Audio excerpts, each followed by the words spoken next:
One moment, existence ceased abruptly. Everything disintegrated. Structures turned to powder. Individuals started dying one after the other. A plague engulfed the planet. Initially, disbelief overtook all. The financial markets collapsed. Worldwide fear ignited rapidly. Reports circulated everywhere. This was humanity's demise. Conflicts ignited.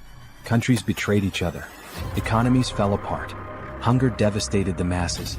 In the midst of deprivation, turmoil escalated. Even a single packet of ramen cost millions of won.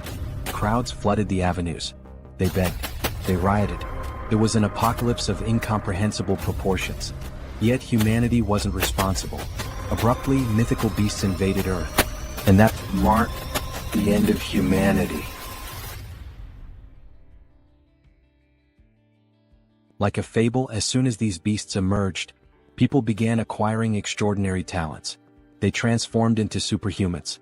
Digital alerts started materializing, providing resources to confront these entities. At first glance, it mirrored a recognizable scenario. But here was the deviation. Despite newfound skills, the creatures were pure nightmare fuel. The so-labeled superhuman abilities were nearly ineffectual.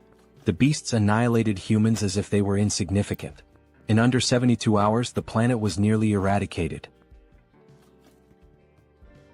3 days after the beginning of the apocalypse, the scene shifts to the introduction of a building amidst destruction, surrounded by rubble but intact. The building stands out, a solitary structure amid the wasteland, bearing witness to the chaos that has unfolded. Inside this building there is a man, the protagonist, who is eating some snacks.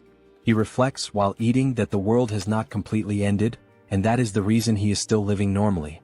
The taste of the snacks is a small comfort, a semblance of the mundane in a world turned upside down. However, he also reflects that, despite being alive, he is alone in his apartment, without the company of any other survivor, locked in an environment of 100 square meters. The silence of the apartment is deafening, reminding him constantly of his isolation. His mother, father, grandfather, and grandmother are all outside, somewhere in the vast expanse of the destroyed world.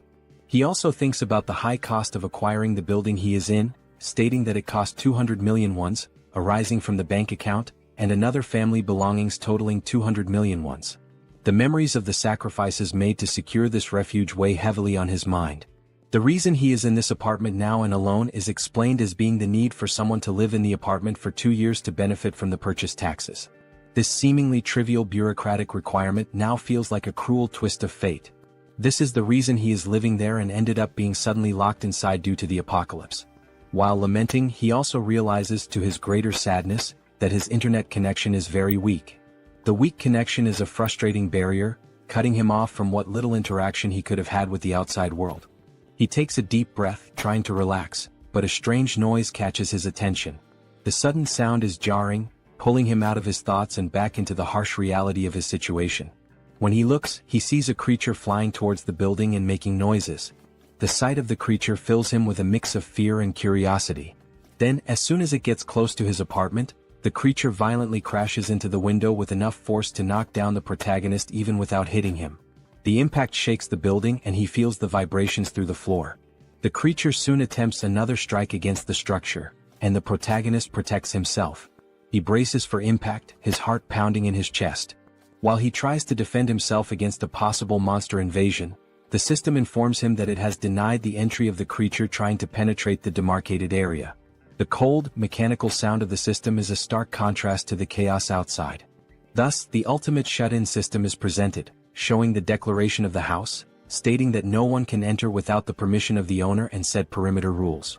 The protagonist, then relieved, remembers that this condition is not new to him. As he gets up, he recalls that this is the reason he is alive and safe. The ability protects him from any creature invasion. The sense of security, however, is fleeting. However, he also remembers, while trying to unlock the door, that not only is the entry blocked but also the exit of anyone within the perimeter of the apartment. The realization hits him like a ton of bricks. Enraged, he tries to open it with brute force, kicking the door. Each kick echoes in the empty apartment, a futile attempt to break free. On this third day, where the world succumbs to destruction, he is grateful for the ability protecting him but also laments being completely trapped inside the apartment. Some time later, sitting and watching the system window, he continues to reflect on this condition of being trapped. The cold glow of the screen is his only company.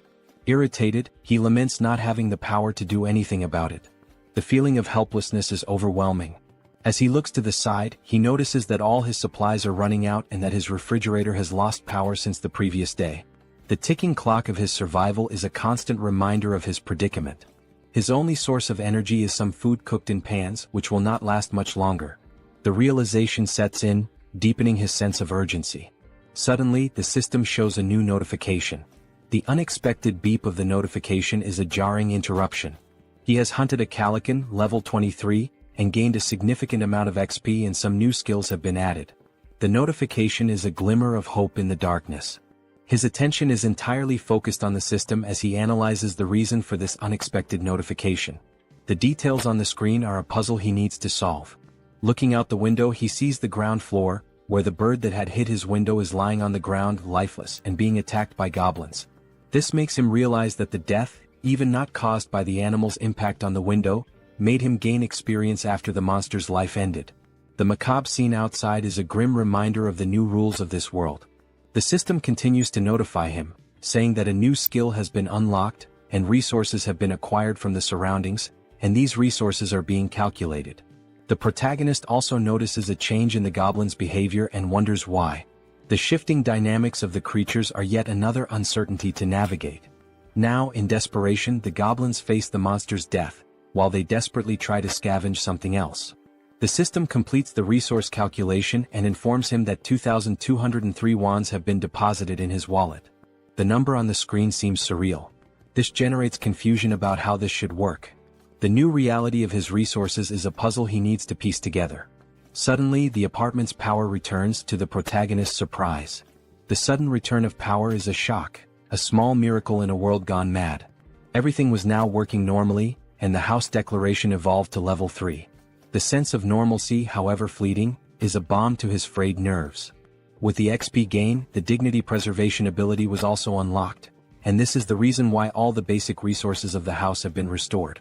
The acquired money is now in his wallet, and the protagonist reflects on the return of the house functions with joy. Running to the refrigerator, opening it with great happiness, and also going directly to the sink to check the water supply, finally going to the electric stove to test its functionality, the protagonist kneels and cries with much joy, saying that everything is normal, just as it was before the beginning of the end of the world. The sense of relief washes over him, a precious moment of victory in the midst of chaos. However, when he picks up his cell phone and tests his internet connection, he notices that the phone is not working. The broken connection is a bitter reminder of his isolation. In frustration, analyzing the place, he notices a flash drive lying on the floor. The small object is a spark of curiosity in his otherwise dreary existence. Quickly, he goes to the computer and analyzes its content. There were photos of his mother holding him as a baby, taking him to school, and also photos of the united family. The images are a bittersweet trip down memory lane. In parks, at birthdays, making him reflective and planting in his head the idea of having to bring his family back no matter the cost. The determination hardens in his heart. Determined, he gets up and goes to the window when he is surprised by another notification. The persistent system, always ready with another twist in his journey. The system informs him that he now has a warehouse, where he can buy items listed at original prices. Intrigued by this new development, he decides to investigate further.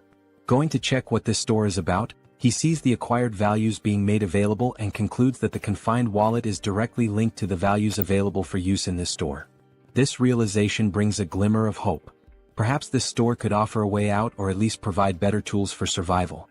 Thinking about some change in his condition, he goes to the window and laments that he is still confined within the apartment. The view outside, a constant reminder of his isolation, deepens his frustration. Nothing has changed regarding the permission to leave the perimeter, even though his skills and levels have increased. The invisible barrier remains as imposing as ever, a prison wall he cannot breach. However, one thing is certain, increasing levels can unlock skills that may help him get out of this condition. This thought fuels his determination. For that, he needs to hunt monsters. But then the question arises, how will he hunt these monsters? The memory of his past struggles makes him doubt.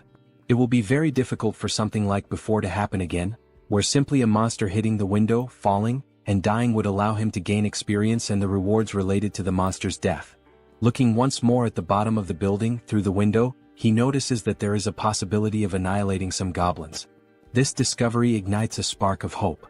The young man then takes a bottle to test if it will pass through the barrier that prevents him from leaving the apartment. With a mix of anticipation and anxiety, he prepares to throw. As he throws it, he realizes that he succeeded in launching the bottle. The barrier does not impede objects. Thus, he concludes that anything he throws will be useful for his hunt. In this case, he picks up a dumbbell and will try to use it as a weapon. Its weight and solidity give him confidence. Looking through the window searching for potential targets, he notices a bunch of goblins still collecting parts of the previously slain monster. Seeing that some are leaving with parts of the monster, he shouts for them not to go away. His voice is urgent, a command born of desperation. Seeing the urgency, he then throws the first dumbbell through the window. Throwing it and hoping it hits a monster, he watches as the dumbbell falls and accurately hits one of the goblins, killing it. The other goblins around, surprised, cannot comprehend what just happened. The goblins' perception of one of their companions being killed causes the young man to feel frightened, fearing possible retaliation. His heart races, the adrenaline pumping. Realizing that only one dumbbell remains, he reflects on other possible artifacts that can be used in his hunt. He needs to be creative. Artifacts that are strong enough to perform a kill when thrown, even considering throwing the TV or computer. His mind races with possibilities. The goblin screams on the ground floor of the building catch the protagonist's attention, who becomes scared as they howl more and more with the intention of making some kind of counterattack. With the goblins advancing against the building, the protagonist realizes that this may be a good opportunity, as they are now closer, and he will be able to hit his targets more easily. The proximity could be an advantage. To solve the shortage of throwable artifacts, he goes back to the store and activates the function to list items, picking up his last dumbbell and registering it in the store to test the functionality. While scanning the dumbbell, he receives a notification of the artifact's characteristics and also the price registered in the store for the item acquisition. Surprised, he compares the listed price with the price he paid to buy this item online previously, concluding that the price of the items he registers will indeed be the same as normal stores from the period before the end of the world. This realization reassures him. With the item ready and scanned, the system suggests buying the item he just registered. Confirming the purchase, the dumbbell is projected and materialized in front of the young man. He now shouts with joy, considering that everything worked as expected. His plan is coming together. Now the second part, testing the purchased items by throwing them through the window to hit more targets. In the first throw, there is already success as the dumbbell hits a goblin. The thrill of the successful hit fills him with confidence. The system confirms the hit by showing the EXP obtained and the ones from the goblin's death. Meanwhile, the group of goblins watch the lifeless body. Not having much time to lament, they are surprised by more dumbbells falling from the sky, literally, a rain of dumbbells. Some, now smart, try to run to avoid being hit, causing the protagonist to become irritated with the situation and decide to take other strategies. He cannot afford to waste any more time. Buying now 3 dumbbells at once, he quickly uses them, generating more hits and gaining more XP and more one. Now happy, the protagonist is surprised by another notification from the system. The messages keep coming. Now the store would also function as a warehouse, where he can store items for later use. While opening his warehouse, he activates the function to store one of his acquired dumbbells. The ability to store items opens new tactical options. Realizing the perfect functioning of the tool, he rejoices and then thinks of a new strategy to make kills in a more optimized way. His mind races with new ideas. He can now summon items from his warehouse and place them anywhere he wants. Soon, a brilliant idea comes to mind. He will summon the dumbbells outside to fall directly on the goblins. The precision and efficiency of this method are compelling. Opening the warehouse with a large quantity of dumbbells, he watches as all the dumbbells fall towards the goblins, performing an absurd sequence of hits and a flood of system messages with all the kills and ones acquired. The system notifications are a testament to his success. Shortly after finishing his hunt, the protagonist had already acquired and allocated various items in his warehouse. Several of them are food and drinks so that he can stay healthy for as long as needed. Ensuring his survival is paramount. Additionally, he managed to acquire more one by selling the items he used to hit the goblins. The influx of resources is a welcome relief. Suddenly, he realizes that there was a reduction of 1 unit of one. Thus, he begins to reflect on the preservation of dignity ability, questioning if it is responsible for the reduction of someone. He then starts to scan his apartment, meticulously observing the electricity, gas and water expenses. He realizes, with a growing sense of frustration, that the only active thing at the moment is his refrigerator. The thought nags at him, why just the refrigerator? Could it be this is what's consuming the precious resources he so desperately needs? In frustration, he recalls his hunt against the goblins, a memory that brings a fresh wave of irritation. He reflects on how, later, several goblins fled, abandoning their former home, and since then he had managed to hit only 2. His efforts had yielded such meager results, leaving him to wonder if all this exertion was worth it. His mind races as he then wonders if there are other creatures he can hunt out there. Remembering the previous flying monster, a formidable foe that had tested his mettle, he recalls that no similar creature appeared near the apartment since then. This reflection leads him to ponder seeking other methods for his hunt, different strategies that could yield better results. He also wishes to be lucky enough for another flying monster, whose name is Calican, to fly nearby. A beast that had once promised a bounty of rewards if only he could master the tactics to bring it down. Then, almost like a miracle, he notices a Calican flying around the area. His heart races with a mixture of fear and excitement. This could be the opportunity he has been waiting for. Seeing the monster's presence, he then begins to act quickly, thanking God for not abandoning him in this dire time of need.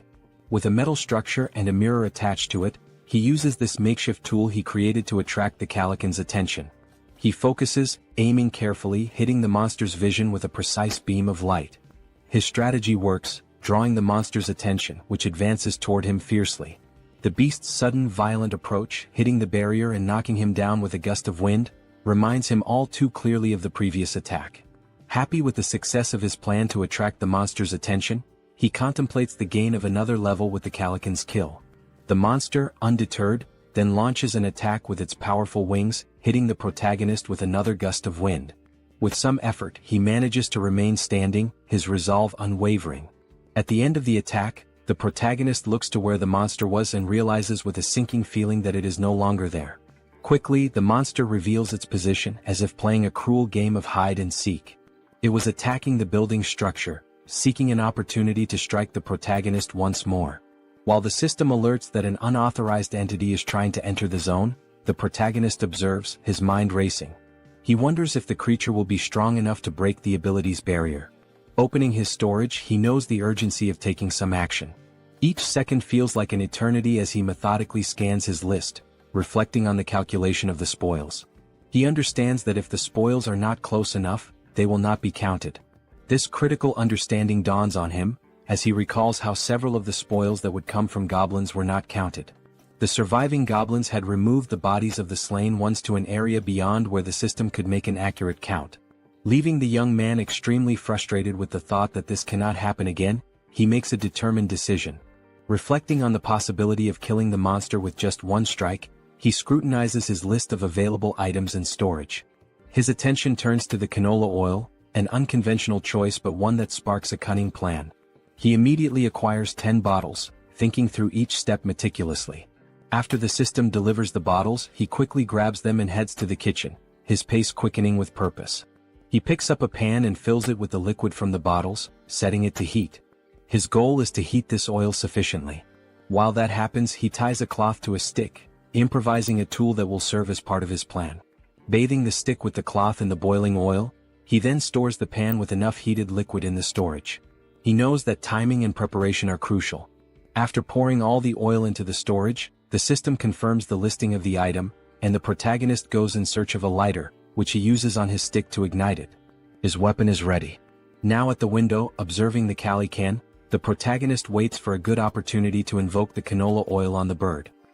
He watches, his pulse quickening as the bird starts flapping its wings against the hot oil. Once it begins to descend, the protagonist sets the monster on fire. The flames engulf the creature almost immediately, a sight that fills the protagonist with a sense of grim satisfaction. The protagonist is pleased with the success of his plan while observing the Calican in its final moments. As the flames do their work and the Calican is indeed dead, the system returns the results to the protagonist. It indicates a level increase in abilities and also the unlocking of a new skill while calculating the spoils. With the calculation complete, an additional 9,347,487 won is directed to the confined person's wallet. He, surprised by the large amount of won, did not expect to receive 10 million in a single kill. This unexpected fortune catches him off guard. Now turning his attention to the gain of the new skill called territory expansion, the protagonist suffers changes in his body, making him wonder what is happening. Now, with black eyes and everything around him being seen differently, almost like an X-ray, he tries to adapt to the change. He notices that his eyes scan the entire building's structure, revealing the hidden intricacies and finally leading him to 4 survivors in a room in the building. Clearly a surprise to him, as he did not imagine that there would be surviving neighbors so close. This revelation opens new possibilities and uncertainties, his mind racing with potential outcomes. Attempting to understand the situation, the young man, still with his eyes blackened, is overwhelmed by feelings of despair, confusion, and doubt. Suddenly, his eyes perceive the presence of people inside the building in a strange manner, leading him to a single question. What is happening? How is it possible that there are other survivors inside this building? And how does this ability work? As the effects of the ability fade, and while recovering from the changes it caused, the system emits several notifications. These inform that these individuals meet the requirements to become citizens and present a proposal for their acceptance within his jurisdiction. The individuals introduced are Choi Hyung-jun, referred to as Chubby, a 30-year-old husband, Park Hae-won, his wife, also 30, and their daughters Choi Na-yeon and Choi Seo-yeon, aged 3 and 6. Turning to the system, confused, the protagonist questions what would happen if they were not accepted as citizens. He quickly discovers the answer to the doubt. Those who are not accepted as citizens will be expelled from the residential zone. This would inevitably result in their certain death, as they would have no chance against the monstrous threats outside. With this realization, the young man makes the most obvious decision for someone with a good heart. He accepts these individuals as citizens of his zone. The system then confirms the addition of each inhabitant one by one, and the protagonist speculates about the possibility of unlocking new abilities related to managing these people. Consulting the system, more details are gathered, not only regarding these speculations but also about the ability that allowed the detection of the presence of these other beings. The ability is called Ultimate Eyes, and at level 1, it ensures that nothing within his home escapes detection. Learning about this ability, he explores skills related to citizens and finds an option within the system for citizen management. There, a list of all their names is displayed, alongside their current levels and trust scores. Below the list, a population counter shows 4 out of 600. The number is surprising. 600 people is a lot. Diving into the details about Chubby, information is found about awakened skills. Currently none, XP distribution at 0%, and money distribution also at 0%, with options to assign a mission to Chubby or remove him from the citizen list. Data such as XP and money distribution rates raise questions about the possibility of sharing gains with the host of the house, sparking curiosity about how much control there might be over these rates. Could this also be a way to grow stronger? Returning to the system, under the option to assign a mission to Chubby, the system presents a form requesting details such as description, time limit, mission rewards, and penalties for failure. This detail is surprising, especially the need to specify all these elements. In this case, the mission is described as Goblin Hunt, giving Chubby 168 hours to complete it. The reward is a small amount of XP with no penalties for failure. When confirming the mission, considerations are made to alter the form's details, balancing penalties for failure with the mission's complexity and its rewards, even contemplating imposing elimination as a failure penalty. However, back at the confirmation screen, the assignment is cancelled, deemed too dangerous and unfair to arbitrarily decide the lives of citizens. Reflective, the protagonist wonders what should be done with this ability. Then, an idea arises: use Ultimate Eyes again to check what is happening in the room where the citizens are. Observing everything, the family, sitting around a table, seemingly desolate, begins a dialogue with the wife questioning what they can do now. The reasoning behind her question soon becomes clear. Chubby intends to leave the safe zone to search for basic supplies such as water. Though he wishes to stay with his family and daughters, he knows the necessity of obtaining essentials for their survival. The wife shouts that he cannot do this, emphasizing the extreme danger involved. Chubby understands but, given their circumstances, fears they have no other choice. He wonders aloud if there might be any place with at least water. He answers that even if there isn't, it is necessary to try the nearby convenience stores, mentioning one particularly large store that will surely have something usable. Before much reflection, one of the daughters exclaims, "I'm thirsty." The mother, realizing this is not a good time to voice concerns, tries to hush the child, knowing such a statement would act as a trigger for Chubby's decision. Confident, Chubby takes his wife's hand, asking if she trusts him and assuring her he will definitely return safely with something for their family. Saddened, the wife finds no further arguments to stop him. Back in his room, the protagonist ends the ability and reflects on the family's situation. The decision is then made to open the store and check the list of items. It appears that the maximum item storage capacity is limited, and it is wished that this could be expanded. While navigating the skill window, information is noticed showing storage at level 1, dignity preservation also at level 1, and the store at level 1 as well. Observing the levels of each item, there is a sense of relief. If there are levels, there must be a way to increase them and, consequently, enhance the capacities of these abilities. With points available for immediate upgrades, the store's level is raised to 2, increasing its capacity by 20 items. Additionally, the system applies a 10% discount to the total price of all used items. The protagonist, with enthusiasm, evaluates the given data and wonders what to do with the 2 remaining points. He considers investing in the shop or in the preservation of dignity, recognizing that these skills might help him encounter more citizens in the future. His shop, now at level 3 with a maximum capacity of 40, also has a new function: item recovery. This function enables him to restore old items and turn them into new ones. This was undoubtedly an excellent choice. Without further ado, he visits his shop again to acquire water and some fruits. With the remaining points, he decides to allocate them to other skills, particularly the preservation of dignity. Still at level 1, the choice to upgrade is based on the ability to request various things in return if he provides energy and water. With the preservation of dignity skill at level 2, he can now register vassals, leaving the protagonist puzzled about what vassals might be. The scene shifts to the living room where the family is gathered, and Chubby is seen preparing for his journey. Looking back, his wife and daughters appear distressed, wishing he would reconsider before it's too late. However, Chubby responds with a display of affection and protection, promising that he will return and asking the children to protect the house while he is away. The children ask if he really plans to go, and he responds as if it's a simple task, saying he is merely going to fetch some food and water. He also requests that they obey their mother in the meantime. The eldest daughter, however, knows it won't be that simple. She cries and screams about the monsters outside.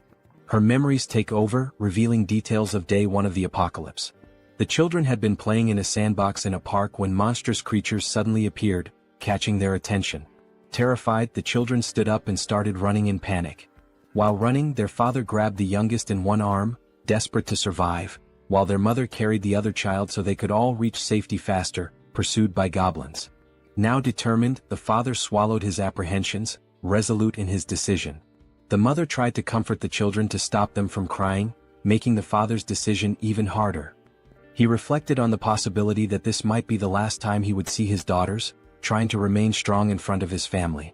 Suddenly, the doorbell rang, startling everyone and preparing them for a potential confrontation with monsters.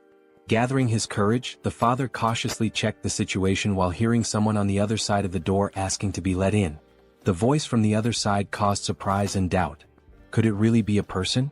Chubby wondered, but he didn't rule out the possibility of a cunning monster. As the voice continued from the other side, he prepared for a potential confrontation, noticing a sudden silence. Pondering whether the monster had left, he was startled when the door suddenly opened. Quickly, he turned to his family, holding them in hopes of protecting them from a possible threat. Everyone screamed, and the father begged for mercy for his wife and daughters. Amid the cries, a calm voice asked for permission, completely breaking the tension and prompting everyone to finally look at the one who had knocked. It was the protagonist holding a bag of items, creating a pleasantly surprising moment for everyone. The question, "Who are you?" arose naturally. Then the protagonist's real name, Kim Jae-hyun, was revealed, although he would henceforth be known as June. After introducing himself, he explained that he lived nearby. Handing over the bag of items, he informed them it contained water and fruits, requesting a small conversation once everyone was settled. Both happy and apprehensive, the father looked at his family, seeing the worry in their eyes, and declared that there was no reason to refuse, given June's sincere demeanor. He then invited June into the house. Once everyone was seated, the children stared at the visitor with a mix of curiosity and suspicion. June wondered if the children were shocked by his arrival but quickly turned his attention to the dark curtains covering the windows. He considered this an intelligent choice, as it significantly reduced the risk of monster attacks. However, the darkness necessitated light. To address this, June activated his skill, restoring power to the room where they were conversing. While organizing items in his bag, the family, still in shock, was astonished by the return of power to their apartment. June then decided to interact with the family by offering water to everyone, starting with the children. Chubby expressed gratitude and distributed the water bottles to his daughters, who eagerly quenched their thirst. Shaun, the youngest, drank her bottle so quickly that she choked, briefly worrying her mother. June observed and promptly offered the little one a tangerine, which she accepted with slight hesitation. The mother stepped in, requesting that Shaun hand over the tangerine so she could peel it. Taking a piece of the fruit, the mother returned it to her daughter, who quickly devoured it, expressing immense joy as she savored it. The mother asked if it was good, and Shaun enthusiastically confirmed. The elder sister then asked the mother for a piece as well, which she also enjoyed, showing similar delight. For June, the system notified him that the citizens' trust levels had increased. It reported that Shaun's trust score had reached 50 points and her loyalty level had exceeded 30 points, meeting the requirements for her to become a vassal. Now at level 2, Shaun, with 57 trust points, no skills and no XP or money allocated, had new options available for missions to be assigned by June. He then reflects that this little girl has met the requirements. However, she is still too young to receive missions. Another thought that crosses June's mind is that the number of registrable vassals is highly limited compared to the number of citizens. Therefore, he needs to be very cautious in selecting vassals to avoid filling these slots carelessly. Looking at Chubby, whose trust level is at 31, June realizes that this score must be raised further. While contemplating, he is interrupted by Chubby, who asks if there is a way to repay June for his actions toward the family. June invites Chubby to talk in the hallway. Surprised, Chubby agrees and both move outside the room. Once outside, June asks Chubby if he received the invitation to become a citizen. Chubby checks his notification window and confirms that the entire family received this notification about 30 minutes ago. June then inquires if anything strange or unusual occurred during that time. Chubby confirms, explaining that they were immobilized for a short period. June understands the situation and assures Chubby that soon his life will return to normal. Shocked by this statement, Chubby questions whether such a thing is possible. June confidently replies that it is entirely possible, thanks to his ability. Chubby processes this information and then remarks that he knows such actions would never come without a cost. He asks what he should do. June explains the possibility that while on the mission given to him, Chubby might lose his life, and he asks if Chubby is truly willing to proceed with what is being asked. After a brief moment of reflection, Chubby firmly confirms his readiness to do whatever is necessary, stating that he had already been considering stepping out of his comfort zone to seek food and water before June's arrival. Chubby declares that he was already prepared to risk his life. Suddenly, June interrupts to ask about the golf club Chubby is carrying, curious about its cost. Confused, Chubby replies that the club cost around 400,000 to 500,000 won. Reflecting on this price, June considers it expensive and realizes the importance of saving money for future acquisitions. Chubby, still puzzled, questions the abrupt inquiry. June dismisses it as unimportant and shifts the conversation, asking if Chubby remembers the day the monsters first appeared. Chubby recalls the weekend when the monsters emerged, chasing them, and recounts the horror of that moment. June reflects that those who stayed inside their homes might have survived the attack. Considering that goblins are not very strong and their conditions are unfavorable compared to those of an adult man, June notes their primary advantage lies in their strategy of always attacking in groups. However, humans also have the strategic capacity to form armies, and an army is precisely what June intends to build from this point forward. Starting with Chubby, who will be the first member and will join June in finding other survivors. Sometime later, back in his apartment, June analyzes the system, which notifies him that his trust level with Chubby has risen further. Checking his list of citizens, the system displays Chubby's trust level at 40 points.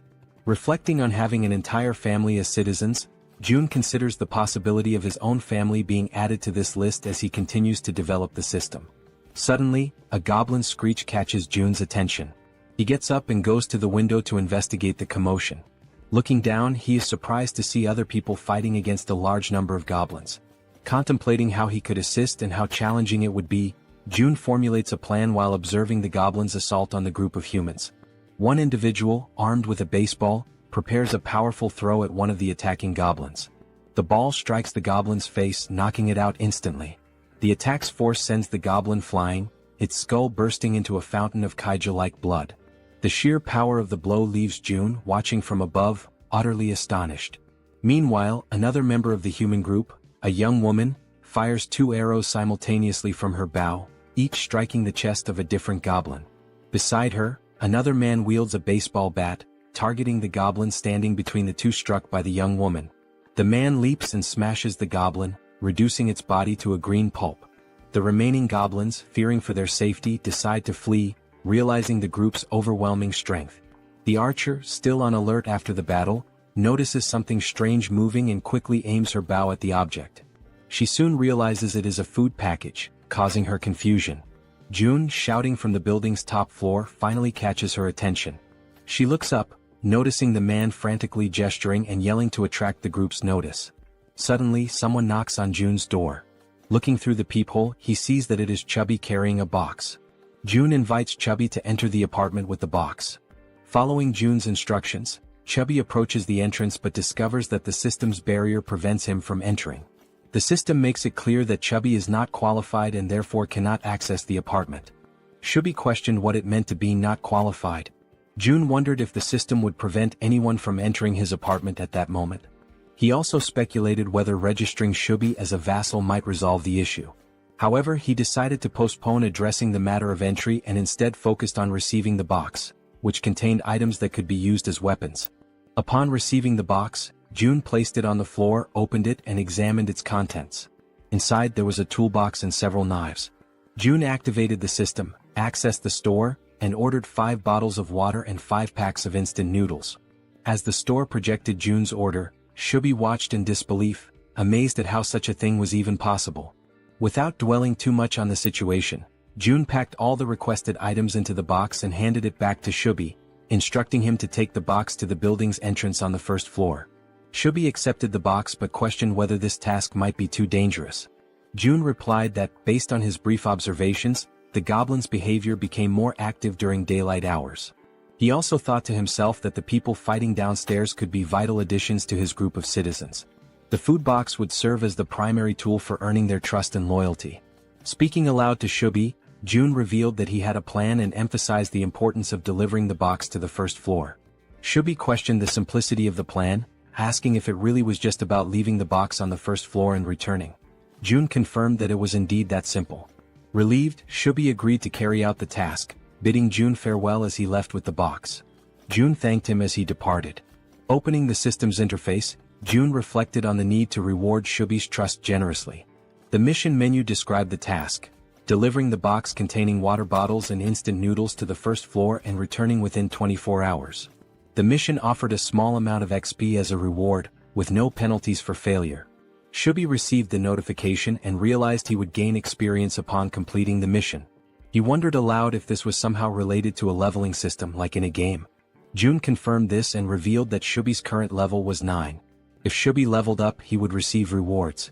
June assured Chubby that he was relying on him, and Chubby, understanding his task, promptly made his way toward the first floor. Armed with the box and a golf club for protection, he cautiously descended the stairs. Finally reaching the first floor, his mission was to place the box on the ground. However, before he could act, he noticed movement nearby. The sudden motion startled him. He suspected it was goblins and grew alarmed as darkness was beginning to set in. Panicked, he decided to flee. Yet, in his haste, he twisted his ankle and fell, causing the box of supplies to spill across the floor. Items scattered everywhere, and Chubby, now lying on the ground, desperately tried to regain his composure. As the creatures drew closer, Chubby instinctively shielded himself with his arms and shut his eyes tightly. Suddenly, a voice called out to him. Opening his eyes, he saw a group of humans approaching, asking if he was okay. While in June's apartment, the system issued an alert about an unauthorized attempt to enter. June began to wonder what it could be, speculating that it might involve an invasion by the group. Activating his ultimate eyes ability, he scanned the building and noticed Chubby with a group of people, leading them as they conversed among themselves. The group questioned how it was possible for someone in the building to throw a package of noodles. This raised their hopes, thinking the building might have an abundance of food while they were on the brink of exhaustion. Deactivating his observational ability, June recognized everyone in the group. The system then notified him that they met the requirements to become citizens and proposed adding them. However, June realized the risks of accepting outsiders as members of his group. He also considered the possibility that these people might reject his offer to join, which made him anxious and stressed. While contemplating the best course of action, June was interrupted by Chubby's voice calling out from nearby, trying to communicate with him. Responding to Chubby, June received a system notification indicating that this citizen had an ongoing mission. The system suggested editing the current mission, which June confirmed. The updated mission now included delivering meals to the newcomers. After confirming the changes, June and Chubby exchanged updates on the situation. June instructed Chubby to immediately gift the newcomers some food, as June had a plan in mind. Chubby agreed and followed the plan. When the group reached the barrier of June's safe zone, they had to wait while Chubby explained the situation. Reporting back to June, Chubby detailed the group's status, which June received positively. He then accessed the system and initiated invitations for the group to become citizens. The system sent invitations to Ha Donggan, Kang Deoksu, Kim Gaeong, Yu Hyerin, Kim Jian, and Moon Byunggo. Once permission was granted, all new group members entered the safe zone. The system announced that the citizen count had increased to 10, granting a 10% bonus to XP and monetary rewards. June felt a surge of gratitude toward the newcomers, knowing their presence would be crucial for future monster hunts. The system updated the trust scores and levels for the new members. Dong with 19 trust and level 23, Kang with 28 trust and level 13, Young with 17 trust and level 17, Yu with 30 trust and level 10, Kim with 15 trust and level 15, and Moon with 11 trust and level 10. June noticed Dong's higher level and speculated that he might be stronger than Calican, a foe June had recently defeated. Examining Dong's stats further, the system highlighted a skill called Baseball Throw, ranked at D. This ability consumes stamina to triple the power of thrown objects like baseballs. June concluded that Dong was a metahuman capable of turning baseballs into lethal weapons. He recognized Dong's potential as an indispensable ally for monster hunting. To strengthen their bond, June planned to gradually build Dong's trust. June instructed the system to set the group's XP sharing to 70%, which the system confirmed. He then began assigning hunting missions to help the newcomers gain XP and resources. June likened his strategy to an auto-hunting system in games. Beyond logistics, June acknowledged the importance of establishing personal relationships with the group. He believed a good rapport was essential to eventually locating and reuniting with his family. Unexpectedly, the system notified him that the trust scores of Dong, Young, and Yu had increased, leaving June surprised and curious about the cause. The scene shifted to Chubby's apartment, where he invited the group inside. The archer, Gaeong, expressed her gratitude.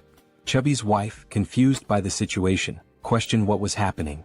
Chubby reassured her to stay calm and promised to explain soon.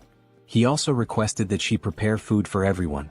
Initially startled, Chubby's wife pointed out that there was no food ready and that everything would need to be made from scratch. Chubby urged her to proceed, explaining it was part of June's plan. After some hesitation, she agreed and began cooking. Han, previously referred to as Dong, expressed his gratitude and shifted his focus to Chubby. Asking about June, Chubby admitted he didn't know much about June, except that he was their neighbor. Surprised, Han listened as Chubby described June as someone mysterious yet immensely resourceful, providing them with everything they needed. Han concluded that June must be a metahuman, possessing the extraordinary ability to solve everyone's problems with essentials like food and water.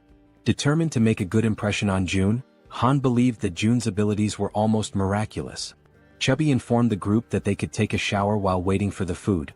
The female members were stunned by the idea of taking a shower amidst the chaos. Han observed that, given the building's functional resources, such luxuries were indeed possible.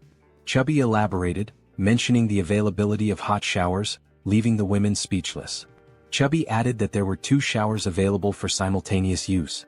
Another group member, who bore a resemblance to Toji, jokingly suggested challenging June to a fight. Han immediately dismissed the idea, calling it absurd and emphasizing the importance of impressing June instead. The group agreed on the need to prioritize securing food, recognizing this as a rare opportunity that couldn't be wasted. They turned their attention to Moon, who appeared lost in thought. Han gently touched Moon's shoulder, snapping him back to reality. When Han apologized for potentially upsetting him, Moon reassured him that nothing was wrong. Han began expressing regret over a past decision, but Moon interrupted, affirming that every choice had been consensual and there was no need for remorse. The group collectively strategized about obtaining supplies for Moon's grandmother. However, Moon internally lamented that it might already be too late for her. As Han discussed their plan further, the sound of the door opening startled everyone. Han readied a baseball in his hand, prepared for confrontation, but quickly realized it was June. June's presence radiated warmth and reassurance, instilling hope in the group.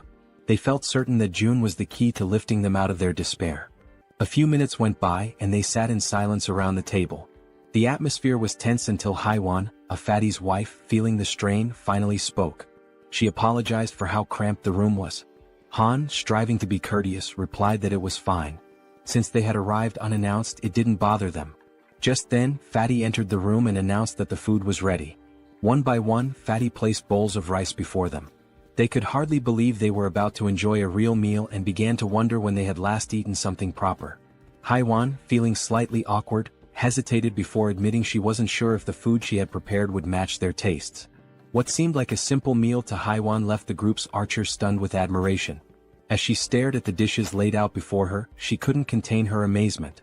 She told Haiwan that the food was incredible, confessing it had been a long time since she had eaten something so delicious. Haiwan, shyly brushing off the compliments, explained that it was all thanks to the ingredients Seo Jun had provided. She admitted that, without Seo Jun's help, she would have only been able to serve rice and tangerines. Meanwhile, Seo Jun noticed that Haiwan's trust level had reached 50. He smiled quietly to himself, reminded of his mother, who always beamed with joy when guests praised her cooking. But as the thought lingered, he realized with some surprise that Haiwan's trust had surpassed Jun's. Later on, they all started eating, expressing their gratitude to Haiwan for the meal. Haiwan and Fatty watched as their guests eagerly enjoyed the food, eating as though they hadn't had a proper meal in ages. The archer couldn't stop complimenting the egg roll, while another girl remarked to Haiwan that the style of the egg seemed Japanese. Haiwan smiled warmly, agreeing and politely encouraging her to enjoy the meal. At that moment, Haiwan's youngest daughter called out to her, capturing her attention. The little girl wanted to eat the egg rolls too, but Haiwan gently explained that she would make more for her after the guests left. This made her daughter a bit sad. Noticing this, the archer asked Haiwan's daughter if she'd like to share the egg rolls with her. The child's face lit up immediately, her excitement brightening the room. She quickly ran over and climbed onto the archer's lap, her happiness obvious.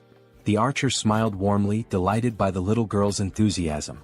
The child eagerly announced she was ready, and the archer picked up a piece of egg roll, softly asking Seoyin to open her mouth. As the archer fed her, Seoyin beamed with joy, her smile lighting up the moment. Seo Jun then suggested that Fatty and Haiwan join them, assuring them there was enough food for everyone. The two exchanged a hesitant glance, unsure at first, but eventually smiled and agreed, happy to join the gathering. As they all shared the meal together, the room filled with laughter and cheerful conversation. Seo Jun took a quiet moment to reflect on the warmth of the scene. The lively noise reminded him of how long it had been since he had experienced something like this. His thoughts drifted to memories of his mother and the care she had always shown. A soft smile spread across his face as he silently hoped his family was safe and well. Time passed and soon the food was gone, leaving behind only empty dishes. Haiwan's youngest daughter, now tired, mentioned she wanted to rest. Haiwan gently lifted her and asked her eldest daughter to follow her to their room for bedtime before leaving the table. Moments later, Seo Jun decided it was the right time to get back to business. He turned to the guests and suggested they continue their earlier conversation, questioning why they couldn't reach the grandmother's house despite its close proximity. Han, his expression serious, explained that it was due to the goblins. Seo Jun raised an eyebrow, doubting whether it was truly goblins, recalling his own struggles when he had first encountered them. Han nodded, affirming it was true. He elaborated that the goblins had discovered an underground parking lot and had turned it into their base, hiding there. Seo Jun's curiosity deepened, and he asked if they had any idea how many goblins were down there. Han, with a somber look, answered that there were several thousand goblins in the underground area. Seo Jun paused, thinking carefully. He realized that his abilities only worked effectively from ground level to level 30, meaning they wouldn't be as useful in the underground parking lot beneath the building. Suddenly, it all made sense to him. This was how the goblins had infiltrated the area. Han continued, explaining that the underground parking lot was connected directly to the entrance of the apartment building they needed to reach. The goblins had turned it into their stronghold and rarely ventured outside. Seo Jun, remembering the nearby side roads, asked Han about them, recalling there were alternative paths they could have taken. Han nodded, admitting that their initial plan was to use the side roads to escape, but they had encountered something far worse than the goblins. Intrigued, Seo Jun pressed Han to explain what could possibly be more dangerous than an army of goblins. Han recounted seeing a massive shadow, describing it as resembling a bear. He explained that they had managed to escape the apartment building because the bear had been fighting the goblins, providing a brief window for their escape. Seo Jun, considering how to deal with such a large creature, asked Han for more details. Han confessed that he wasn't entirely sure it was a bear, as the darkness had obscured his view.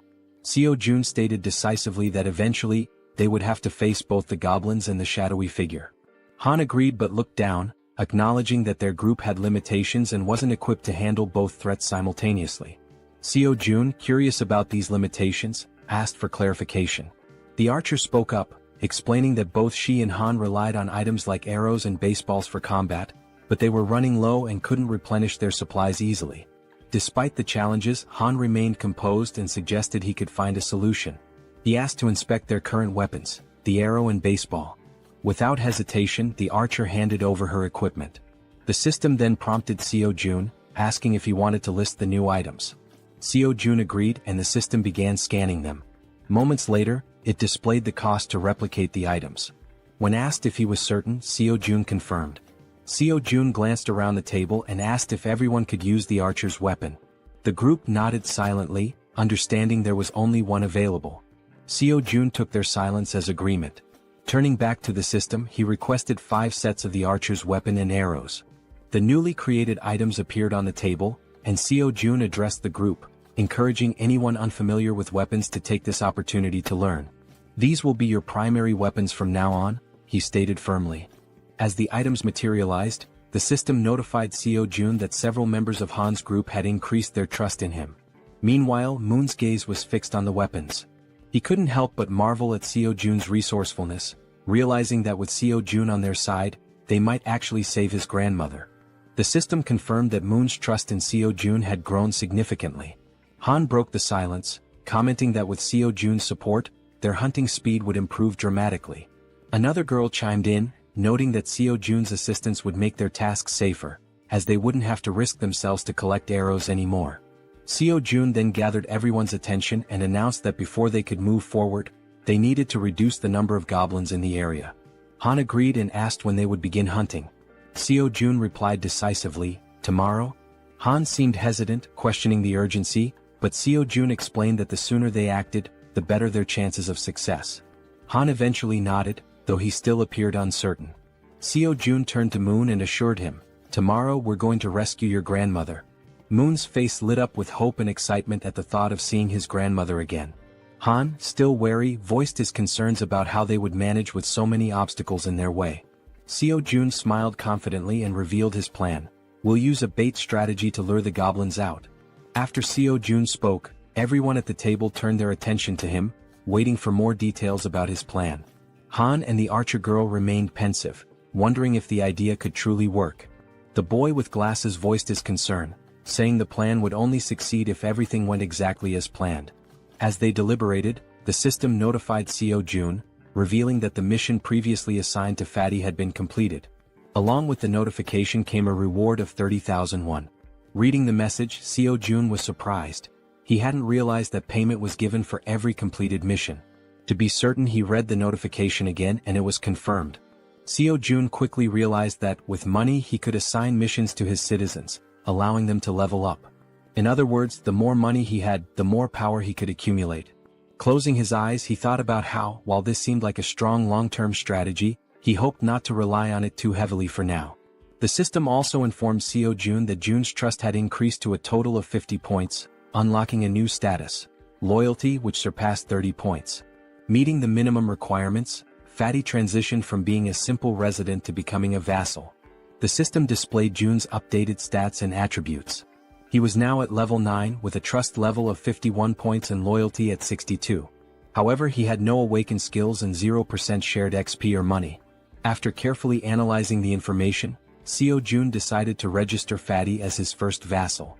As a result, a blue aura began to emanate from Jun, who started feeling sudden changes in his body and broke into a sweat. The system notified that the first vassal registration was successful, unlocking a new skill for Seo Jun called Summon Vassal. This skill allowed Seo Jun to summon the vassal within his house, although it came with a cooldown of 2 hours after use. The system updated Jun's stats again, revealing that he had reached level 20 and gained the title of First Servant. Additionally, he awakened his first skill, Gorilla Strength, a Tier C passive ability that granted him superhuman strength. The system further explained that, thanks to the first servant title, all XP and gold earned by Fatty through hunting would be shared. Lastly, the system revealed that Seo Jun could use the ultimate eyes skill to summon the vassal within a 5-meter radius of his house. Seo Jun noticed a plus symbol beside Jun's level and wondered what it did. Upon pressing it, he discovered it was a feature to increase the vassal's level at the cost of 1 million won. Shocked by the exorbitant cost, Seo Jun exclaimed that it was far too expensive for a single vassal skill. Seeing his expression, the woman at the table asked what was wrong. Seo Jun brushed it off, saying it was nothing, and turned his attention back to Jun, asking how he was feeling. The focus shifted to Jun, who stated that his strength was overflowing, with his veins visibly pulsing. He asked if this transformation was Seo Jun's doing. Seo Jun confirmed with a nod. Jun, looking at his hands, remarked that it felt as though his body had become 10 years younger. Seo Jun smiled proudly and suggested that Fatty join the rescue mission team, handing him a bow. Fatty looked confused by the gesture. Seo Jun explained that the mission was assigned because vassals earned double the rewards of regular citizens. In a commanding tone, Seo Jun instructed Fatty to defeat as many monsters as possible. Fatty nodded in agreement, prompting Seo Jun to smile and express his trust in him. Outside the house, on the first floor, the rescue team began their search for survivors. The boy holding a baseball bat questioned whether it was necessary to search the first floor, but Han reminded him that it was Seo Jun's order. The rescue team embarked on their first mission, to locate all survivors in the building and lead them to the 30th floor. The crucial part of the mission was to draw out a large number of goblins for elimination while rescuing as many survivors as possible. The boy with the baseball bat acknowledged the plan, and the group pressed forward. Han, shouting to keep the team alert, emphasized that goblins could appear at any moment or from any direction. As they continued their search, they had yet to encounter any survivors or goblins. While guiding the team, Han noticed something unusual. Some members of the group couldn't believe their eyes. Several lifeless bodies were sprawled across the floor, victims of the goblins. The sight filled the team with sorrow and rage, intensifying their hatred for the goblins. But they couldn't afford to stop. Determined, they pushed on to the second floor. On the second floor, the situation was catastrophic. Lifeless bodies lay scattered across the ground, leaving the team horrified as they continued to the third floor. Upon reaching the third floor, everything appeared to be calm. The team leader knocked on the doors, calling out to see if anyone was inside. The rest of the team followed suit, hoping to find survivors. After several unsuccessful attempts, the team lowered their heads, burdened by a sense of sadness. However, the boy with the baseball bat refused to give up, encouraging the team to press on to the next floor. On the fourth floor, they resumed knocking on doors, announcing themselves as the rescue team. Suddenly, a door creaked open, revealing a man with a tired expression. He asked if they were truly part of the rescue team, mentioning that he was extremely thirsty and begging for water. Han quickly pulled out a bottle and handed it to him. The man, still skeptical, asked again if they were really from the rescue team. Han reassured him, confirming their purpose and explaining that, as a resident of the building, he was helping to lead all survivors to a safe location. The man seemed surprised to hear this. He closed the door momentarily but reopened it shortly after, revealing 2 others inside the apartment. Introducing himself as Hong Yong-soo, he stated that he would rely on the team. Han introduced himself as well, expressing his hope for good cooperation between them. Han then introduced the girls on the team and instructed them to escort Hong Yong-soo and his group to the 30th floor before returning to continue the mission. Hong Yong-soo hesitated, questioning the safety of the 30th floor and expressing his reluctance to leave. His son, however, admitted he had been hoping for a rescue and suggested there might even be a helicopter waiting for them. The girl clarified there wasn't a helicopter but assured them there was hot food and the chance to take a bath. Hearing this, Hong Jung-soo's daughter became excited, marveling at the idea of taking a bath even in the midst of the apocalypse. The girl chuckled and confirmed it would be a warm bath. The daughter eagerly turned to her father, urging him to stop hesitating and go with them. Reluctantly, the man gave in to his children's wishes. Shortly afterward, the system notified Seo Jun that the total number of citizens had increased to 40. Along with this, their XP and gold had increased to 90%. Sometime later, it is shown that the mission was a success, and they managed to rescue several people. The elderly and children were taken to Fatty's house, where everyone seemed happy. The younger members stayed in the hallways. Han confidently confirmed that there were now a total of 40 people, with no one missing from the search. Seo Jun thanked everyone for their excellent work. Seo Jun then activated his skill, absolute eye, causing his eyes to turn black as he carefully observed every movement his citizens were making. He saw them carrying chairs, working with cables on the stairs, hauling ropes, and even climbing the stairs with a very heavy object. After ending the skill, his eyes returned to normal, and smiling he told Han it was time to begin phase 2 of the goblin hunting operation. Now in the hallway, Han, alongside the other members, called for focus and explained the plan and how it would work. Everyone listened patiently as Han detailed how they would lure out all the goblins hiding in the basement. Initially they would start on the first underground floor, B1. The group would divide into 2 teams with the goal of attracting and clearing out the goblins on B1. Afterward, they would proceed to B2 to eliminate all the goblins there as well. A boy with glasses raised his hand and voiced a question. He asked what they would do if more goblins appeared than anticipated. He also mentioned that if the goblins counterattacked, the bodies on the floor might obstruct their escape. The archer and Han, confident, assured him they could handle all the goblins on their own since they now had plenty of arrows, unlike before. The boy with glasses nodded in agreement and said he trusted them. Suddenly they heard a strange noise. Turning toward the source of the sound, they noticed a small group of 3 goblins ready to attack. Without giving the goblins a chance to make the first move, the archer drew her bow and with 2 quick shots hit the heads of 2 goblins, leaving only one alive. Without hesitation, the man with the bat charged forward and with a single blow, smashed the remaining goblin's head. The 3 goblins now lay lifeless on the ground. The boy with glasses questioned the man with the bat, asking why he was using the bat when he had previously said he would need a bow to defeat goblins. The senior admitted they were right. Meanwhile, the archer pointed to the goblin bodies, noting that they were disappearing shortly after being defeated. The newcomer wondered if this phenomenon was also a skill of Seo Jun. Han declared the mission on that floor complete and announced they would now proceed to B1. The newcomer, still lost in thought, remarked that he had expected Seo Jun to have a solution for dealing with the goblin bodies. The system then alerted the group that the citizens' trust was increasing. The scene shifted to Seo Jun, sitting calmly and opening a bottle while a series of system windows appeared in front of him. He found the moment quite enjoyable. He remarked that it wasn't intentional but reassured himself that he was still keeping an eye on everyone. The system sent another notification showing that Moon's trust had reached 50, unlocking loyalty. The loyalty stat had surpassed 30, meeting the conditions for registration. Seo Jun was surprised by how quickly he had achieved these stats. However, he noted that the faster this happened, the better it would be in the long run. Sitting on the floor and staring thoughtfully at the system window, Seo Jun reviewed Moon's stats, 55 in trust and an impressive 88 in loyalty, along with other attributes. Seo Jun was surprised by the 88 loyalty but remained calm, considering it a positive outcome. With an ironic smile, he pressed a button on the system window, declaring that the time for retention registration was complete. Back in the basement on B1, the entire group was fighting fiercely against the goblins.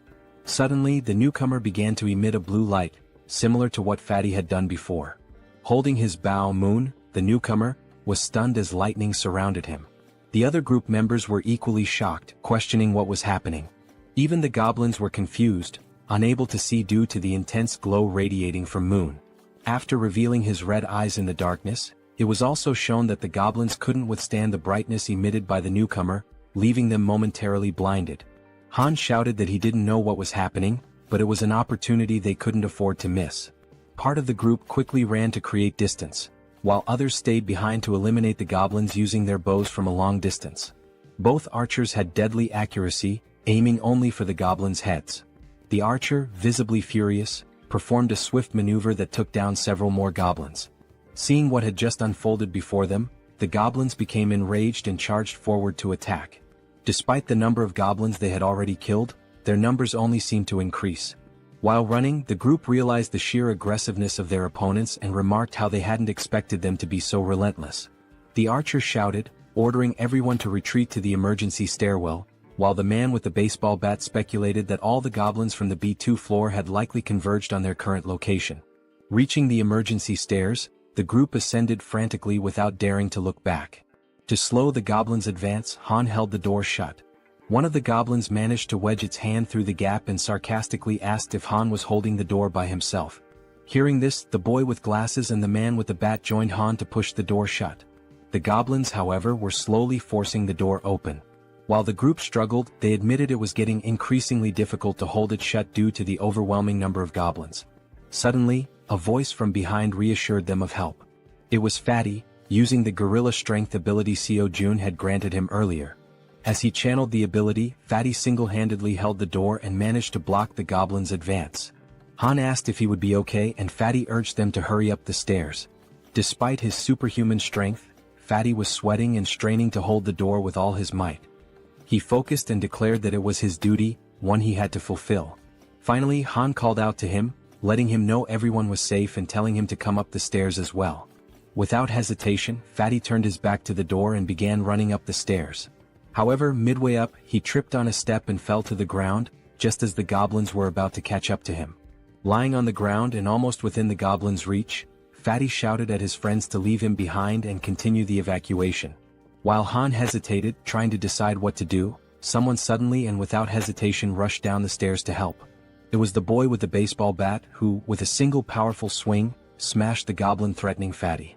He called out to June, urging him to hurry and extended a hand to help. Still on the ground, Fatty tried to crawl closer to his rescuer, but one of the goblins managed to grab his leg.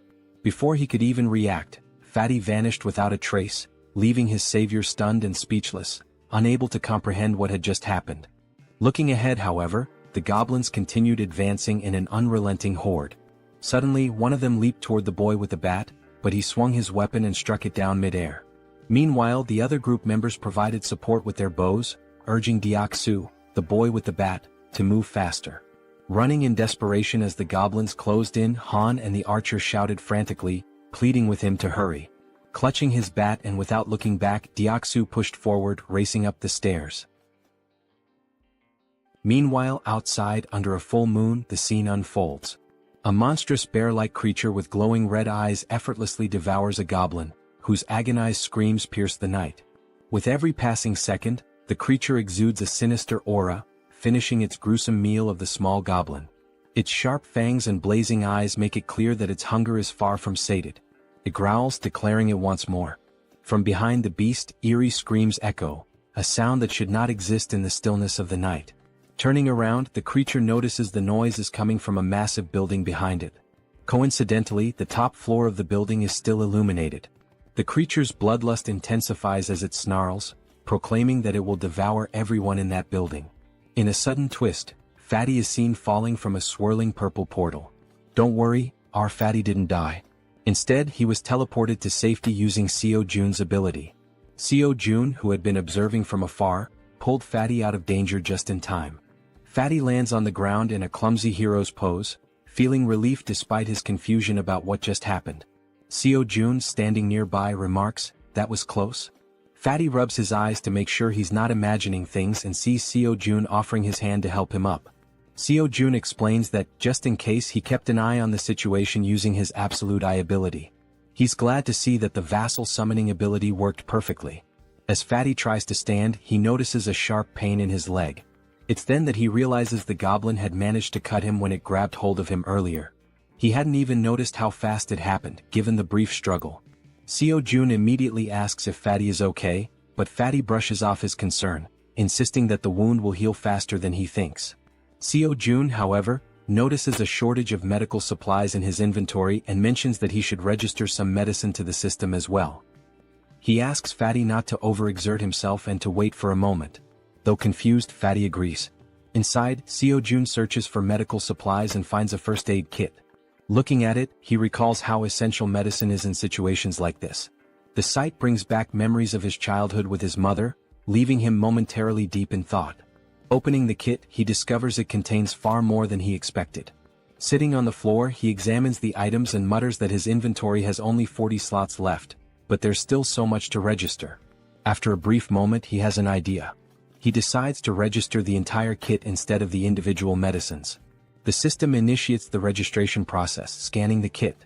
A system notification pops up, confirming that it's a standard first aid kit valued at 77,331.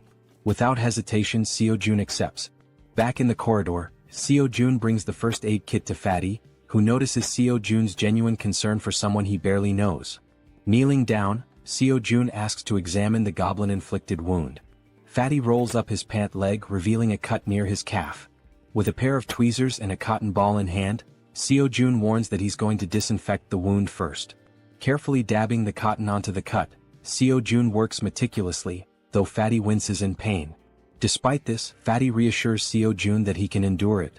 The system promptly notifies Seo Jun that Choi Hyung Jun's, Fatty's, trust level has increased, along with his loyalty. After partially cleaning the wound, Fatty thanks Seo Jun for his care. Seo Jun, while packing the first aid supplies back into the kit, expresses his concern for the others.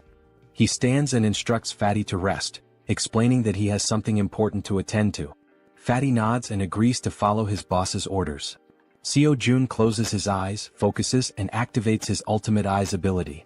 His eyes darken as he scans the building, allowing him to see everything happening within. Back at the emergency stairs, Deoksu, also known as Toji the baseball bat wielder, is desperately fleeing from the relentless goblins. The archer, with her impeccable aim, provides support, taking out goblins with perfect headshots that would make anyone envious. Han and the guy with glasses try to help Deoksu create distance from the goblins but shout in frustration that they can only handle one goblin at a time, urging Deoksu to run faster. Toji sprints as fast as he can, but the goblins remain undeterred, chasing him with tireless persistence. From behind an improvised barricade, the support team fires arrows that was dangerously close to Deoksu, but every shot lands perfectly on the pursuing goblins. Deoksu finally reaches the end of the staircase and, with a leap, crosses the barricade. However, in a moment of carelessness, two goblins manage to jump and lunge at his back, catching him off guard. Instinctively, the rookie Moon charges forward with a shout, determined to protect his comrade. With a single powerful blow from his bow at close range, he takes down the two goblins that had pounced. Moon stands with a serious expression, his eyes glowing blue and filled with determination. Without hesitation, he leaps back into the stairwell, plunging straight into the swarm of goblins. Han is left speechless. Delivering rapid, precise strikes, Moon significantly thins the goblin horde as Han and Toji watch in awe. The rest of the group, witnessing the scene, asks in disbelief if Byung-go Moon had always been this skilled in combat, remarking that his actions are utterly insane. From afar, Seo Jun observes everything and comments that the rookie is doing exceptionally well. The system screen appears, displaying Moon's status. For reference, his full name is Moon Byung-go, and he holds the title of second vassal. His confidence level is 55, and his loyalty is 88. He possesses a teleportation ability that consumes mental energy to move within his line of sight. The mental energy cost increases with the number of companions and the distance traveled. With a sly smile and darkened eyes, Seo Jun remarks that registering Moon as a vassal was a brilliant decision. Back at the stairwell, goblins are being decimated by Moon, each of his blows striking their heads with deadly accuracy. Han asks Jiana, the guy with glasses, if the extension cord is ready. Jiana, holding it firmly, replies that it is. Han then checks if the water tank is prepared. The archer and the baseball bat wielder confirm its readiness. Moon, realizing he has to retreat, sprints toward the barricade as Han yells at him to hurry up. With a swift jump, Moon lands safely behind the barricade. For a brief moment, the goblins believe the group has simply fled. But moments later, a massive water tank appears above the barricade. The tank is tipped over, drenching the goblins and flooding the emergency stairwell with water. The goblins, initially confused, think it's merely a stalling tactic. Han shouts that this is the perfect opportunity, and Jiana flips the switch. An electrical surge travels down the now soaked stairwell through the wires they had previously laid, electrocuting all the goblins that had been pursuing them. Seo Jun's system screen notifies him that he has hunted numerous goblins of varying levels, including some at levels 6 and 7. Another notification pops up, showing that Seo Jun has gained significant XP and earned a total of 334,464 won, which has been deposited into his account. Additionally, his skill level has increased, and a new ability has been unlocked. While using his ultimate eyes ability, Seo Jun suddenly feels a strange pressure. A sharp pain begins to spread through his body, causing him to writhe in agony. Upon closer inspection, a purple wave expands outward from him, covering an increasingly large area. The purple energy travels through the building, the stairwell, the parking lot, and even the goblins chasing his friends. The purple wave appears to function as a scanning mechanism because Seo Jun's ability screen indicates that hostile entities have been detected. After the scan, the system declares that the hostiles will be eliminated. As the energy wave dissipates, the goblins begin to deform, screaming in agony. In an instant, their bodies explode, vanishing in the blink of an eye. The system notifies Seo Jun once again, confirming that he has defeated numerous goblins, including several at levels 6 and 7. Not long ago, some goblins still hadn't given up chasing the group and continued climbing the emergency staircase. One of the goblins sensed something was amiss. A chill ran down its spine as it realized something was following them as well. Turning around slowly, it was greeted by an enormous shadow, its reaction one of pure shock. As it focused, it saw the silhouette of a massive bear approaching from behind. Before the goblin could even think, the bear, with sharp fangs and glowing red eyes, let out a deafening roar. In the blink of an eye before the goblin could react, the bear attacked, biting near its neck. The goblin screamed in pain, drawing the attention of all the other goblins, who stopped and turned to see what was happening to their comrade. By then, the bear had already eliminated the first goblin and had begun attacking the others with its enormous claws. The first goblin was struck down, followed by another and then 2 more. The bear was making effective use of both its claws and teeth. Despite the bear's massive size, the goblins noticed they outnumbered it and decided to fight back. They surrounded the bear and launched their attack. Some jumped onto its back while others distracted it from the front. Quickly, the bear used its claws to knock off the goblins clinging to its back, but this left it vulnerable to more attacks. The goblins lunged at the bear, biting it with their sharp teeth. One managed to grip near its eyes while another bit into its back. The enormous beast tried to resist, striking nearby goblins with heavy blows, but their sheer numbers overwhelmed it, allowing them to attack from all sides. Using their sharp claws, they aimed for the bear's eyes, and just as they were about to blind it, all the goblins' heads suddenly exploded in an instant, likely due to Seo Jun's domain expansion. Now terrified and confused, the bear realized it was safe. At the same time, a system notification appeared, indicating citizenship had been granted. Exhausted from the grueling battle, the bear seemed to shrink in size. It began twisting its neck in an unnatural way, its body contorting strangely. Then it started to transform, revealing a human face emerging from its furry body. Finally, the bear's true form was revealed, a stunning woman with brown hair and eyes. Weakened from the intense fight, she collapsed in the parking lot, surrounded by the bodies of the goblins. Meanwhile, as Seo Jun writhed in pain while using his ultimate eyes ability, like a surveillance camera, he noticed the woman's unconscious body on the ground. He wondered who she was. A system notification identified her as Yanju, level 33, with 9 trust points and an awakened A-rank ability called Werbear. This ability allowed her to transform into a beast, enhancing all her physical capabilities and granting powerful regenerative properties. Seo Jun's eyes widened as he realized this woman possessed an A-rank ability. Additionally, the system revealed that both Dongan and Harem had reached 50 trust points, unlocking their loyalty. The notification also stated that Deoksu's loyalty had reached 30, meeting the requirement to be registered as a vassal. Seo Jun quickly decided to register Deoksu as a vassal. Deoksu, now at level 25 and holding the title of third vassal, had 52 trust points and 31 ability points. Upon awakening, he gained a B-tier ability called Iron Knight, which allowed him to summon full steel armor and a halberd. Seo Jun, deep in thought, deduced that a vassal's level is determined by the rank of their awakened ability. He recalled that Fatty had awakened the strength of the gorilla, a C-rank ability, and was at level 20. Deoksu's Iron Knight was a B-rank ability, placing him at level 25. Moon's A-rank teleportation ability had placed him at level 30.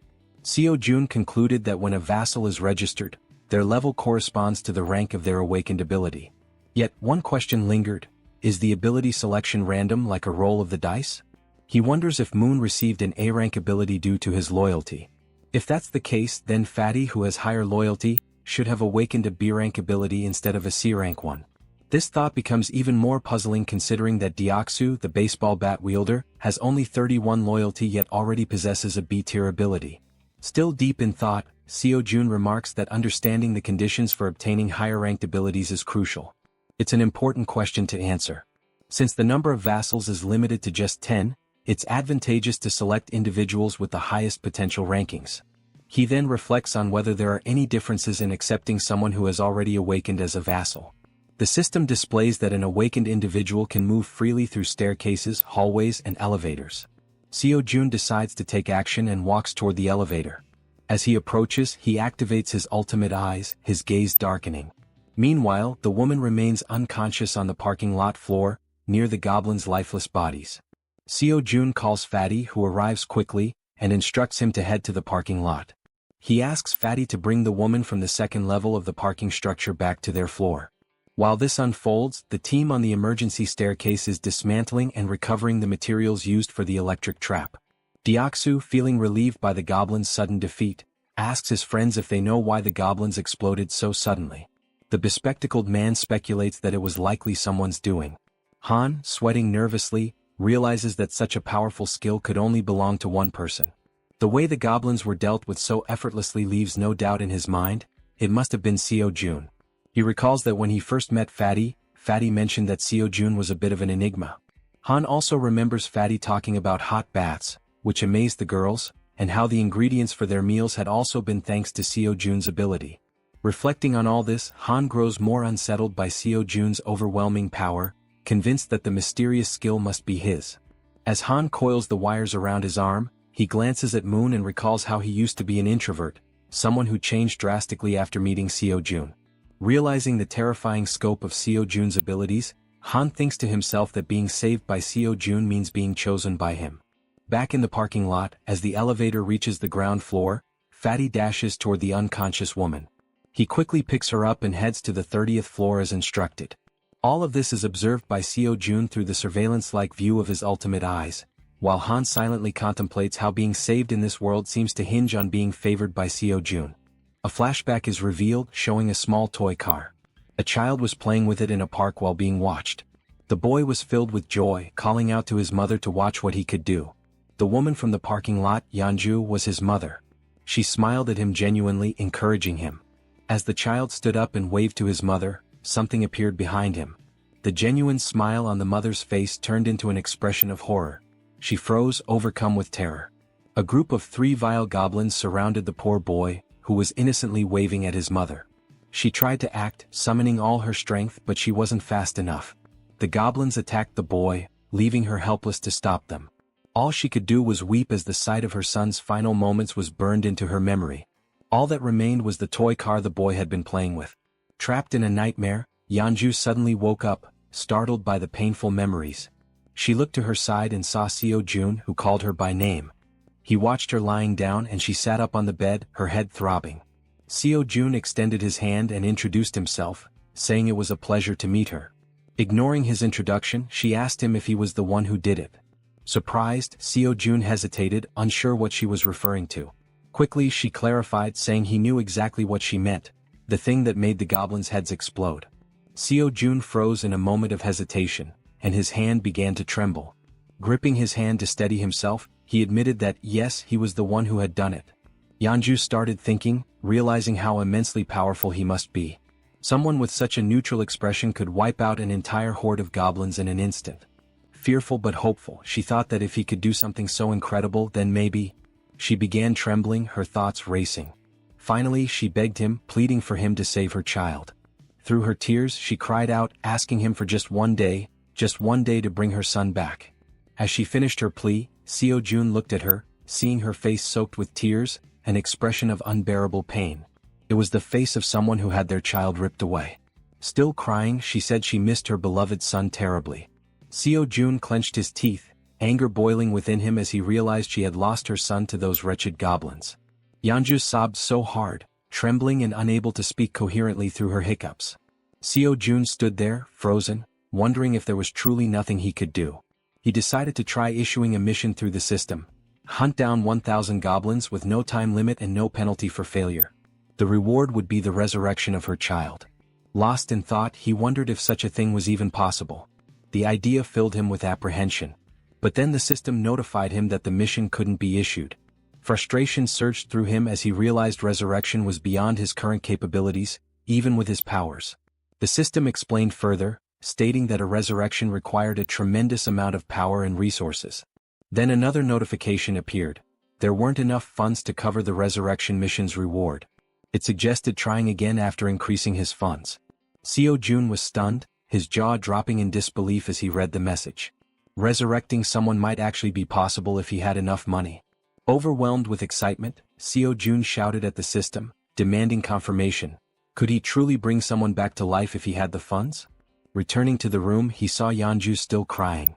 He realized he had no idea how much it might cost to resurrect someone, nor could he even begin to guess. But knowing the possibility existed, he decided to act. He called out to Yeonju, who quickly looked up, wiping her tear-filled eyes. With a serious expression, Seo-jun told her that he thought he might be able to help her. He explained that there might be a way to bring her son back. Upon hearing this, Yeonju feels a sense of relief. Though not a certainty, the idea that there might still be hope offers her comfort. Still crying, she grips the bedsheet tightly and asks if what he said is truly real or just a cruel joke. Seo-jun reassures her that he would never joke about something so serious. However, he explains that while it is possible, it cannot happen just yet, and she nods in understanding. He adds that he doesn't know exactly how long it will take, but there is definitely a way.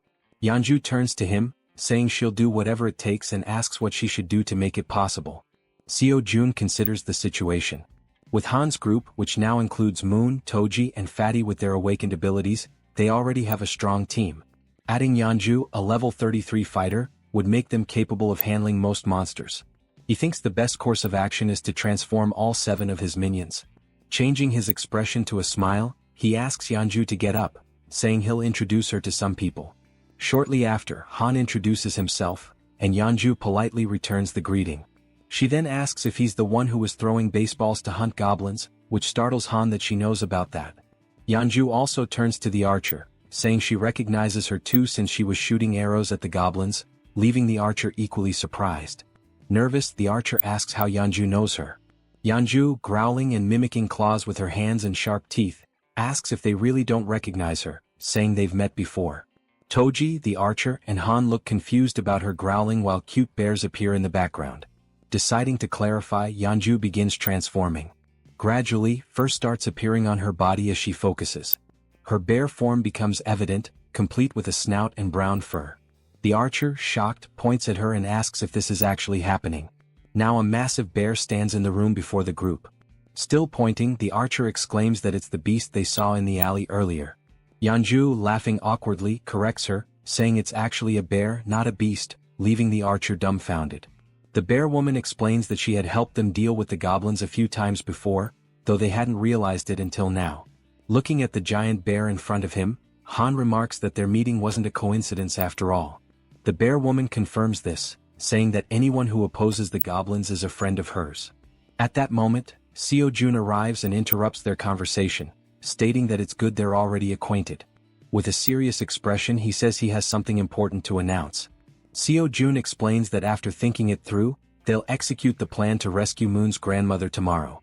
The group listens intently as he informs them that the number of goblins has drastically decreased, making this the perfect opportunity for the mission. He adds that Fatty will sit out this mission due to his injuries and mentions that he borrowed Fatty's room, as Fatty lost his bed to the bear woman. Seo-jun then announces that Yeonju, the bear woman, will join them on the mission. She nervously thanks him for the opportunity and says it's a pleasure to meet everyone. Concluding the meeting, Seo-jun tells them to prepare for tomorrow morning. The group, filled with determination, agrees to the mission without question. Afterward, Seo-jun calls Toji and Moon aside for a private conversation in the hallway, leaving them feeling uneasy. He reassures them not to worry, saying it'll only take a moment. Under the full moon in the hallway, Seo-jun asks if they know why he called them there. Both Toji and Moon look startled, unsure of what he's referring to, though deep down they might have an idea. The two were caught off guard by the sudden question and visibly startled. Toji hesitated and admitted he wasn't sure, while Moon spoke up, asking if it had something to do with the powers they had recently acquired. Jun smirked sarcastically and replied, "Yes, it's about your powers." He went on to explain that both of them had awakened abilities this time, leaving them shocked at how perceptive their leader was. Seo-jun explained further, revealing that Moon's newly obtained ability was teleportation. This excited Moon, who was eager to learn how to use it. As for Toji, his ability was named Knight of Steel, which left him curious about what it could do. Jun's expression shifted to one of seriousness as he considered the situation. He realized he needed to understand how both their abilities worked before they embarked on the mission the next day. Deep in thought, he opened the system screen to analyze their progress. He issued a mission to both of them: demonstrate their newly awakened abilities within 1 hour. The reward for success was increased strength, while the penalty for failure was having to sleep in the corridor. The system confirmed the mission parameters, and June found himself intrigued by these team-oriented challenges. As June mulled over the situation, Toji, unable to contain his enthusiasm, called out, asking if it was true that he had awakened a new ability. June confirmed with a nod. Toji's excitement was palpable. Snorting with exhilaration, he exclaimed how great it was, but then asked about the Knight of Steel ability, curious about its specific capabilities. June explained that it allowed Toji to summon a steel suit of armor and a halberd. Before Toji could ask further questions, since he was used to wielding a baseball bat, a blue light suddenly materialized beside him. The light was Moon's teleportation ability activating. In an instant, Moon vanished, leaving Toji stunned by how quickly he had picked up the skill.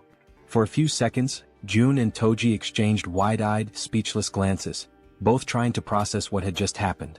Moments later, Moon reappeared in the corridor, slightly wobbly as he landed.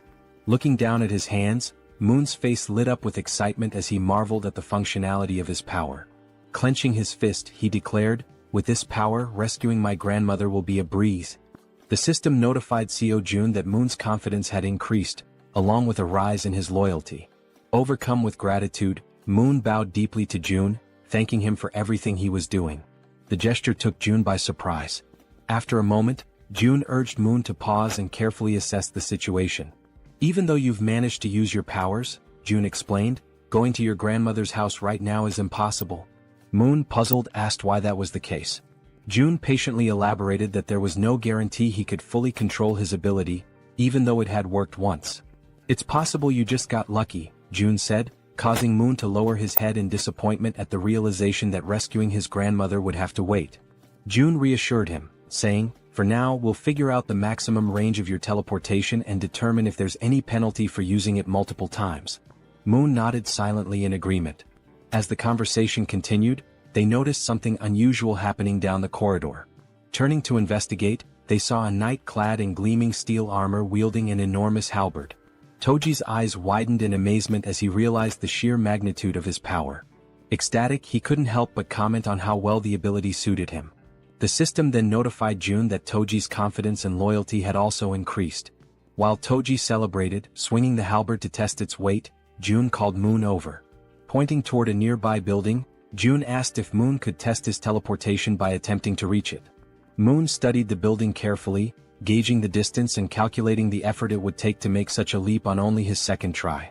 Finally, he turned to his leader and said, "I'm not sure I can make it, but I'll try." The system presented a new mission: teleport to the rooftop of Building 113 within 3 minutes. The reward was an improvement to Moon's teleportation ability, while the penalty for failure was having to sleep outside. While focusing intensely, Moon positioned his hands in a stance resembling a Kamehameha to channel his energy for teleportation. In the background, Toji cheered him on enthusiastically, offering words of encouragement and telling him he could do it. After aligning his thoughts and gathering his energy, Moon opened his eyes. In that instant he vanished once again, enveloped by a burst of blue light. The force of his ability was so intense that Toji instinctively shielded himself from the shockwave. Moon reappeared on the rooftop of the other building, landing in a dramatic superhero pose.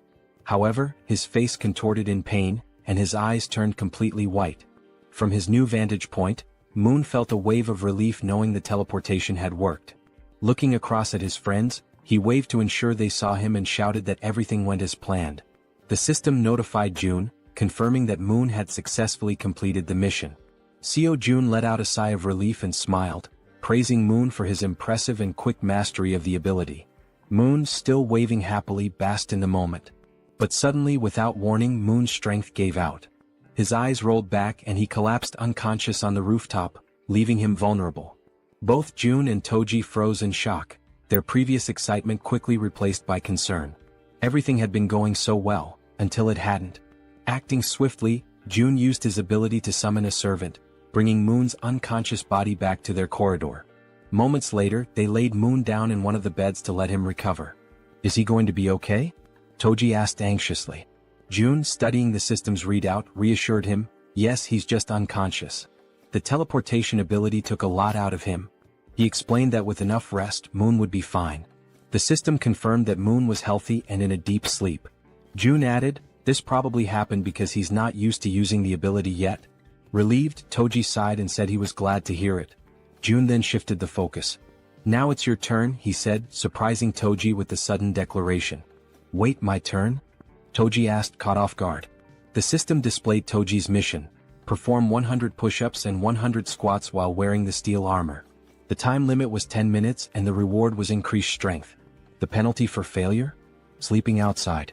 Without hesitation, Toji began the exercises, starting with the push-ups. Clad in his heavy steel armor, every movement required an incredible amount of effort. Sweat poured down his face and dripped onto the floor as he pushed himself to the limit. Determined, he moved on to the squats, completing the second half of the mission with gritted teeth and unwavering resolve. When he finished, Toji stood tall, exhausted but triumphant, shouting, "Mission accomplished. I did it." The system confirmed his success, notifying Jun that Kang Deoksu, Toji, had completed the mission. Breathing heavily, Toji leaned against the wall to catch his breath while Jun observed him, impressed. With a body like his, so athletic and resilient, it's no wonder he has such endurance, Jun thought to himself. Suddenly, the system displayed a new message, something Jun had never seen before. What's this? Jun muttered, his eyes narrowing at the unexpected notification. As he studied the screen, Toji asked, "Is that really all for the mission?" Jun nodded, smiling warmly. "Yes, great job. You can go rest now." The system finished calculating and displayed a notification. Toji's strength had slightly increased. Turning to Jun, Toji expressed his gratitude. "Thanks for taking the time to help us. I really appreciate it." Jun, surprised by the sudden notification and watching Toji feel the changes in his body, noticed a new sense of energy radiating from him. Looking at his own hands, Toji clenched them into fists, feeling the power coursing through his veins. "This reward changes everything," he said with a confident smile. The next day, somewhere in a dark alley in Busan, Han screamed in desperation, urging everyone to run. The group scattered, fleeing for their lives as a ferocious horde of goblins pursued them. Toji, however, stopped running and turned around, his fury evident. Assessing the situation, he decided to act. The goblins, focused on their chase, were suddenly blinded by a brilliant light shining in front of them. As they adjusted their vision, they saw a towering figure clad in a steel suit of armor wielding a massive halberd. Without hesitation, Toji charged forward and struck the nearest goblin, impaling it with his halberd in one swift, powerful motion. Then Toji unleashed a flurry of diagonal strikes in rapid succession, cutting down goblins one after another. But the goblins, fueled by rage, refused to give up and surged forward with a determined attack. Expecting a direct assault, Toji braced himself, but the goblins cunningly outmaneuvered him, slipping past to target the more vulnerable backline. In an instant, arrows struck the goblins' heads in swift succession, ending their rampage permanently. Toji turned to see what had happened and spotted Moon wielding a bow and arrow. "Don't worry," Moon called out confidently. "I'll handle any goblins that get past you. Focus on the ones ahead." Gripping his halberd tightly, Toji turned back to the remaining goblins. A smirk spread across his face as he responded, "Got it?" Seeing Toji's renewed focus, the goblins froze, hesitating in their attack. One by one they began to retreat, turning back to where they came from. Frustrated, Toji yelled at them to come back and face him. As the goblins retreated, terror gripped them when a massive shadow appeared before them. It was the bear girl, her glowing red eyes piercing through the chaos. This was her dramatic first appearance, emerging from an ambush prepared for the retreating goblins. The goblins had no choice but to surrender to their fate, collapsing in despair and lamenting their past misdeeds. The group showed no mercy.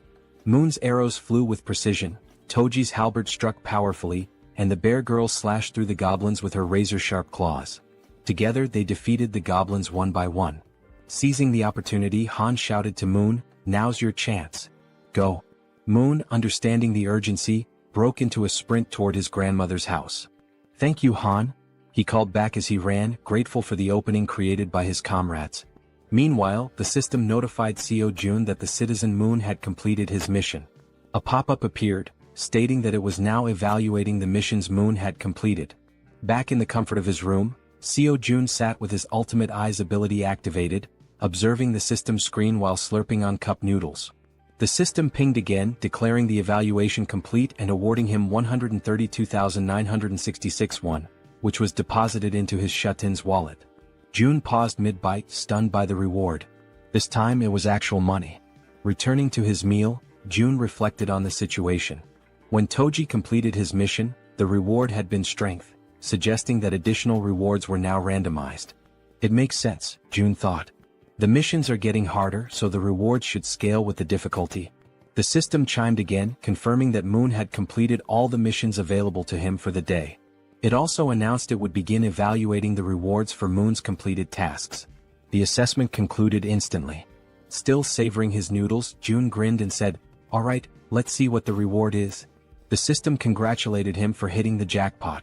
For those unfamiliar, it clarified that a jackpot is the maximum prize accumulated in games of chance like slot machines or lotteries.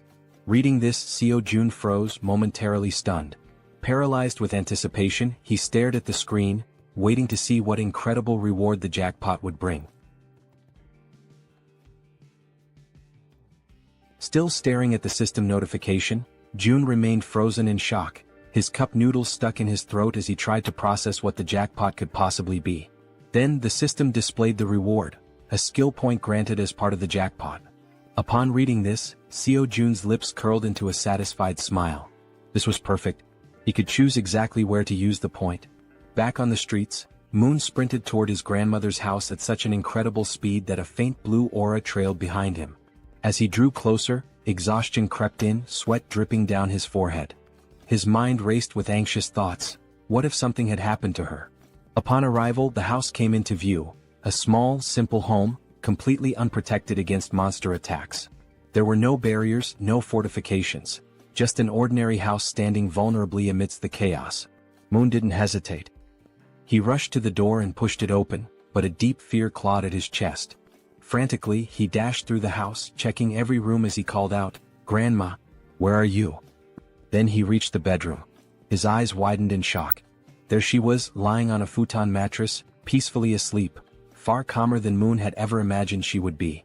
Cautiously, he approached, gently placing a hand on her shoulder. "Grandma," he whispered, shaking her lightly, hoping for any sign of response. Slowly, her eyelids fluttered open. Her voice was faint and drowsy as she murmured, "Who is there?" She reached out, her frail fingers brushing against his hand. "Moon, is that you?" And at that moment, ninjas cutting onions must have passed through the room, because Moon's vision blurred as he choked up, his chest tightening with overwhelming relief.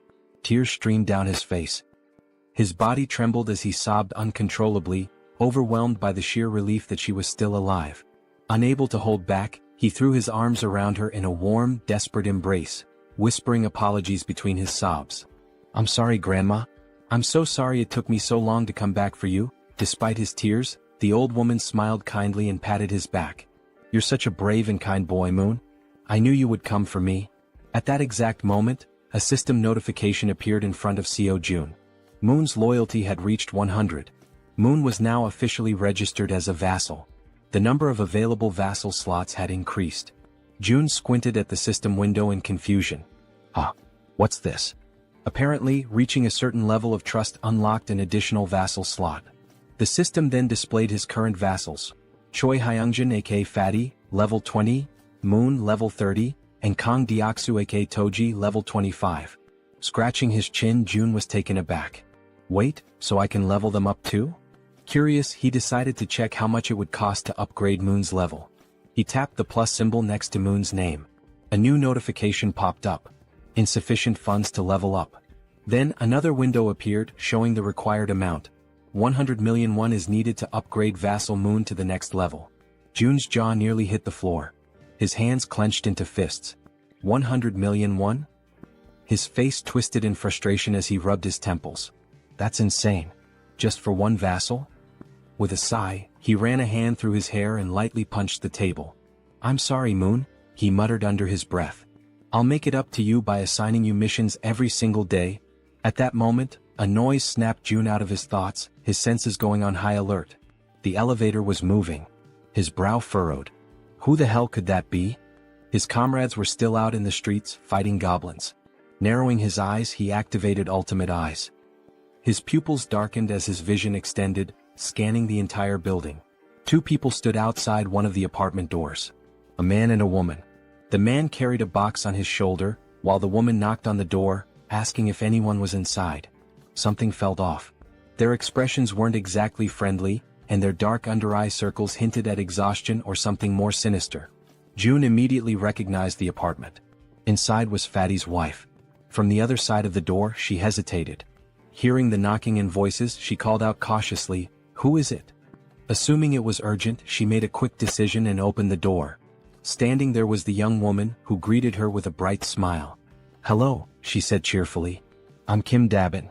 Then she gestured toward the man beside her. "And this is my younger brother, Kim Miho." She continues, mentioning that they live in unit number 1701. Intrigued, Fatty's wife asks what brings them there. The girl sighs, explaining that she only came because she desperately needed help, leaving Fatty's wife wondering what kind of help she could possibly need. Then, with a sudden burst of desperation, the girl blurts out, practically shouting, "Would it be possible for you to let me take a shower?" Fatty's wife is completely caught off guard. Her jaw drops. Of all the things she had expected to hear, this was the absolute last. Still trying to process it, she blinks in disbelief and asks if she heard correctly. "Did you really just ask to take a shower? And that's all you need?" The girl nods eagerly. "Yes, that's all. I just want a shower." Relieved that the request wasn't anything too complicated, Fatty's wife lets out a small chuckle and waves them inside. "Well, that's easy enough. Come in." The two enter, expressing their gratitude. The man, still carrying the box on his shoulder, also thanks her before asking where he should put it. Curious, Fatty's wife asks what's inside. As he places it down on the floor, the girl, still grateful, explains that it's just canned food and some miscellaneous supplies. The man opens the box, revealing various types of canned goods, exactly as she had said. Seeing this, Fatty's wife smiles and thanks them, mentioning that they really didn't have to go through all that trouble. The girl waves it off. "It's nothing really. If you think about it, I just walked into a stranger's house and made a pretty weird request." Just as she finishes speaking, something catches her attention from the corner of her eye. She turns her head slightly, her gaze landing on the collection of bows lined up against the wall, alongside Toji's baseball bat. Curious, she can't help but ask, "Do these bows and that bat belong to the owner of this apartment?" Fatty's wife wasn't expecting that question. Still, after a brief pause, she shakes her head. "No, actually. These don't belong to the apartment's owner.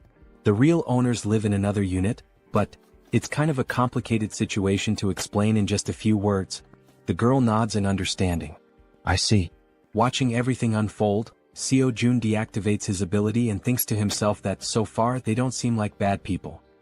He then shifts his gaze toward the window and murmurs to himself, "I'll go check it out later." After a brief moment of thought, he adds, "I also need to talk to them. I want to ask if they'd be willing to help rescue other survivors from the nearby apartments." Before he can dwell on it further, a sudden system notification pops up. June blinks in surprise as the message appears before him. "You have successfully hunted a red tiger." A second notification follows immediately after. "You have gained a large amount of XP." Then another. 39,783,201 has been deposited into the Ultimate Shutin's wallet. And finally, one last message. "Your skill level has increased and you have acquired a new ability." June stares at the notifications, his eyes widening in shock. What just happened out there? He hadn't even been paying attention for that long. How could so much have changed in such a short time? Without hesitation, he forces himself to reactivate Ultimate Eyes, pushing his abilities to their limit despite the strain. Outside, the battlefield is far from calm. Han, the archer, and the guy with glasses are both lightly wounded. In front of them, the corpse of a massive red tiger lies motionless on the ground, and next to it, the werbear is also severely injured, struggling to move. The rest of the group stands frozen, unsure of what to do next. June observes everything, but a strange feeling creeps up on him. His stomach twists, and his chest tightens as a wave of unease washes over him. What the hell just happened? Suddenly, a sharp pain shoots through his body. His muscles spasm, cold sweat dripping down his face as an overwhelming pressure grips his chest. He groans in agony, barely able to keep himself upright. Then the system sends another notification. "You have discovered individuals who are eligible to receive citizenship." Through the pain, June barely manages to process the message. There are still people who aren't citizens yet? His breathing is ragged, but he forces himself to speak. "System, grant them citizenship." A new notification appears instantly. A list of names flashes across the screen. Citizenship has been granted. And then, another alert. You have officially reached 50 citizens. An additional message follows. The amount of XP and money that citizens can earn has increased by 100%. But the surprises don't stop there. A final notification appears on the screen, revealing something unexpected. As the number of citizens has reached a specific threshold, all citizens have unlocked a new ability, Power of Trust. June stares at the words mind racing. Power of Trust. What does that even mean? Despite his lingering confusion, his thoughts drift back to the battlefield. He clenches his jaw. Did anyone get seriously hurt? Back on the streets, we see Moon, slightly injured and gasping for breath, making a tremendous effort as he carries his grandmother on his back. Everyone else is also wounded, running desperately while providing cover for Toji, who is carrying the injured werbear woman. Observing this, June quickly realizes that the situation outside is far worse than he had imagined. And of all people to be seriously hurt, it had to be the werbear. As the group races to escape, a horde of goblins suddenly appears right in front of the two carrying the wounded.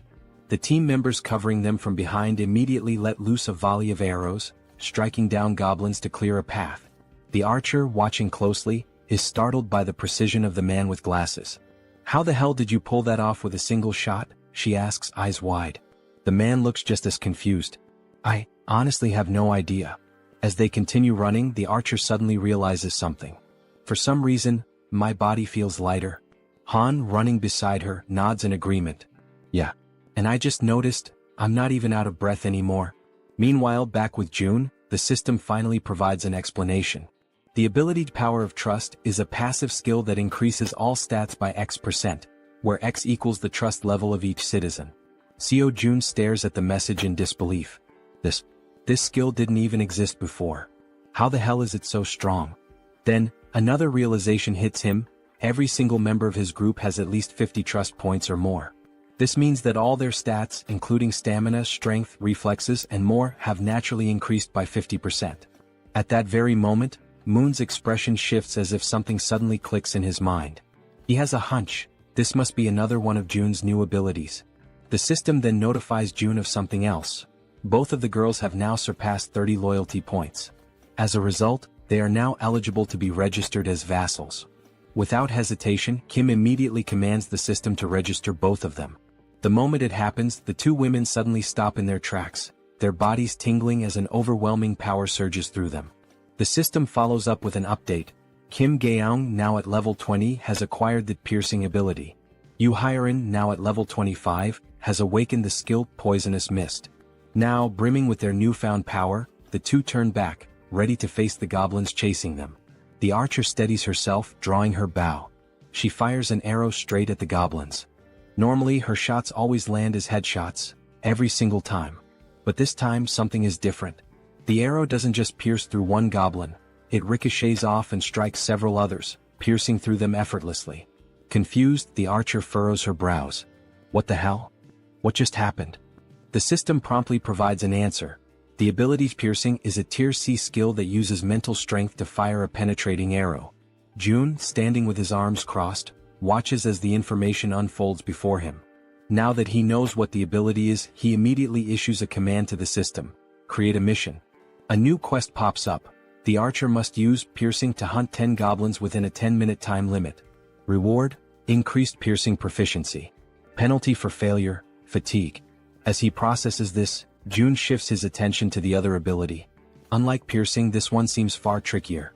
Poisonous Mist is a deadly attack, and while it's classified as a B-rank skill, using it incorrectly could endanger the entire team. June exhales sharply, deciding to deal with it later. I'll figure it out when the time comes. Just then, the system sends another notification. The archer has successfully completed the mission. 10 goblins eliminated. A new message follows. The maximum number of missions available for today has been reached. Evaluating. June sighs, unimpressed. The rewards weren't that great this time. But now that the battle outside has settled, he decides it's time to check on the citizens living on the lower floors. Activating Ultimate Eyes, he scans the corridors. His gaze locks onto the silhouette of a man walking calmly through the halls, his hands tucked into his pockets. June watches as the man heads toward the bathroom, likely to collect water. Smart. June notes that this man has good survival instincts. He's gathering water before supplies run low. Shifting his focus elsewhere, June spots another pair, a man and a woman sitting together, preparing to eat.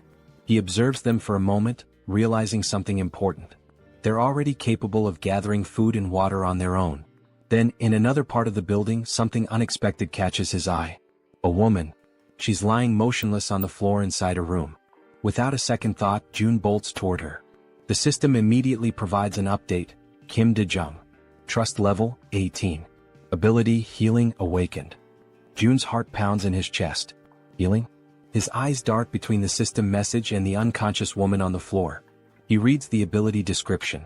She can heal wounds. A surge of urgency floods through him. She's the first healer they've found, and they desperately need her. Without hesitation, June sprints forward. He has to help her, no matter what.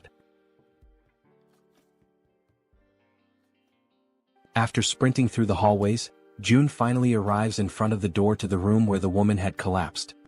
His breathing is still heavy from the run, but he quickly composes himself and reaches for the doorknob. Slowly he tries to turn it, hoping to gain access without any trouble. However, to his surprise, the door is locked from the inside. A deep frown settles on his face as he realizes there is no way for him to open it from the outside. The sudden obstacle causes his shoulders to slump slightly, and he takes a step back, frustration creeping into his thoughts. But just as he starts to contemplate another course of action, something unexpected happens. His eyes widen momentarily as a new notification from the system appears before him. By sheer coincidence, or perhaps fate itself, he has just acquired a new skill. The system promptly displays its details. The ability is called Invisible Hand, and it is currently at level 1. According to the description, it allows him to summon and control an invisible hand at will. Reading the notification, a surge of newfound determination fills his chest. His grip tightens into fists as he mentally acknowledges the absurd but undeniable reality of his newfound power. Silently, he expresses his gratitude for this sudden stroke of fortune. Closing his eyes for a brief moment, June focuses his thoughts entirely on the locked door before him. He visualizes himself breaking the lock, willing it to yield under his command. When he finally opens his eyes, he is met with an unexpected yet welcome sight. Right before him, materialized out of shut-in energy, is a lock-breaking tool, a sturdy bolt cutter formed entirely of the same strange energy he has come to rely on. Without hesitation, he reaches forward, taking hold of the newly formed tool. The cold sensation of the manifested object in his grip confirms its existence. Without wasting another second, he positions it against the lock and applies pressure. A sharp snap echoes through the quiet hallway as the lock gives way effortlessly. With a swift motion, he pushes the door open and rushes inside. The moment he steps into the dimly lit room, his gaze immediately lands on the unmoving woman lying on the floor. Now that he is seeing her up close, the eerie stillness of her body makes the entire scene feel unsettling. June quickly kneels beside her, concern evident in his expression. Reaching out, he gently nudges her shoulder, his voice calm yet firm as he speaks. He asks if she can hear him, if she is all right, urging her to wake up. There is no response. A deep sense of unease washes over him. He carefully observes her condition, scanning for any visible injuries. But what he notices instead sends a wave of worry through him. Her face is unnaturally pale, her lips dry and cracked. Severe dehydration. His mind races. Dehydration this extreme could be dangerous. She needs help, immediately. He quickly shifts his attention to the surroundings, searching for anything that might assist in stabilizing her condition. His eyes dart around the room, taking in every detail. Then, something catches his attention, something that makes him pause, confusion flickering across his face. There is water in the room. Yet, despite the presence of water, she is still in this critical state. It makes no sense. The contradiction unsettles him, sending a cold shiver down his spine. Glancing back at the woman, he forces himself to push aside the troubling thoughts. Now is not the time to question the situation. The priority right now is saving her. A sudden idea forms in his mind. Without hesitation, he opens the system interface. There is a chance this might work. June quickly assigns her a mission, a simple yet crucial task. The mission objective, breathe. The reward, immediate recovery from dehydration. The system processes the command, deducting 10,000 won as the cost for activating the mission. Almost instantly, a soft blue aura begins to envelop the woman's body. June watches intently, his pulse quickening as the energy works through her. Then faint sounds escape her lips, a weak, breathy noise, but a clear sign that she is beginning to stir. Relief floods through him. It worked. Slowly, her eyelids flutter open, her gaze hazy and unfocused. A blurred silhouette of a figure stands before her, a voice reaching her ears, asking if she is awake. Her mind struggles to process the situation. Her voice, weak but laced with confusion, manages to form a question. Who is he? And why is he in her room? June straightens slightly, meeting her dazed gaze. He introduces himself, explaining that he lives in a unit just above hers in the building. She blinks, her expression still foggy with exhaustion. The information doesn't seem to register right away. Still lying on the floor, she questions him again, her voice laced with uncertainty. How did he get inside? June, seeing no reason to hide the truth, states it plainly. He tells her that he saw she was unwell and decided to enter, by force breaking the door open to reach her. A moment of silence lingers between them. Then her breath hitches. Her expression shifts as realization dawns. Without warning, tears begin streaming down her face. And yet she does not say a word. She simply cries as if the weight of everything she had been enduring had finally caught up with her. She raises her hands to her face, wiping away the tears in an attempt to hide her crying. Her shoulders tremble slightly as she struggles to compose herself. June, watching her closely, immediately senses that something is wrong. There is an uneasiness in the way she reacts, something beyond just exhaustion or confusion. Taking a deep breath, he calls her name, Kim De-jung, his voice firm yet gentle.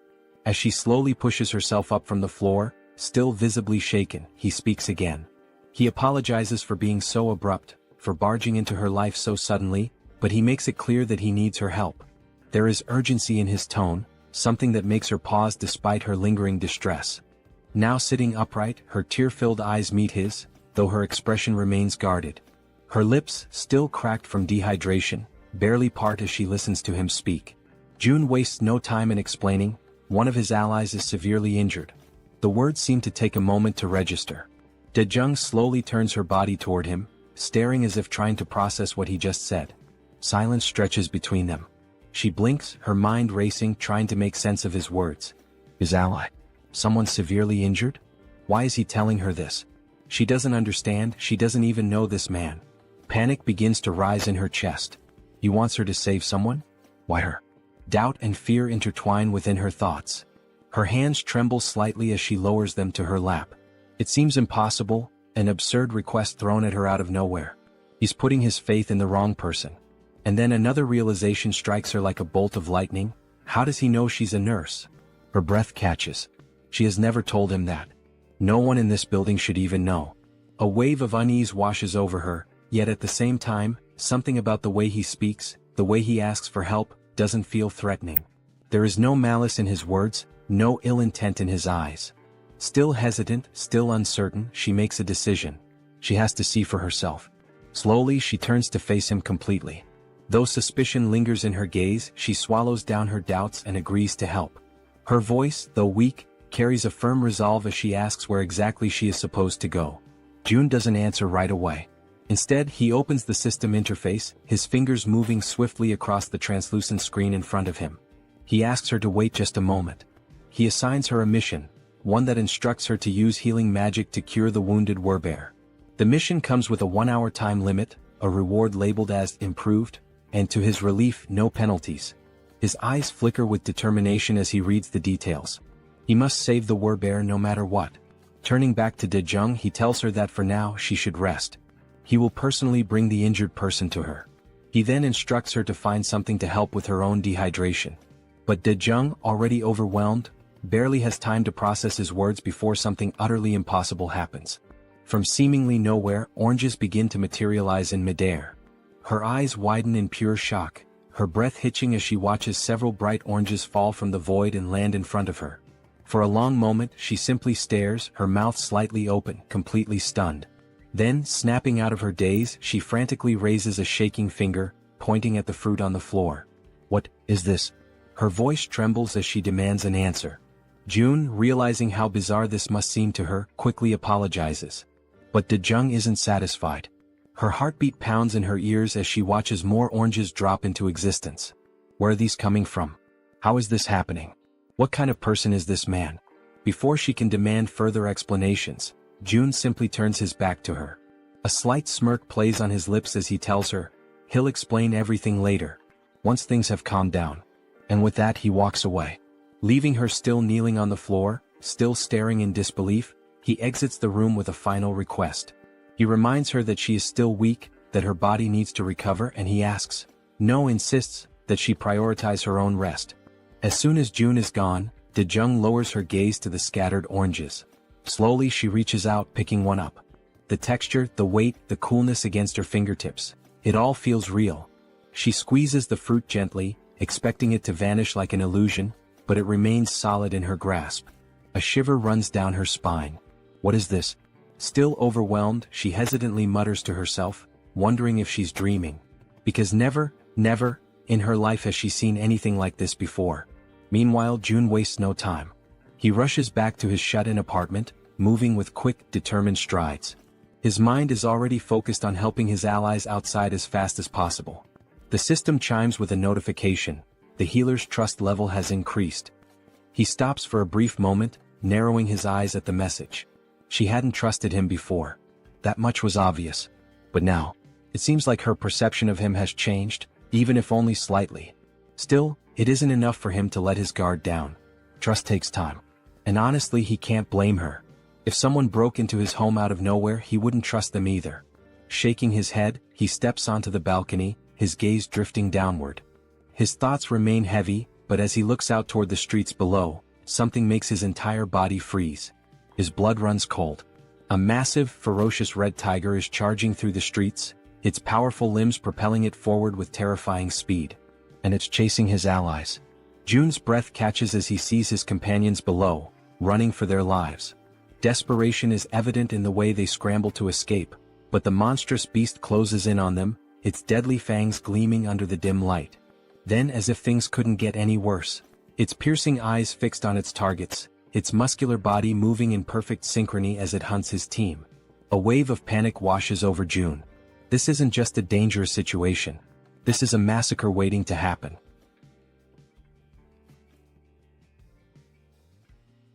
June stood frozen in shock as he took in the sight before him. There wasn't just one red tiger. Another had appeared, a second ferocious beast, separate from the one that had already fought the Werbear woman and left her gravely wounded. Down below, chaos continued to unfold. The massive red tiger prowled menacingly, striking fear into the hearts of the remaining group members, who were now running desperately, not daring to look back. Fear gripped them entirely, their survival instincts pushing them forward. Amidst the frantic escape, Harem, the girl who had received the power of poison, misstepped. Her foot twisted unnaturally, and pain exploded through her leg as she collapsed onto the hard ground. A sharp, involuntary cry of agony tore from her throat. Both the archer woman and Han immediately stopped in their tracks, their faces contorted with panic. Their eyes darted back to her, calling out her name with pure desperation. Gritting her teeth, Harem struggled to push herself up, trying to fight through the pain. But her body was already beyond exhaustion, her limbs heavy, refusing to obey her will. No matter how much she willed herself to move, she couldn't. The archer's voice rang out through the air, a raw scream of distress. Because the enormous red tiger was already preparing to strike. Its muscles coiled, eyes locked onto Harem like a predator savoring its helpless prey. It was ready to devour her, its powerful body lunging forward just as she finally managed to stagger back onto her feet. But she had yet to realize how dangerously close the beast truly was. Her mind was occupied by something else, perhaps a last-ditch plan or sheer disbelief at her predicament. Then at last she turned her head. And in that instant she understood. The beast was right there. The realization hit her like a tidal wave, crashing down and swallowing her whole. A cruel truth settled into her bones: there was no escape. For a brief, soul-crushing moment she stopped resisting. The fight drained from her eyes and she surrendered to the inevitable. She stood still, bracing for the end, waiting for the red tiger's jaws to clamp down and rip her apart. And then, in a sudden flash of light and violet smoke, she was gone. The tiger's gaping maw snapped shut on empty air. A growl rumbled deep in its throat, confusion flickering through its burning eyes. It didn't understand what had just happened. A heartbeat ago, its prey had been right there. And now, vanished. The frustration of the failed kill sent the beast into a deeper fury. At the same moment, Harem reappeared, disoriented, drenched in sweat, her breath ragged and uneven. Her mind reeled as she tried to comprehend what had just occurred. Had she died? Was this the afterlife? Pain surged through her limbs, sharp and unrelenting, reminding her that she was still very much alive. That was when she saw him. June. He was standing there watching her closely. It had been too close, a fraction of a second later and she wouldn't have survived. The weight of that realization pressed down on him. Hiren, still trembling, looked up at him but no words came. She was too exhausted, too overwhelmed to speak. Meanwhile, outside, the others were still running for their lives. June took a deep breath, his mind racing. At the very least he had bought them some time. One less person in immediate danger meant the group below had a slightly better chance of escaping. Then his system screen flashed with a new notification. He had discovered individuals who met the criteria to be granted citizenship. The system prompted him, did he wish to approve their citizenship? Before he could process this, another sudden movement caught his eye. Moon appeared, using his teleportation ability to warp into the apartment, carrying his grandmother in his arms. As soon as he landed, he turned to June, his expression frantic. His breathing was unsteady, but his grip on the elderly woman remained firm as he pleaded for June to take care of her. June glanced at Moon, then at the frail woman in his arms. The concern in Moon's eyes was unmistakable, but June's mind was already occupied with something far more urgent.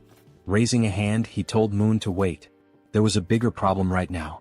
Moon parted his lips, ready to argue, ready to demand an explanation.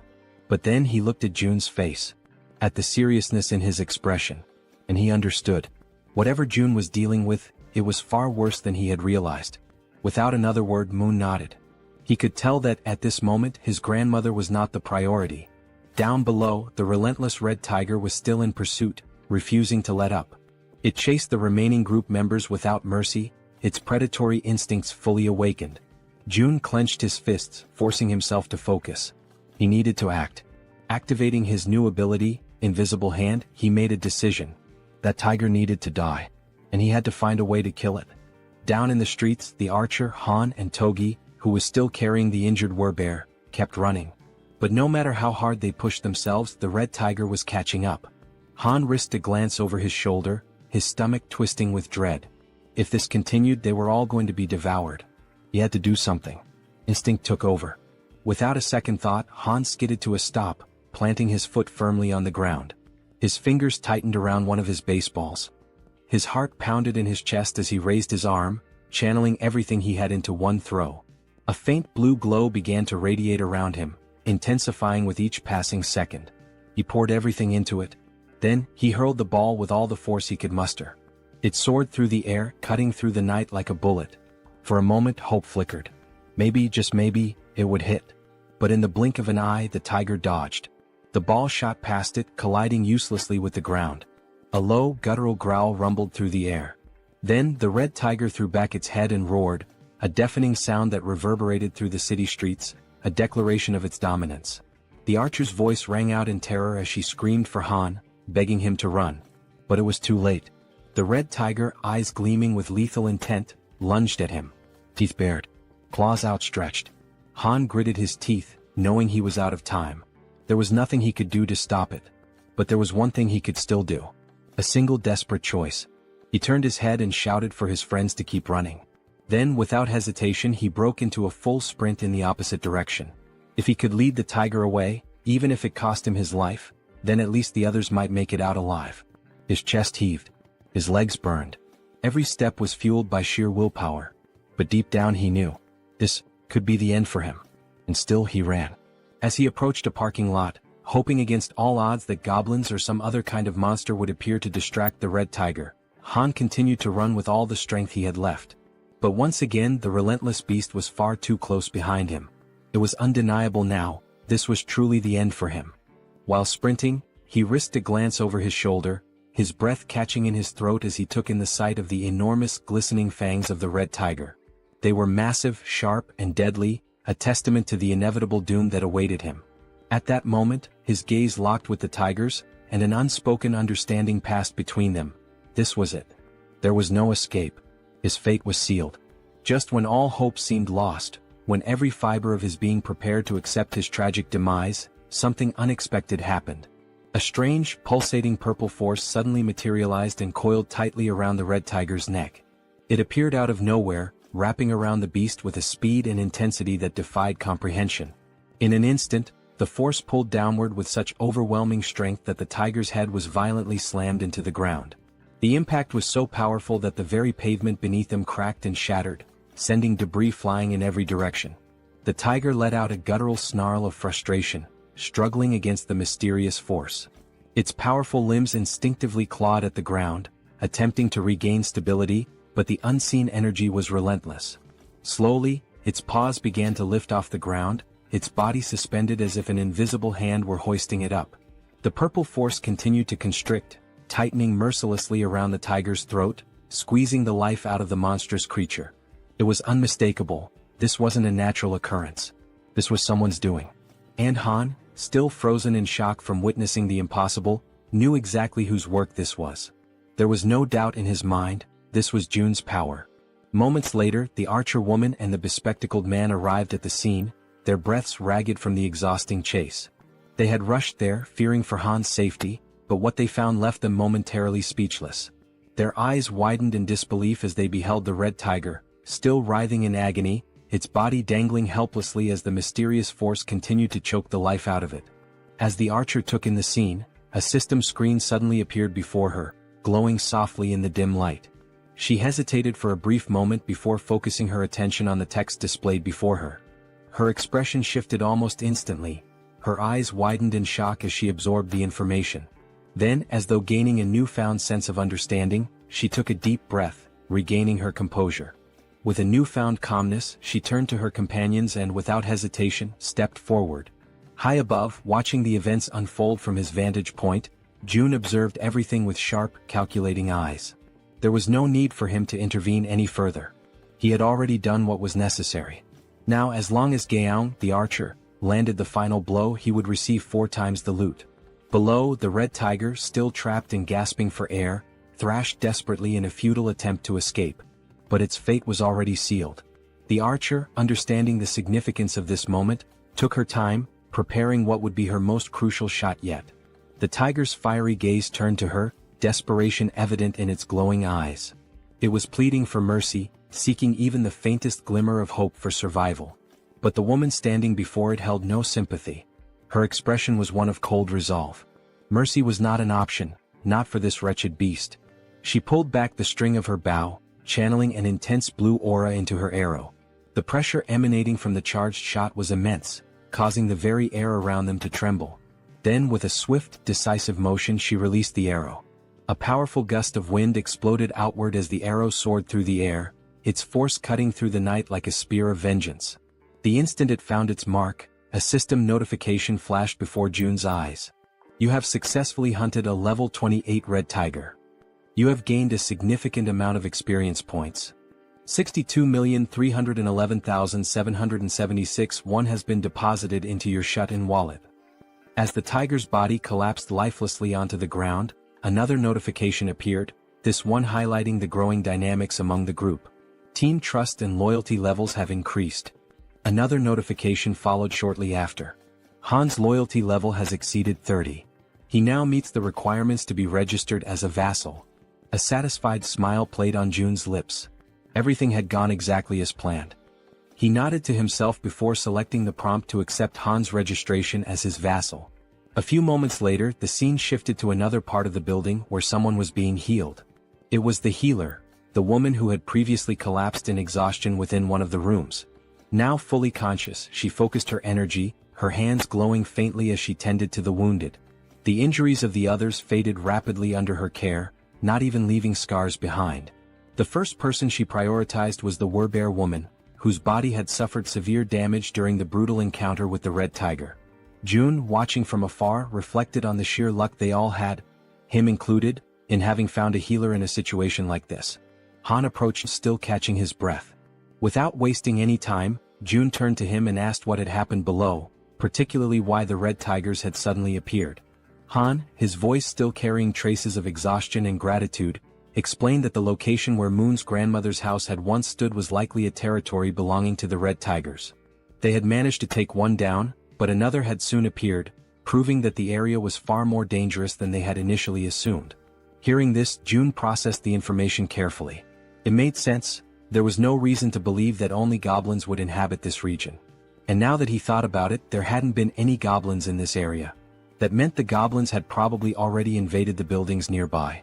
If that was the case, Moon's grandmother wouldn't have been safe if she had remained inside. Despite everything, The only reason she had survived was that she had unknowingly been within the Red Tiger's territory. June exhaled slowly, shaking his head.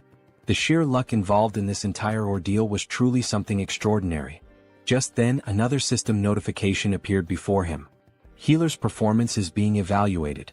73,312 has been deducted for the mission. The healer let out a relieved sigh upon realizing that her task had been successfully completed. Seeing her reaction, June stepped forward and acknowledged her efforts, telling her that she had done a great job. However, she quickly waved off his praise and instead asked if she could finally return home. Before anyone could respond, a voice interrupted. Wait a moment. It was Fatty, who had finally reappeared after spending some time resting and recovering from the ordeal. Scratching the back of his head, he looked around awkwardly before addressing the group.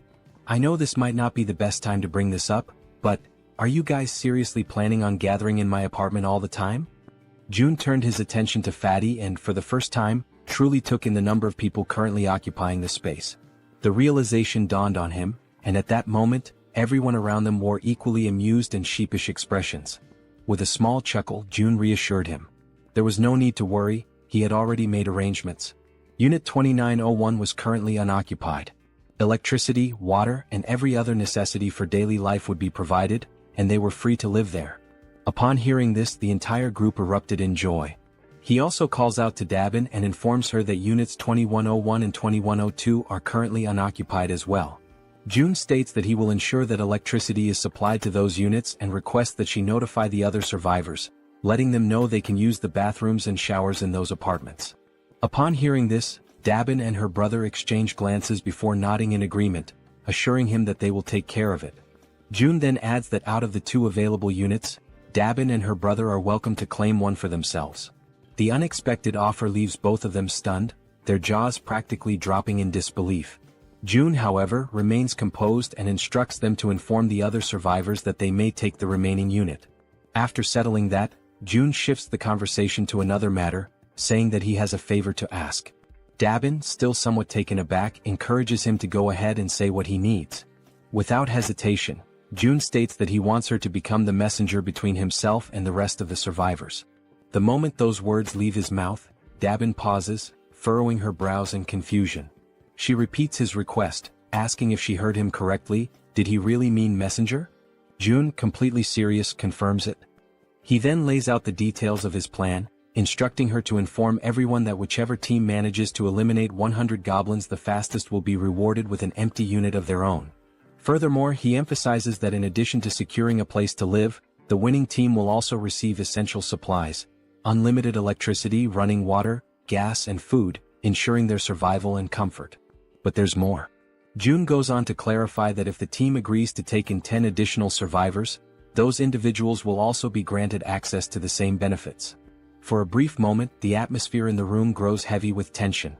The weight of June's words settles over them, and everyone seems to grasp the implications of what he is proposing. Then, as if anticipating concerns, June adds one final note. He instructs Dabin to make sure she informs them that the distribution of these benefits may take longer depending on which floor their new residence is located. As he watches their reactions, June contemplates his next move. From this point forward, he realizes every decision will be like moving pieces in a strategic game of chess. Only those who prove their worth will receive the resources they need. At that moment, a system notification appears before him. A new quest materializes, an official mission to hunt down goblins. The quest has a strict time limit of 168 hours, a modest reward of experience points, and a harsh penalty for failure, being barred from using any shared facilities. A final message flashes before his eyes. Will you grant this quest? Yes or no?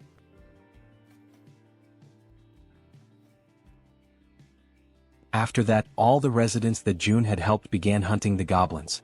Outside, one of them was desperately running for his life, being chased by an enormous horde of goblins. His breath was ragged and his legs burned with exhaustion, but he had no choice but to keep moving forward. The goblins were enraged, shrieking as they pursued him, their eyes glowing with a savage hunger. The young man in the red jacket was already drained from all the running, and regret started creeping in. He cursed himself for getting into this situation but kept repeating in his mind that he just needed to endure a little longer. As he continued sprinting, his eyes locked onto a door ahead, leading into the parking lot. His last hope of survival.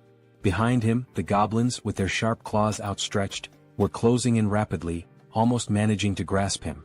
But at the last second, the young man threw himself forward, sliding across the ground as if making a desperate soccer tackle. His body barely squeezed through the doorway just before the goblins could reach him. With whatever breath he had left, he screamed in desperation, urging the others to attack immediately. His voice rang with panic as he warned them that the whole thing had been a trap. 3 other members of the group, armed with spears, stepped forward, assessing the situation with calm determination. They acknowledged the red-jacketed man's efforts, commending him for doing a great job in luring in even more goblins than they had initially expected. Without wasting a second, the spear-wielding men began their assault. Their weapons thrust forward in swift, practiced movements, piercing through the goblins before they could force their way through the door. Some of the goblins, already wounded, stumbled back, while others still fought desperately, pushing forward with wild fury. One by one, the goblins were cut down, their bodies being flung backward with every powerful strike. Realizing the overwhelming disadvantage, one of the goblins, seemingly higher in rank, let out a sharp, commanding screech, a call for retreat. Upon hearing it, several goblins turned tail and began fleeing without even looking back. Noticing their retreat, the spear-wielding men shouted for everyone to attack faster before they could escape. One of the men suddenly grinned, a glint of mischief in his eyes, as if he had just come up with something interesting. He turned to the others and asked if they wanted to see something cool. His teammates, unsure of what he was planning but intrigued nonetheless, nodded in agreement. The red-haired man took a deep breath, steadying himself, his focus entirely on his target. Holding his spear tightly, he aimed at the fleeing goblins and, with a force that almost seemed superhuman, hurled it forward. The sheer speed and strength behind the throw made it seem as if he possessed some hidden power. But in reality it was pure brute strength. The spear flew past the twin brothers, slicing through the air at an incredible speed, heading straight for the escaping goblins. One of the goblins, foolishly thinking it had made it to safety, was struck squarely in the back. Its body convulsed for a brief moment before falling lifelessly to the ground. The red-haired man turned back to the twins, a triumphant grin spreading across his face as he asked if they thought that was amazing. The twins, eyes wide in awe, immediately agreed, saying it was absolutely badass. Stretching his arms as if shaking off the tension, the red-haired man then casually asked how many goblins each of them had managed to kill. The twin on the left proudly declared that he had taken down 22. The twin on the right smirked and smugly announced that he had won, having slain 23. Hearing this, the red-haired man grinned even wider and stated that they had officially completed their mission of defeating 100 goblins. After all, between just the 3 of them, they had already slain over 100. The twins exchanged glances, surprised at how quickly they had achieved their goal. They had initially thought it would take an eternity to eliminate that many goblins. Just then Min, the man in the red jacket, stormed up to them, clearly irritated. He wasted no time in complaining, reminding the red-haired man that he had said there would be only about 10 goblins. Yet, Min had barely escaped with his life. The red-haired man immediately bristled, veins bulging on his forehead in frustration. He snapped back, demanding to know what Min was whining about this time. Min, still seething, shot back that there was no way anyone could have mistaken that many goblins for just 10, and he had nearly died because of it. Rolling his eyes, the red-haired man brushed off his complaints, saying that the results had turned out well. Thanks to their success, they were about to get a brand new place to live, so Min should quit complaining. Irritated, he then told Min to pay attention and called him bro, which suggested they might actually be siblings. Then, with the veins on his face bulging even more, he reminded Min that he had come up with this hunting strategy himself, so there was never any chance of failure. He also pointed out that it was his idea to use the spears, which had been crafted by the twins. All Min had to do was run, something he was already confident in doing. With an exasperated sigh, the red-haired man then offered Min a way out. If he was that dissatisfied, he could simply leave the team. At this point, his presence wasn't even making much of a difference anymore. Sensing the tension between the 2 brothers, the twins quickly intervened to prevent the argument from escalating into an actual fight. One of the twins calmly asked the red-haired man to relax, reminding him that Min had put in effort as well. The other twin turned to Min and, with a playful grin, told him that he had done an excellent job acting as bait, pointing out that he had been running incredibly fast. The red-haired man clicked his tongue in irritation, saying that Min always managed to find a way to get on his nerves. He then demanded to know how Min dared to talk back to him like that. One of the twins, still grinning, urged Min to just apologize and get it over with. Realizing that arguing would get him nowhere, Min let out a sigh and begrudgingly muttered an apology. The red-haired man huffed in response, then turned his back on him. Dismissing the whole ordeal, he stated that it was time to move on, as they needed to head to the 21st floor to claim their new home. However, upon arriving at the 21st floor, ready to receive their reward, they were met with unexpected news. Dabin, looking somewhat apologetic, informed them that another team had already beaten them to it and claimed the reward first. The entire group froze in disbelief, their excitement immediately turning into shock. In their minds, they had been incredibly fast. There was no way another team had completed the mission before them. The red-haired man's face darkened, his irritation flaring up again. He demanded to know if there was really another team that had managed to slay 100 goblins faster than them. Dabin nodded, confirming it. Still unable to believe what he was hearing, the red-haired man furrowed his brows and told Dabin to stop joking around. In a protesting tone, he once again asked Dabin to stop joking around and to just hand over their house already. Dabin, maintaining a serious expression, insisted that it was no joke, she was telling the truth. Then she revealed that the group who had finished the hunt even faster had just arrived. The group that had killed the goblins first. Seeing who they were made the red-haired man even more irritated. The group consisted of Dabin's brother and an elderly couple, both of whom were smiling cheerfully as if nothing had happened. Dabin turned to her brother and asked how things went with June. In response, her brother explained that they had made a deal. In exchange for giving up the new house, his own home and the elderly couple's home would now have electricity, food, and other necessities. On top of that, their daughters would no longer have to take part in missions. Upon hearing this, Dabin immediately pointed out that the elderly couple's daughters were minors, meaning they should have already been exempt from missions in the first place. The elderly couple continued smiling, unfazed, and corrected her by saying that their daughters were actually adults.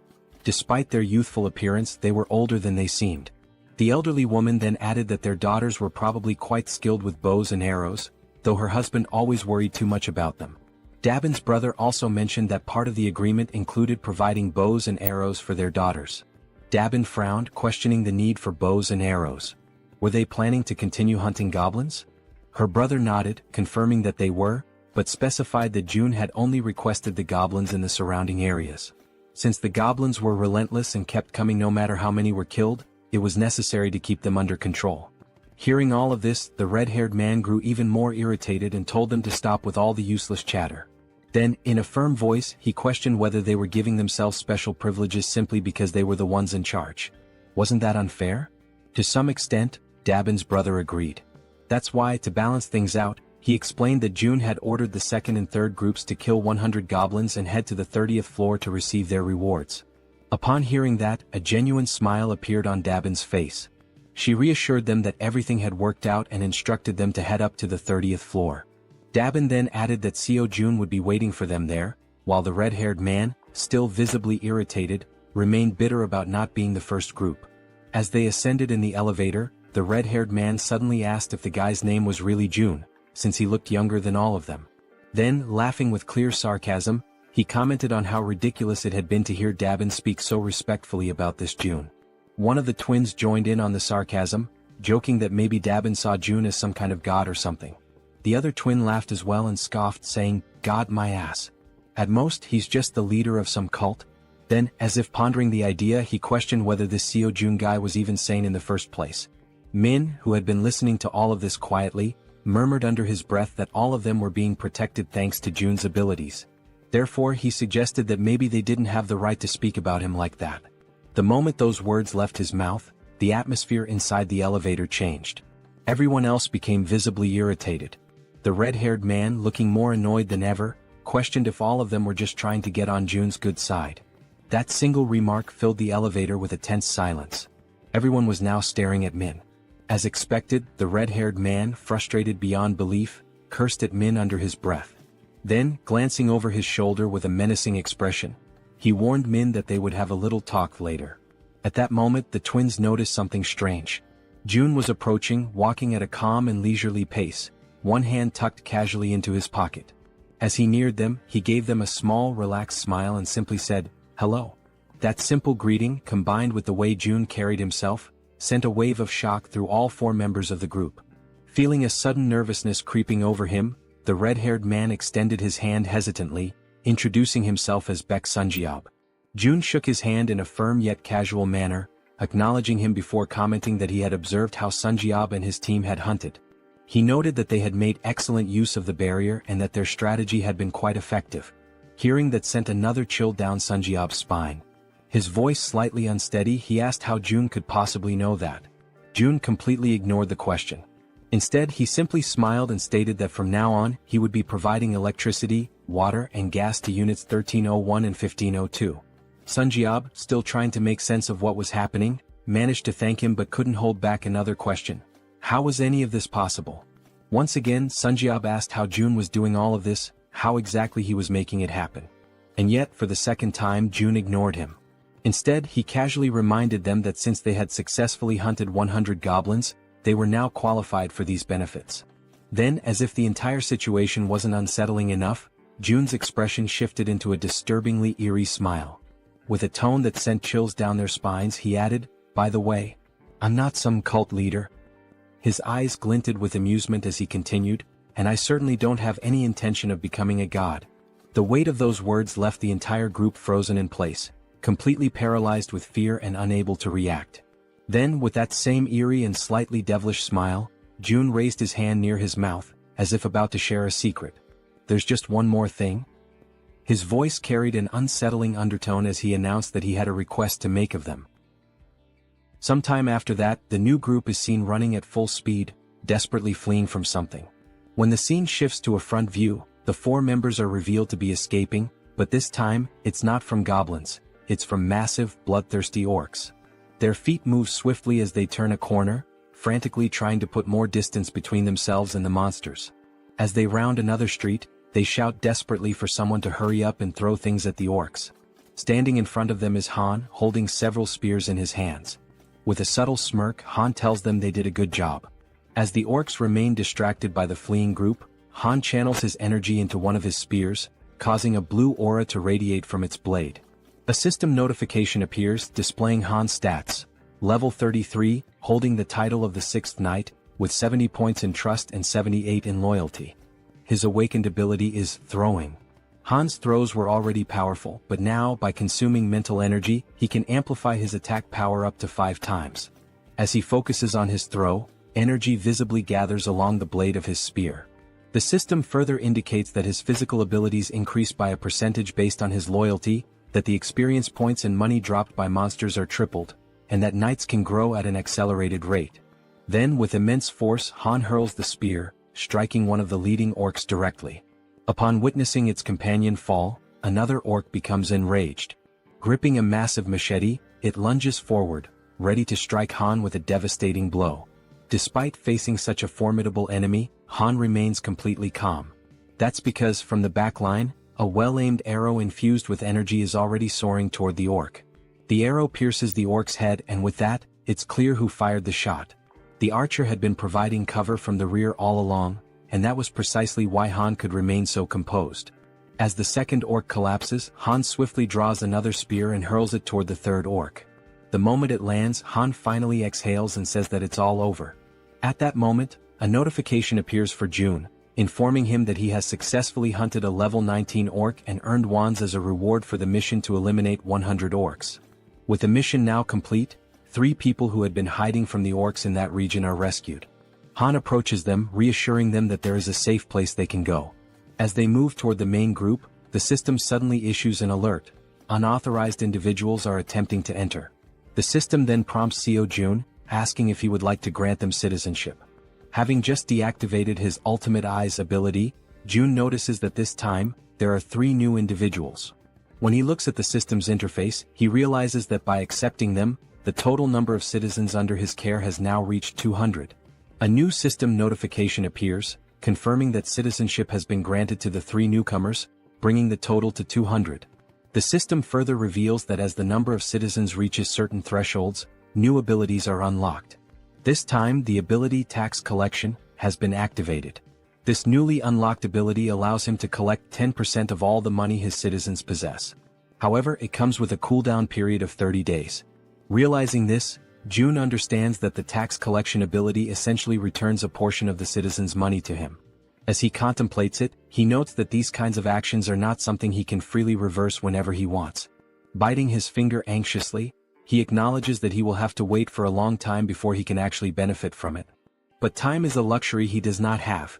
He is running out of time to save his parents and must send Han's team to where they are as soon as possible. Scrolling through the system, June considers redistributing only 30% of the collected funds, seeing it as an investment.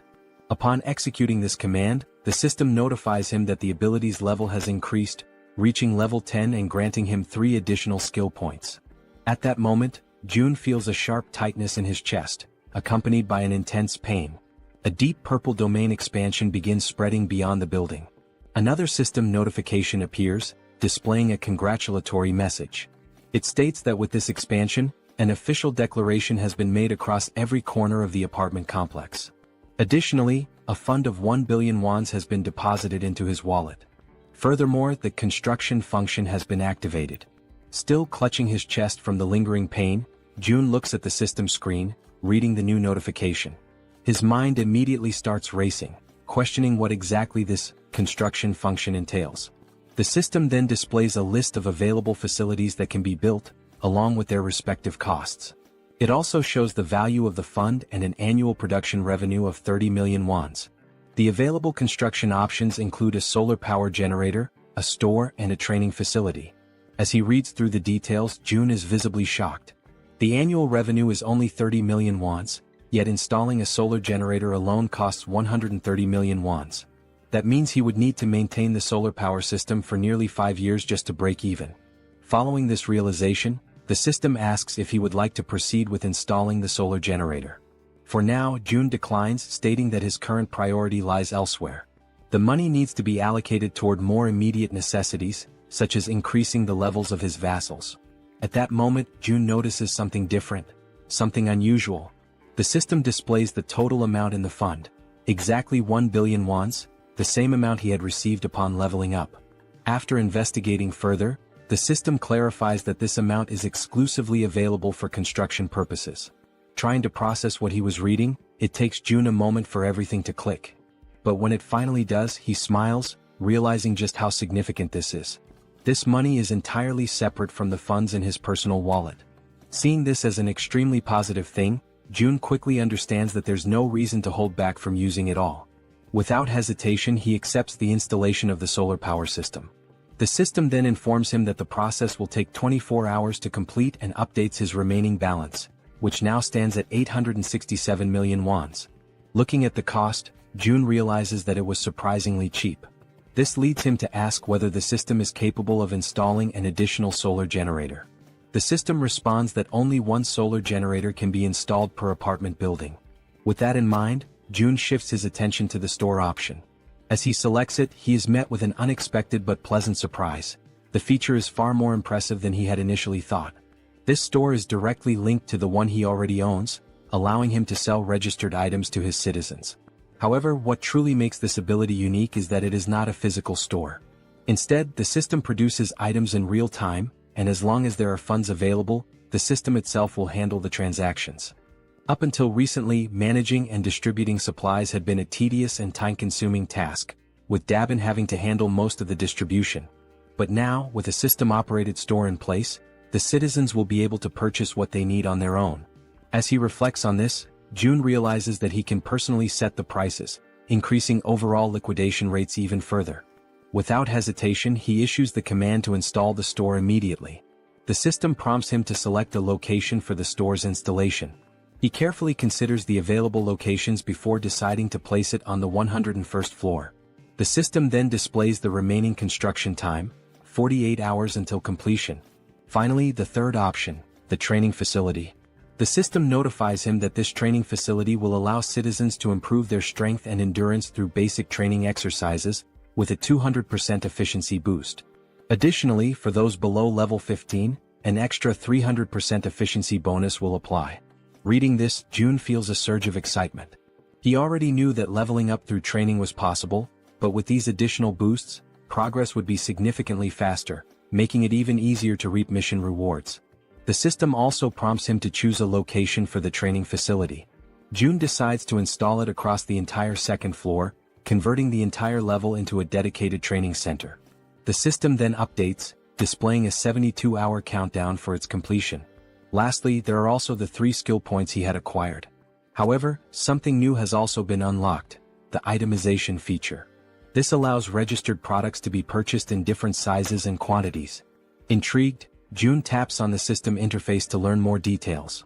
Until now, package deals were available, but individual purchases had only just become possible. Looking through the list, he sees various liquid-based items and notes that while not everything is there yet, the range of available options has expanded significantly. There are now different types of food and additional product variations. Now, with a slightly mischievous smile and a new plan forming in his mind, June realizes just how useful this could be. Meanwhile, back on the battlefield, Toji is clad in his knight armor, engaged in combat against an orc wielding a large knife. The orc lands a strike, but Toji's armor absorbs the impact, leaving him completely unharmed. Spotting an opening, Toji seizes the moment and delivers a decisive blow, eliminating the orc with a single strike.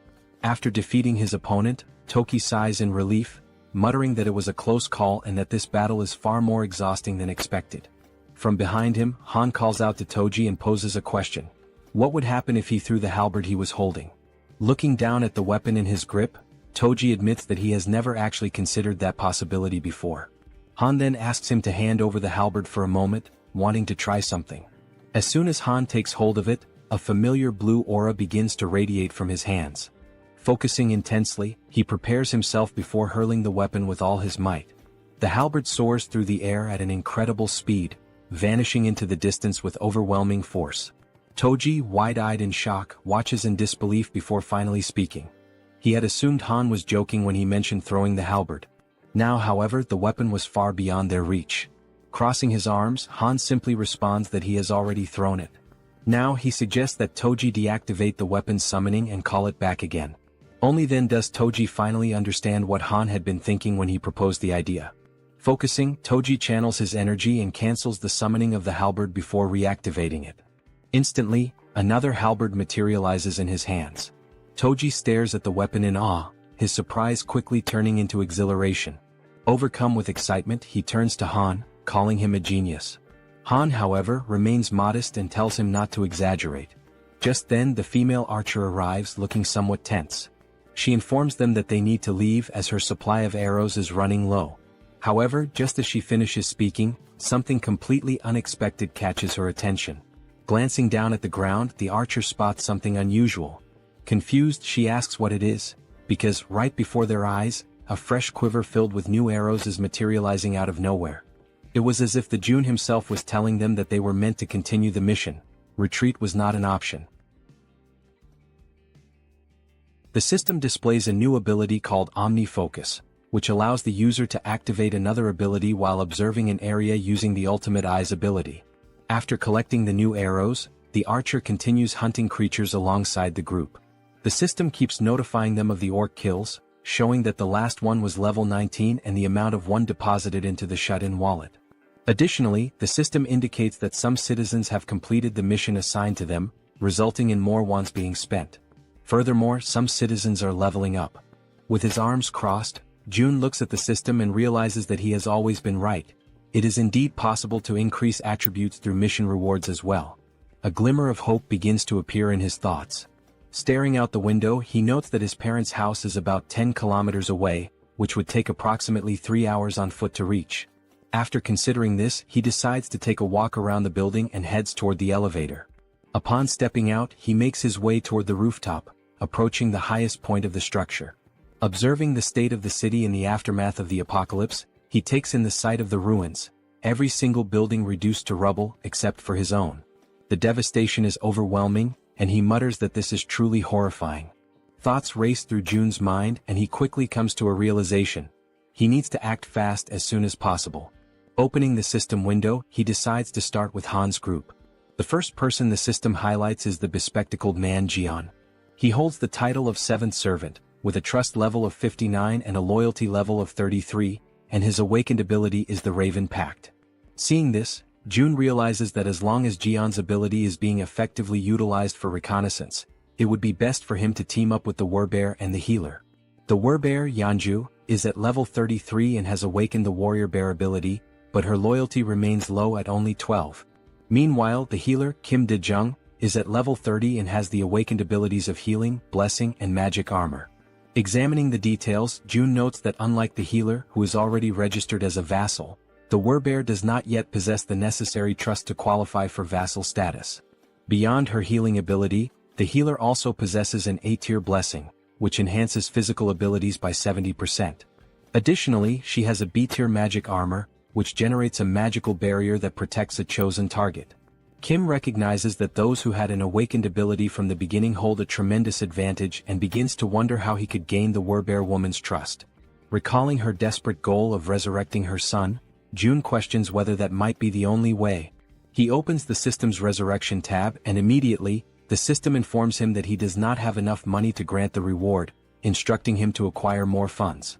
Kim clenches his fists in frustration, irritated that he still lacks the necessary amount. An idea sparks in his mind, to drastically increase the difficulty of the missions to the highest level possible. He then declares that he will set up a mission to hunt a level 40 monster, knowing that such a monster must be incredibly powerful, which in turn would yield a far greater reward. With a serious expression, he sets the time limit to 24 hours. The penalty? Death. Yet, once again the system notifies him that he does not have enough money to provide the resurrection reward. Despite the harsh penalty of death upon failure, June is infuriated that the system still deems it insufficient. Then, another notification appears, momentarily catching him off guard. The system announces that he has slain a level 18 orc. An idea suddenly takes root in his mind, perhaps a group mission might work. Without hesitation, he reopens the system and attempts to issue a mission to hunt a level 40 or higher monster, with the same 24-hour time limit and the same penalty of death upon failure. However, this time the reward is modified. The werebear's son will be resurrected, but only for 1 day. June accepts the mission, determining that for now, he must ensure the werebear woman fully commits to his cause. Back in his room, Seo Jun hears desperate knocking at his door. A frantic voice from the other side pleads for him to open it.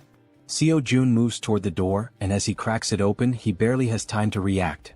The werebear woman barges in without waiting for him to open it fully.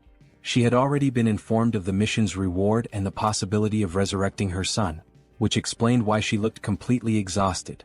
Her eyes brim with tears as she declares, with a trembling voice, that she will do anything, anything at all, and she is willing to start immediately. June tells her that it is indeed possible, but there is a strict time limit, 24 hours to complete the mission and 24 hours for the resurrection itself. Upon hearing this, the werebear woman collapses into uncontrollable sobs, overwhelmed by the mere possibility of something she had long believed to be impossible.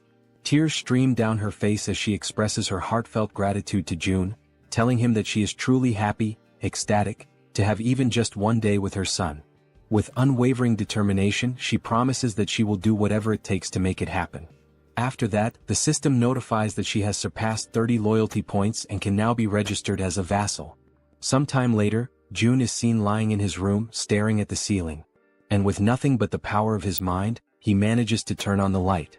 Realizing that he succeeded, he shifts his focus to the faucet and attempts to do the same. He concentrates, directing his thoughts toward opening the faucet until water begins to flow. At first, only a few droplets trickle out, barely noticeable.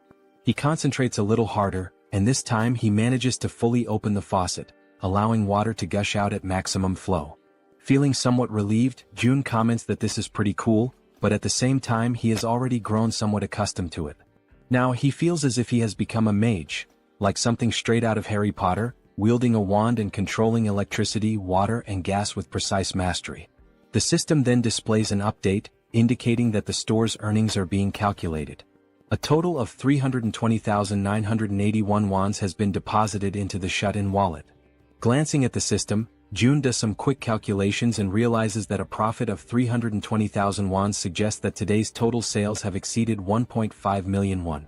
He activates the Ultimate Eye's ability to check on the people within the building, observing what they are doing on the different floors. On another floor, a man asks how much they need to save. Another man, holding a bow, responds that the bow itself cost 150,000 won, and today they only earn 10,000 won, meaning it will take roughly 15 days. The first man calls the other an idiot, pointing out that he didn't even factor in the cost of water and food for the next 15 days. Frustrated, the man with the bow turns his back and says that since the other is so smart, he should calculate everything on his own. Observing the interactions and dynamics between the people, June notes how much the atmosphere has shifted ever since he started distributing the reward money. He also realizes that ever since the mysterious place known as the store appeared on the first floor of the building, the small amount of money earned from hunting goblins has begun to ignite a growing desire among the people to hunt even more.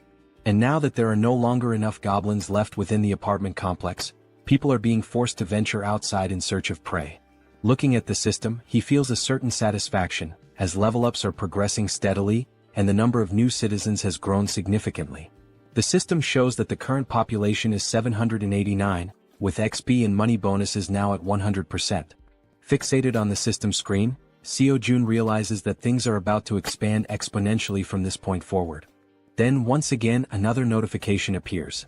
Another level 18 orc has been slain. Sometime later, down below, the Werbear woman, with her immense superhuman strength, is tearing through wave after wave of goblins, crushing them without hesitation. Now she is emitting a golden aura, striking fear into the goblins before they even have a chance to fight back. Without wasting a single second, her thoughts consumed by the possibility of seeing her son again, she charges forward, completely obliterating the remaining goblins.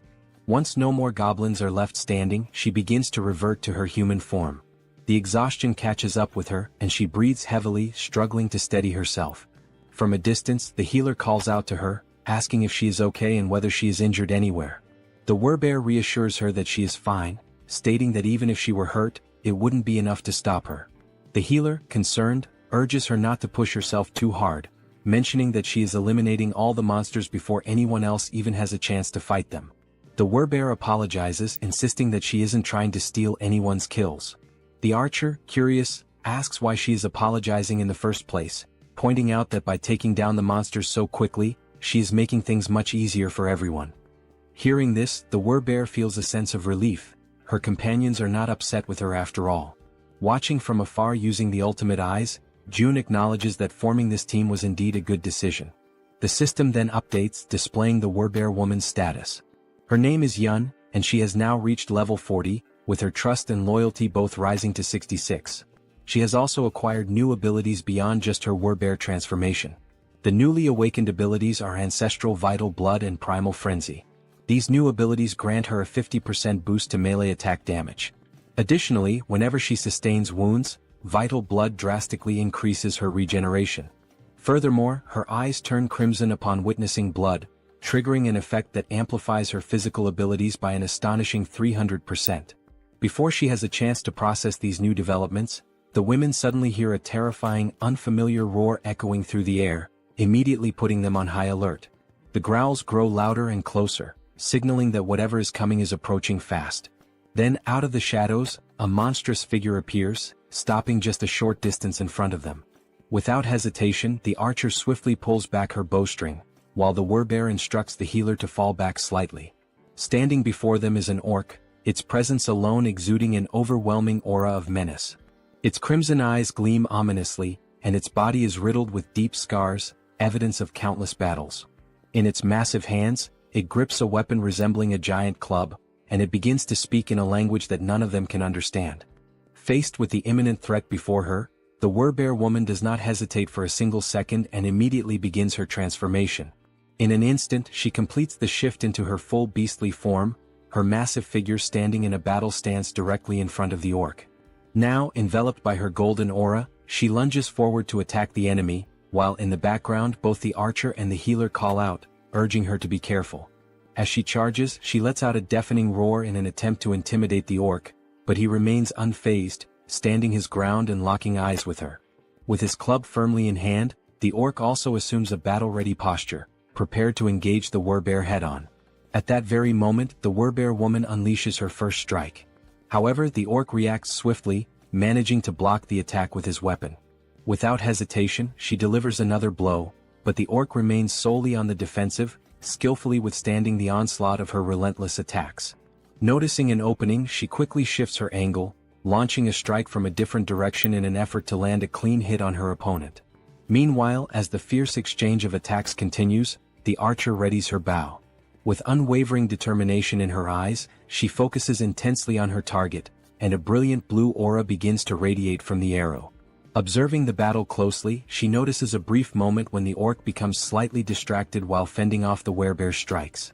Seizing the opportunity, she releases her powerful shot with impeccable precision. Catching sight of the incoming arrow, the Werbear woman swiftly retreats a few steps to avoid being hit. The orc, displaying impressive reflexes, swiftly swings his club to deflect the projectile, narrowly avoiding the attack.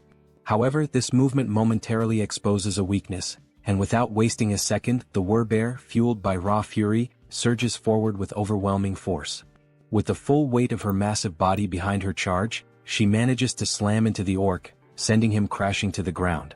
Not allowing him even a moment to recover, she bares her enormous, razor-sharp fangs. The orc's eyes widen in terror as he realizes that this could very well be his end. And with a single devastating bite, she finishes him off, bringing an abrupt end to his life. At that precise moment, the system notifies June that he has successfully hunted a level 28 orc captain, and as a result, a larger sum of wands has been deposited into the shut-in wallet. Additionally, a certain condition has been fulfilled, one that allows for the construction of a new forward outpost. This forward outpost resembles a defense tower, and according to the system, it serves as a safe zone located outside of the main home.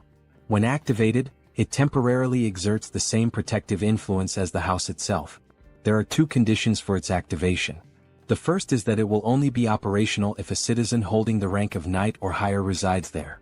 The second condition states that if an unauthorized individual remains inside for more than a day, the outpost will automatically be destroyed. Reading this information, June is caught off guard, surprised by the realization that he now has the ability to construct something entirely new. A grin spreads across his face as he remarks that, despite the staggering cost of 1.3 billion wands, his bank account has more than enough funds now that all the orcs have been dealt with. He decides that this forward outpost is well worth the investment. The system also displays additional details, revealing that the construction process will take 7 full days and will require 3 citizens of knight rank or higher to be stationed there.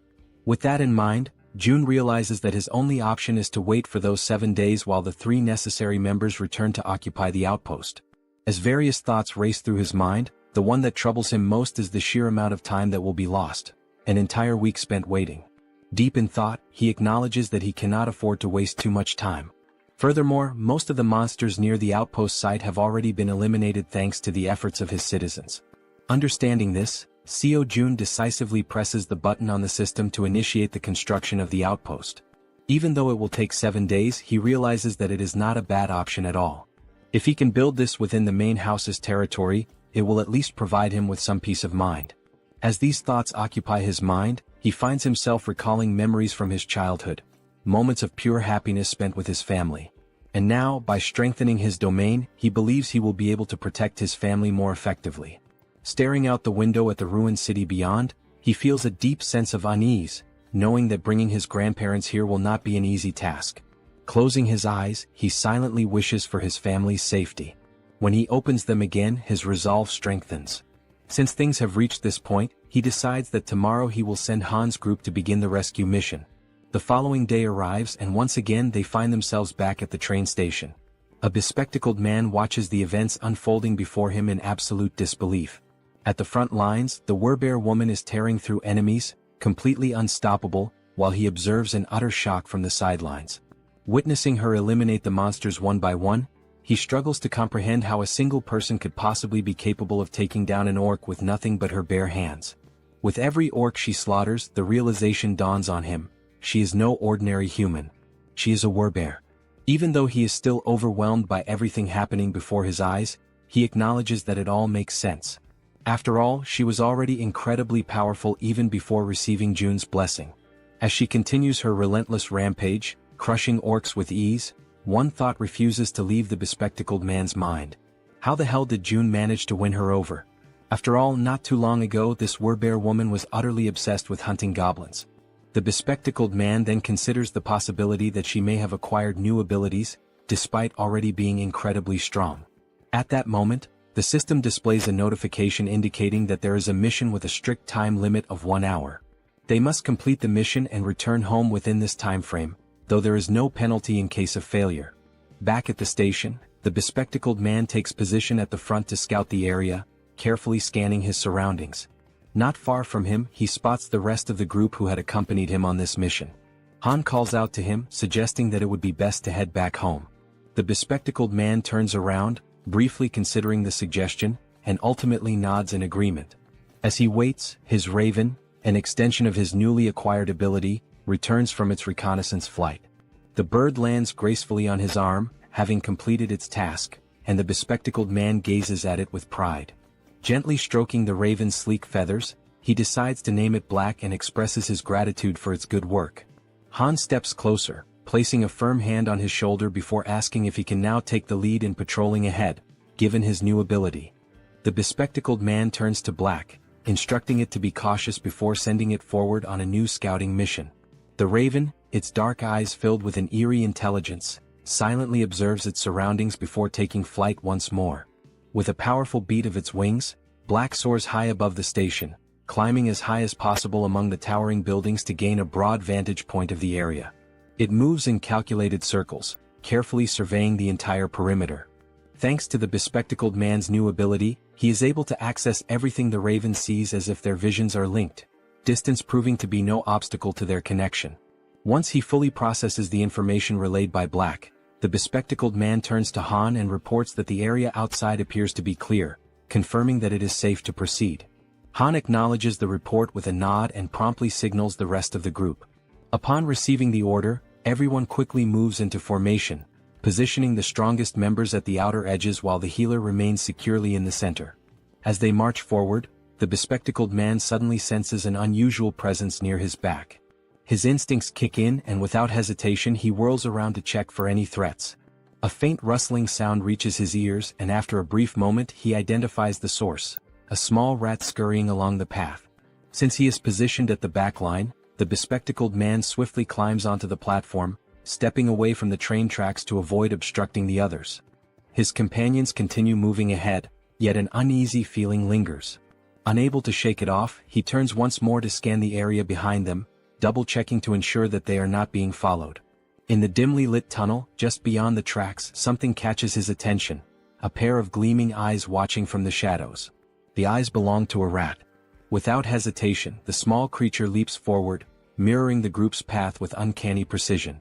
Relentlessly, despite its diminutive size, the rat pursues them, its glowing eyes locked onto their trail. Carefully and persistently, it follows their every move, all the way to the station's exit.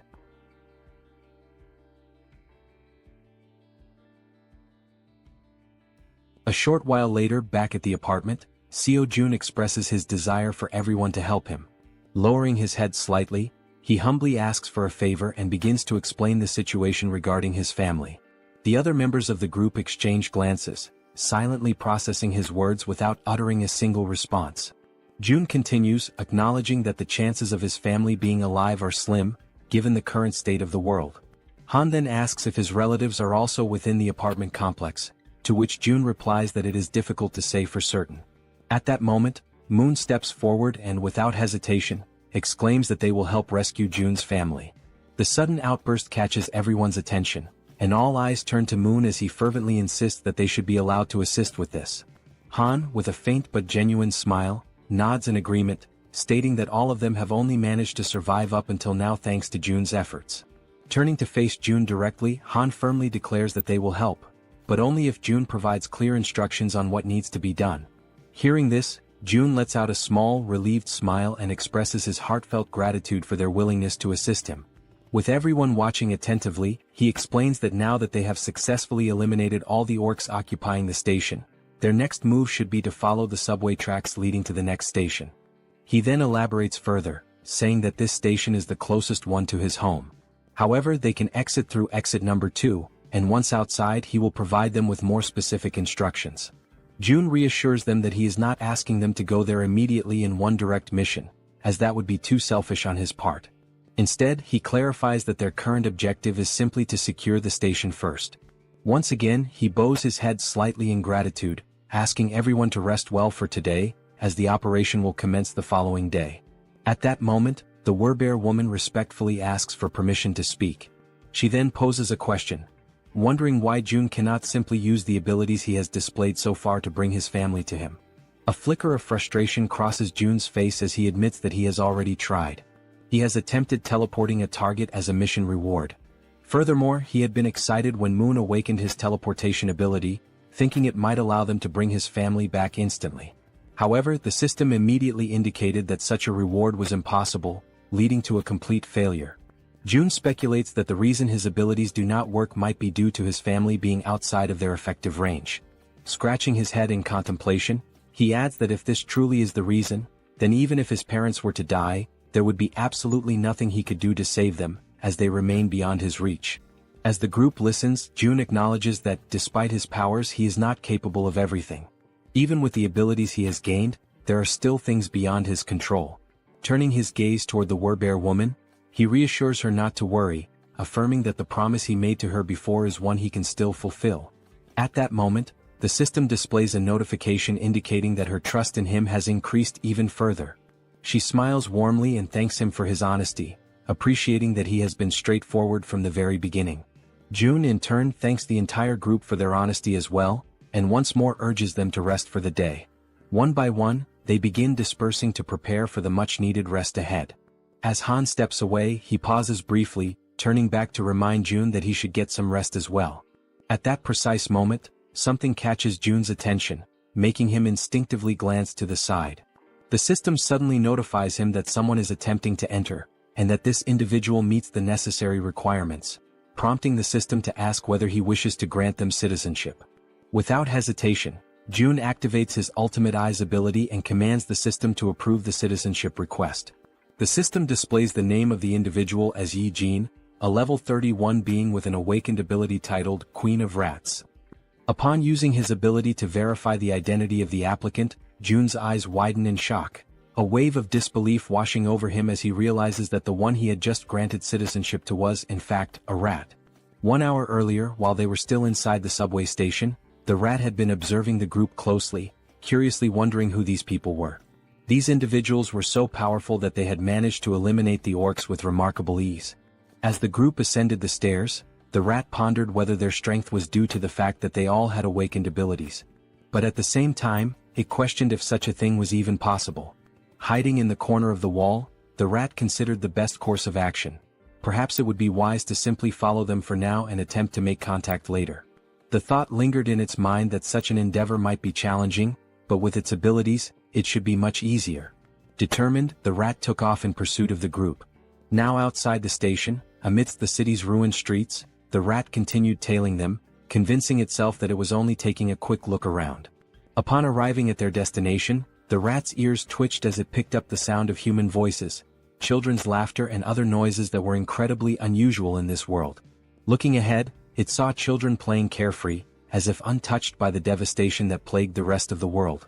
The sight left the rat in complete shock. In a post-apocalyptic world, such a scene was simply unnatural. Turning its gaze to the other side, the rat found itself questioning why so many people were gathered inside that particular building. Fixating on the only structure that remained completely intact, it wondered what in the world that place was. With a deep sense of curiosity, it decided to take a closer look. However, as it attempted to leap up the steps and enter, it slammed its head into something invisible. A dull ache surged through its skull, and a large lump immediately began forming on its tiny head. The sudden pain caused the little rat to let out a pitiful cry. It had collided with a system-generated window that displayed a message stating that entry was prohibited. While rubbing its sore head and trying to make sense of what had just happened, another system window appeared before it, asking whether it wished to acquire citizenship. Still slightly irritated from the unexpected collision, the rat, without much thought, accepted the citizenship offer. Yet, despite agreeing, the system window stubbornly remained in front of it. A flicker of frustration crossed the rat's face as it muttered that such a thing was probably impossible for a mere rat. But in the very next instant, the system confirmed that citizenship had indeed been granted. Overwhelmed with excitement, the rat raised its tiny fist triumphantly, as if celebrating a great victory. A part of it still wondered if this had actually worked. Stepping forward, it entered the building, reassuring itself that everything was fine now. However, the moment it crossed the threshold, panic erupted. The sight of a rat inside sent the people into a frenzy. Instantly, several individuals reacted, attempting to stomp on the small creature to eliminate it. The rat, realizing the danger, frantically dodged their feet, twisting and leaping in desperate evasive maneuvers. It barely managed to escape the chaotic scene, but in the process, it lost its balance, tumbled forward, and ended up rolling into another area entirely. The new location was a training facility, where the group's members were actively working out. Han and Togi were lifting dumbbells, training their biceps. Moon and the glasses-wearing man were performing bench presses. The archer and the poison-wielding woman were working out on the other side of the room. Meanwhile, the healer and the werbear woman were taking turns using the lat pull-down machine.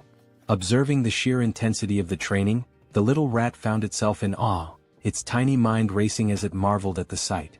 What kind of place was this? At that very moment, elsewhere, a new figure appeared. A woman, clutching her head, muttered that she was experiencing pain. She had been inside that very subway station earlier, and now she was suffering from a splitting headache. Perhaps this pain was a lingering effect of when the rat had collided headfirst into the system's invisible barrier. Bringing her hand to her mouth, she let out a smile, one that gradually morphed into something filled with twisted excitement. She spoke softly to herself, claiming that now, at long last, an opportunity had presented itself. A low chuckle escaped her lips, and soon she was grinning almost maniacally. She had finally found a way to survive. However, she quickly realized that the real challenge was how to actually reach that place. For now, she only needed to make her way to the station where the group had been. As she gnawed at her nails, she considered the possibilities. Perhaps the only viable method would be to traverse the subway tracks. But there was a major obstacle in the way, the monster that currently occupied the station, blocking the path forward. And yet, instead of despairing, she clenched her fists with determination. That was precisely why she still had a chance. There was nowhere in this world that she could not reach. At her command, a swarm of rats began to emerge, flooding the entire area. At that moment, a system notification appeared, indicating that he had hunted a trained level 2 rat and had gained a small amount of XP. The woman's ability was called Queen of Rats, a skill that compelled any rat she encountered to swear loyalty to her, allowing her to share their senses. Observing the notification, June, deep in thought, quickly realized that this woman was controlling the rat's spirit. Without hesitation, he activated his ability, Ultimate Eyes. Someone with an awakened Tirei ability had arrived on their own, so no matter the circumstances, he had to accept them. He carefully examined each room, searching for any sign of her, but there was nothing to be found. Turning his gaze outside, he scanned the surroundings, yet there was no trace of her there either. June then considered summoning her through a mission, as she had already been accepted as a citizen. The mission he devised was simple: visit the apartment within a 48-hour time limit, with a reward of cola and a choco bar. However, just before confirming the mission, June paused, realizing he was forgetting something. A memory resurfaced, the conversation he had with the werbear woman, where she had asked if he simply couldn't bring someone there using his abilities. June had tried multiple times before and had never succeeded. But perhaps that was because those people had been outside his sphere of influence at the time. Now, however, things were different. Everyone who had obtained citizenship was undoubtedly under his influence. No matter how far away they were, the system still registered the bodies of the monsters they hunted, calculating them accordingly. This proved June's theory. With this realization, he ordered the system to modify the mission. The new objective remained the same: visit the apartment. However, the time limit was now only 10 seconds, and the penalty for failure was immediate summoning to the location. After confirming the changes, June felt a hint of surprise that the system had allowed it to proceed without imposing any restrictions or additional penalties. Deep in thought, he considered that this was a worthwhile attempt. If he could successfully summon a citizen from the outside just once, then he could safely bring his own family there in the future. Once the forward base was activated, he would temporarily gain the same authority as his original territory. Only then would Han's group be dispatched. The forward base would be constructed, citizenship would be granted to his entire family, and using the mission system he would finally be able to summon them there. June realized that this plan had a real chance of working. However, the real issue was how much it would cost. But ultimately, the cost didn't matter as long as he could save his family. With unwavering determination, he declared that he would begin, pressing the button to start the mission. The countdown started, 10 seconds. The only thing on June's mind at that moment was that he hoped this wouldn't cost $1 billion. When the 10 seconds elapsed, the system notification appeared. Mission failed. However, to June's relief, the cost was nowhere near what he had feared. Feeling the weight lift off his chest, he placed a hand over his heart, relieved that it had only cost 30 million won. But now, standing at the entrance of the apartment, was Yi Jin, the Queen of Rats. She was on her knees, trembling, her face filled with terror as she frantically questioned where she was. June immediately deactivated Ultimate Eyes, confirming that the penalty had indeed worked as intended. Slowly he began walking toward the woman. The sight of him approaching sent her into full panic mode, her entire body trembling with fear. The monarch of isolation finally spoke, calling her by name. Hearing her name from his lips only deepened her confusion. Without wasting a second, she hastily demanded to know who he was and how he knew her. June's response was simple: he was the one who had granted her citizenship. Yijin took a moment to process this information, trying to make sense of the situation. Still in shock, she questioned whether this place was the same location where her little rat had been. June, retrieving a can of soda from the system, confirmed that yes, this was the top floor of the apartment she had previously seen through the rat's eyes. As he offered her a chocolate bar and a soda, he apologized for summoning her so suddenly, fully aware that she was overwhelmed and terrified. Then, in a calm and composed manner, June introduced himself, stating his name and expressing that it was a pleasure to meet her. Still wary, Yijin hesitated for a moment before extending her hand to accept the chocolate and soda. She took a deep breath, gathering herself, before asking if he was the one who had summoned her here and if he was also the one responsible for that strange search at the subway station earlier. June confirmed both. Without warning, her expression shifted completely, excitement flashing across her face. Her sudden change in demeanor left June puzzled. Then, as if she had just remembered something urgent, Yijin began to speak. She knew it was asking for a lot, but there were people under her care and she wanted to know if he could bring them here as well. Continuing, she explained that she had tried to do it herself, but it had been extremely difficult to bring everyone here. She had been so close to taking a huge gamble to make it happen. June, maintaining his composure, asked her how many people she needed him to bring. Without hesitation, Yijin answered, 35 people. Realizing the high number of people involved, June hadn't expected that there would be so many others with her. He sighed and apologized, explaining that this would be difficult to accomplish. Yijin, clearly distressed, immediately questioned why. Without hesitation, he stated plainly that with his current power, he simply couldn't bring that many people there. Hearing this, the girl panicked. She grabbed onto his clothes, her fingers trembling as she desperately pleaded with him. Her mother and younger sister were among those people, and she swore she would do anything to save them. June observed her carefully, realizing that she needed help too. After a moment of silence, he asked her to give him some time to think. As his mind raced for a solution, he recalled something. Yijin hadn't needed to interact with him directly to receive citizenship. That meant the system had recognized her rat as an extension of herself. If that was the case, perhaps something similar could work again. A system window appeared before June, displaying Yijin's current stats. Her trust level was at 37, and she was at level 31. Seeing this, he noted that her trust had already increased, and given her situation and everything she had just said, it was only natural for her to trust him even more. Still kneeling in front of him, her eyes full of desperation, she listened as he called her name. She immediately asked if she really could do anything. Without hesitation, Yijin confirmed that she would do absolutely anything. June took a deep breath before finally speaking. There was a way to make what she wanted possible. But first, she had to trust him completely, 100%. He asked her if she understood. Then, speaking in a calm and steady voice, he told her that if she placed her absolute trust in him, he would undoubtedly save them.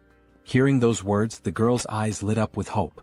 She clasped her hands together, almost as if in prayer, and shouted that she truly trusted him.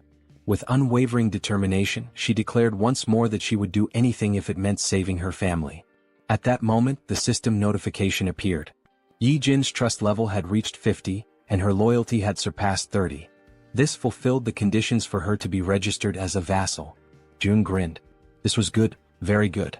And what came next would be even better. Without hesitation, he pressed the system window, selecting the option to register her as his vassal.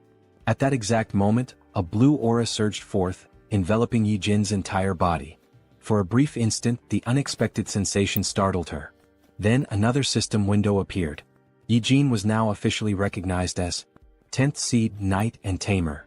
Her awakened abilities were listed as Queen of Rats, Evolution. June read through the details carefully. The Tamer title granted her the ability to enhance the stats of her tamed creatures based on their loyalty. Additionally, their growth speed would accelerate according to her trust level. On top of that, the evolution ability was classified as Tier A+. It allowed her tamed creatures to continuously grow, and once they reached a certain threshold, they would evolve. As he watched the glowing energy flow through her body, June asked her a critical question. Were there tamed rats near where her family was located? Yi-jin, still feeling the power coursing through her, nodded quickly. June immediately issued an order. She was to send those rats to where her family was right now. Without hesitation, the Rat Queen confirmed she would do it. She sat down cross-legged, closing her eyes in deep concentration. She needed to direct her consciousness to her rats, guiding them to her family's location. June seized the moment and activated Ultimate Eyes. As soon as he did, his vision expanded and he was able to see through the eyes of the rat. The system recognized it as an extension of Yi-jin herself. A system window popped up, identifying the creature. Tame mouse, level 2. The small rat scurried forward, stopping in front of a group of people. They watched it carefully, recognizing it almost immediately. Whispers spread among them. Was this one of Yi-jin's rats? Then, to their surprise, a system window appeared above the rat. The unexpected sight made the people uneasy. And then, something even more shocking happened. One after another, various supplies began to materialize from the system. Food, water, necessities, all appearing out of thin air. The people stared in disbelief, struggling to comprehend what they were witnessing. Someone muttered a question. Was this Yi-jin's doing? With this, the system updated once more. Yi-jin's trust level skyrocketed, increasing several times over. From a distance, June observed it all. This was exactly what he had anticipated. He continued watching as the rats moved. A realization struck him. Yi-jin's ability and his absolute eyes were a perfect combination. From this moment on, the tens of thousands of rats crawling through the sewers would now serve as his eyes. June couldn't help but smile. This was insane. And now he had acquired the ultimate scout. The Rat Queen politely asks for permission to speak, her voice calm but firm. She then inquires if the place June wants to know about is the one located near the beach. June nods in confirmation, stating that yes, that is indeed the place he is referring to. A realization dawns upon him. Coincidentally, Yi-jin had gone to Nambu-Mindong, which happens to be where his family's house is located. Naturally, this puts her in a far better position than Han's team, who are still unfamiliar with the area. On top of that, all she needs to do is send a single rat. Even just one rat alone makes it possible to confirm his family's survival, and now with her abilities, it will also be much easier to send supplies. After June explains the plan to her, Yi-jin smiles, confidence shining in her expression, and assures him that he can leave everything to her. Right at that moment, the system notifies that both her loyalty and trust have increased. Not wanting to waste any more time, June immediately asks if she can go right now. Yi-jin, still smiling playfully as she absent-mindedly plays with one of her rats, confirms without hesitation that she can. June then gives her a specific request. He asks if she could follow the subway tracks on her way. Her expression shifts slightly, and she asks if he is seriously suggesting that. June confirms without hesitation. His plan is to use that route for the rescue mission later. However, Yi-jin's expression changes drastically. A look of sheer panic washes over her face as she quickly exclaims that this will not work. June is momentarily taken aback by her sudden reaction and questions why his plan would fail. Yi-jin, still visibly shaken, explains that a monster lives inside Siamayan Station. June freezes for a moment, completely caught off guard by the unexpected information. In disbelief, he asks her if she is serious. Yi-jin simply nods, her expression grim. June raises a hand to his chin, deep in thought. After several seconds of contemplation, an idea forms in his mind. He then asks Yi-jin if she can send just one rat to where the monster is. Though she is visibly hesitant, no doubt because of her traumatic experiences, she steadies herself, takes a deep breath, and focuses. As the blue aura flows through her body, she confirms that she can do it. The perspective shifts, and now it is through the eyes of a rat inside the subway. The tiny creature scurries forward, navigating the abandoned station. Then, it suddenly stops, completely frozen in place.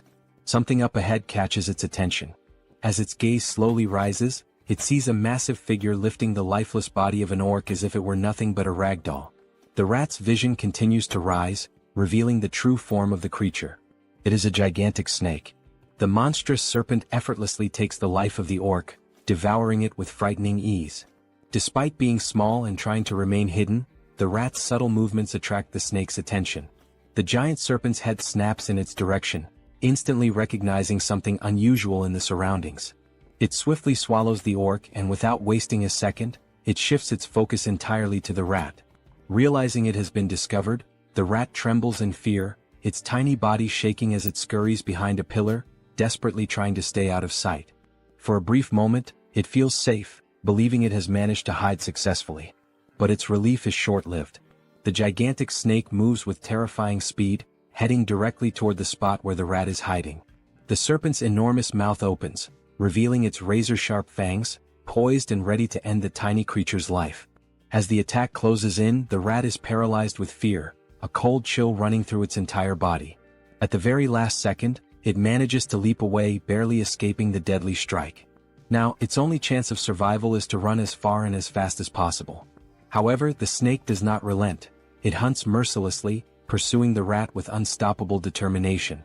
For a brief moment, the gigantic serpent appears to hesitate, and the rat uses that single opportunity to flee for its life.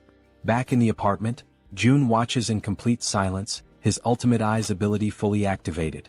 After seeing just how massive and powerful the snake is, Jun wonders what level the monster could be. He has a strong suspicion that it is at least above level 40. Yi-Jin, her voice trembling slightly, asks Jun if he saw that thing. Then, without waiting for a response, she states firmly that this is exactly why they cannot use Siamayan Station. She then offers an alternative plan. They should skip that station entirely and move on to the next one instead. Yi-Jin adds that she has seen the strength of Jun's companions firsthand. She is confident that getting to the next station won't be a problem for them. Jun ponders for a moment and then realizes that Yi-Jin is absolutely right. He nods in agreement, thanks her, and states that her idea sounds like a good plan. With a grin, he then tells her that she can head to Unit 2701, which is the next station. From today onward, that will be her base. However, she will need to do some cleaning up first. Yi-Jin nods in understanding, then stands up and expresses her gratitude. She asks for permission to leave and informs him that she is heading out now. Jun reminds her to be careful. As Yi-Jin walks away, Jun finds himself lost in thought. Had it been before he met her, this would have likely been his exact plan. A small smile plays on his lips as he acknowledges this fact. With that, he opens the system interface and gives the command to install solar power generators. The system confirms that the installation process will take 24 hours to complete. Outside, numerous photovoltaic panels begin automatically installing themselves on the rooftops, as the system efficiently carries out the task. Gazing out the window, Jun watches the progress. This system is impressively efficient, that much is clear. However, even with its current capabilities, it is still not enough to sustain the nearly 800 people under his care. And if they want to raise funds to install more facilities, they will need more people working. At the very least, they must establish a 3-shift system. The same applies to the new common facilities, which include solar energy, the store system, and the training center. Still standing and looking at the system, Jun says that now is when it truly begins. More hunts. The scene shifts to Han's group, who are running in fear from something chasing them. As they sprint forward, Han quickly glances back and realizes that their pursuers are closing in. Knowing they won't be able to outrun them forever, they decide to stop and prepare for battle. The creatures chasing them are massive bats, flying at incredibly high speeds. The entire group launches their attacks at once, unleashing powerful projectiles. Arrows soar through the air, and as everyone knows, they are infused with a brilliant blue mana. They pierce the bats in multiple places, causing the creatures to screech in agony. After a relentless barrage of attacks, they finally defeat all the bats that had been pursuing them. Once the battlefield falls silent, and none of the bats show any signs of movement, the archer turns to the group and asks if anyone is injured. The group reassures her that they are all unharmed. The poison-wielding woman then shifts the topic, asking the archer about the giant serpent that Jun mentioned residing in Siamayan Station. She questions whether they truly believe they can take it down on their own. The archer responds confidently, saying that everything should be fine since, if things go south, Jun can summon them back to the apartment at any moment. The poison-wielding woman nods in agreement, realizing that she is worrying too much. Listening to their conversation, Han grins and reassures her, saying that she doesn't need to overthink things since Jun is monitoring everything from afar. He then issues the order to move forward. After walking for some time, they finally arrive at the station where the giant serpent is lurking. The first sight before them fills them with horror and an overwhelming sense of dread.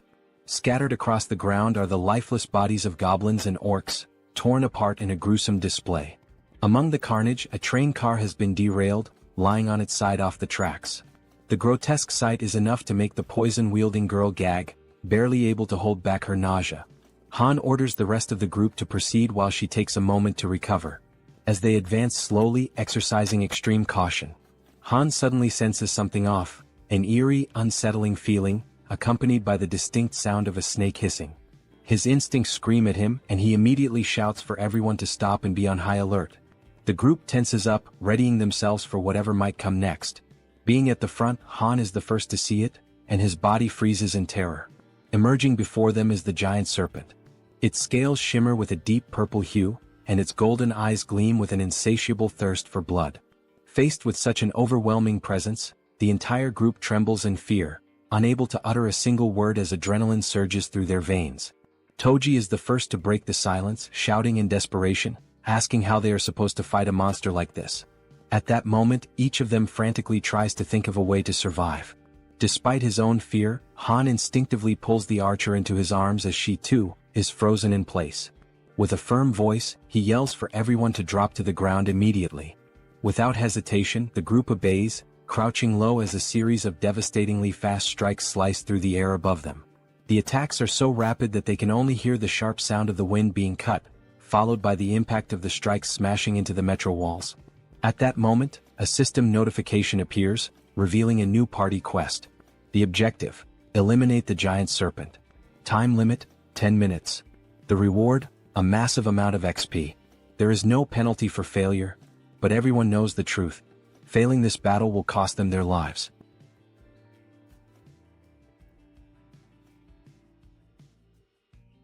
After the possible attack, while still shielding the archer with his body, Han realizes, deep down and with absolute certainty, that this might truly be the end for them. As the others begin to recover from the shock, confusion sets in, and they start questioning what exactly just happened. They wonder if that impact could have been an earthquake and whether it really came from the serpent itself. At that precise moment, a system notification appears before Han's eyes, causing them to widen in shock and disbelief. A party quest has been granted. The objective is to finish off the giant serpent. Staring at the notification, Han questions aloud why the system used the term finish off the snake, rather than simply instructing them to fight or defeat it. But when he turns his attention back to the creature, he notices something has changed. Observing from a distance, with the archer still kneeling by his side, Han wonders aloud what in the world is happening and why the serpent is behaving so strangely. The serpent's scales are soaked in blood, and parts of its flesh seem to be melting, as if it is dissolving from the inside. Han glances over at the Werbear woman, and they exchange a meaningful nod, silently agreeing to take initiative. Frowning, Han admits he has no idea what's going on. As equipment materializes across his back, he draws a spear and, summoning all his strength, hurls it with great force. The spear strikes the serpent squarely in the center of its massive head, already weakened and writhing, and the beast lets out a final echoing cry of pain. At this point, it is revealed to us that giant serpents have a habit of consuming their prey while it is still alive. And this detail is far from insignificant. A living creature swallowed whole poses a real and serious threat if it manages to act or strike in the final moment. This is precisely why the giant serpent uses venom to completely subdue its prey or strangles it until it suffocates before swallowing. However, this rule only applies to prey of a certain size. Something as small as a mouse, in comparison to its enormous body, is not a concern. Then we see a flashback, how the mouse deliberately and with striking precision leapt directly into the serpent's mouth, allowing itself to be swallowed in less than a second. And this small, calculated move would bring about consequences no one could have ever imagined. However, June had been clever enough to come up with such a plan, and now he lets out a quiet laugh while giving the command to open the warehouse. Watching the little mouse with his ultimate eyes ability, he notices two skills that are now available: warehouse and shop. With the mouse already inside the serpent's body, June issues the command to summon gas, causing the serpent's belly to bloat and swell. On top of that, he also summons burning papers, already ignited. The combination of gas and fire results in a massive internal implosion. In other words, the serpent explodes from the inside out, unable to withstand the pain and pressure building within. After the blast, the Queen of Rats experiences a sharp discomfort, as if she is directly connected to the pain the little mouse suffered. June walks over to her, noticing her unease, and asks if she's all right. She responds that she is. It just startled her a bit. June acknowledges her efforts, saying she did a good job, and she exhales in relief, finally relaxing a little. With ultimate eyes still active, He shifts his attention back to the metro and reflects on the fact that he wasn't the one who delivered the final blow to the serpent. Rather, he wants this creature to be slain by his vassals who have earned the title of knight, Han and the Werbear woman. By doing this, he knows he will receive 6 times the amount of experience points and profit. We are brought back to the same scene from earlier, just after Han threw the spear at the serpent's head. The Werbear woman, wasting no time, charges forward while her transformation nears completion. With her powerful claws, she delivers a series of fierce slashes against the serpent, who still struggles to fight back despite its injuries. Finally, the Werbear focuses her strength, leaps into the air, and strikes down with tremendous force, landing a blow directly to the serpent's head. The impact creates a large crater, and once she lands back on the ground, now almost fully transformed, she turns to look over her shoulder, just to confirm that the giant serpent has truly been defeated. Right then, the system notifies them that the king snake has been vanquished, and a substantial amount of experience has been granted. Additionally, since it was a level 40 monster, a large quantity of one has also been deposited into the Shuten's wallet. Now that Han and the Werbear woman have defeated the boss of Siamayan Station, it becomes possible to construct an outpost at that very location. System messages continue to flood in, showing that multiple skills have leveled up. Among them, a domestic domain declaration has reached level 15, granting June 3 additional skill points. As always, after each evolution, June experiences that familiar sharp pain, a tightness in his chest that signals the price of his advancement. Outside, his domain continues to grow, stretching farther and farther without pause. The system then alerts that a being has been discovered that meets the citizenship requirements, asking whether June would like to grant it. Still clutching his chest in pain, June gives the command to grant citizenship to the candidate. The system reports that the total number of citizens has now reached 1,000, and as the citizen count reaches that milestone, every citizen unlocks a new passive ability called base salary. This base salary skill is a passive ability that grants every citizen an additional 100% XP and profit bonus. Reading the message, June's eyes widen in astonishment, hardly able to believe what he's seeing. He opens the status window of one of the citizens and confirms it with his own eyes. A 100% bonus to both experience gain and profit share is now in effect. Then June becomes thoughtful, allowing himself a moment to process everything. He realizes that this is actually quite a fascinating feature. He now fully understands what the base salary ability truly means. Even if he sets their profit participation at 0%, the citizens still receive the additional 100% bonus in both experience and profits. But before he can dwell on that thought any further, his concentration is broken. The Queen of Rats calls out to him, gently pulling him out of his reflections. He turns around and asks what she needs. She apologizes for asking this at such a moment but proceeds to make a request. She wants to know if it would be possible for him to bring her group to that place as well. June takes a moment to consider her words, going quiet for a few seconds as he thinks. Then a soft smile forms on his face and he answers that of course he will make that happen. The Queen of Rats lights up with excitement the moment she hears his response. She lifts her hands near her mouth in a gesture of pure emotion, nearly blushing, while her eyes shine with a joy she cannot hide. June then asks her whether she is able to control another rat again at this point. Now full of energy and determination, she confidently answers that yes, she can absolutely do it without any problems. June says that he will inform the group to follow the rat while she guides them from here. Back at the metro station, the giant serpent's lifeless body still lies across the ground, unmoving. From within that very scene, a tiny mouse emerges, now acting as the guide for the group, leading them toward their new destination.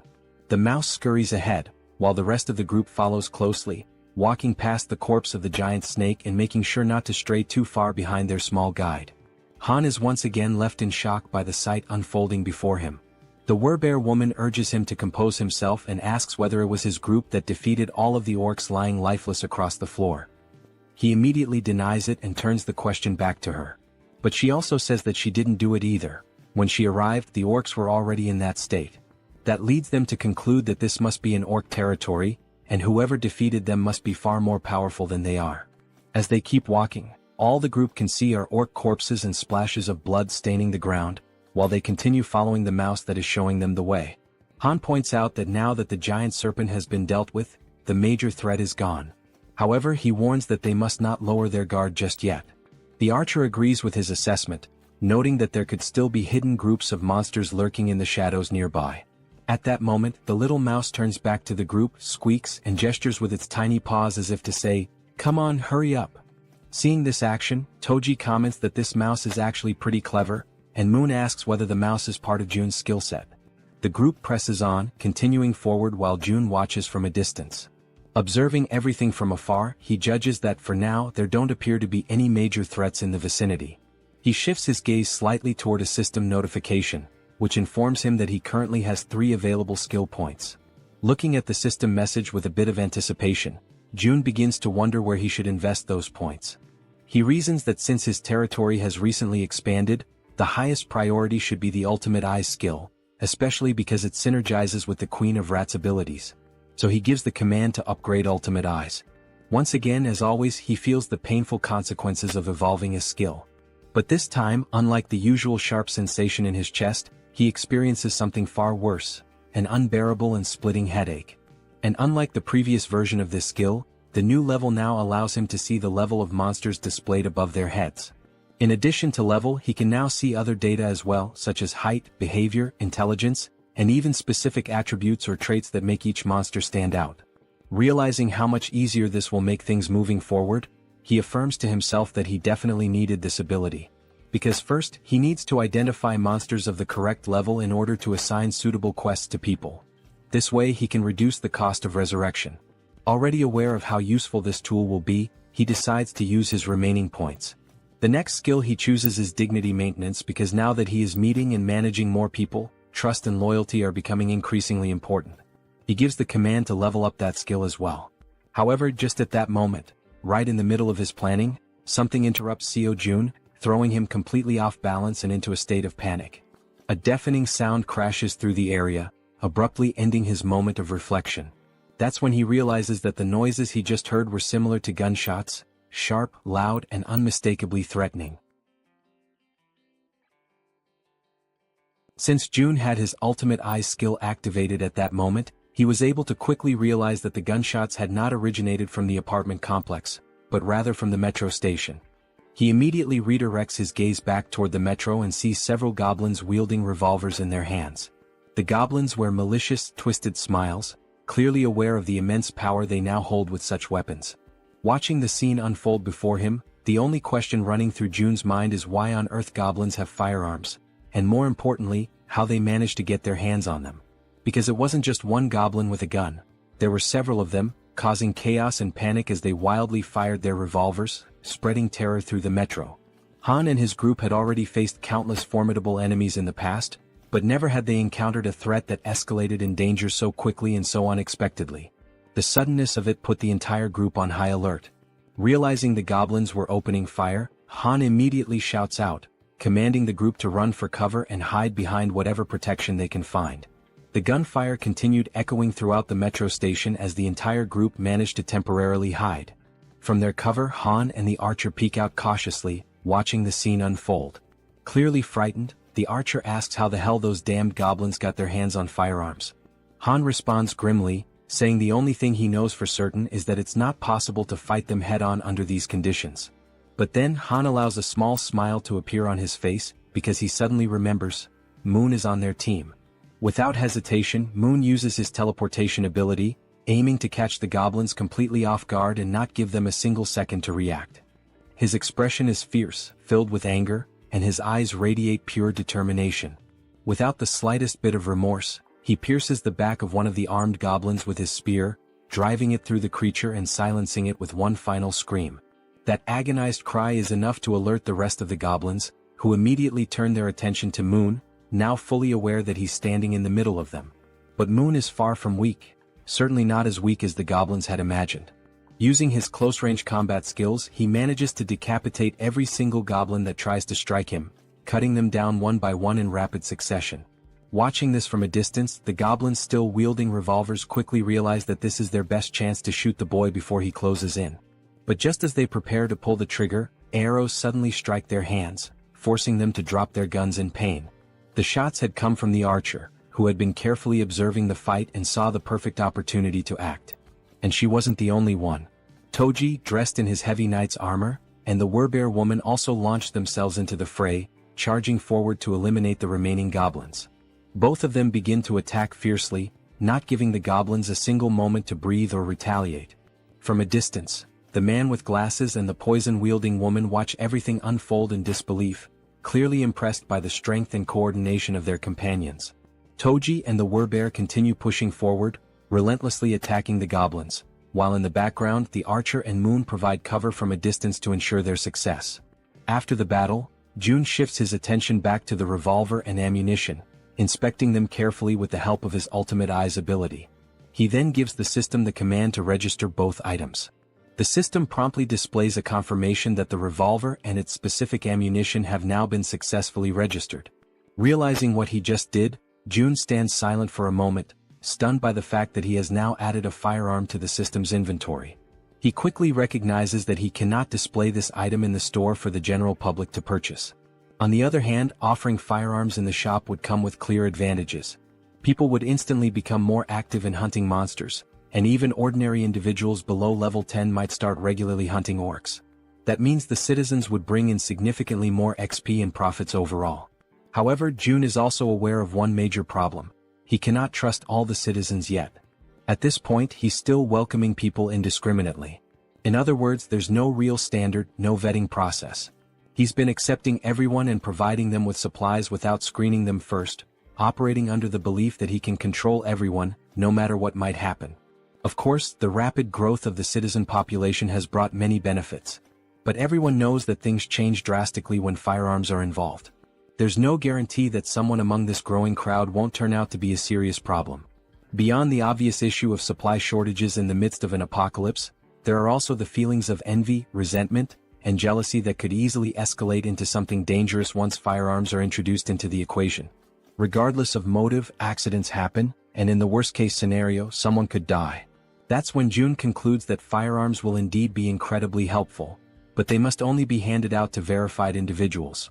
As he opens the system menu once again, he notes that, on top of verification, firearms will also be made available only to those with high loyalty levels. With that decision made, June already knows who the first person will be to receive one. Back at the metro station, the group now stands among the lifeless bodies of goblins scattered across the ground. Suddenly and without warning, a gun begins to materialize, forming in midair before dropping right in front of Moon, startling him with how sudden and unexpected it was. Cautiously, he begins to approach the weapon, taking slow and deliberate steps as he draws nearer. Then, with a faint smile appearing on his face and his finger already resting gently on the trigger, Moon picks up the gun, clearly aware of who had orchestrated this. Without needing to see him, he offers a silent thank you to June, already knowing it was his doing. After that, the group resumes their journey through the metro tunnels, continuing to follow the little mouse that was guiding them toward the Rat Queen's group. After walking for a while through the underground passageways, they finally arrive at a place that seemed to be the destination the mouse had in mind. They hesitate briefly upon arrival, as the location is closed off by a heavy door that clearly separates and isolates the inside from any outside threats or creatures. Then, as the leader of the group, Han steps forward without hesitation and makes the decision to open the door himself. As the door slowly creaks open, they immediately spot several people inside. The first ones to lay eyes on the newly arrived group begin trembling in fear, uncertain of who these newcomers are. For all they knew, it could easily be goblins or another kind of terrifying monster. Sometime later, the day turns out to be perfect for a walk. Apparently, June notices this and decides to get some fresh air. As he strolls along the sidewalks, he reflects on how nice it is that the territory now includes the walking trail just outside the apartment complex. He thinks to himself that it's been quite a while since he's gone out for a proper walk, and he quietly expresses his gratitude to Yejin for coming along with him. While enjoying the peaceful moment, the system suddenly notifies him that an unauthorized entity is attempting to enter. Upon seeing that notification, June smiles and casually remarks that it seems they have arrived. Yejin, intrigued, becomes curious to know who they are. The system then shows that a being who meets the requirements for citizenship is approaching the shelter, and it asks June whether he would like to grant citizenship. Without hesitation, he accepts. Moments later, Yejin hears someone calling out her name and is met with a heartwarming surprise. In the distance, her mother and her sister Yeojin are excitedly calling out to her, waving with joy. In a moment of pure euphoria, the three of them run into each other's arms, embracing in a tight, emotional group hug. Their mother, overwhelmed with emotion, asks where she had gone without saying a word and tells her how worried she had been all this time. Yejin sincerely apologizes for everything. After the hug, Yeojin's eyes sparkle with joy as she exclaims how good her sister smells and asks if she had taken a bath. Yejin replies with a smile, saying yes, and not only that, they even have hot water here, and now her mother and sister will also be able to enjoy a warm bath. From a short distance away, June watches the heartfelt scene unfold, happy to hear them chatting about how the place has beds and hot meals as well. Then June calls out to the Rat Queen, and she quickly turns around, asking if something has happened. June informs her that Unit 2701 has now been assigned to her, and she is completely free to use it however she wishes. However, he warns that it might feel a bit cramped for 30 people. Upon hearing this, the girl turns back toward her mother and sister again. But they were not alone. All 30 individuals who had been trapped in the metro were rescued and brought safely to the shelter. Yejin lowers her head for a moment, visibly deep in thought as she tries to come up with a solution to accommodate everyone. Interrupting her train of thought, June steps in and says that he'll provide 3 extra rooms for her, because she is more than worth it and truly deserves it. Hearing this makes her feel a little flustered and she offers a heartfelt thank you. June adds that she can also use units 2402, 2301, and 1902, all within the same building. Hearing that causes her eyes to fill with tears, and in the background her mother and sister smile with happiness and relief. Yejin expresses her gratitude and says she will always do her best. After this emotional moment, the system displays a notification showing that the loyalty and trust levels of many citizens have significantly increased in an instant.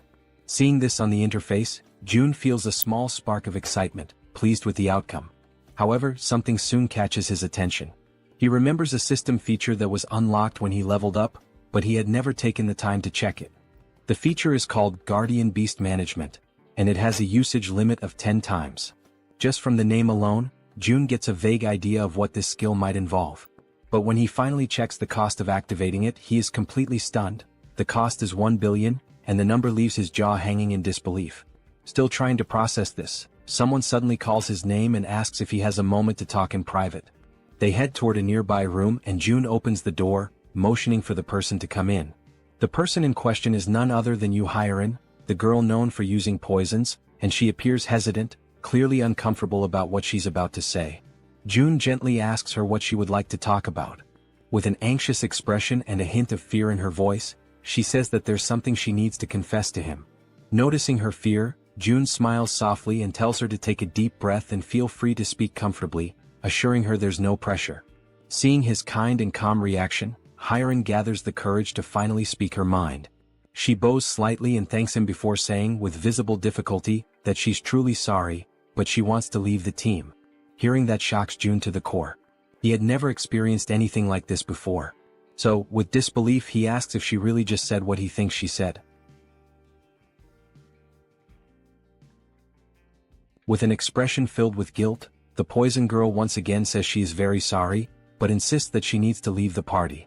June hears her words, but remains silent for a moment, as it was all so sudden that he is still struggling to fully process the situation. The girl then begins to explain herself, saying that her ability is one of the reasons she feels so useless within the team. She confesses that she often thinks that her presence doesn't make any real difference. Whether she is there or not, things would likely remain the same. June gently tells her to stay calm and to speak freely, reassuring her that she can always be honest with him about anything. The girl then clenches her teeth tightly, as if she is bracing herself with fear and hesitation. Gathering her courage, she finally admits that she is afraid. The way she says it, the trembling in her voice, leaves June momentarily speechless. She goes on, repeating that she really is scared, truly terrified.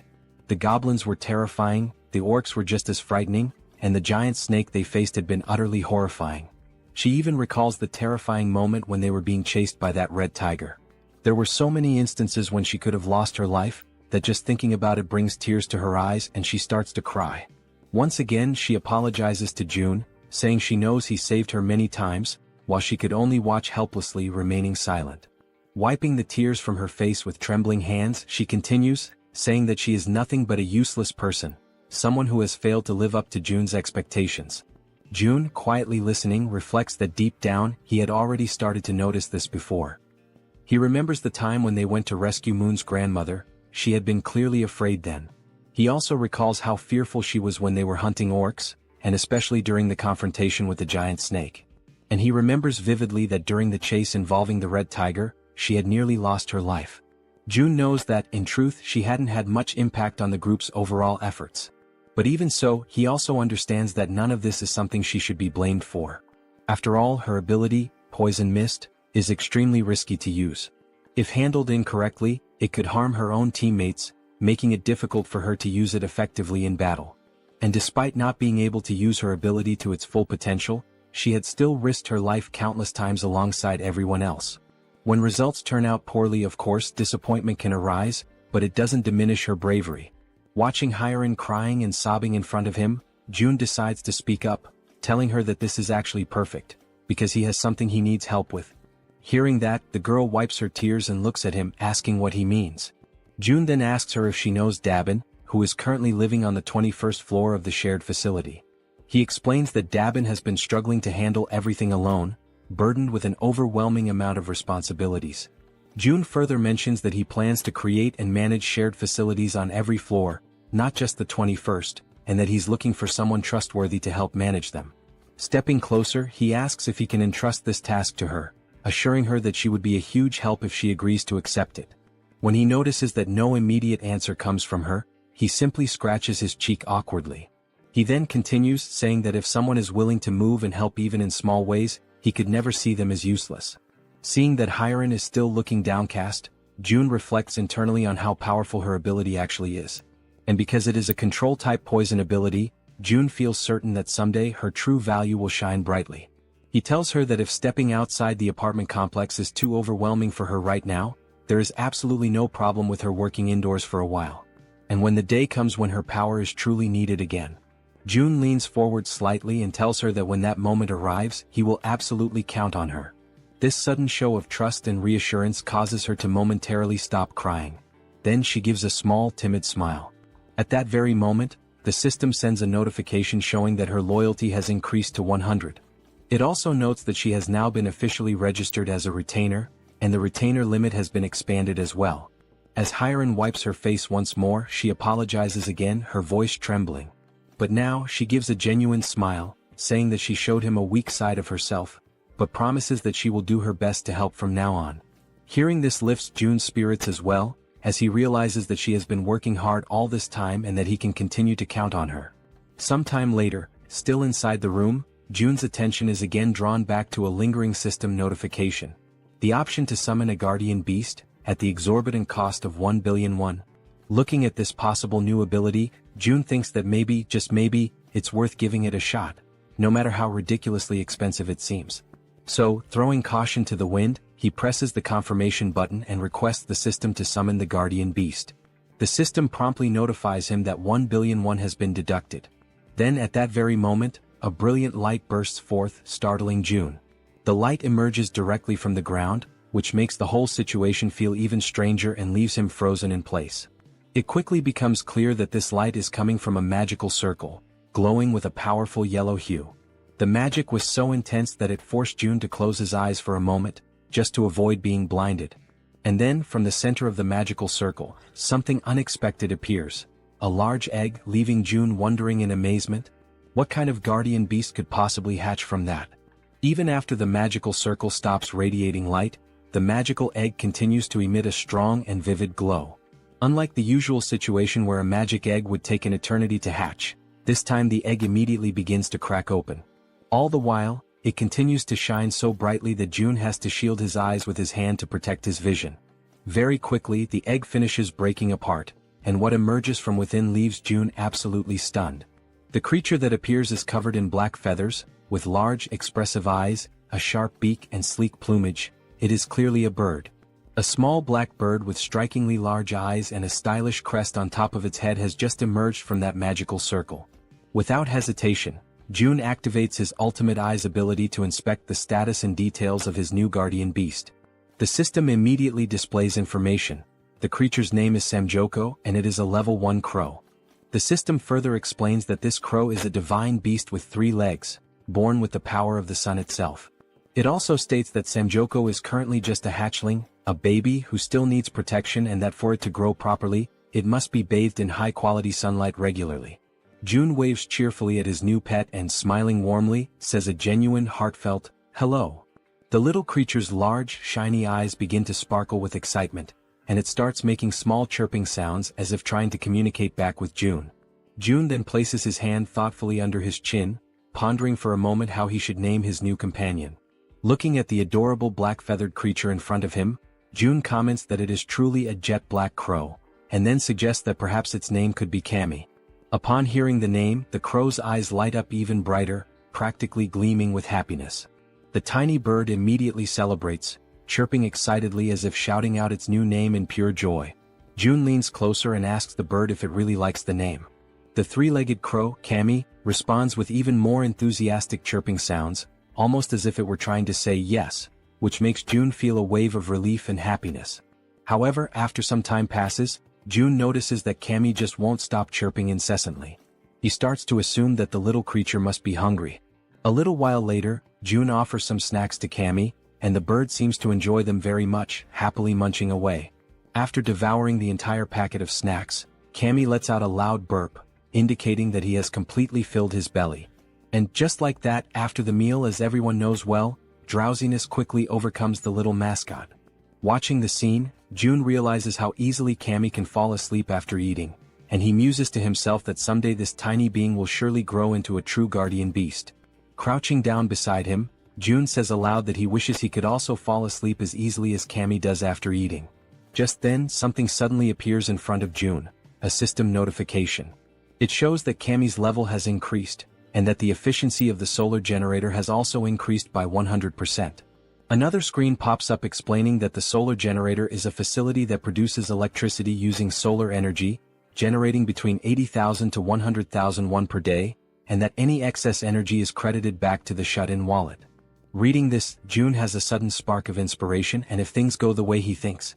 He recalls that the 10 new buildings he recently acquired still do not have any solar generators installed. He had already used most of the financing for other projects, and at the time he thought it would be a waste to invest 130 million won for just a 30 million won annual return. But now he chuckles quietly to himself, realizing that with this new change the situation is completely different. As more time passes, the system continues to notify him that Kami's level keeps increasing, and along with it, the efficiency of the solar generator continues to rise. Reading the latest notification, June realizes that the generator's efficiency has tripled almost instantly, going from a 30 million won annual return to 90 million won per year.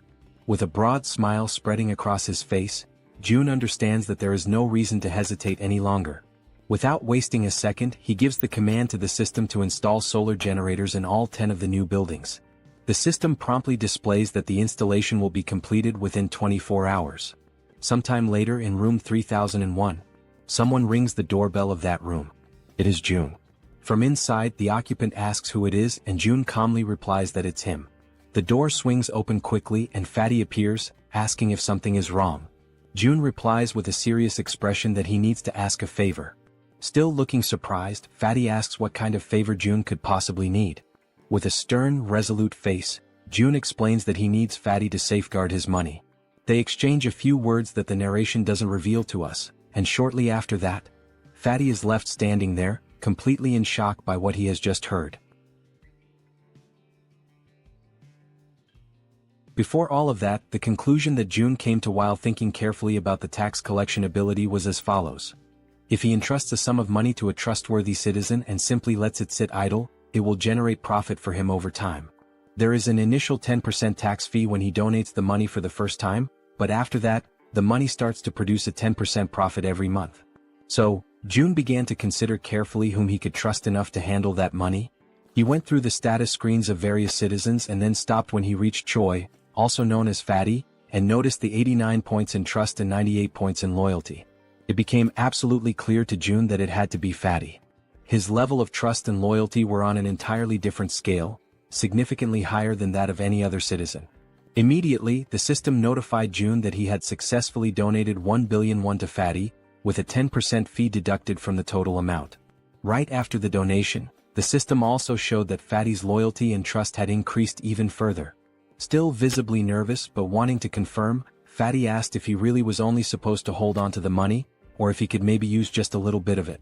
That had actually been June's original plan all along, but he had not expected Fatty's loyalty to reach 100, so in the end he replied that yes, Fatty has permission to use a small portion of the money. Still in shock over what he had just heard, Fatty bowed deeply in gratitude, offering a sincere thank you. June in turn told him to stop bowing and said that he trusted him completely. With that matter taken care of, it was now time to move on to the next thing he needed to handle. June went to talk with Dabin, and she asked if she was allowed to choose whoever she wanted. He replied that yes, it was fine, she could choose freely. Then he introduced her to Hiren, the so-called poison girl, and said she could include her in the team.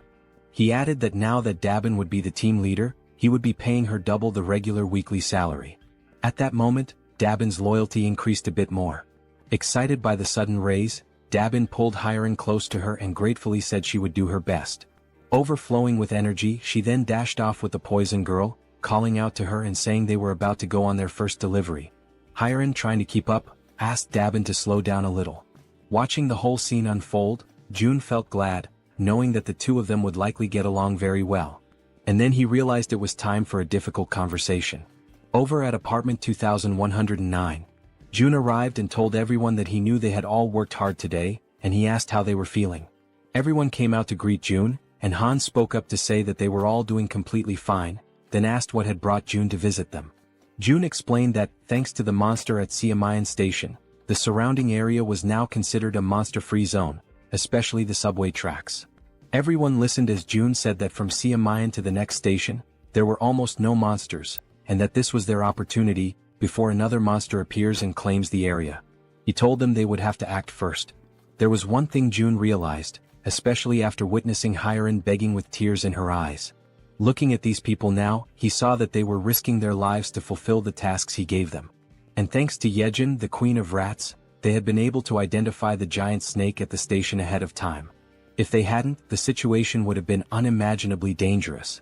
In a world where death at any moment is a constant possibility, June understood that wanting to keep his family safe, wanting to protect them, could be seen as selfish.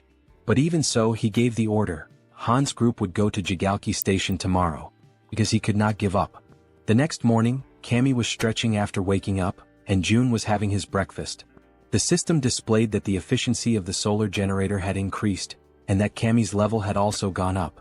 As he ate, June felt excited to see that Cammy had already reached level 5. The system then displayed that Cammy was now releasing part of the sun's power, inheriting a portion of the divine beast's abilities, and that June had awakened basic elemental fire magic. The idea of having magical powers caught June a bit off guard, leaving him slightly surprised. Raising one of his fingers, he quietly wondered to himself how he was supposed to use this fire magic. Then, a small flame suddenly appears at the tip of his finger, and he immediately realizes that it actually works. While the flame continues flowing gently from his fingertip, he notices that the sensation feels oddly familiar, and it doesn't take long for him to remember. It is quite similar to the feeling he experiences when he uses the dignity maintenance ability. And if that's really the case, June decides to go for a walk outside to test things more freely. As he walks around, he notices that there's no one nearby, and the area is completely quiet. He closes his eyes slowly and begins to use his imagination. He starts to picture a massive flame, one so powerful that it could engulf and burn the entire area around him. Soon, a flame begins to form and grow in the palm of his hand. The flame starts expanding and he can feel the power coursing through his body, spreading from his hand to the rest of him. Then, with a determined movement, he throws the fireball forward.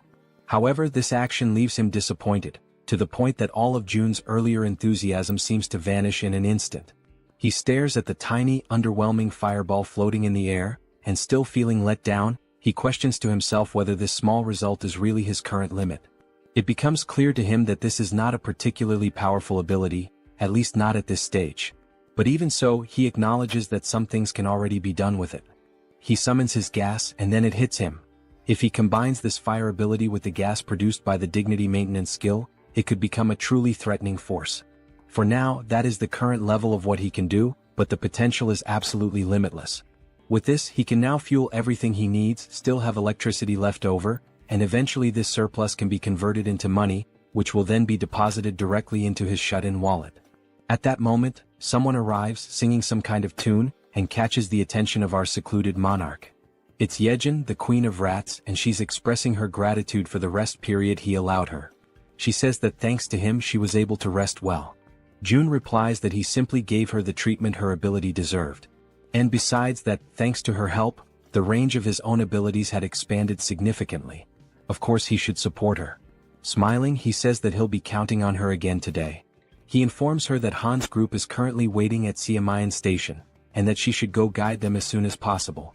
Yejin responds that she has already sent rats along the subway tracks, since the rats are capable of reaching Koryang Station without any trouble. Hearing that, June's eyes widen as he asks her if something happened beyond Koryang Station. She confirms that yes, something did happen, specifically at Busan Station. She says she thinks it would be better if he saw it for himself.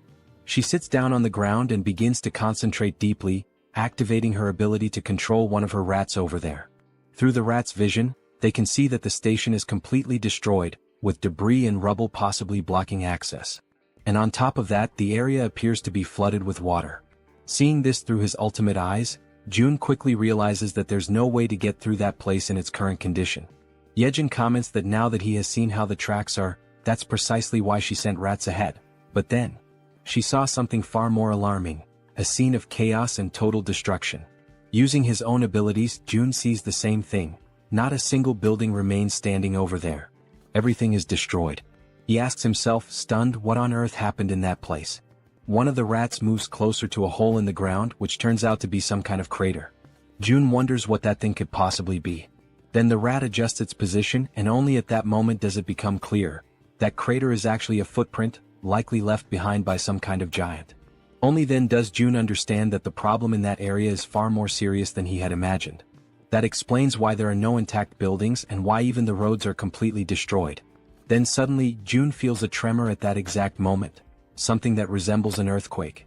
Both he and Yejin are startled and immediately on alert as everything begins to shake violently, just like during a real earthquake.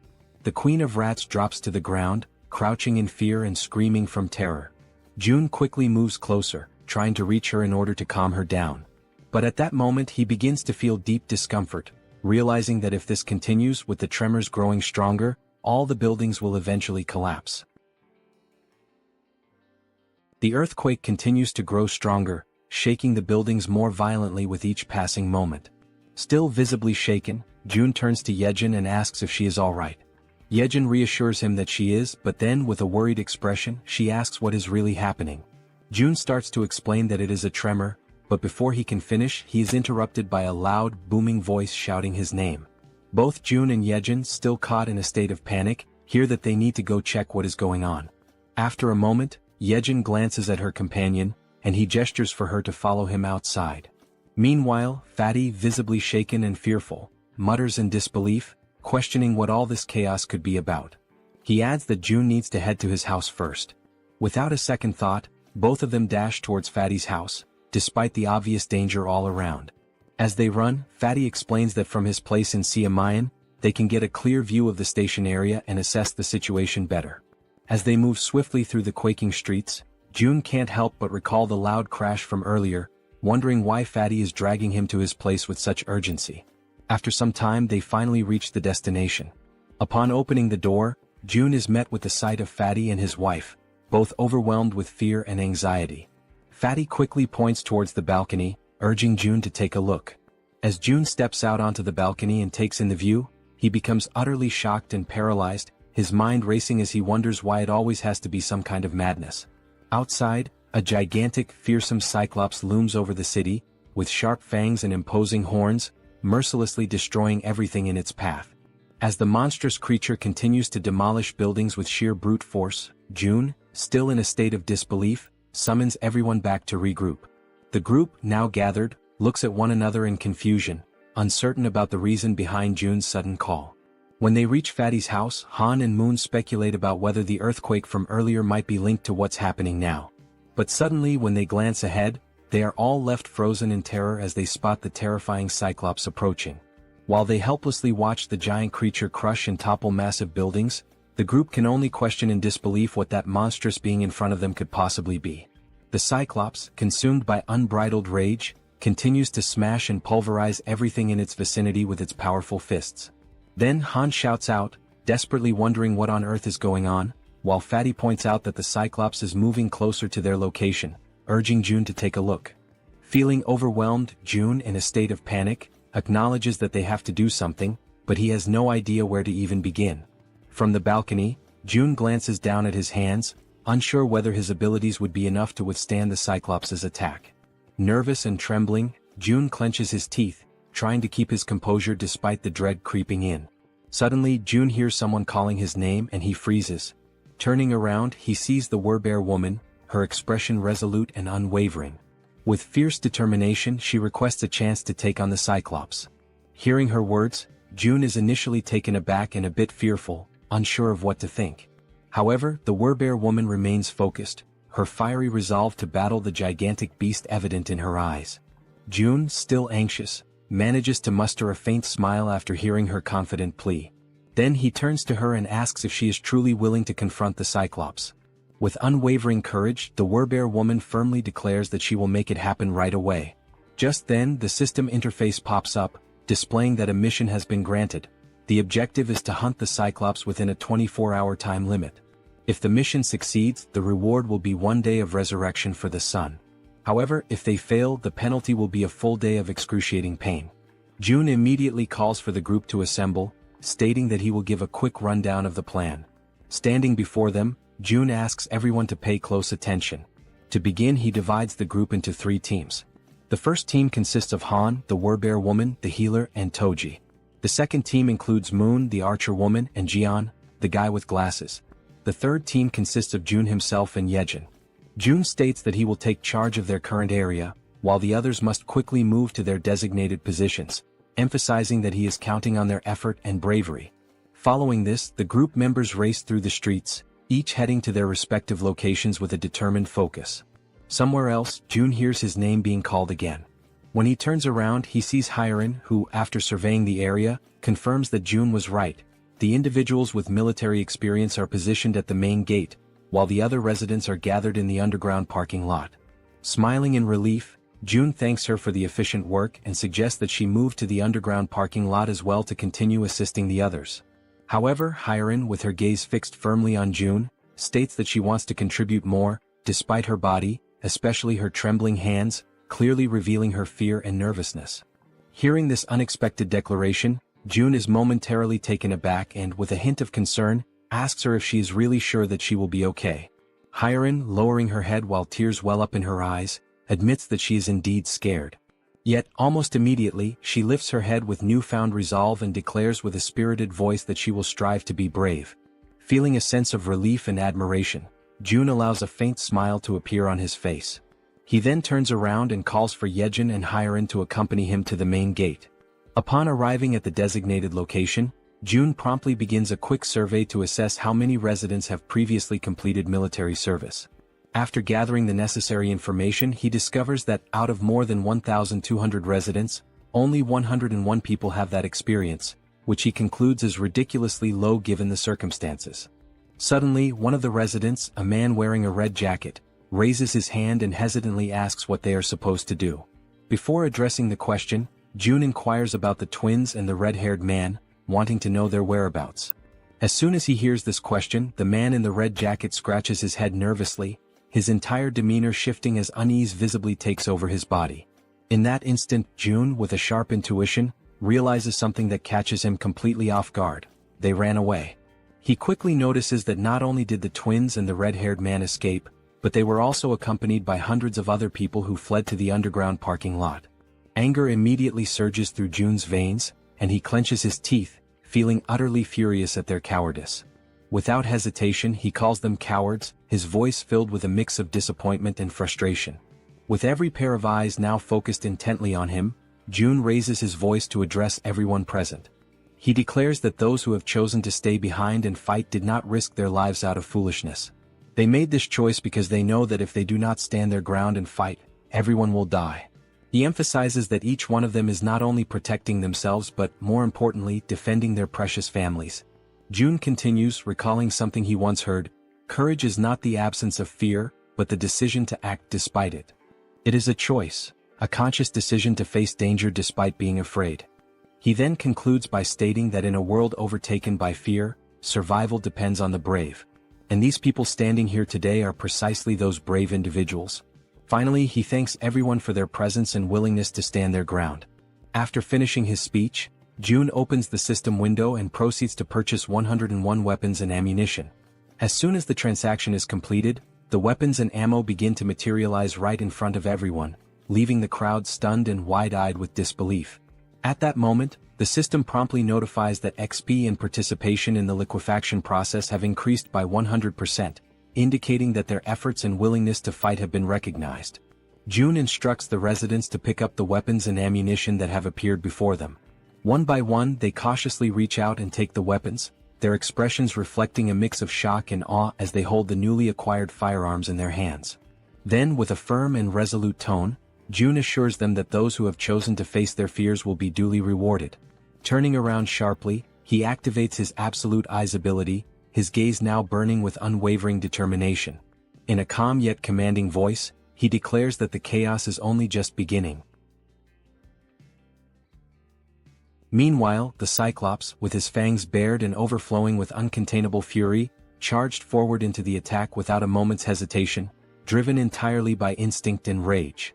At the same time, Han, positioned carefully outside the Cyclops' field of vision, was holding a solid iron bar, waiting silently and patiently for the perfect moment to strike. With a fierce and determined expression etched across his face, Han gripped the iron bar tightly and raised it with both hands, initiating his carefully calculated attack. In one swift and precise motion, he hurled the iron bar directly toward the Cyclops with all the strength he could muster. The projectile hit its mark, violently piercing through the creature's leg and immediately causing blood to gush out in a gruesome display. Caught off guard by the unexpected assault, the Cyclops turned around sharply, his monstrous body twisting as he directed his gaze toward the source of the attack. His fiery red eyes locked onto Han, the one who had dared to wound him, and for a moment, time seemed to stand still as Han remained frozen, paralyzed with fear in the face of the towering monster. Han clenched his teeth and furrowed his brow, panic flooding his senses as he struggled to process the overwhelming danger standing directly before him. Despite the deep wound in his leg and the blood dripping down, the Cyclops began marching forward with a steady and terrifying resolve, determined to make Han suffer the most excruciating pain of all, death. But at that very instant, unexpectedly, the Werbear woman came rushing in, already fully transformed into her fierce beast form. She was driven by her mission, resolute in her goal to stop the Cyclops at any cost and earn the reward that awaited her. With her razor-sharp claws extended, she lunged at the Cyclops and slashed through his thick flesh, unleashing a brutal impact that sent her hurtling backward, crashing to the ground with crushing force. However, the attack wasn't nearly enough to bring the Cyclops down. He remained upright, completely consumed by rage, his fury only intensifying with every passing second. With a cruel and merciless grin spreading across his monstrous face, the Cyclops lifted the same leg Han had wounded. Summoning all his wrath, he delivered a savage and hate-filled kick straight at the Werbear woman. She was sent flying through the air with terrifying force, soaring from an unimaginable height, the wind violently whipping around her as she fell.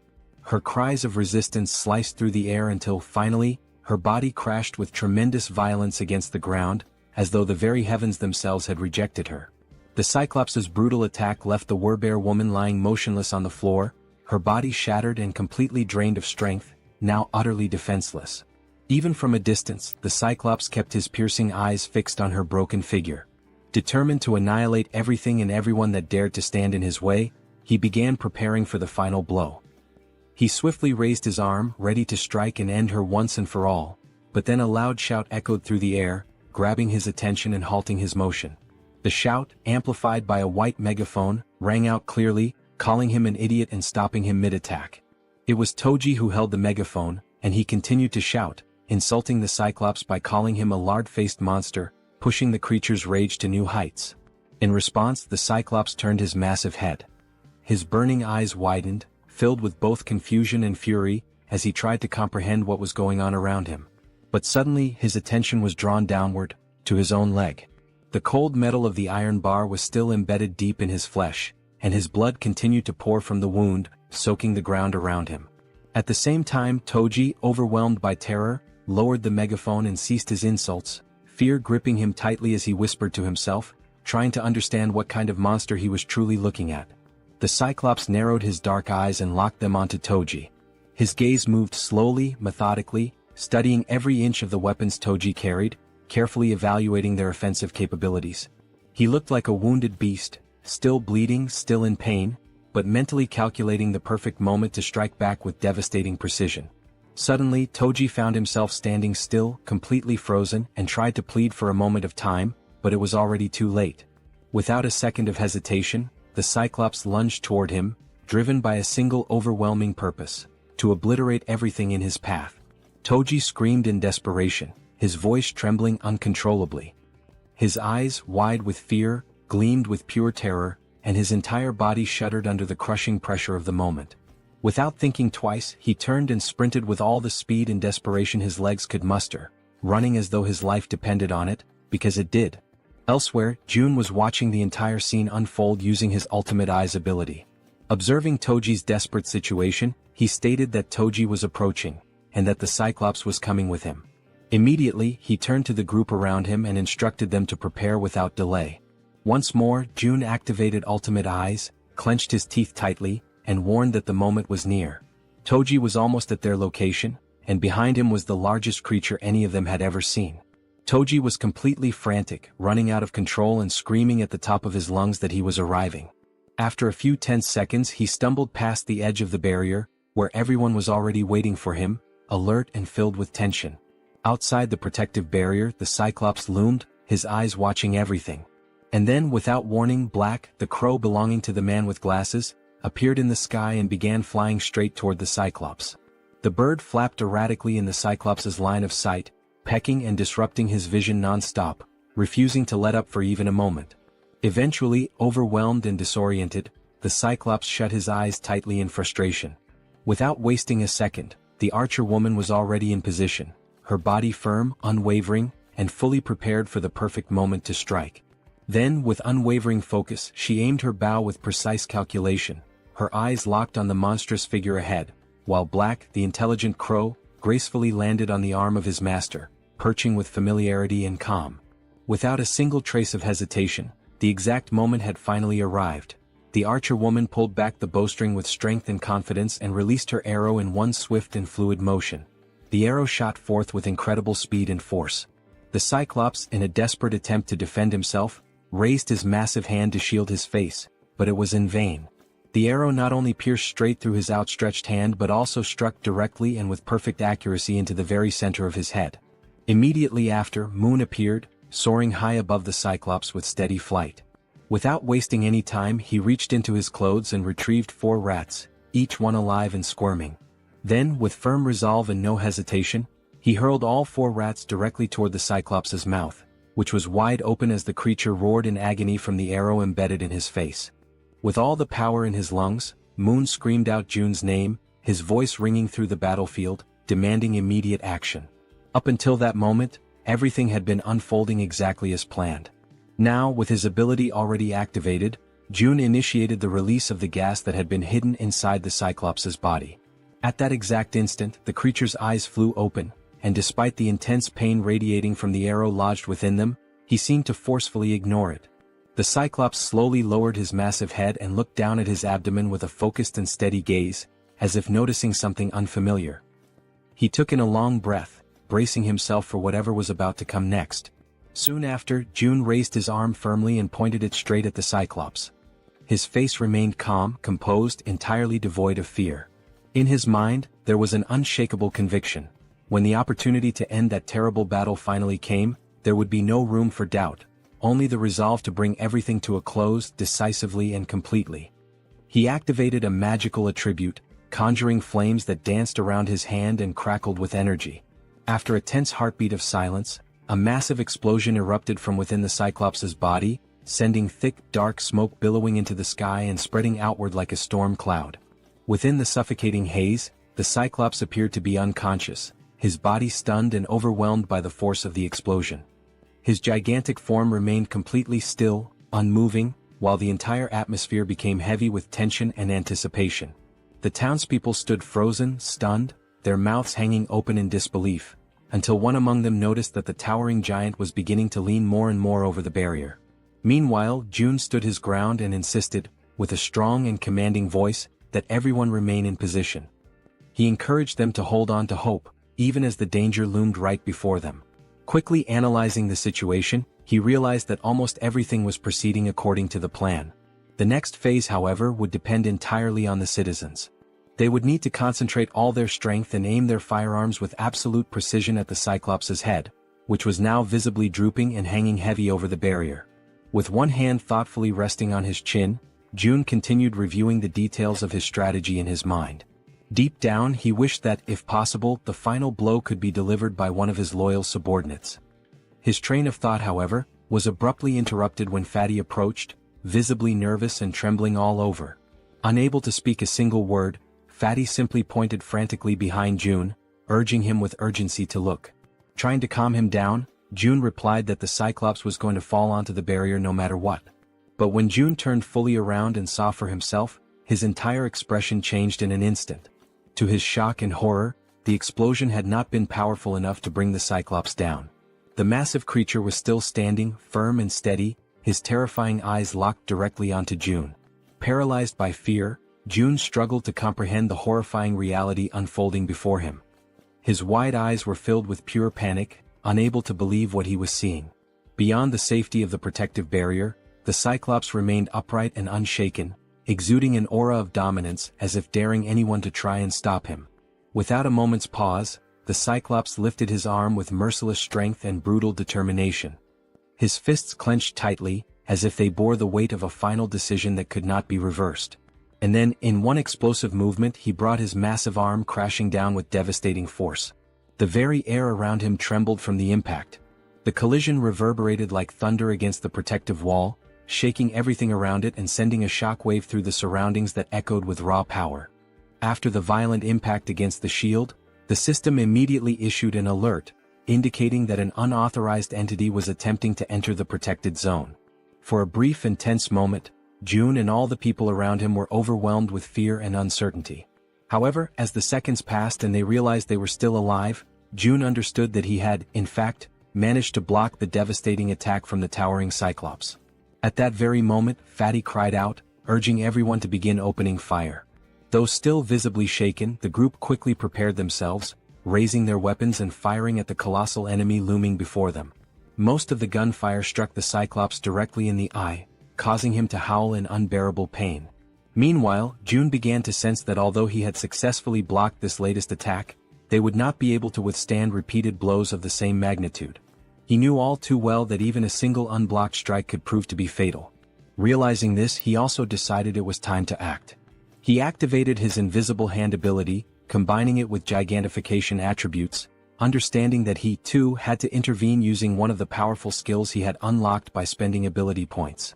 In an attempt to counterattack, the Cyclops raised one of his enormous fists once again, clearly preparing to deliver another crushing blow.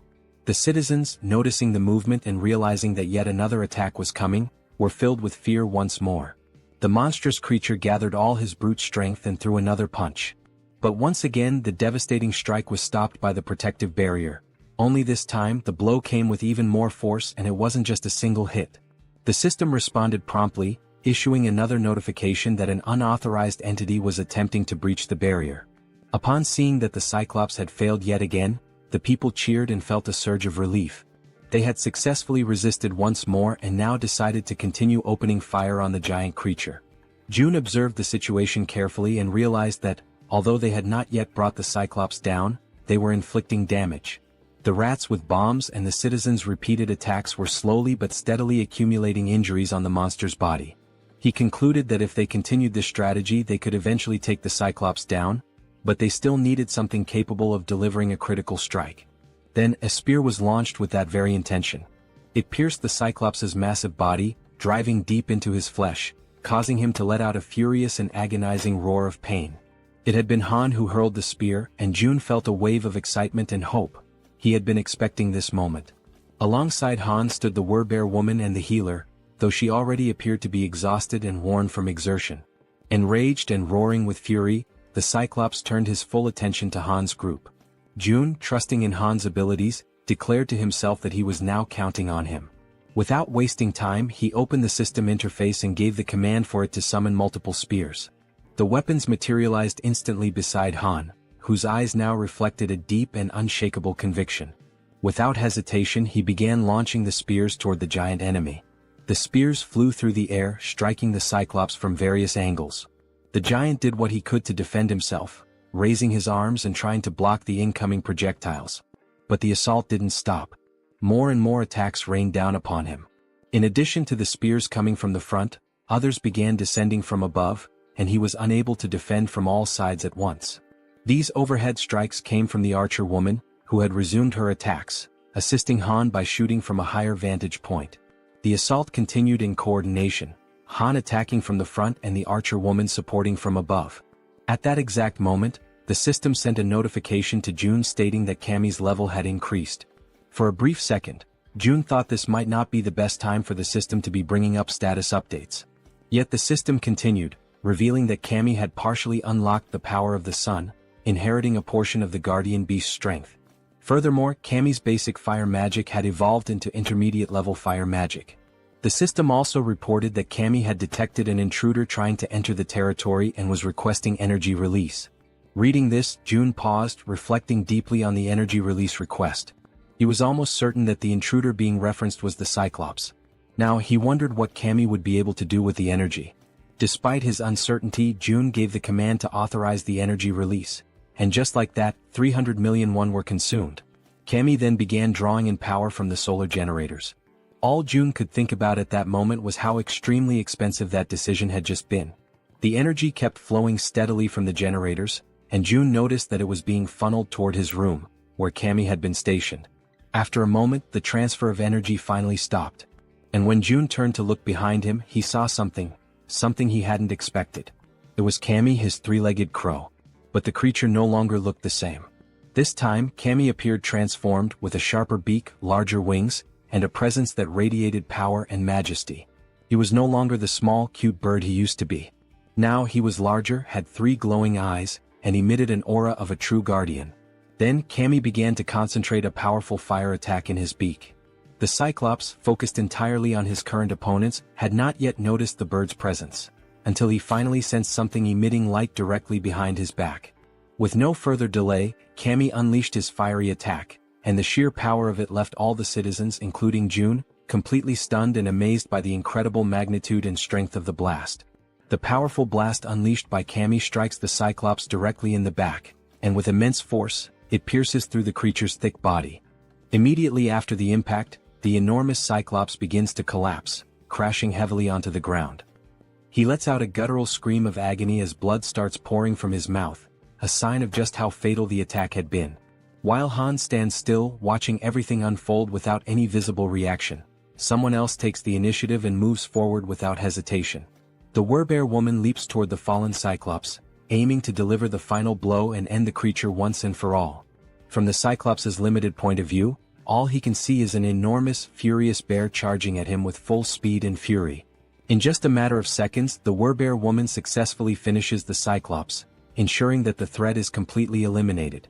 The system then sends out a notification. A level 51 Cyclops has been hunted down.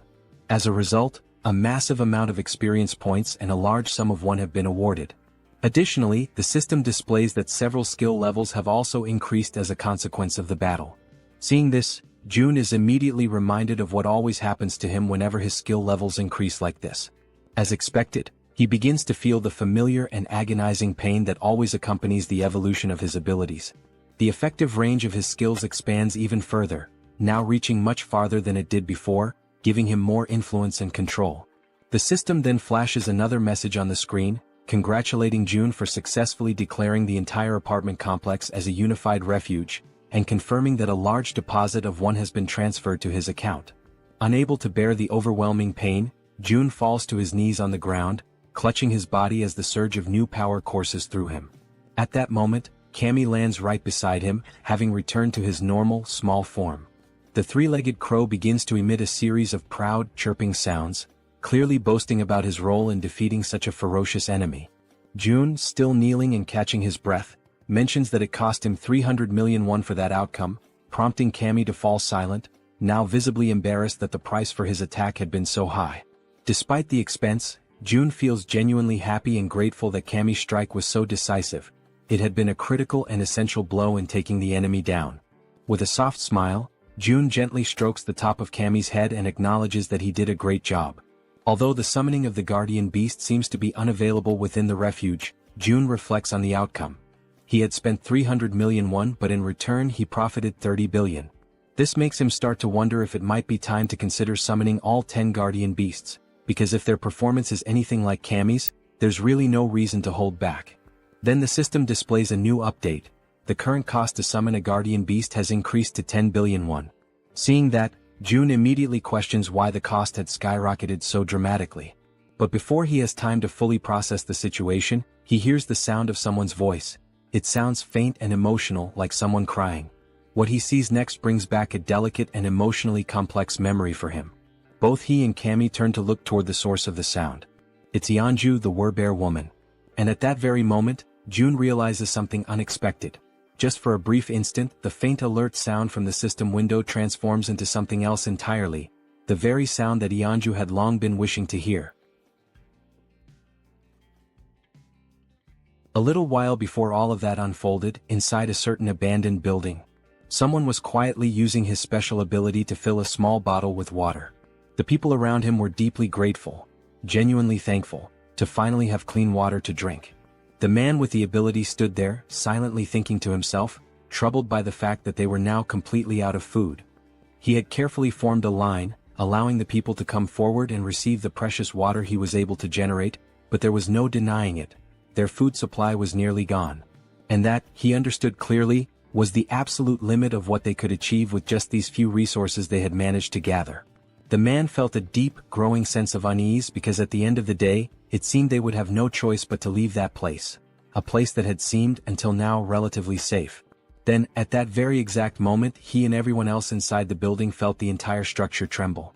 Like anyone would in that situation, he immediately asked those around him whether that had been an earthquake. Right then, another man came rushing in, shouting frantically and begging everyone to come see something that was happening up above. When the man mentioned the word monster, the one with the water ability was stunned, completely frozen for a second. Without wasting any more time, he began running, dashing up the staircase to reach the top floor and see what was going on with his own eyes. Once he arrived at the rooftop, what he saw left him breathless. The enormous Cyclops was still standing tall, radiating overwhelming fury and power. While the white-haired man trembled beside him, anxiously asking what they were supposed to do now, the one with purple hair, Jun Hyuk, was already thinking ahead, telling the other to go and hide everyone else in the basement to keep them safe. Jun Hyuk, overwhelmed and desperate, ran his hands through his hair in frustration, desperately trying to think of a plan. But the truth was undeniable. Facing off against the Cyclops was utterly impossible. He tried to offer a bit of comfort to the other man, explaining that there was nothing they could do against something like that. In the background, without them realizing, the powerful light of Cammy's upcoming attack had begun to form. The men could only speak in hushed, fearful tones, saying that all they could do now was pray that the monster wouldn't find its way to them. And in the background once again, the Cyclops was being obliterated. That moment caught them completely off guard. They had no idea what had just happened, what kind of power had been unleashed. But when Hyuk saw it, when his eyes truly grasped the scene in front of him, he knew right then and there that this power, it too came from an awakened but someone on a level far beyond his own. Hyuk then called out to the silver-haired man, addressing him as Hyun, and told him to gather the people. Hyun, utterly shocked, asked him if he had lost his mind. Was he really suggesting they go toward that? But Hyuk was certain. Even though he didn't know who the awakened one was, he had no doubt about what needed to be done. If they truly wanted to survive in this wretched, merciless world, they had to stand beside the person who possessed the kind of power capable of bringing down a creature like that Cyclops. As they began walking toward June's location, the people silently hoped, prayed, that whoever they were going to meet would be someone good-hearted, because they had no other options left. Their fate was entirely in the hands of chance now. They eventually arrived at the apartment complex and immediately suspected that this must be the place. After all, the buildings were still intact, completely untouched in a world otherwise devastated. Hyun, walking ahead of the group, remarked with disbelief, wondering how such buildings could remain standing in a world that had fallen apart. But then he suddenly smacked right into some kind of invisible barrier. Right after that, a message appeared in front of them from the system, declaring that entry was prohibited. Another message followed immediately, asking them whether they would like to obtain citizenship. They confirmed the prompt, and the system quickly responded, showing that they had been successfully granted citizenship. However, along with their new status came an initial quest. They were instructed to proceed to Jun's apartment on the 30th floor. Once they arrived there, Jun was already waiting to receive them. Strangely, he was already calling them by their names, despite the fact that they had never met before. Jun introduced himself as well, calmly stating his own name. At that moment, Hyuk felt something deep within, an instinctual certainty that this man standing before them was the one responsible for forcing the towering Cyclops to its knees. And now that he was face to face with him, his instincts were screaming louder than ever. Without hesitation, Hyuk reached out, took Jun's hand in his own, and introduced himself, earnestly asking Jun to take care of them. Because in his heart, he knew this was a moment he must never let slip away. Elsewhere, in a quiet and peaceful place, Yeonju, the werbear, was gently serving a warm meal. This time, a bright and genuine happiness could be seen in her eyes as she cheerfully called out the name of Siwoo. Siwoo was her little boy, her beloved child, who was happily eating, and she lovingly asked him if the food tasted good. With a big smile, he replied that it was absolutely delicious. The small boy then turned to his mother with innocent curiosity and asked whose birthday it was, because they were having seaweed soup, a dish traditionally served on birthdays. She responded with a warm and affectionate embrace, hugging him tightly while he told her how much he loved that particular food. At that very moment, someone opened the door. It was Jun. Upon seeing him, the little boy excitedly called him Wizard Uncle.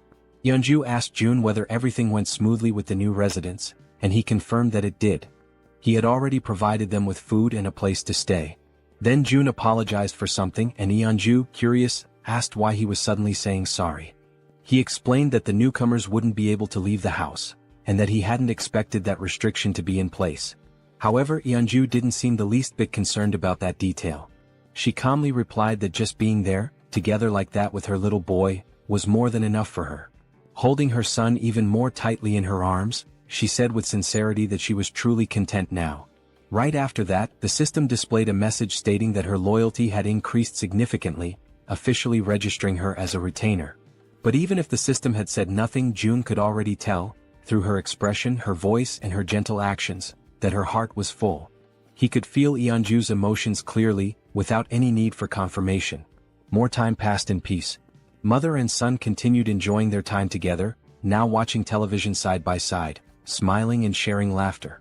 And during that simple, tranquil moment, Jun found himself reflecting deeply on his own family, on how long it had been since he had last seen them. He wondered how they were doing, if they were eating well or if they were possibly sick.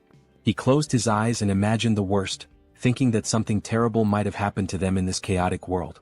Right then, Cammy appeared, making a bit of noise. The small creature began playing and having fun alongside the werbear and her son.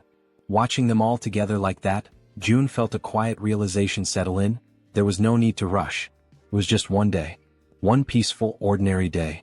And he understood how hard Yeonju had worked for this day to finally come. At the same time, he also thought about how Yijin's rats were, at that very moment, heading toward the main house. When the rat reached the house, he would be able to deliver whatever his family needed. So today, looking at mother and child, smiling and content, Jun made a choice. He would focus only on taking care of them. Because this was the moment when Yeonju's one and only dream was finally shining brightly. Then Jun suggested that they sleep in the master bedroom. However, with her child still wrapped around her body in a loving embrace, Yeonju gently declined, saying that they could settle down in another room instead. Even so, Jun insisted that they stay in the master bedroom, emphasizing that it was the coziest and most comfortable place for them to rest. With a warm and reassuring smile on his face, he added that it was an order. Without hesitation, Yeonju lovingly stroked her son's hair, and together, they expressed their gratitude to Jun for his kindness and thoughtfulness. Soon after, they headed toward the room, wished him a good night, and the little boy waved sweetly at Jun before going in. Jun, watching them go with a deep sense of fulfillment in his heart, allowed a faint, content smile to appear on his face. The lights in the house slowly dimmed, and a gentle lullaby began to softly echo through the home, drifting from the bedroom as the child, still awake, listened in silence. Meanwhile, in the living room, Jun lay on the sofa, quietly listening to the sweet lullaby that continued for a long while, tenderly sung by Yeonju's voice. It had been a very long time since he had heard a melody like that. Yet somehow, just by hearing it, his body began to relax and his eyes gently closed, just like a child falling asleep in their mother's lap. A new day dawned quietly and peacefully. June began the morning enjoying a breakfast lovingly prepared by Yeonju and her little boy. Afterward, they all settled comfortably in the living room to watch the boy's favorite cartoons. The child could barely contain his excitement, laughing at every scene as if he were seeing it all for the very first time. Soon, Saiwa began chasing after Cammy, who had been peacefully basking in the sunlight, until being abruptly interrupted, which clearly did not please the creature. Later, after exploring every new toy they had, Yeonju, her son, and June laid down on the floor together for a brief nap. Between colorful scribbles and laughter, they drew pictures, and every second of the day was filled with joy and cherished with genuine happiness. But time waits for no one. With Cammy perched on his shoulder, June quietly wept, consumed by the silent grief of having only been able to offer a single day of life to Yeonju's beloved son. Soon after, Yeonju knelt down on the floor, saying her final goodbyes while holding her son tightly, pouring all her love and strength into that embrace. Still too young to fully understand the intensity of that moment, the boy asked innocently if she was crying. With tears already streaming down her face, she struggled to keep her voice steady and calmly whispered that she wasn't crying. But with his tiny hand resting gently against her cheek, he could feel the tears slipping down her face. So softly, Saiwa began wiping away her tears, doing his best to comfort her and asking her, ever so kindly, not to cry. Yeonju held him tightly again, and in a trembling voice she finally admitted that she was afraid of the world, because a world without him was far too terrifying. Then, filled with the innocence of a child, the boy simply called her Mom, and assured her, with unwavering confidence, that he was right there beside her. Those words, so pure, so genuine, caused Yeonju to break down even more, tears overflowing from the sheer weight of her sorrow and desperation. Even as Saiwoo continued trying to reassure her, Yeonju remained in tears. Yet still he took a step back, slowly pulling away from her arms. Looking her directly in the eyes, he firmly promised that he would always be by her side. Gripped by despair, she called his name with a choked voice. But without hesitating, he continued to walk toward the setting sun, while behind him, she shakily called out that she still had so much left to do for him. Then suddenly he stopped. He turned around slowly, and with a gentle smile full of warmth and joy, he said that he loved her, just as his body began to dissolve into the light. At that exact moment, upon hearing those words, she froze. Still kneeling on the ground, her body began to tremble, and the overwhelming pain made it almost impossible for her to respond. But, as all mothers do, even in the midst of unimaginable pain, she smiled through the tears and managed to whisper back a quiet, "I love you." And with those final words, Saiwa said goodbye with a peaceful smile on his face. In the blink of an eye, his body vanished completely, and Yeonju's hand, overtaken by the unbearable pain of saying farewell, collapsed limply to the floor, while June watched her silently, deeply concerned and heartbroken by her side. Soon after, she tried to stand, but the pain she felt was so overwhelming, so crushing, that her body simply wouldn't allow her the strength to rise. Moved by the scene unfolding before him, June could only think that hope is like a delicate flower that chooses to bloom right in the middle of despair. With his eyes closed tightly, he came to a painful conclusion. Those who cling to hope must be prepared to face the darkest depths of despair, no matter how cruel. Then he extended his hand to her and gently urged Yeonju not to lose herself in grief, reassuring her that this moment was not the end. At that, Yeonju lifted her head, turned toward June, and in a hesitant, trembling voice, she asked if that was really true, if this wasn't truly the end. With unwavering conviction, June answered that if there was even the slightest chance, he would bring her son back, again and again, as many times as it took. His words ignited a new spark of hope, and Yeonju received them with a renewed sense of determination and strength. At that exact moment, the system displayed a notification. Yeonju's trust level had reached 100%, and she had obtained primordial vitality. The scene then shifted to the red-haired man, who was screaming with uncontrollable rage and fury.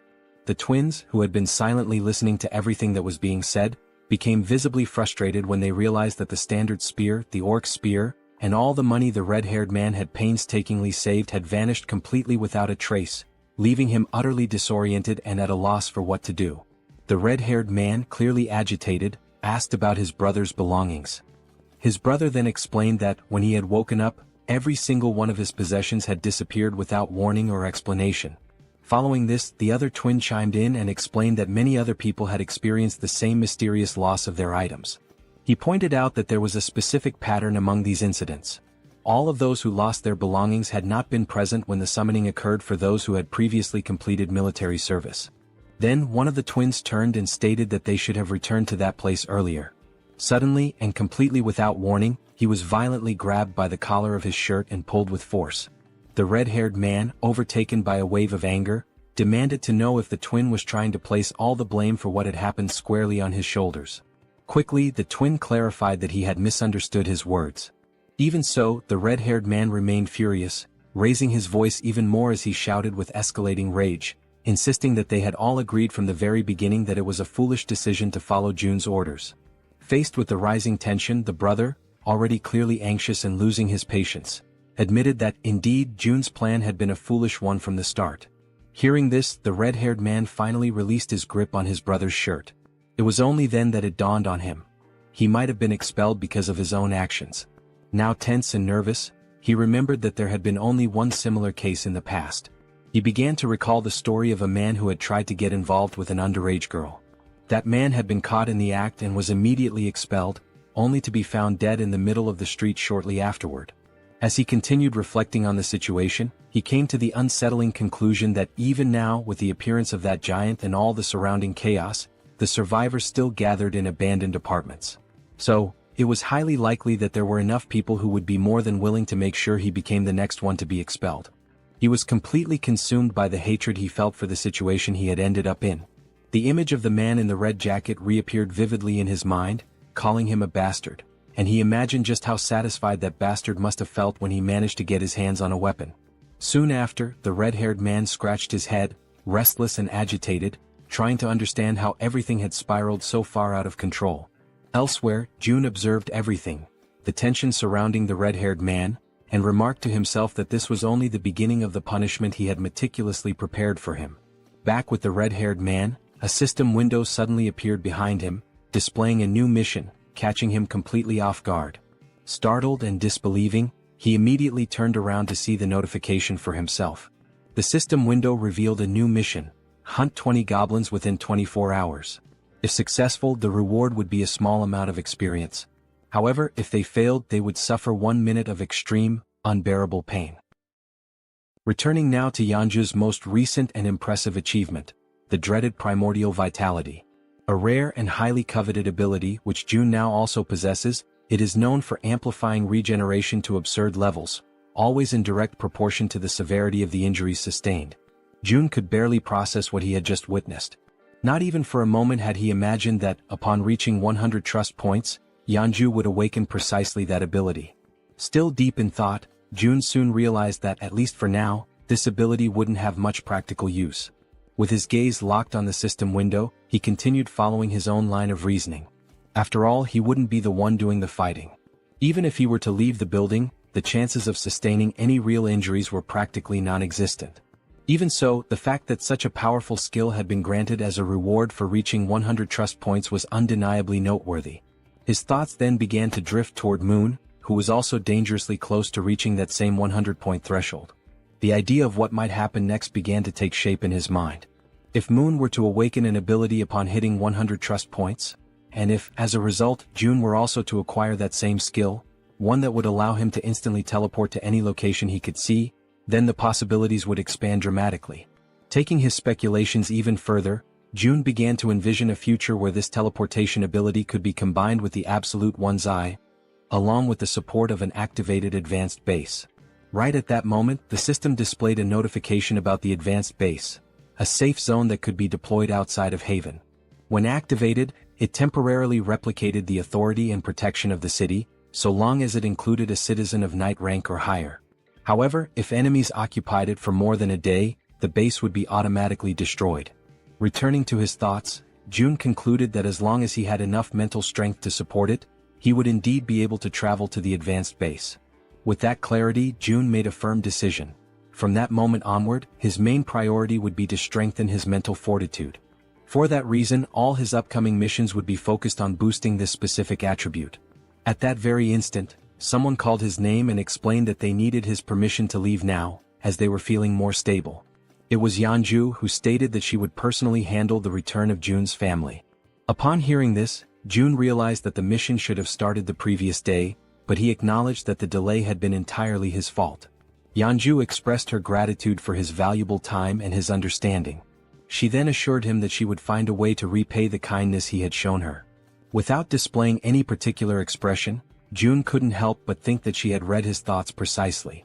He made a light-hearted comment, asking if he really seemed like the impatient type, and confessed that although he was thankful, he also felt slightly embarrassed by her words. Yeonju responded gently, saying that he definitely didn't seem like someone who lacked patience, and admitted that, had she been in his place, she probably would have acted the same way. With a soft smile, she confessed that, in the end, everyone values their own family the most, and that she fully understood how precious that single day was that June had offered her and her son. Once again she thanked him sincerely for what he had done. June smiled modestly and expressed his own appreciation for her understanding. He then asked her to head to Unit 2901, where a group of people was already waiting for her, assuring her that he would join them there shortly. Yeonju gave a respectful bow and with a quiet yes, walked toward the designated location. Some time later, it was explained why June had not sent the group directly to Siamayan Station. Due to the Cyclops attack, a large portion of the tracks near the station had collapsed. Not only the tracks but the station itself had suffered massive damage and had been rendered almost entirely unusable. Faced with this situation, June declared that new routes would need to be opened. To that end, it had already been 24 hours since Yejin had begun sending her rats to search for a viable path. Apparently, it seemed she had finally managed to find a new route of access. June activated his absolute one's eye skill, seeking full control and awareness of the situation. At that very moment, something unexpected caught his attention. The system displayed a notification about a level 7 tamed giant rat. Immediately, a wave of nervousness surged through June's body as he grasped what this meant. Yejin had evolved. Still stunned, June wondered if this was the result of the new ability Yejin had unlocked after being officially registered as his retainer. In addition to this, June noticed that something was following the rat, but no matter how hard he tried, he couldn't identify exactly what it was. Suddenly, his vision picked up something even more alarming: a swarm of zombies of varying levels, level 9, level 11 and level 13, emerging right behind. A jolt of dread ran through June's entire body as, through the lens of his powerful ability, he watched this disturbing scene begin to unfold before his eyes. Faced with that situation, the rat dashed forward at high speed, desperately trying to escape the relentless pursuit of the zombies that were chasing after it with unwavering determination. However, in a completely unexpected turn of events, the rat suddenly stopped in its tracks. It turned to face the incoming enemies and, without showing even the slightest hint of fear, growled aggressively at them, baring its teeth with a ferocity that contradicted its size. The zombies quickly surrounded the rat from every possible angle, closing off any potential route of escape. Yet, even in the face of overwhelming danger, the rat stood its ground, refusing to retreat even a single step. From a distance, June watched the scene unfold. Realizing that the rat would likely die a meaningless death if it stayed there, he considered triggering a gas explosion to take the zombies down with it. Nevertheless, even with the threat closing in, the rat remained unwavering, assuming an even more aggressive posture. In a sudden burst of explosive speed, it charged forward. Despite being completely surrounded, the rat managed to dodge every single attack from the zombies, weaving skillfully between them with surprising agility. Still observing from afar, June was thoroughly impressed by what he was witnessing. After evading the zombies, the rat leapt forward and continued its mission. Remarkably, it emerged from the encounter without a single scratch and resumed its rapid sprint toward the designated exit. With only a short distance remaining, the rat took one final leap and burst through the opening toward the outside.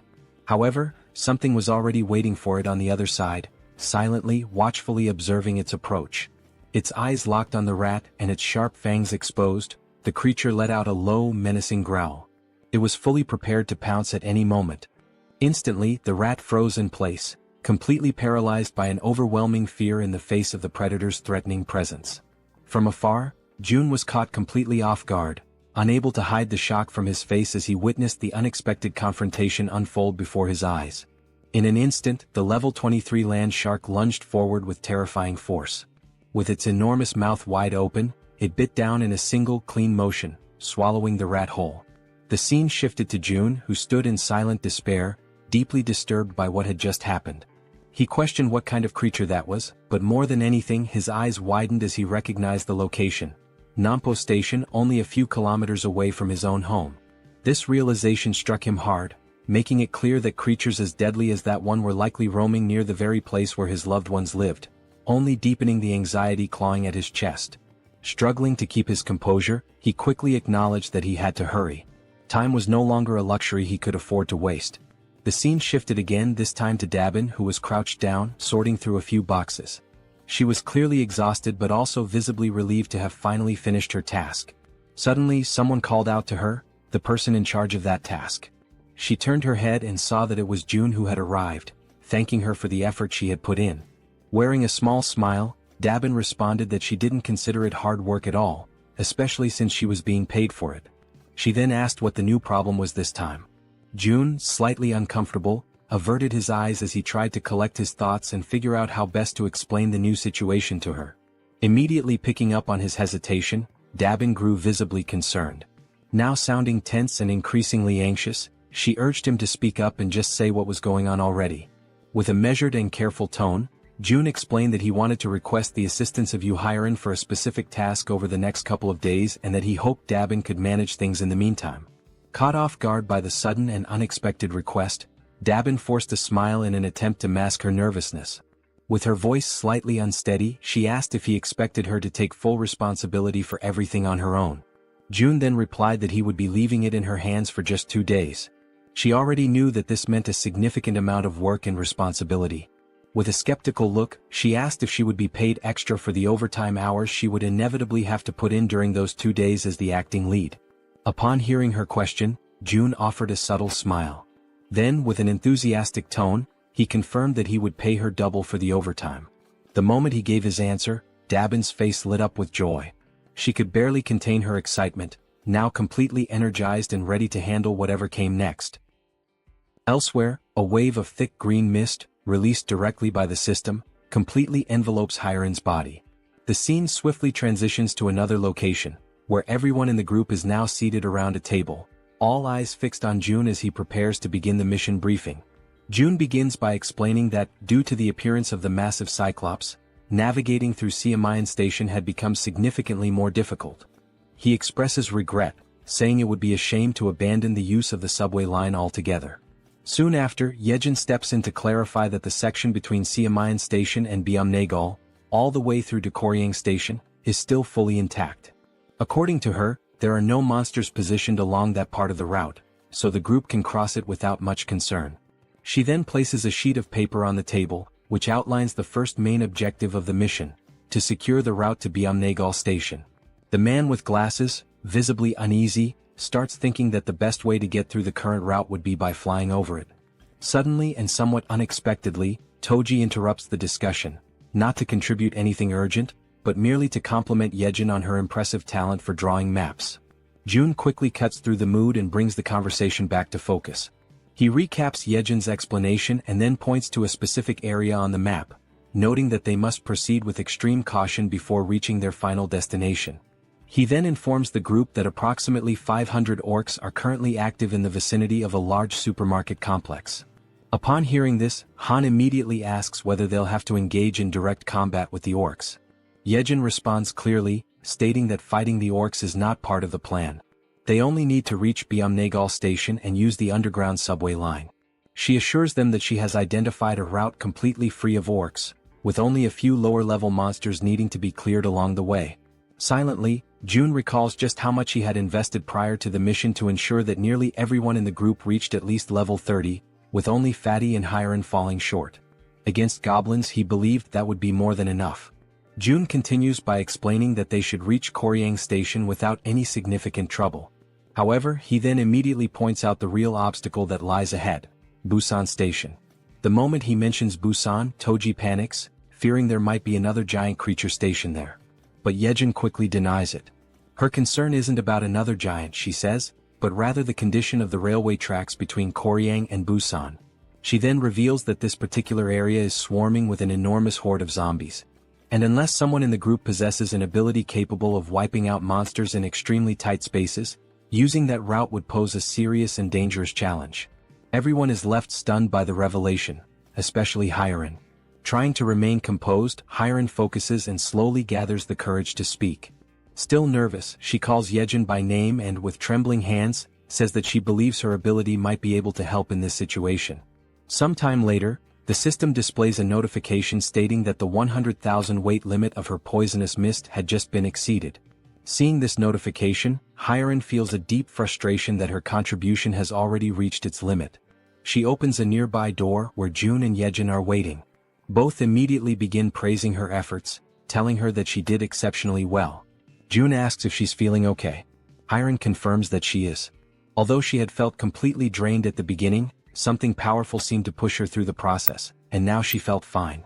What she didn't know was that the strength she had felt came from June, who had secretly upgraded his retainer management level. June reflected on the cost of the upgrade. It had been expensive, but ultimately worth it since he ended up earning billions in return. Still unsure, Harem then asks June if he's truly certain that it's okay for her not to go in person. June calmly reassures her, explaining that just staying in place and continuing to produce poisonous mist is more than enough for the mission's needs. With all preparations now complete, June activates his Ultimate Eyes ability and officially declares the beginning of the operation. Immediately, through his ability, he sees an enormous swarm of zombies located exactly where they had anticipated. Suddenly, something catches the attention of the zombies, and they all turn simultaneously to face whatever is approaching them.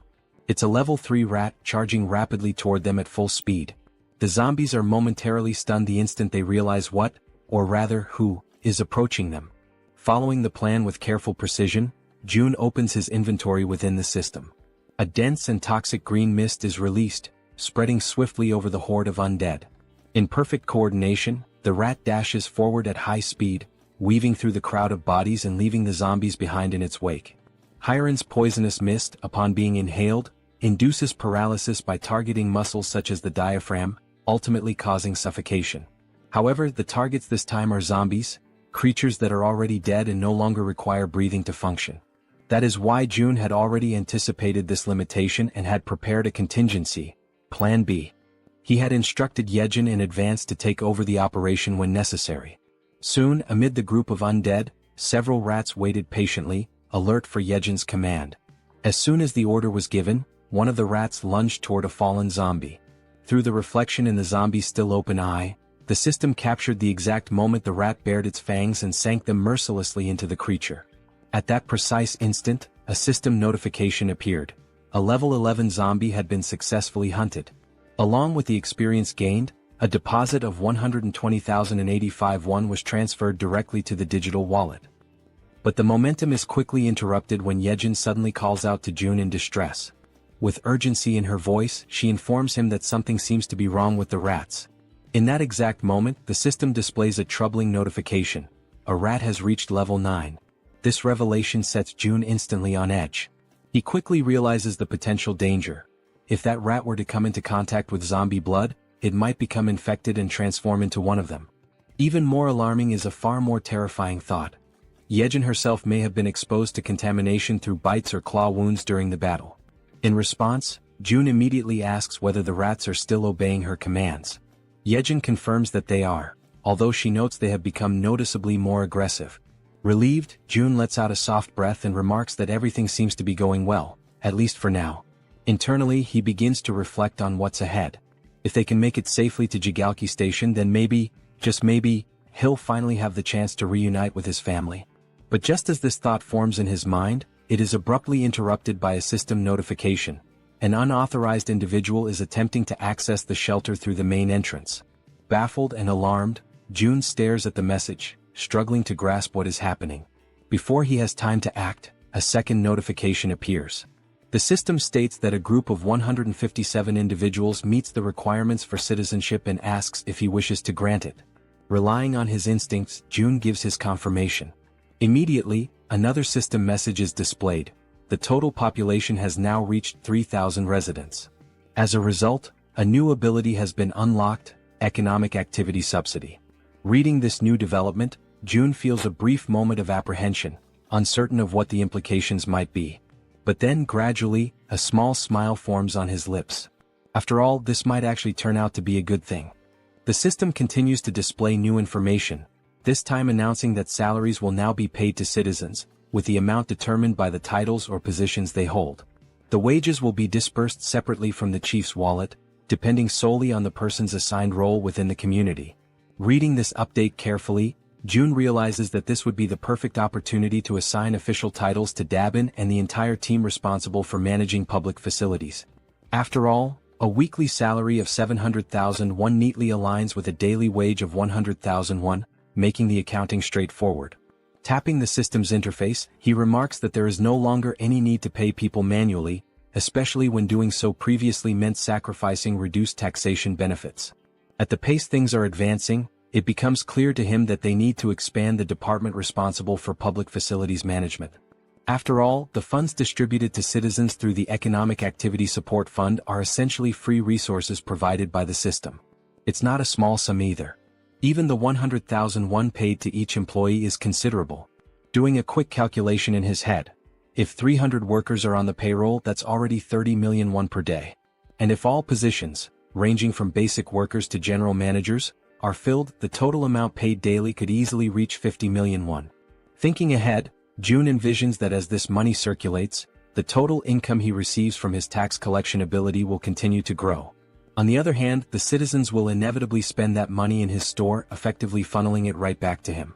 This leads him to the realization that assigning titles to as many citizens as possible is likely the most profitable long-term strategy. Yet, he still isn't entirely sure which titles would be most appropriate beyond facility management. Soon, another idea sparks in his mind. Positions related to maintenance, cleaning, and security would be practical starting points to invest in. So, before doing anything else, he goes ahead and appoints Dabin as the general manager. He recalls that she had already accepted Fatty and Harem as members of the team, although he can't quite remember who the remaining members were. Just then, something catches June's attention. It's the system again, this time displaying a notification that Dabin has reached 100 loyalty points, officially registering her as a retainer. At that moment, June realizes something significant. Once a citizen reaches 100 loyalty, they automatically become a retainer. And now he begins to wonder, do all retainers awaken a new skill at that exact point? Driven by curiosity, June prepares to check and see what new skill Dabin may have acquired. But just as he's about to click on the system, he's interrupted by an unexpected sight. Harem, completely relaxed, sound asleep on the sofa to the point of drooling. Watching the scene, Yejin appears slightly uncertain and asks if they should wake her up. June replies that they should let her rest. She's completed her duty and she must be completely worn out. Smiling faintly, he acknowledges to himself that although she tried to appear fine, she likely went through something difficult and pushed herself right up to the edge of collapse. If anyone deserved a break, it was her. June activates his invisible hand ability and gently picks her up, carrying her carefully to a bed in one of the rooms so she can sleep more comfortably. Returning to the living room, the two of them talk quietly, agreeing that Harem may indeed be going through a rough time. June then turns to Yejin and asks how she herself is doing. Yejin responds calmly that nothing is difficult for her, that she's doing perfectly fine, especially now that they've reached the tracks near the station. June nods in understanding and encourages her to keep up the good work. She smiles and tells him to leave it to her. However, at that exact moment, her expression shifts subtly. Something makes her hesitate. June, immediately picking up on the change, asks her if something's wrong. She stammers slightly and replies that all of a sudden the link isn't connecting anymore. June, caught off guard, asks what she means by that and she tells him to give her a moment. Closing her eyes, she tries to reconnect with the link. But apparently it's no use. She then explains that it's probably the distance. It seems to be just too far this time. June asks whether the link had been working properly before. She responds that it's possible to go a little beyond the maximum range if the link was already established beforehand. However, the reach of the link currently only extends as far as the central station. She then turns to him and asks what they're supposed to do now. Without an immediate answer, June falls into thought. He realizes that something always seems to go wrong at a critical moment, and just beyond the station lies the house where his family is supposed to be. He had been counting on using one of Yejin's rats to check the house before making a move. Clenching his fist tightly, June mutters that this is a complication. Still, he asks Yejin to try re-establishing the link from the central station in any way she can. She agrees, saying she'll give it her best shot. Closing her eyes once again, she begins to focus her powers in an effort to restore the connection. With the vision of zombie rats moving through the station still lingering in his ultimate eyes, June reminds himself that they have to explore every possible option available to them, and until then, all Kim can do is hope, with all his heart, that his family is still safe. The system now displays the current locations of everyone participating in the mission. Yejin's rats are moving ahead to scout the path, while Han's group remains further back, following at a safer distance. The scene then shifts to the station where Han's group has just arrived. Everyone stands frozen, completely overwhelmed by what they see before them. The entire area is a scene of utter devastation. All the surrounding buildings have been reduced to rubble, and massive footprints, far larger than anything human, are deeply embedded in the ground, scattered across the terrain. Jian, the bespectacled man, stares at the destruction in disbelief and finally mutters that the sight is incredible. The archer, noticing that he's distracted and not focused on their task, prompts him to begin scouting the area immediately. Obeying her prompt, Jian commands his raven, named Black, to begin aerial reconnaissance of the area. After some time observing through the raven's vision as it flies overhead, he reports that there appear to be no monsters nearby. Toji then speaks up, saying that the station itself also seems to be clear of any goblins, and that thanks to the massive avalanche that occurred earlier, they should be able to move through the area with little resistance. Jian agrees and comments that it's likely the case because no sane person, or creature, would dare approach a place marked by such overwhelming destruction.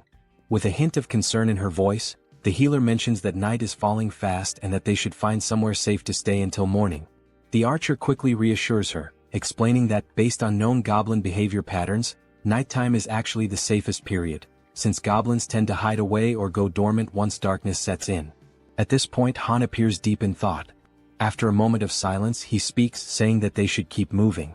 If anything truly dangerous happens, there's a high chance June will summon them back right away. Suddenly one of Yejin's small rats appears, making faint gestures as if trying to communicate something important. The entire team comes to a halt, recognizing it immediately as one of Yejin's specially trained rats. They take this as a sign to follow it without question. Quietly and cautiously, they begin to trail the rat as it scurries ahead, guiding them through the eerily silent night in the ruined city. As they move along the path, someone comments that the station up ahead looks like it's been turned into a shallow lake. Jian asks aloud if that might be a result of the giant's rampage. The archer responds that it's quite likely. The terrain had shifted significantly when the buildings collapsed, which could have easily led to the formation of sunken, water-filled areas.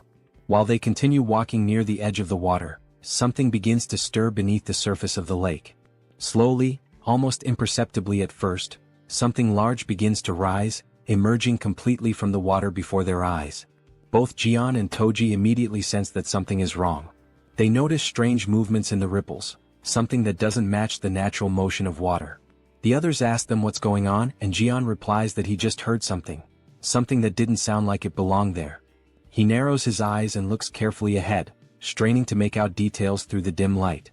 Suddenly he points toward a distant figure and says that there's someone up ahead. As they all focus their gaze, they try to make sense of what they're seeing. The silhouette appears humanoid at first and they question whether it might be a woman. But as their eyes adjust and they examine the figure more closely, they notice something strange, something moving behind her. It's a tail. The creature stares directly at them with an unnatural intensity, and then it opens its mouth wide and releases a deafening high-pitched scream that pierces the still night air. In immediate panic, the healer shouts out a warning to everyone, urging them to cover their ears as fast as they can. The creature, despite her appearance resembling that of a woman, is no ordinary monster. What stands before them, shrieking in a voice that seems capable of tearing through their very minds, is, in truth, a siren. In a sudden, desperate reaction, everyone in the group instinctively raises their hands to tightly cover their ears, trying to block out the piercing, bone-shaking scream of the siren. Toji quickly begins to show visible signs of exhaustion, struggling to keep his hands pressed firmly against his head, his arms trembling under the strain. Meanwhile, Yanju looks around in shock, unable to comprehend what's happening, her voice filled with disbelief as she questions the situation unfolding around her. Toji, even more bewildered, realizes with growing horror that his body is starting to move involuntarily, his limbs betraying him as if something else is controlling them. Moments later, as if pulled by some unseen force, both he and Yanju begin to slide helplessly toward the edge of the lake. The pull is strong and unrelenting, and they're dragged across the ground without being able to resist. When Yanju hits the ground and feels the cold touch of water, she immediately understands the danger. Watching Toji move toward the depths at such a rapid pace, she senses that if he continues like that, he'll be in serious danger. Suddenly, at that very moment, sharp fangs emerge from the water and lunge toward her feet, forcing her instincts into high alert. Reacting instantly, she tries to swim upward toward the surface, but the monstrous creatures grasp her legs with vicious strength, pulling her back down into the water with raw, furious force. Meanwhile, back above the surface, Han and the others are still locked in a battle of endurance, struggling to withstand the siren's excruciating scream. Their faces contorted with pain, their bodies weakened, they try to hold out just a little longer. Amid the chaos and panic, the healer closes her eyes and focuses, summoning all her remaining strength. With a surge of energy, she casts a protective magical armor over the group, enveloping them in a glowing, defensive aura. Now shielded by the magical barrier, Han feels a noticeable difference. He comments that he feels much stronger, more capable of resisting the siren's debilitating scream. The man with glasses then asks, almost breathless, what exactly the young healer's power is. Exhausted and barely able to stay on her feet, she pleads with them to hurry and save Toji and Yeonju before it's too late. But just as she finishes speaking, something in the water catches her eye. A dreadful blue creature, barely visible beneath the surface, begins to emerge from the depths of the lake. From a distance, the rest of the group watches the movement and begins to question, what are those bastards? Before anyone can respond, the creatures launch a sudden, brutal assault, moving with terrifying speed and aggression. Sensing the incoming clash, Han immediately calls out to everyone, urging them to prepare themselves for battle. He warns them that the creatures are closing in fast. Without a moment of hesitation, the monsters leap through the air, aiming directly at the group. Han quickly raises a steel rod in both hands, bracing for impact, ready to counterattack. With powerful force, his weapon collides with the creature's strike, sending shockwaves through the air. Just as the creature begins to recover, it's struck by a well-aimed arrow, finally going down. However, only one of the monsters is defeated, while several others continue to emerge from the shadows. The female archer, clearly frustrated, mutters under her breath about the relentless, never-ending wave of creatures. Without delay, the monsters reach the surface, surrounding the group from all sides with terrifying speed. In growing distress, Han insists that they can't afford to waste time, they have to save Toji and Yeonju now. Meanwhile, from the opposite side of the lake, something begins to draw the creature's attention. It's the werbear woman returning from the depths, carrying Toji in her strong arms. As she surfaces, Toji gasps and coughs, expelling the water from his lungs. He mutters that he genuinely believed he was going to die. Overcome with relief, the group's faces light up with joy at the sight of their safe return. Toji then turns to Yeonju and, with deep sincerity, thanks her for saving him. But their moment of reunion is abruptly interrupted. The bastards resume their relentless assault without giving the group a second to breathe. The team quickly realizes the creatures aren't going to let up, not even for a moment. Toji immediately activates his magical armor, his body lighting up with protective energy. As the monsters continue charging forward, he yells to the group that they'll hold the line and fight until the very end. In that moment, the werbear woman plants her feet firmly and prepares to strike. As one of the creatures lunges forward, she throws a heavy punch that lands squarely on its face, sending it flying backward through the air. The creature crashes violently into a thick wooden pillar, splintering it with the force of impact. Atop that very pillar, a goblin's body had been suspended, tied in place. At that instant, both Han and Toji glance upward and shout for everyone to move away quickly. Without hesitation, the group leaps back just in time as the place they had been standing is struck. Moon immediately turns and asks Han if he's okay. Han replies that he's fine and asks what just happened. As he sees the wreckage more clearly, Toji freezes in place, unable to speak. It was the body of the goblin, still tied to the broken pillar, that had fallen from above. As the group stares at the unsettling sight, the man with glasses urges everyone to look up. When they do, they are horrified by what they see: numerous goblins, their bodies bound and suspended high above, arranged in the shape of a massive cross. Han comments that the group had been so focused on the danger below that they hadn't even noticed what was above them. And in that moment, he comes to a terrifying realization. These bastards don't care whether their victims are monsters or humans. Just then, the female archer's bow slips from her hand and falls to the ground. Her body begins to tremble uncontrollably, and she becomes completely speechless. She simply can't believe what's in front of her eyes. In complete silence, she wonders to herself, could that man really be her father? Suddenly, one of the creatures charges forward at full speed. Han watches in horror as the beast sprints directly toward the defenseless archer, who remains frozen, completely unaware of the incoming attack. Without hesitation, he desperately screams her name. At that very moment, a loud gunshot echoes through the air. The bullet hits the creature midair, striking it down and sending it crashing to the ground.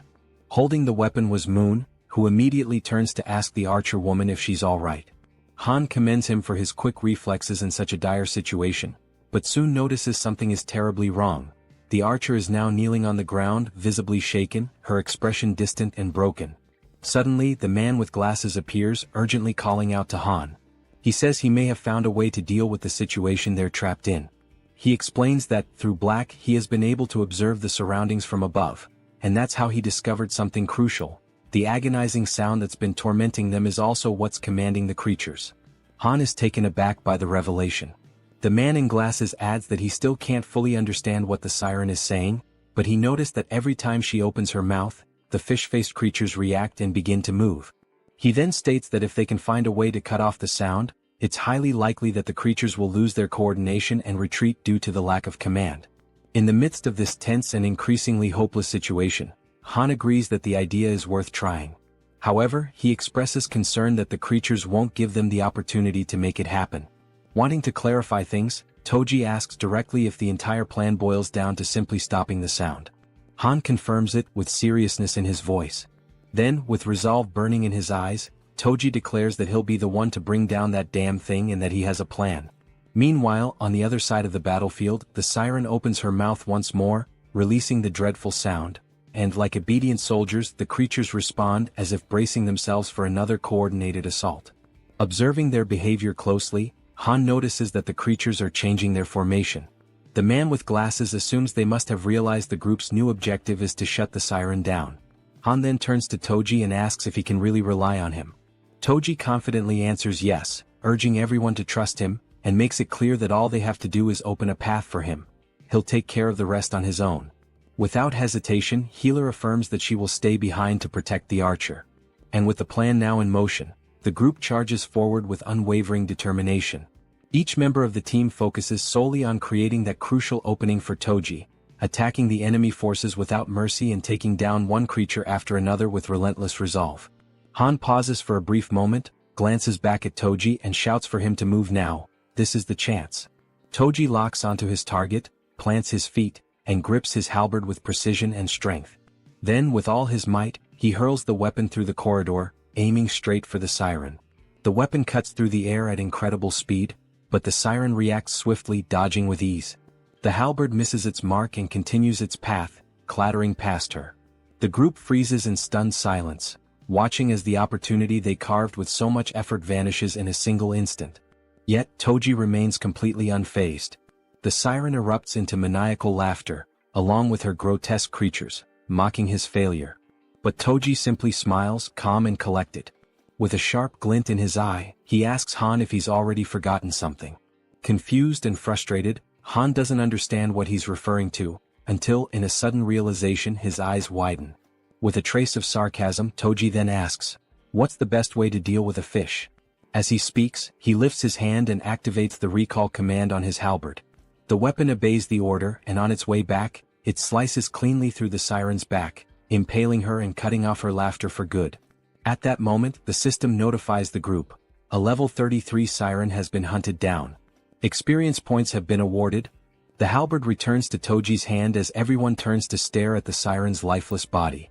The fish-faced creatures become disoriented, clearly lost without their leader, and quickly retreat back into the depths of the lake. This sudden disappearance brings a wave of relief over the group, as they now have one less threat to face. Without wasting a second, Han approaches the archer woman and gently asks how she's doing. She remains trembling, unable to compose herself. Concerned, Healer turns to Han, asking what they should do now. Han considers going to find June. Then, the archer woman suddenly reveals, with a trembling voice, that one of the bodies hanging on the crosses above is her father. Han is struck speechless. He quickly turns around, unable to accept that his father-in-law could be among those mutilated victims. Overwhelmed by a deep, unbearable grief, the archer collapses into uncontrollable tears, mourning the fate of her father. Beside her, Han falls to his knees, consumed by panic and disbelief. The entire group around them feels the weight of her sorrow as if it were their own. And right there before their eyes, hanging from a cross in an appalling state, was her father's body, a heartbreaking sight that pierced the soul of every witness. At that very moment, the system displays a mission reconstruction screen, this time with the Archer as the target. The reward, to bring her father back to life. However, the system clearly warns that resurrection is only possible within the boundaries of the absolute domain. Staring at the screen in a mixture of urgency and desperation, June taps rapidly on the system window, trying to complete the reconstruction process. Yejin, seeing him in such a state of despair, is left absolutely stunned by his behavior. But then all of a sudden June stops. He begins to reflect more deeply on the situation and on the trust the group had placed in him.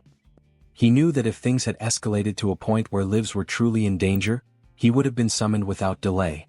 With that in mind, he tried to convince himself that this meant there was no real danger, no other option, no action to take. But even as he tried to settle his thoughts, a lingering doubt echoed persistently in his mind. Was it really true that there was no other choice? Being dragged underwater, surrounded by a group of armed fishmen, didn't feel like something that could be brushed off or ignored. It was clearly a serious threat. June couldn't help but worry about his own family, filled with a desire to see them again as soon as possible. But he also recognized that this longing wasn't his alone. The others had their loved ones and personal stakes too. Even so, he tried to suppress that reality, convincing himself that saving his own family had to come first, above everything and everyone else. His hands trembling, he finally selects an option from the system window. A new mission is created for the group. The goal is to build a tomb within a 1-hour limit. The reward is a small amount of experience and the mission comes with no penalties. When the Archer reads the notification, she becomes even more shaken. A sense of hopelessness and deep grief takes over her body, weighing down her spirit. Meanwhile, from afar, June watches silently, filled with regret, observing the entire painful scene through the lens of his ultimate eyes ability. Eventually the tomb is completed. The entire group now stands in front of it, solemn and silent. Han turns to the Archer and gently asks if she's truly okay with all of this. She replies firmly that her father would have wanted it this way. She explains that he was obsessed with his job, constantly speaking of how he wanted to be buried near the railway tracks when he died. Then, holding a metal plate with her father's name engraved on it, she remembers how, as a child, she thought that wish was ridiculous. But now she's fulfilled it. He is resting exactly where he always said he wanted to be. And the metal plate bearing his name marks the place. From a distance, June finds himself struck by a sudden, unsettling thought. Maybe one day this same pain might become his own. He can only hope that their sorrow never becomes his. It's precisely because of that fear that he makes a decision, to protect them no matter what. Looking back at the system screen, he realizes something. To do that, he's going to need stronger people by his side. And so, in that moment he makes up his mind, the person who matters most now is... But the scene shifts before the thought is completed. Somewhere else, a goblin is struck by a man who possesses the power of water. At that instant, the system displays a notification. The loyalty of citizen Jun Hyuk has surpassed 30, and he now qualifies for registration as a vassal. Immediately afterward, another notification confirms his successful registration. A woman appears behind him, catching his attention and informing him that his body is glowing. He quickly glances down at his hands and is astonished by what he sees. He becomes completely intrigued, wondering what on earth it all could mean. At that moment, the system notifies that he has reached level 40 and obtained the titles of 12th Bell, Knight, and Mage. He now has 59 trust and 51 loyalty points, and his awakened skills are related to water manipulation. Shortly after that, a new mission appears. The power of mage abilities has been increased by 100%. One of his new skills, Water Bomb A rank, allows him to summon high-temperature compressed water that explodes with force proportional to the amount of mana used. The other skill, Water Control S rank, grants him the ability to freely manipulate water using mental energy. The system then sets the objective. Use these skills within 10 minutes. The reward is an increase in mental power. The penalty for failure is mental fatigue. Standing at the location, Jun Hyuk is stunned by what he sees before him. The mission notification appears once again. As he reads it, someone nearby asks if he's okay, but he responds by asking for a moment. A smile slowly spreads across his face as he begins to understand the nature of the mission. He quickly realizes there are more than enough enemies nearby to use his powers on. Without delay, water begins to materialize around him, initiating the execution of his challenge. A massive sphere of water forms before everyone's eyes, leaving the goblins completely shocked and unprepared. Then with confidence Junhyuk utters the command, "Water Bomb." He hurls it forward, striking the group of goblins mercilessly. The resulting explosion creates a crater in the ground, leaving every single one of them dead, as Junhyuk stands watching in silence. He extends his hand again, activating the water control ability. With unwavering concentration he begins to lift the droplets of water into the air. What happens next surprises two men who are silently watching everything unfold. The man wearing a black coat asks in complete disbelief if it is truly Junhyuk who is doing all of that. The other man confirms it, emphasizing that what they are witnessing is indeed Junhyuk's power. With a smile on his face, Junhyuk lets the tiny droplets fall slowly, like gentle rain, still under his full control. Immediately after, he falls to his knees on the ground, lifts his arms upward, and begins to give thanks for the kindness he just experienced. The two men, now even more confused, begin to wonder aloud whether he might be losing control of himself. At that exact moment, the system displays a notification stating that both his trust and loyalty have increased, that the mission has been successfully completed, and that 70,251 won have been consumed. Witnessing all of this, Jun is completely taken aback. He truly didn't expect a skill of rank S to be awakened in that way. With this event, Junhyuk becomes the second person to hold a rank S skill, following after Yeonju. Jun begins to reflect, considering how surprising it is, especially given that Junhyuk's original ability was merely rank B, a skill that used mental energy to produce water. He hadn't imagined it would develop so impressively. Now he wonders if this significant growth is because of Junhyuk's high level. Standing in front of the system window, he admits to himself that this outcome was unexpected, but he feels content with the result he has achieved. Internally he recalls that, back when the ability was still at rank B, he would use mental energy to generate water in any form. Now he questions how this type of use fits into the overall strategy, the metaphorical board of pieces. He notes that in Han's group, there's no need to add a new piece, since the team is already well balanced. As he considers what his next move should be, Jun continues to stare at the system window. The screen now displays a notification about a goblin hunt. Level 6 goblins are being eliminated one by one, and both experience points and one are being accumulated into the account. Reading this message leaves Jun in shock. It's already late, yet there are still people out there hunting. Suddenly, the system shows another notification. The skill level has increased, and the declaration of return to home has now reached level 20. With this, 3 additional skill points have been gained, along with the acquisition of a brand new ability. Jun goes into a state of panic as he reads the latest update. The system further informs him that the territory is expanding, and with that expansion comes an intense, unbearable pain that spreads through his entire body. He screams out, overwhelmed by the agony, while Yejin watches in terror, completely uncertain of what she should do. The pain becomes excruciating, but despite it, the territory continues to expand further and further without stopping. With his vision blurred, Jun barely manages to see Yejin as she urgently asks if he is okay. Jun is overwhelmed by a pain far greater than any he has ever felt before. It feels as though enormous needles are tearing through his entire body, ripping him apart from the inside out. Yejin persists, her voice filled with desperation, commanding him to breathe. Frantically, she asks what she can do to help him in that critical moment, visibly shaken and desperate to ease his suffering. Jun forces his eyes open, his mind clouded and dazed. Through his blurry sight, he catches a glimpse of her face, partially obscured by the haze of confusion and the relentless agony. Startled, he realizes she is getting dangerously close to his face, inching towards him with clear intent. With a strained voice, he asks her what exactly she thinks she is doing. Embarrassed and flustered, Yejin immediately backs away in a hurry, apologizing profusely. She quickly explains that for a moment she feared he had stopped breathing and was about to perform CPR on him. But before she can continue, Jun cuts her off, assuring her firmly that he is fine. Behind him, Cammy is crying, visibly distressed and filled with concern. Jun reaches out, gently stroking Cammy to calm him down, softly repeating that everything is going to be all right. Still in the process of recovering his composure, Jun activates his ability, Ultimate Eyes. Through the lens of his awakened power, he observes the expansion taking place, and is immediately taken aback by the sheer magnitude of its scale. The zone has spread both to the west and to the north, engulfing streets within a full kilometer radius surrounding the complex. Lying on the ground, he finally understands the true cause behind the overwhelming pain he just endured. The territory has expanded to its largest size yet.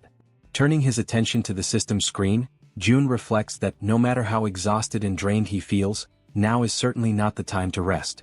The system displays a message indicating he has earned 3 skill points for reaching level 20. June has already decided which ability he will upgrade next. He chooses to enhance the skill he considers the most vital for the current operation: Ultimate Eyes. Immediately after making his selection, the system notifies him that Ultimate Eyes has reached level 4. Soon after, a new message appears on the screen, informing him that a multivision function has been unlocked and added to the ability. With this newly acquired attribute, June feels his field of vision expand dramatically, as though he is now surrounded by countless CCTV monitors, each displaying different angles. However, he quickly notices that maintaining this expanded vision places a significant strain on his focus. He realizes that handling 3 simultaneous views is his current limit. Once again, June checks the system and sees that he still has 2 remaining skill points to allocate. He decides to invest them in enhancing the skill known as Preservation of Dignity. Moments later, the system displays an update stating that the skill has now reached level 5 and that a new feature called Mystic Draw has been activated. In addition, he is granted a reward of 300 crystals, which catches him completely by surprise. Shortly after, the system clarifies that it was through this Mystic Draw feature that he has received those 300 crystals. June finds no reason to reject the unexpected gift, so he clicks on the notification to accept them. As soon as he does, a bright circle forms on the ground beneath him. The circle emits a radiant light so intense that it causes discomfort to Yejin, Kami, and even June himself, forcing them to shield their eyes. After a few moments, the circle of light vanishes, yet a concentrated, powerful glow remains suspended in the air. From within this brilliant light, an object begins to materialize. It is a ring. The system promptly notifies him that this is a communication ring, designed specifically to transmit June's voice directly to his vassals. June slides the ring onto his finger, still uncertain about its practical use. As he considers its function, it becomes clear to him that its ability to project his voice could be perfectly suited for Dabin. But then he remembers that Dabin has already been officially registered as one of his vassals. He accesses the vassal management interface within the system, which displays detailed information about Dabin. Level 25, holding the title of 11th Servant, Trust at 77, Loyalty at 100, and a newly awakened skill, Telepathy. Astounded by Dabin's awakened ability, June acknowledges to himself that telepathy is indeed the perfect skill for someone tasked with such communication-driven responsibilities. Suddenly, through the multivision function of his ability, June sees a disturbing scene. 50 people are crammed together, sharing a single housing unit to sleep in. Inside that crowded unit, Dabin tries to explain to the agitated group that the situation is only temporary. However, her words are met with anger and indignation, as if she were treating them like they were insignificant, like they were nothing. One man, visibly furious, raises his voice and shouts, reminding her that they've all seen countless empty houses along the way. He demands to know what she's even talking about, as though her excuses were entirely unreasonable. Clenching their fists in frustration, several others step forward, insisting that at least the children should be allowed to sleep comfortably. They demand that some of the vacant rooms be opened up so everyone can rest properly after enduring so much. Overwhelmed by the escalating situation spiraling out of control, Dabin hurriedly apologizes, struggling to maintain her composure as she explains that current policy does not permit such allocations. All the while, from a distance, June watches everything unfold in silence through his ultimate eyes. At that moment, the system displays a new notification. A skill named Ultimate Shut-in's Door has been activated. With this, June is now able to connect to and control all doors within the territory he has declared as his own domain. Back inside the unit, just as Dabin desperately tries to regain control of the situation, a door suddenly swings open on its own. Annoyed and suspicious, one of the men immediately questions the audacity of barging into someone else's home during an emergency. He reminds everyone that in times like these, people should be helping each other, not creating pointless conflicts and divisions. He demands to know why so much unnecessary resistance is being put up against such a basic request. At that precise moment, June steps through the open door, catching Dabin completely by surprise. He turns to the man, his expression unwavering, and declares bluntly that if the man disagrees with the house policies, then he is more than welcome to leave his house immediately. The man, stunned by June's words, demands that he repeat what he just said. But June, without the slightest hesitation, simply proceeds to evict him on the spot. Witnessing this abrupt and firm action, the rest of the group begins murmuring among themselves, remarking how things have suddenly calmed down. June then turns to face them all and poses a sharp question, asking if anyone else has complaints they wish to bring up. With a cold and resolute tone, he announces that from that moment onward the electricity, water and gas supply to that entire unit will be cut off. Hearing this, a young woman, visibly alarmed, questions whether he is being serious about such an extreme measure. June locks eyes with her and responds curtly that in fact, that's exactly the question he wanted to ask them. With an unwavering gaze, he states that it's no coincidence they appeared right after the fall of the giant. He then asks if they came because they judged this place as being capable, just like so many others who arrive every single day with the exact same mindset and expectations. His words strike the group like a bolt of harsh reality, leaving them momentarily speechless. But June doesn't stop there. He continues, explaining that giving in to such demands would lead to 3 major problems. First, all the empty rooms would eventually be exhausted, making it impossible to accommodate new arrivals who genuinely need shelter. Second, the residents who have been living there, those who are already settled and abiding by the system, would begin to feel disrespected and marginalized. And third, once they give in to one demand, the cycle of requests and entitlements would never come to an end. With absolute ruthlessness, June raises his voice and declares that the basic rights and welfare they expect to find here simply do not exist in this place. He emphasizes that the South Korean government has already collapsed, and that he, standing before them, is not the representative of anyone's ideals or dreams. He acknowledges that some might perceive him as a tyrant, abusing the power he holds. But he warns them that the world has become far too brutal, far too unforgiving, for naive ideals like rights and welfare to survive without being fought for and earned. He points out that if they wish to enjoy such privileges, they must first prove themselves worthy of them. He goes on to explain that the other survivors, those who arrived before them, are enduring extremely harsh conditions, organizing rotating shifts just to catch some rest. And despite all the discomfort and hardship, these people are still making sure to care for the children and the weakest among them, choosing to fight for survival as a community. Finally, June delivers a firm and non-negotiable order. They are to return immediately to the accommodations that have been designated for them. He warns them that if they refuse to comply, they will be paving their own path to lose even more than what has already been taken from them. Upon hearing those words, the group immediately stepped back. Dabin, feeling a wave of relief, let out a soft sigh and expressed her gratitude to June for helping her in that situation. However, he replied that there was no need for thanks. In fact, he insisted that he was the one who should be grateful to her. His unexpected response left Dabin momentarily taken aback, trying to understand what he truly meant by that remark. It was then that June pointed out that perhaps she, too, might be capable of doing something similar to what he had just done. He asked if she was familiar with the concept of telepathy, and then instructed her to think of a person with whom she would like to communicate, picturing herself speaking to them mentally, as though having a conversation inside her own mind. Dabin closed her eyes, focusing all her concentration. A short while later, a faint aura began to surround her body. Pleased with the result, June emphasized that she would need to learn the exact conditions and limitations of this ability, and the best way to do so was through frequent practice. At that moment, someone with trembling hands gave a small wave and called out for June. Both he and Dabin turned to see a figure who appeared nervous, standing with his head lowered. June asked if the man still had something he wished to say. The man, clearly frustrated yet determined, admitted that he knew he was being bold, but he needed to ask if June might consider forgiving the friend who had been expelled earlier.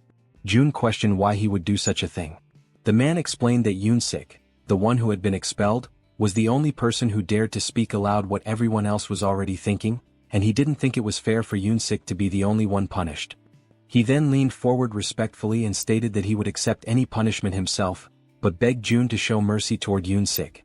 June silently considered whether it was time to bring Sung Yoon-sik back, knowing deep down that it was not right to take someone's life simply to serve as an example to others. Resolute in his decision, he opened the system and noticed that the man was still standing in front of the door, having gone nowhere at all. Looking directly at him, June asked for his name. The man answered that he was called Kyung-hoon.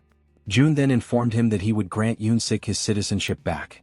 Kyung-hoon was taken aback when June went on to say that he would also restore electricity and water service, though not the gas supply. Before Kyung-hoon could respond, June added that he was doing this out of respect for the man's sincerity, but warned that there would be no second chances, and everyone needed to understand that clearly. Right after, the system issued a notification that Yoonsik's citizenship had been officially restored. Kyung-hoon, visibly relieved, hurried back to his quarters.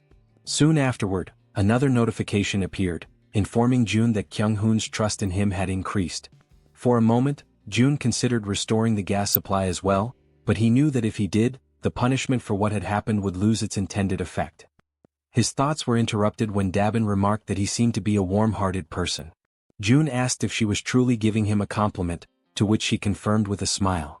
He thanked her, but she playfully teased that he seemed to be getting embarrassed. Changing the subject, June asked her to inspect the facilities in 3 buildings, adding that he intended to have one in each of the 25 buildings. The idea left Dabin utterly surprised. Without hesitation, she asked how many members he currently had. June explained that if it became possible to expand to 100 people, he could assign 4 to manage each building. Dabin's eyes lit up with interest, and she declared that she would be willing to pay 100,000 won per day for each person, assuring him that with such a scale, everything would run smoothly. As they spoke, someone approached from behind. June and Dabin turned and asked if the newcomer was new to the area. The man confirmed and asked if June might need a medical team on site. He then introduced himself as Sung Min, an associate professor of nephrology at Busan Park Hospital. After hearing his introduction, June commented that he had dismissed the medical team for the time being, as he believed high-ranking individuals required proper treatment. He then turned to Dabin and asked what she thought about offering a room for the team and converting it into a hospital. She responded that it seemed like a good idea. Seizing the moment, June noted that if they looked around carefully, they could probably find a fair number of nurses. He also said that assembling the medical team and managing it would be her responsibility. Dabin, clearly enthusiastic, assured him that he could count on her for that. Afterward, June opened the door and returned to where Yejin was waiting. She asked if he had managed to solve the problem, and with a smile he confirmed that he had. Without wasting any time, he activated his Eyes of the Absolute ability. When Yejin saw the Han group, she asked if they had already left. June quickly realized they were on their way to Jigalki Station and that there were no issues there. He then opened the system again to finish what he had been working on. As he had expected, the final location available for investing his skill points was the Absolute Warehouse. The system issued a notification stating that the skill had reached level 2, increasing its capacity to 200 kilograms and adding a new feature called State Preservation. The description clarified that this function would maintain the exact movement and condition of an item as it was at the very moment it was stored. Upon realizing that the capacity had now doubled, June immediately understood that he could make far freer and more strategic use of the warehouse.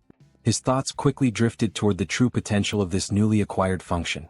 It did not take long for him to realize that, if used correctly, it could become something extremely powerful. Without hesitation, he opened the store and purchased an S&W revolver along with 100 rounds of .38 caliber ammunition, which began to materialize before him. He reasoned that, if the movement of the firing mechanism were preserved, then upon summoning the warehouse, the action would resume precisely from where it had been paused.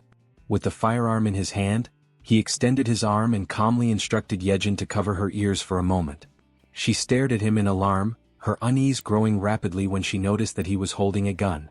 June reassured her that it would be over quickly, and with his finger on the trigger, he gave the command, "Store in the warehouse."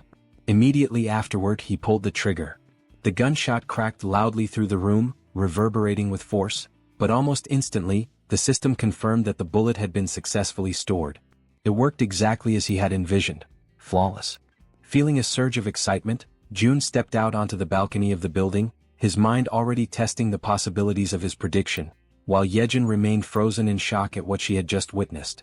Extending his hand, he focused intently and issued the command, "Summon." From the system's storage window, a stream of bullets began to pour out at remarkable speed. June watched, impressed, as his idea came to life exactly as planned. This, after all, was an absolutely foolproof way to provide support to Han's group, who were locked in battle at Jigalki Station.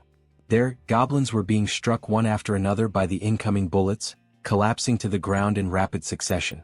Those that survived the initial barrage turned and fled in terror, leaving Han's group finally unharassed.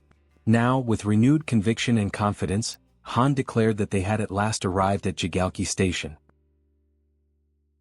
On the other side, June attempts to establish communication with the group, asking if they are able to hear his voice. Han is caught off guard, genuinely surprised to hear him so clearly.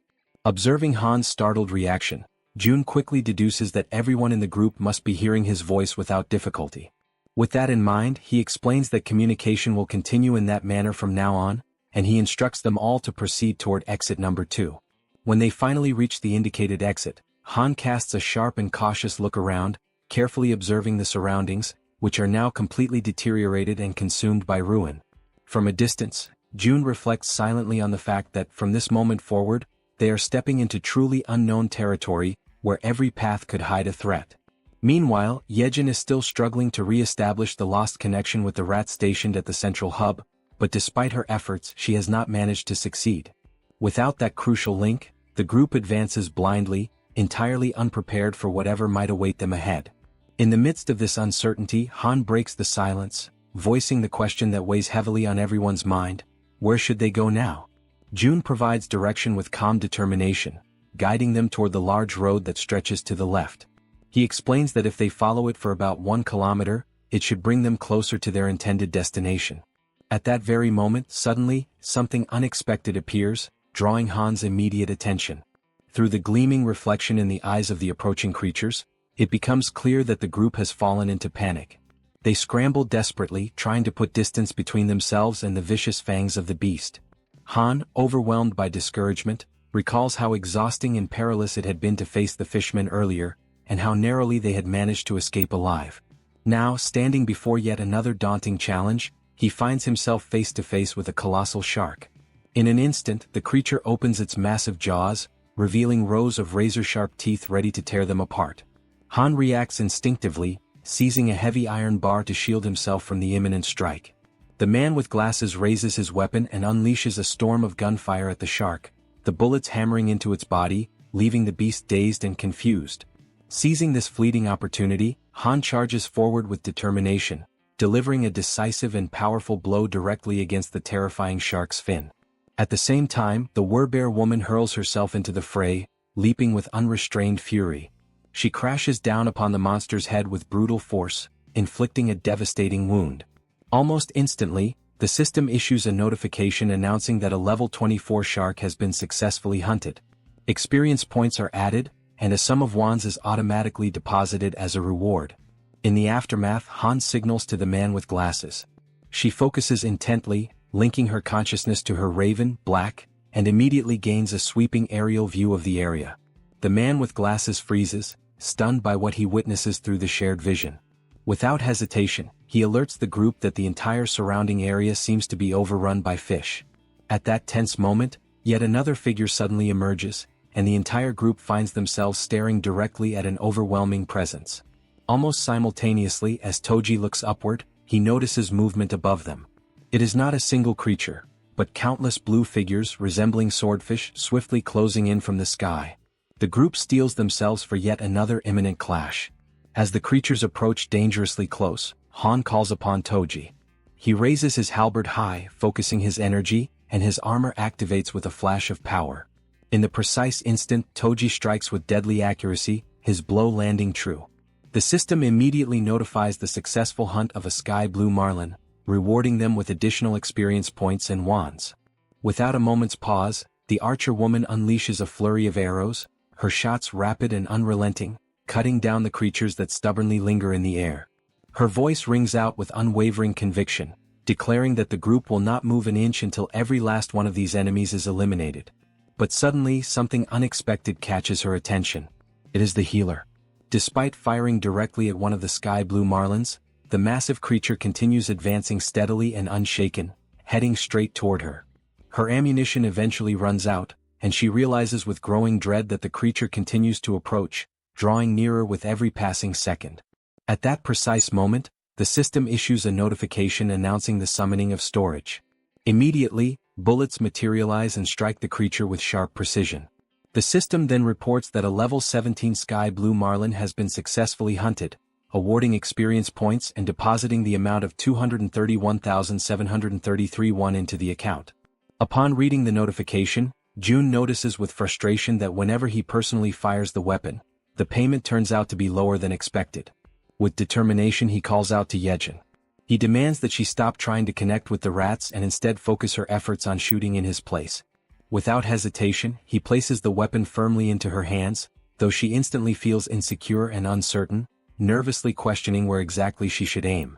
Rising to her feet, she hesitates, but June calmly remarks that anywhere she points will be good enough. Gathering her courage, Yejin fires her very first shot, and immediately the system notifies the deposit into storage. Seizing the moment, June concentrates intensely and commands that the bullets fired by her be redirected into the ongoing battle.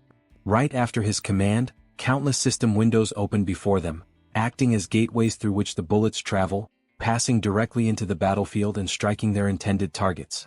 The system then notifies that another level 17 Sky Blue Marlin has been hunted, granting additional experience points and depositing more wands. Amid the unfolding situation, Yejin urgently warns June to step aside and reload quickly so that the assault can continue without delay.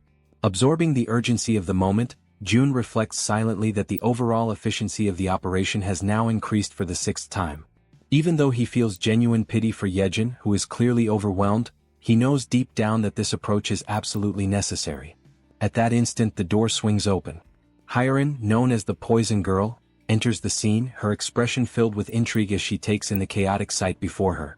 Upon noticing Yejin firing repeatedly, she questions the reason behind the gunfire, trying to discern whether what she is witnessing is reality or merely some kind of dreamlike illusion. In the middle of the chaos, a massive creature suddenly attempts to strike at them. However, both Han and the Werbear react swiftly, dodging the violent attack just in time. The creature reveals itself to be red in color, with the enormous and terrifying form of a monstrous crab. Distressed and exasperated, Han asks aloud whether this is some kind of twisted joke and desperately questions if they are truly expected to try and defeat such a horrifying monstrosity. The giant crab prepares to attack, raising its massive limbs with a menacing weight. It strikes down with such force that the surface itself trembles violently, but Han and the Werbear woman manage to dodge in time, narrowly escaping the devastating blow. Her eyes remain fixed firmly on the target, burning with determination. The Werbear woman lets out a powerful cry, calling for the healer. He immediately understands the signal, raises his hand and envelopes her in a radiant aura. Wrapped in that energy, her body surges forward with explosive speed. With ferocity, she grabs hold of part of the creature's massive structure, opens her mouth wide, and seized by fury, sinks her fangs deep into its flesh. At the same time, Han charges toward the monstrous adversary, gripping a long iron rod with both hands. At just the right moment, he halts his sprint and hurls the weapon with precise strength, sending it flying straight into the target and piercing the very center of its head. From behind the crab, the Werbear woman emerges once again, moving relentlessly, her determination unshaken and fixed entirely on her goal. She unleashes a decisive strike upon the creature and quickly withdraws. To her shock, however, she realizes that the beast remains completely unharmed, its thick shell impervious to her attack. Then Moon shouts for everyone to fall back. From above, he lifts his weapon, holds it firmly, and focuses his entire attention on the monstrous crab. Without pause, he begins firing, unleashing a relentless storm of bullets that rain down upon the creature's dreadful body. Amid that chaos, Han comments on the insane durability of the enemy, his voice heavy with frustration, and he questions aloud what they should possibly do now. His eyes remain locked on the beast, and for a fleeting moment, doubt takes hold of him as he wonders if there truly is no chance of victory. At a certain distance, carefully observing everything, June notices something crucial. He realizes that this creature is not like the ordinary projectiles they have faced before. What they need is not just sharp strikes but a blow of overwhelming impact, something heavy and crushing like a hammer. Accepting this realization, he begins to search frantically for an object capable of delivering that kind of force. His gaze scans every corner until, finally, he discovers a gem. A satisfied smile spreads across his face, for he has found exactly what he was searching for. The system promptly notifies him of an item being stored in the deposit. Through his ability of communication, June instructs the Werbear woman that when he gives the signal, she must leap onto the crab's shell, because he has found something that can break through it. Soon after, June raises his hand and summons a heavy barbell, which begins to materialize right before him.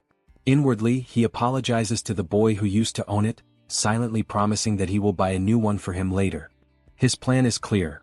First, he allows the heavy bar to fall freely, letting gravity build up its full kinetic energy, and only then does he store it in the deposit. Immediately afterward, June invokes the bar again. It shoots forth through the system's window and hurtles toward the center of the crab's head. At that exact moment, he uses his communication skill and gives the long-awaited signal to the werbear woman. The bar pierces the target with brutal force, splitting open its head and sending streams of blood spurting outward. Without hesitation, the werbear woman launches herself straight at the point of impact. Her claws are ready, sharpened and gleaming, her body fueled entirely by determination and fury. She closes the distance with fierce speed and strikes with lethal precision, delivering the finishing blow that successfully ends the beast. The system immediately registers the successful hunt of the giant crab, level 35, granting experience points and depositing 1 into their account. Yet even after their victory, the path home resembles nothing less than a chaotic marketplace of sea monsters. Every kind of fish and crustacean-like abomination continues to attack mercilessly, without pause or mercy. June understands that without his support, the group would have faced countless situations that could have ended in tragedy. He accepts, with heavy resignation, that this place is simply too much to handle, even for Han's group. He reflects on how, despite everyone being awakened and armed, they still struggle just to advance a single kilometer.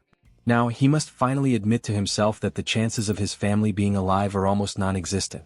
The closer he gets to his home, the stronger the fear grows inside him. Still, even if there is just a 1% chance, he knows he cannot allow himself to lose faith. Using his ability, he surveys the surroundings and notices a ruined but familiar street. He reflects that just beyond the narrow alley lies his home.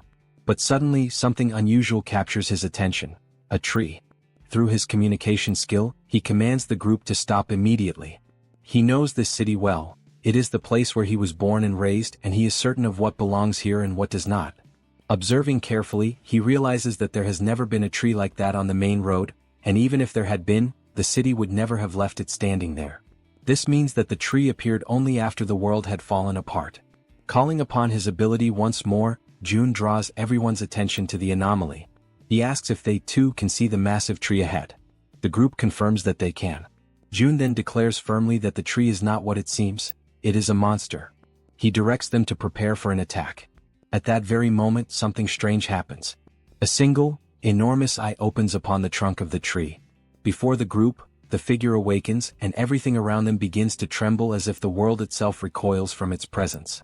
The archer remained firm, her gaze fixed upward. A shot was released, flying toward the monster and piercing part of its trunk. Yet that was not enough to stop it. With each passing instant, it rose higher, lifting itself from the ground as though abandoning the very surface that once held it. Faced with that overwhelming threat, Han, gathering all his focus, hurled an iron bar against the tree, striking the target with perfect precision. But even then, the colossal creature endured, resisting the blows and continuing to advance, drawing ever closer. Its extraordinary resilience astonished Han, who could hardly believe what he was witnessing. Meanwhile, Moon teleported behind the tree and swiftly raised his weapon, unleashing a barrage of shots that struck the monster in rapid succession. At that same moment, the werbear woman charged forward, throwing herself into the fray against the creature in the midst of its relentless attacks. Her sharp claws tore into the wood, ripping away splinters and peeling its bark with raw violence. The tree, however, responded by summoning from its depths a living mass of trunks and roots, twisting and writhing as they surged toward the werbear. The branches coiled around her body, lifting her into the air and immobilizing her with a crushing force. Han and the others, horrified by the dreadful sight, cried out to her. But the tree held her fast, suspended high above them all, like a living trophy captured within its dominion. Without hesitation, it began to release branches sharpened like spears, twisting menacingly as they thrust toward the werbear. Overcome with despair, she let out a cry, her voice laden with anguish. At that instant, Moon appeared before her, placing himself as a shield in her defense. The werbear woman begged him to step back, pleading for him not to endanger himself. Yet he stood his ground, unwavering, prepared to face the piercing tip of the branch that drew ever nearer. But to his surprise, the monster stopped. Its branches retracted, pulling back into the surface. On the other side, June too was taken aback by the tree's sudden withdrawal. The unexpected pause forced him to reflect on what could have provoked such a change. Through his ability of communication, June ordered Han to have Yanju retreat, while the others pressed forward against the creature. Han hesitated, questioning if it truly should be only Yanju who withdrew, but June confirmed without faltering. Thus Han relayed the command. While the companions readied themselves to resume the attack, she obeyed and stepped back as instructed. From a distance, June observed carefully, analyzing the scene and wondering if the reason behind the creature's withdrawal was indeed what he suspected. Toji, on his side, prepared himself, double-checking that everything remained under control. At that moment, the great tree began to move once more, and as everyone braced for combat, confusion spread among them as they asked themselves what was truly happening. Then, the monster slowly returned to its original place as though nothing had occurred. June, watchful, began to contemplate, could it be that the creature did not attack humans at all? He noticed that ever since Yejuan had taken on her werbear form, the monster had directed its aggression solely at her. Gradually, the conclusion took shape in his mind. Perhaps it was specifically the form of the werbear that stirred the creature's wrath. June continued to observe closely, but suddenly the massive tree rose once again. From the other side, a shark appeared, charging fiercely toward the tree with its teeth bared wide. The branches erupted once more, striking the shark deep. From this, June felt certain, the tree did not attack humans. With this realization, he commanded the group to ignore the creature and continue advancing, since it showed no hostility toward them. Han accepted the order and the group moved on, step by step, until something halted their progress. Han immediately signaled June, who silently prayed that the exact location of the tree would not be revealed. The group stood before the gigantic tree, questioning whether they had arrived at the wrong place. With trembling hands, June confirmed there was no mistake. This was indeed the place where his father, mother, grandfather and grandmother were meant to be. Rage overtook him, and he became convinced that this monstrous tree had no right to occupy that sacred space. Resolute, he decided it had to be destroyed immediately. His plan was to surround it with gasoline and set it ablaze, certain that only by reducing it to ashes would he find satisfaction. He realized that Han's group could be summoned not only by his own hand but also through his vassals, which meant the destruction could proceed without delay. At that moment, a system notification revealed the presence of one of June's blood relatives nearby. Suddenly, a voice rang out, shouting to know who was there. A blinding light shone upon the group, forcing them to shield their eyes. An old man emerged, scrutinizing each of them carefully, accompanied by two other figures. With stern authority, he demanded to understand how they dared to intimidate his little proppy. The elders approached the tree and began to wonder what they should do about the deep holes that had been inflicted upon it. They start speaking to the tree itself, commenting that such a wound must have been terribly painful, and they even ask if the proppy, the tree, is doing well after enduring such harm. Han's group feels awkward and somewhat embarrassed when the elders remark that if the leader were to hear about this, his heart would surely break from sorrow. Then one of the elders suddenly raises his voice, demanding to know if this was their doing, and the group immediately admits that it was. The elder presses further, questioning how they could bring themselves to commit such an act against a defenseless child, leaving everyone in Han's group apologizing profusely for their mistake. At that moment, another man arrives and calls for everyone to look over there. He then explains that the proppy has done something once again, and this new revelation causes the elders' anger to slowly dissolve. The men then begin walking toward the location being pointed out. When they arrive, they see the shark that the tree had previously defeated, and several of the men are already busy cutting it apart in order to secure meat from its body. Astonished by the sight, one of the elders remarks that the flesh of the shark has grown plump, although he admits that the taste of shark meat is not particularly delicious. Immediately, another elder retorts that this is no time to be picky about food, stating bluntly that if someone does not like it, then they simply should not eat it. This pragmatic reaction surprises Han's group even more, leaving them somewhat speechless. From a distance, June quietly observes everything, and he feels as though his perception is sharpening, as if a veil has been lifted and everything suddenly makes sense. The existence of a monstrous tree that does not attack humans, combined with the enormous tree that continued to grow right where their home once stood, begins to form a clear picture in his mind. June recalls that ever since he was very young, their house had always been filled with plants. In the garden, the flowers would change beautifully with the seasons, and on the rooftop, several fruit trees would bear harvests at different times of the year. All of this had started after his grandfather retired, when he built a rooftop garden, and at times those very vegetables would appear on the dinner table, much to young June's delight. Piecing together these memories with the present reality, June concludes that the tree's refusal to harm humans and the giant tree occupying the place of their former house could not be a coincidence. He becomes convinced that these phenomena are the awakened abilities of someone, very likely powers on the same level as his own. An idea strikes him with sudden clarity. His grandfather must have finally awakened. In that moment, June feels an immense sense of relief, one he had not experienced in a long time, because under normal circumstances, everyone should already have been dead. After all, monsters roam freely through the streets, and in the skies above, other monsters move in organized groups, threatening humans from every direction. He cannot help but wonder how ordinary people have managed to survive in such an environment. Overwhelmed by this sudden realization, he begins to laugh, not with mockery but with pure relief. Yejin approaches him, concerned by his unexpected reaction, and asks if something is wrong. June turns to her, still smiling, and reassures her that nothing is wrong at all, emphasizing instead that everyone is safe. Yet even as he says this, he realizes that he still needs to confirm a few things. Back at the location of the tree, pieces of shark meat are scattered about while one of the men comments on how wonderful youth truly is. Han, who is in the process of cutting up sections of the shark, asks if the amount they have gathered will be enough. A mustached elder replies affirmatively and expresses gratitude for their efforts. At that point, June sends a telepathic message to Han, instructing him to ask the elders for the name of the village chief. Han turns to the mustached elder, politely asks for permission, and inquires about the chief's name.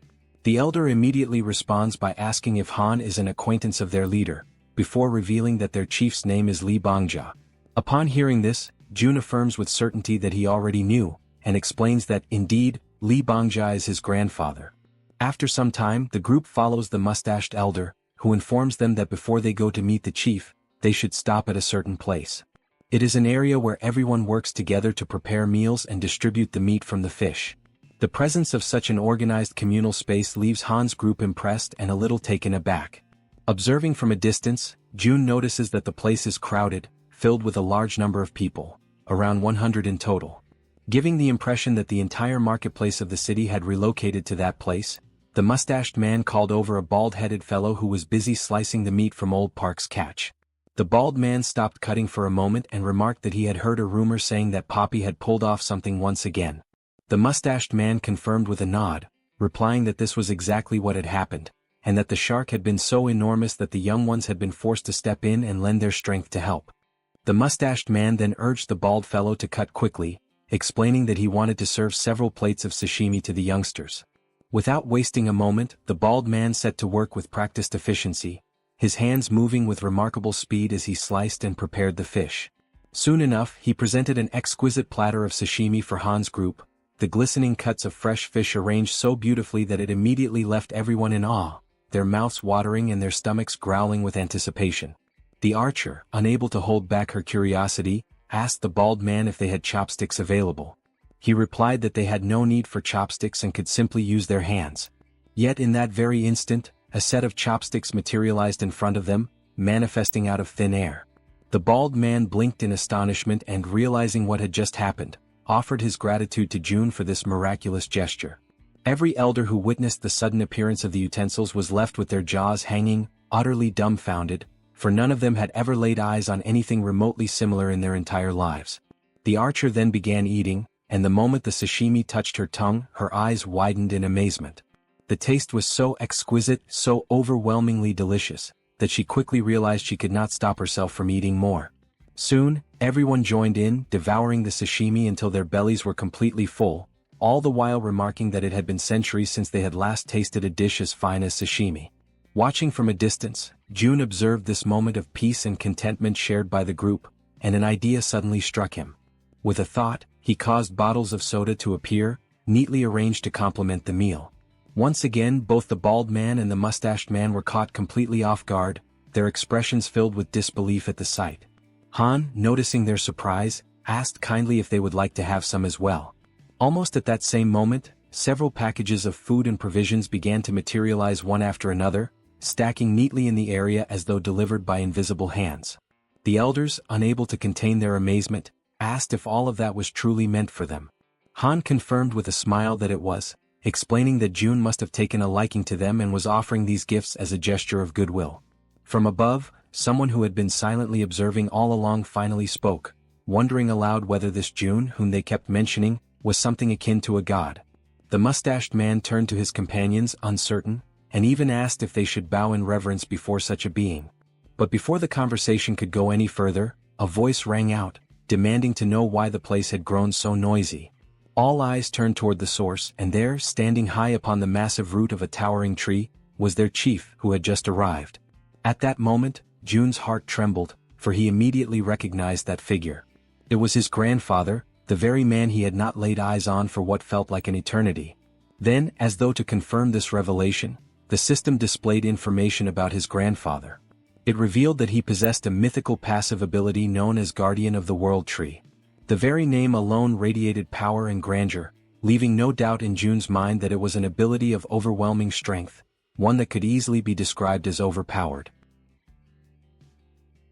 The grandfather observed the group intently from high atop the tree. At that same moment, the system issued a notification declaring that the servants had discovered Jun's blood relative, thereby unlocking the power of his lineage.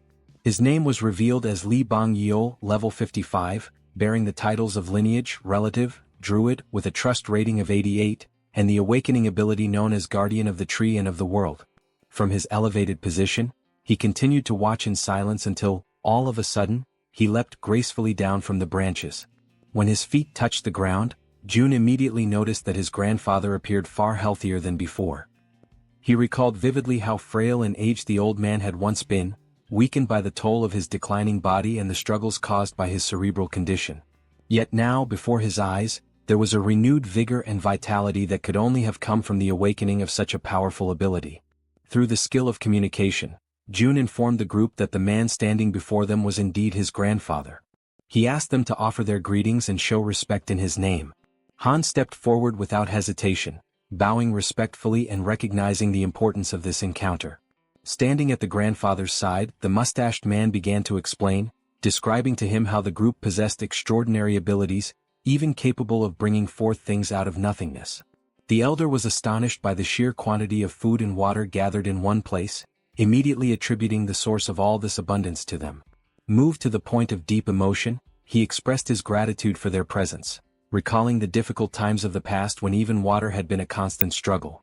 Yet Han, maintaining honesty, clarified that these resources were not the work of their group.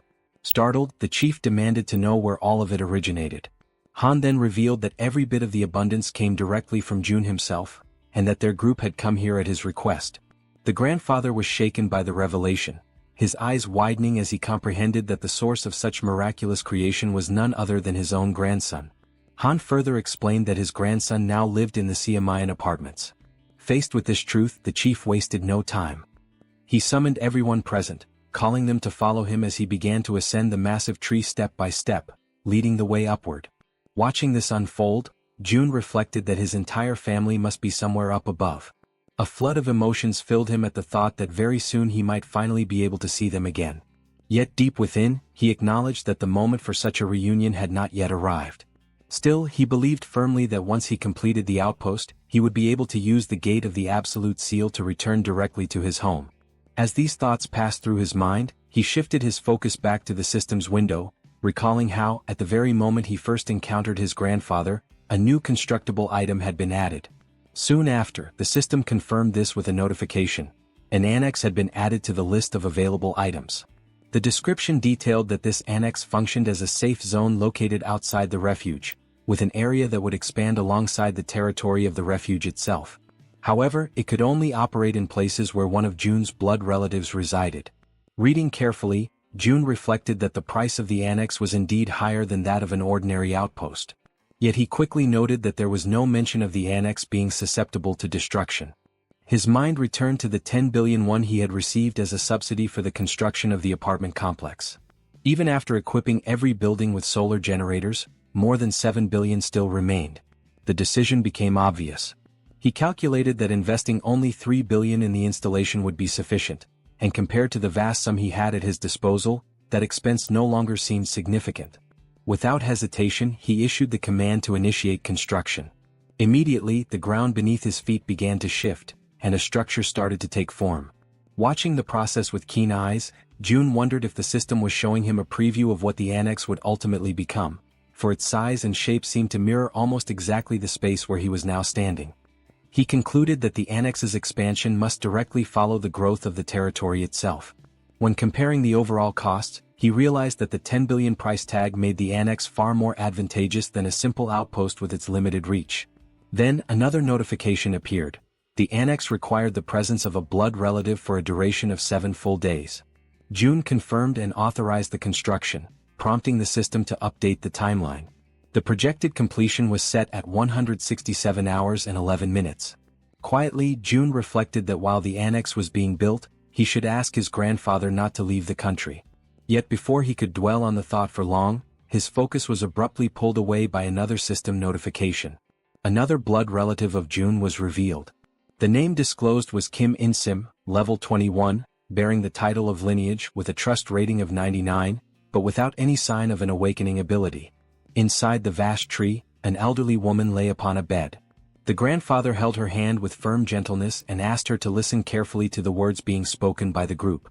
A faint aura spread over the connection formed by their joined hands, and he softly informed her that their grandson June was still alive, and that these people had been sent there directly by him. At that very moment, June communicated with his companions and instructed them to ask his grandfather what had happened to his grandmother. Yejuan faithfully conveyed the question in June's name. Yet the elder turned abruptly, his expression tense, and demanded to know how June could possibly be aware of his grandmother's condition. Soon, however, it was explained that June was sharing his vision through them, perceiving everything they saw with his own eyes. Reassured, the grandfather tried to soothe their worry, explaining that the woman was not gravely ill but merely in a state of shock. Still, they pressed him further, asking since when the grandmother had failed to awaken. With a heavy and sorrowful face, he recalled that it had been since the very day the monsters appeared and the world itself began to collapse into chaos. From that moment onward, she had remained in a deep, unbroken sleep. June, watching through their perspective, noticed the expression etched onto his grandfather's face. It struck him powerfully, for it was the first time he had ever seen his grandfather like that, so burdened, so utterly weighed down by grief. The sight pierced him with an even deeper sense of the gravity of their situation. Tears welled up in his heart as he reflected that, despite everything, he felt an immense relief knowing his grandmother still lived, even though she had been in a coma for nearly a month. Outwardly, she appeared perfectly healthy, as if peacefully asleep, and June concluded that this stability could only be maintained by his grandfather's awakened ability, which was undoubtedly sustaining her. Inwardly, however, he lamented that the system did not allow him to assign missions to blood relatives. If it had, perhaps he could have devised some way to improve her condition.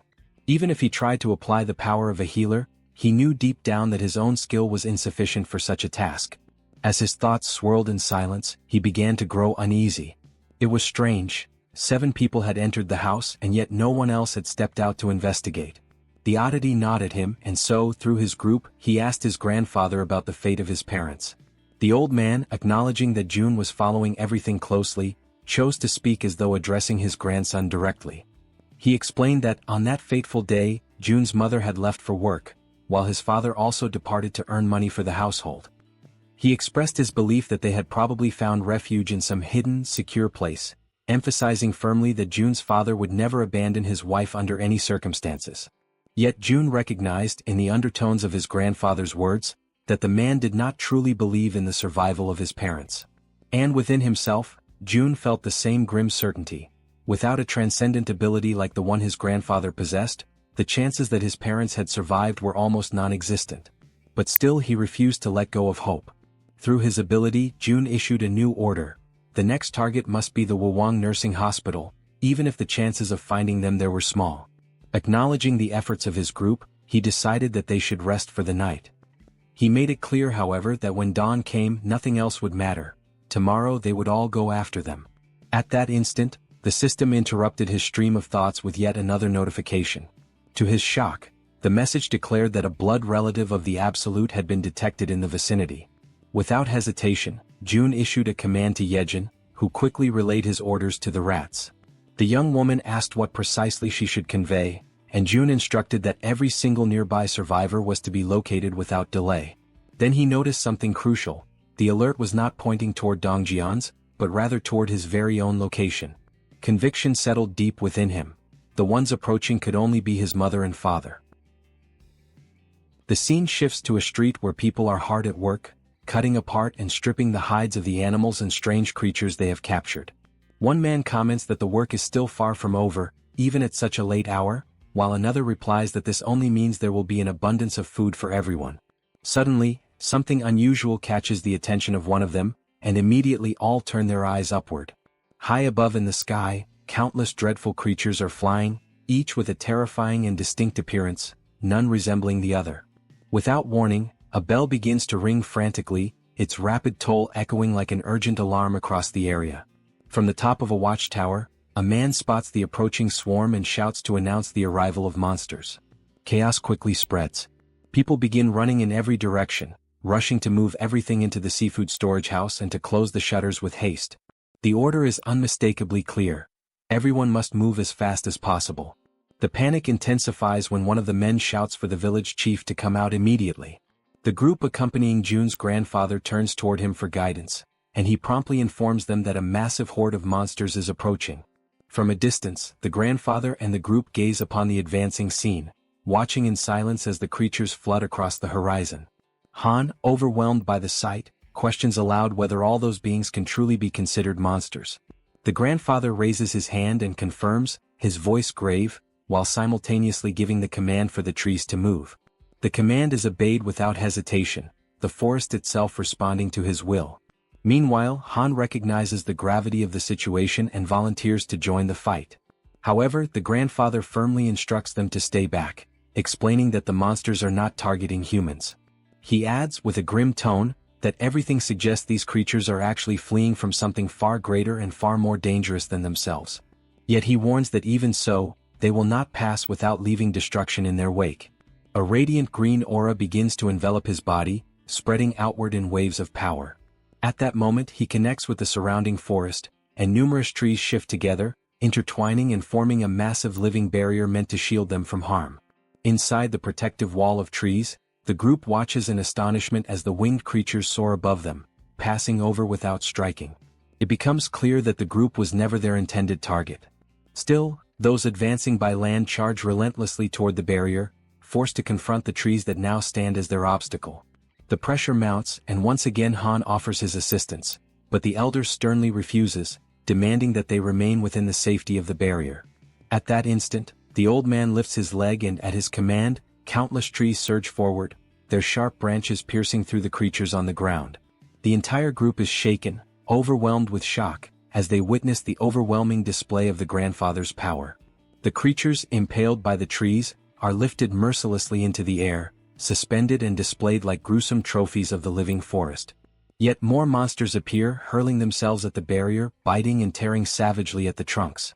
But the grandfather remains steadfast, his control unyielding, forcing the trees to strike again and again, driving their sharpened limbs into the new enemies without pause.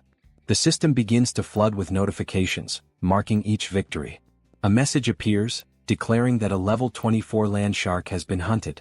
Shortly after, another states that a level 23 saw ray has been slain. Then comes a level 29 blue crab. The list continues endlessly, with each notification announcing new experience points and rewards.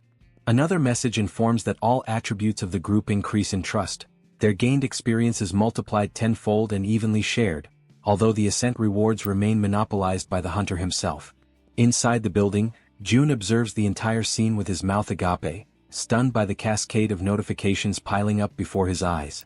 He realizes that the level of power displayed is comparable to someone at level 55. His grandfather, too, receives the notifications, though he does not fully comprehend their meaning. Jun reflects that, in the beginning, he believed his grandfather was merely being reckless, acting without thought for the danger. Yet with a single strike, hundreds of monsters are wiped out in an instant. Faced with such overwhelming power, he concludes that the best thing they can possibly do is to stay out of the way and avoid becoming a hindrance. In Jun's eyes, his grandfather transforms into a monster in his own right, a being so powerful that he could no longer be compared to ordinary humans. The notifications continue to flood in without pause. The system announces the successful hunt of a level 31 giant crab, followed shortly by a level 29 giant lobster, and then a level 30 sawtooth crab. Each message also confirms increases in skills and abilities. Suddenly, Jun realizes that he himself has just leveled up, but before he can process it, an intense and suffocating pain overwhelms his body. The agony spreads through every nerve, as though each part of him were being broken apart and reduced to dust, all while the school in the city continues to grow in influence and power. Amid this torment, a new notification appears before his eyes. The system announces that beings capable of receiving citizenship have been discovered, and the question is posed: grant it or not? Jun's mind clings desperately to a single crucial thought: whether among those names his parents might be included. He scrolls through the long list, painfully aware that the sheer number of new inhabitants is so vast it would be impossible to check each one individually. Yet even as he does, he reasons that if his parents were truly among them, the message would not have been one of citizenship. Instead, it would have been a notification of alignment. This realization strikes him like a heavy weight. It means that his parents are outside the reach of those people now registered by the system. He also notices Yejin focusing with all her strength, pushing herself to the limit as she attempts to track down the location of his parents. And June convinces himself that the moment they are found, he will know instantly. Despite feeling his body torn apart from the inside, he affirms to himself that there is no time to rest, no room to pause. His mind then turns to the other side of the battlefield, questioning what is happening with his grandfather. Observing carefully, he senses that something is wrong, a subtle strangeness in the situation. He shares this unease with Han's group, who quickly question the old man. The grandfather realizes the difference. Before, the monsters would leave remains scattered across the ground, but now they vanish completely, not even bones left behind. Han explains that this change is due to June's influence. Ever since the system manifested, the corpses no longer remain after death. Intrigued, the grandfather acknowledges that even the mysterious glowing letters appearing in the air are also the work of his grandson. With the immediate threat apparently under control, the old man decides to go to the warehouse to bring out some of the people hiding there. He explains that if they intend to consume the flesh of the monsters, the creatures must be slaughtered in the proper way, ensuring the meat stays fresh and edible. The group agrees, but June internally is struck with surprise at this detail.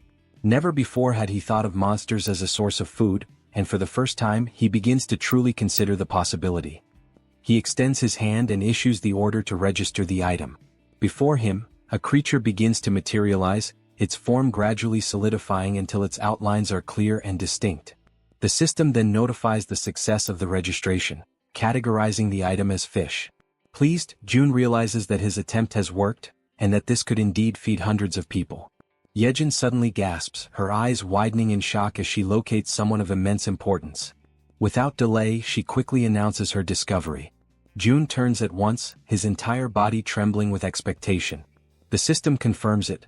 Yejin has found a blood relative, and the power of blood begins to unlock. Outside, amidst the rows of buildings, someone points toward a distant structure. A man and a woman are identified. The system reveals their names. Lin Jisuk, level 50, bearing the title of relative, with trust at 97 and the awakened ability of governance. Beside her stands Kim Donghyuk, level 42, also carrying the title of relative, with trust at 93 and the awakened ability of enhanced defensive aura. June recognizes them instantly, and his vision blurs with tears. After all this time, there can be no mistake, they are his father and his mother. The system notifies that citizenship has been granted to 23 individuals connected to the blood relative Li. The announcement causes a wave of astonishment, yet June feels a surge of joy as he realizes that his parents are now very close to the newly expanded territory. By observing their movements, he concludes that it is only a matter of time before they step fully into the protected zone. Since the power of the bloodline has already been unlocked, he firmly believes that they will not be stopped by the invisible barrier that holds others back. After such a long and painful wait, his eyes finally fall upon his parents once again. The long-awaited reunion radiates through his smile, overflowing into every part of his being. At that very moment, his parents catch sight of him, and shock flashes across their faces as they recognize him. From the other side, June raises his hand in greeting, his heart pounding. The mother and father rush toward him without hesitation, embracing him tightly as though afraid to ever let him go again. His mother clings to him, checking desperately to make sure it is truly him, asking if he is well, while June responds with quiet firmness that nothing has happened to him. The joy of reunion is quickly mixed with surprise as he notices that all 23 who arrived with his parents possess awakened abilities of their own. These are people connected to the hospital where his mother once worked. At that moment, however, something else catches June's attention. Dogs gathered at the barrier, unable to cross. Internally, June reflects that they cannot pass through because animals cannot receive citizenship. Almost immediately, the system issues a new notification, revealing that there exists an option for a subordination contract capable of awakening abilities in up to 100 individuals. June ponders the implications of such a condition, recognizing that his mother's awakened ability is astonishingly powerful, and that through her, even his father has had his own power awakened. The system then reveals the ability granted to his father, Protective Aura, classified as S rank. This ability consumes mental energy to generate a complete defense around the body, and while active, it triples all physical abilities. June quickly grasps the magnitude of this revelation. Multipliers that once stacked linearly now increase exponentially. The result is devastating. His father reaches an efficiency so overwhelming that he could easily overcome level differences that would normally be insurmountable. He also notices that even the 23 newly awakened, though classified only within ranks B and C, already stand far above the average of the unawakened. Yet, in June's mind, what matters most at this moment is not their classifications, but that everyone can finally rest. He raises his hand and allocates 5 units of resources to the group, ensuring they have food and everything else they may need. He instructs them to take warm baths and rest in heated rooms, guaranteeing them comfort after their exhausting and dangerous journey. Still, his mother remains troubled, convinced that her son may be hiding his pain or perhaps is deeply traumatized by the apocalyptic events. His father too reflects silently, wondering if the shock of survival has been too great for him to bear. Perceiving their concern, June seeks to reassure them. He reminds his mother that she herself had seen the lights burning in the apartment. Then he asks how such a thing could be possible in a world where electricity and water have long ceased to exist. To make his point undeniable, he snaps his fingers, drawing their attention. At the sound, every light in the surrounding buildings flares to life at once, piercing the darkness and leaving his parents utterly speechless, unable to believe what they are witnessing. At that same instant, a Coca-Cola materializes in his hand, cold and real. He raises the drink and, with a calm smile, asks if anyone happens to be thirsty.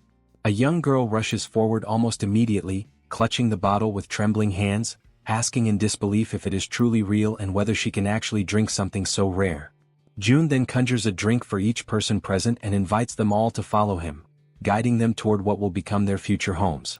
After some time, using the gate of the ultimate shut-in, he leads them across into the apartment complex. There, June personally escorts his mother's subordinates to the residences they are to occupy. In each home he provides rice, ramen, eggs, milk and every item they request.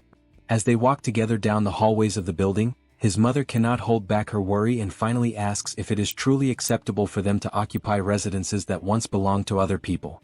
With a calm smile, he explains that if any resident eventually returns, they will immediately return the property, but for now no one has come back.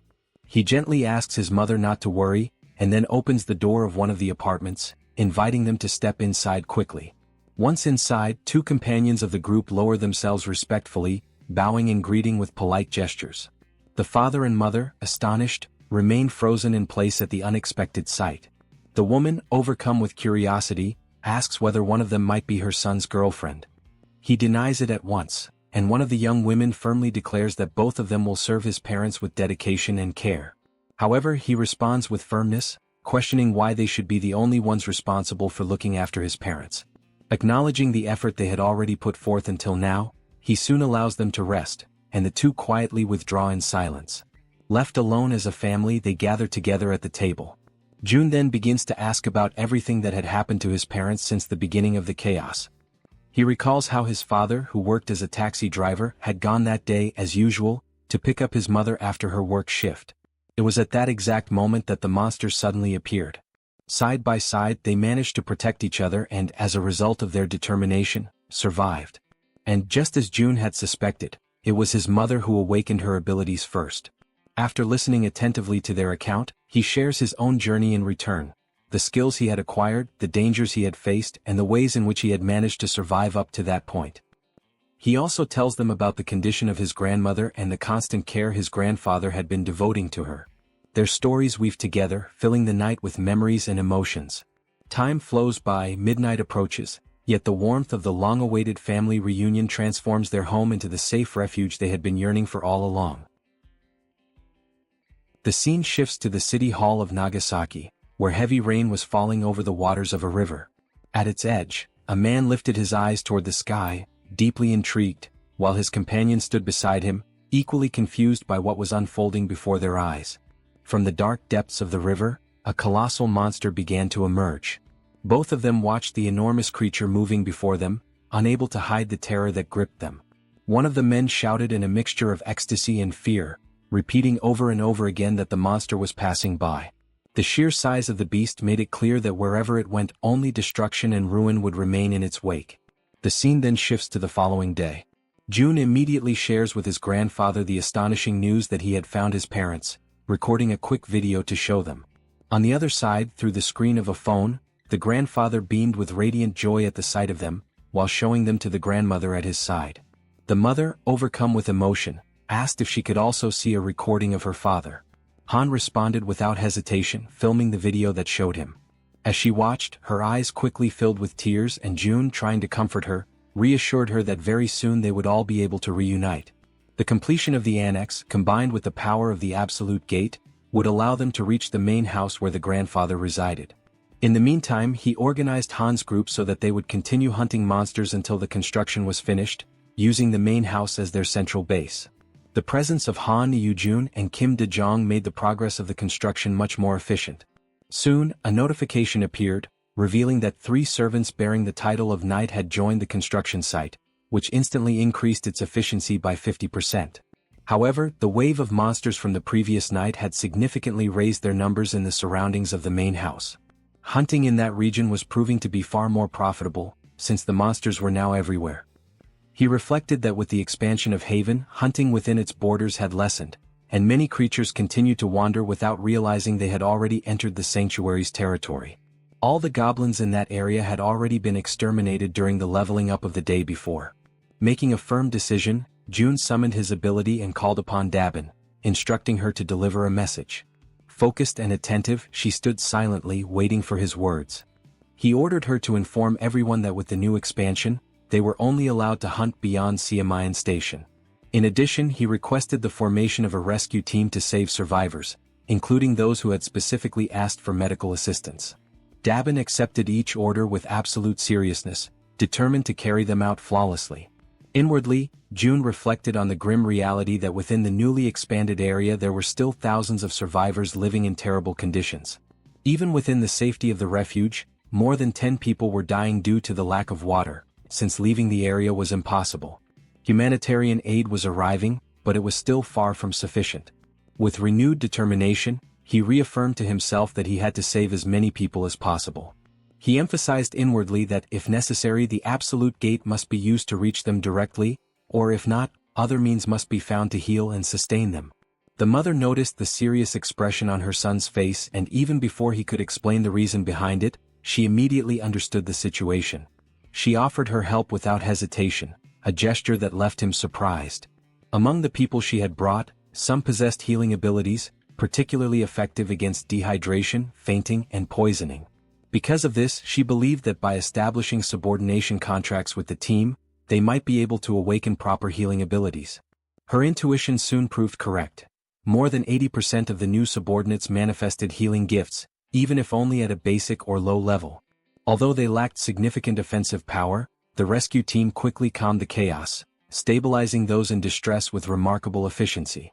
For 3 full days and 3 long nights of continuous effort, they moved tirelessly from house to house, saving countless lives in the process. Only after this relentless work was completed did he finally throw himself onto the sofa, utterly exhausted, reflecting on how each day had been so overwhelming and filled with urgent demands that there was hardly even time to breathe. But the relief was short-lived. A sudden system notification announced that a being meeting the requirements for citizenship was approaching the refuge, offering him the option of granting it. Still lying on the sofa, he accepted, recalling that ever since the last expansion of territory, new citizens had been arriving without pause, and the population had already grown close to 10,000. While lost in thought, rain began to fall outside. Drawn by its sound, he rose from the sofa, walked to the balcony and stood there watching, intrigued by the intensity with which it fell.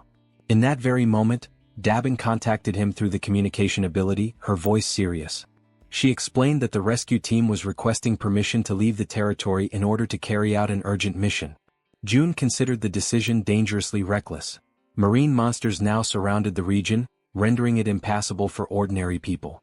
Yet the determination of the team impressed him deeply, most likely because they had once been firefighters, men and women who preserved their courage in the face of danger even after the world had changed. That thought lingered with him as he pondered. Soon, however, he gave his order. A hunting squad would be assigned to act as an escort, and the rescue team would have to wait until then before setting out.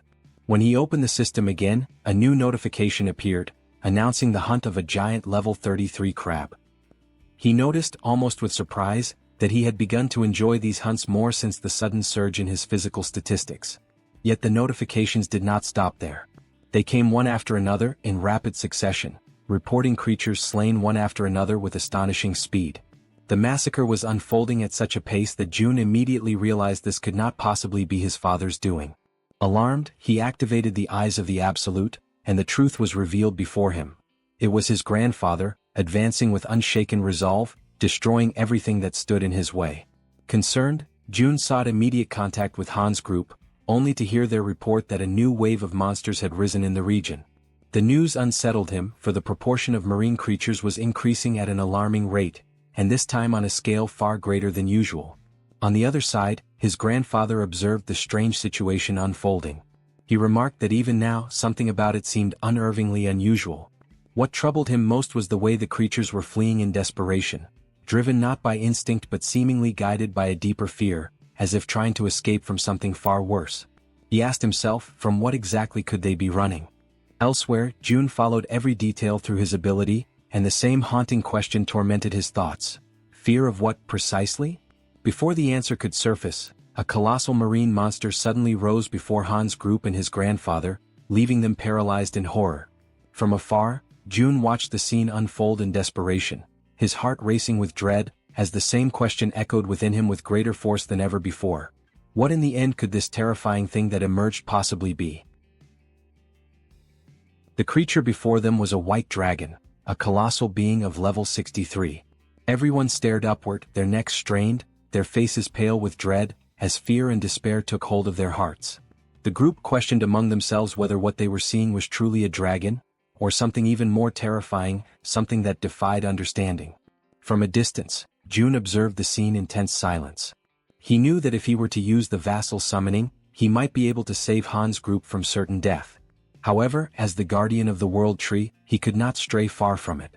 To do so would expose him, leaving both himself and the sacred tree vulnerable. Even so, he couldn't bring himself to order them to fight a white dragon. Doing so would be the same as sending them to their deaths. As doubt consumed him, the system emitted a notification. The remaining time until the completion of the annex construction was 38 hours. June reflected that, once the annex was finished, the territory would expand enough to drive away those monstrous creatures. Yet even with the increased efficiency of 50% and the accelerated progress, 1.5 times faster than before, it would still take time. They would need to endure for more than an entire day, something utterly impossible under their current circumstances. Watching the creature with narrowed eyes, he wondered if there was no other way to resolve the situation. The dragon dug its claws deep into the ground, its cold, merciless gaze falling upon Han's group and upon June's grandfather. The old man shouted that even he would struggle to face such a foe alone and ordered everyone else to fall back. But Han's group refused to retreat. United, they declared that they would stand and fight together. For an instant, June's grandfather was taken aback by their resolve. Then, with a steady breath, the old man was the first to give the order to attack. However, Han's group hesitated, paralyzed by the sheer terror of what stood before them. At that moment, June's voice rang out through the communication link. A firm, commanding tone cutting through the chaos, ordering everyone to stop immediately. The command caught everyone by surprise. None of them could understand why he would stop them from fighting. He instructed all units to hold their positions and specifically ordered Moon to restrain his grandfather. Moon obeyed instantly. The old man turned toward him, demanding an explanation, insisting that striking first was essential in any battle. Moon apologized, repeating only June's exact words. These were direct orders. Yet the grandfather persisted, clearly dissatisfied, unable to comprehend the reason behind such restraint. As the battlefield fell into a heavy stillness, June stood deep in thought. Then a system window materialized before his eyes, displaying vital information. The white dragon, level 63, had recently laid its eggs. It was weakened, and its eggs could only hatch beneath the roots of the world tree. June realized, with a surge of understanding, that the dragon had not come to fight. It had come seeking the world tree's protection to safeguard its offspring. In that instant, the white dragon's eyes glowed faintly, and its voice echoed directly within the guardian's mind. Startled, the grandfather sensed that this was no illusion. This was telepathic communication. The creature's voice resonated calmly within his thoughts. requesting that they make a pact. The old man hesitated, unsure of the creature's intentions, uncertain whether to trust or fear it. The dragon explained that it needed the help of the world tree to restore its strength. In return, it vowed to protect them from harm. A glowing symbol appeared upon the old man's hand, a mark that could be used to summon the dragon whenever its aid was required. Slowly, the majestic creature stepped forward, its immense presence radiating both power and serenity, extending something toward the old man. The light from its body condensed, transferring into his hands. Along with it came a solemn request, that he take care of its child. Then, spreading its great wings, the dragon lifted itself into the air and disappeared into the thick clouds above. The group stood in silence, watching the magnificent creature vanish into the heavens, the echo of its presence still lingering in the air. Toji was the first to break the silence, remarking that if they had attacked, they all would have perished without question. Moon agreed, adding that they had survived only because they had obeyed Jun's command in time. Suddenly, the system displays a flood of notifications. The loyalty of several members reaches 100, and all of them are officially registered as vassals. Jun watches the notifications closely, reflecting on what has just happened. With Kang Deoksu and Kim Gaeong both reaching the maximum level of loyalty at the same time, his total vassal capacity instantly triples. Now he commands 18 subordinates directly bound to him. He wonders whether it would be possible to register the people his mother had turned into awakened as well. However, he soon discovers it is impossible. Those who serve his mother remain strictly under her command, unable to be transferred. Still, he cannot help but wonder if there might be a way to create or awaken more natural awakened beings. At that moment, a new notification interrupts his thoughts. The system announces that the trust level of the citizen Moon has reached 100%. A new message follows.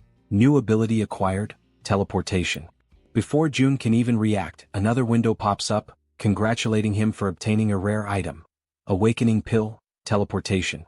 The description explains that the item can grant the power of teleportation, the same ability possessed by Moon.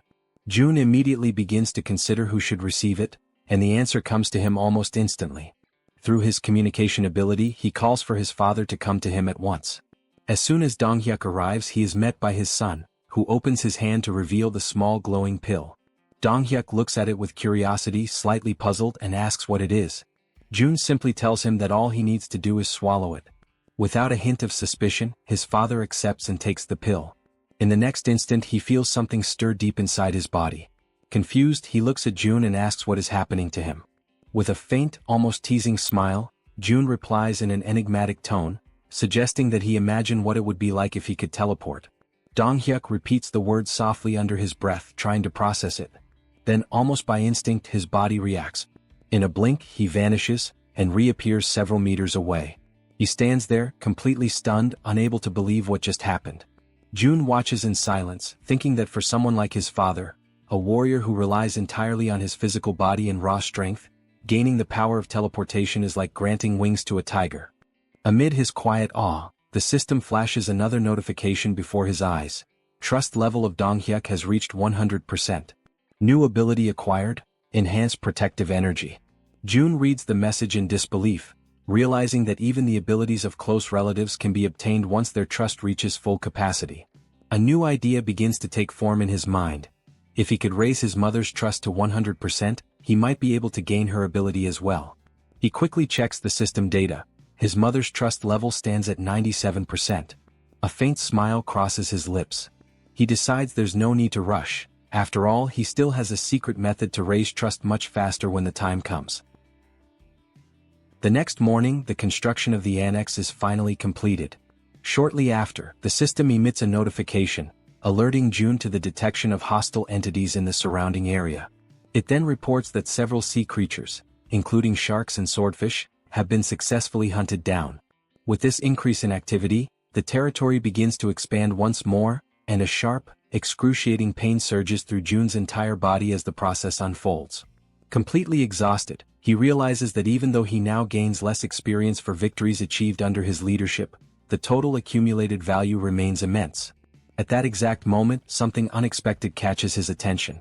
The system notifies him that an entity compatible with the requirements for citizenship has been detected. Without hesitation, Jun decides to accept it.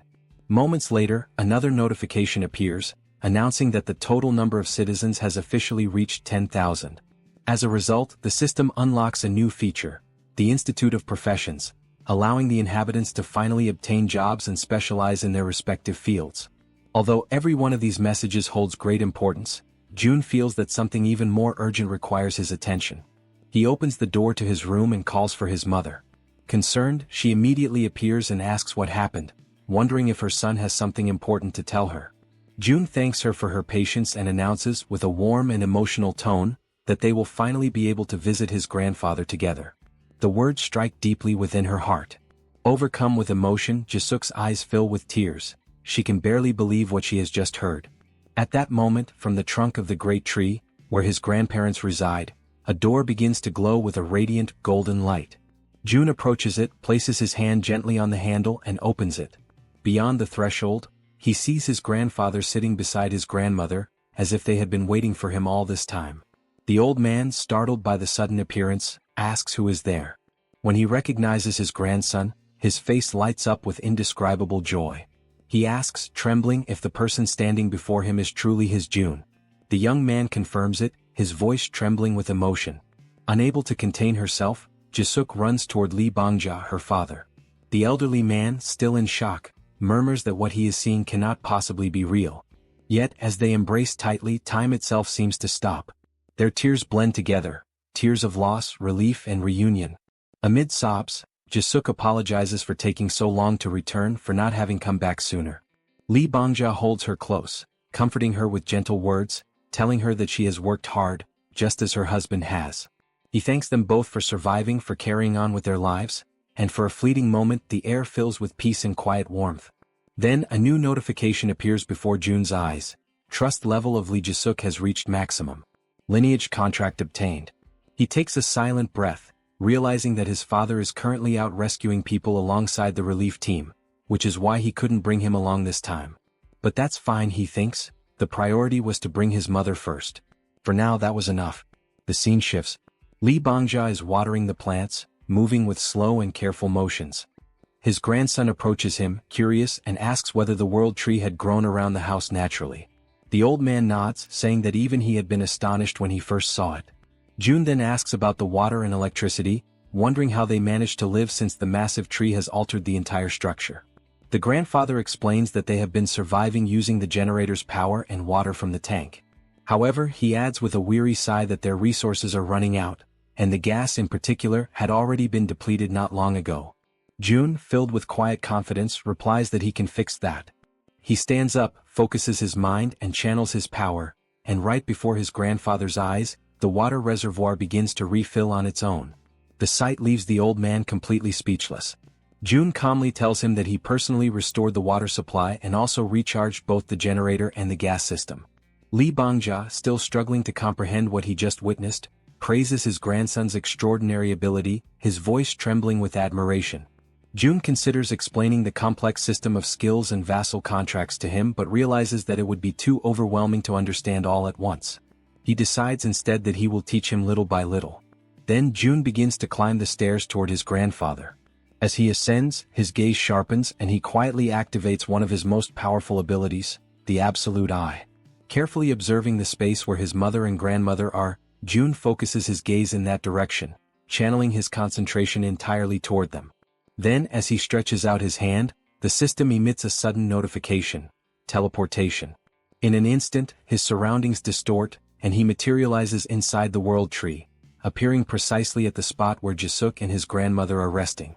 He immediately realizes that he can use teleportation while keeping his Absolute Eye activated, and the potential of this combination fills him with excitement and anticipation.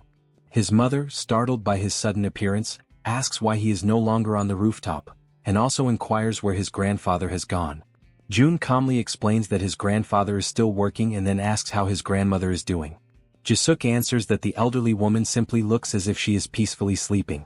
Suddenly, the system projects a new message before his eyes: summon the spirit beast, cost 10 billion wands. Jun is completely taken aback by what he reads. His eyes widen in disbelief as he realizes that the button to summon a spirit beast worth 10 billion has been unlocked. A powerful wave of excitement and disbelief washes over him. Without hesitation, driven by pure instinct, he presses the button.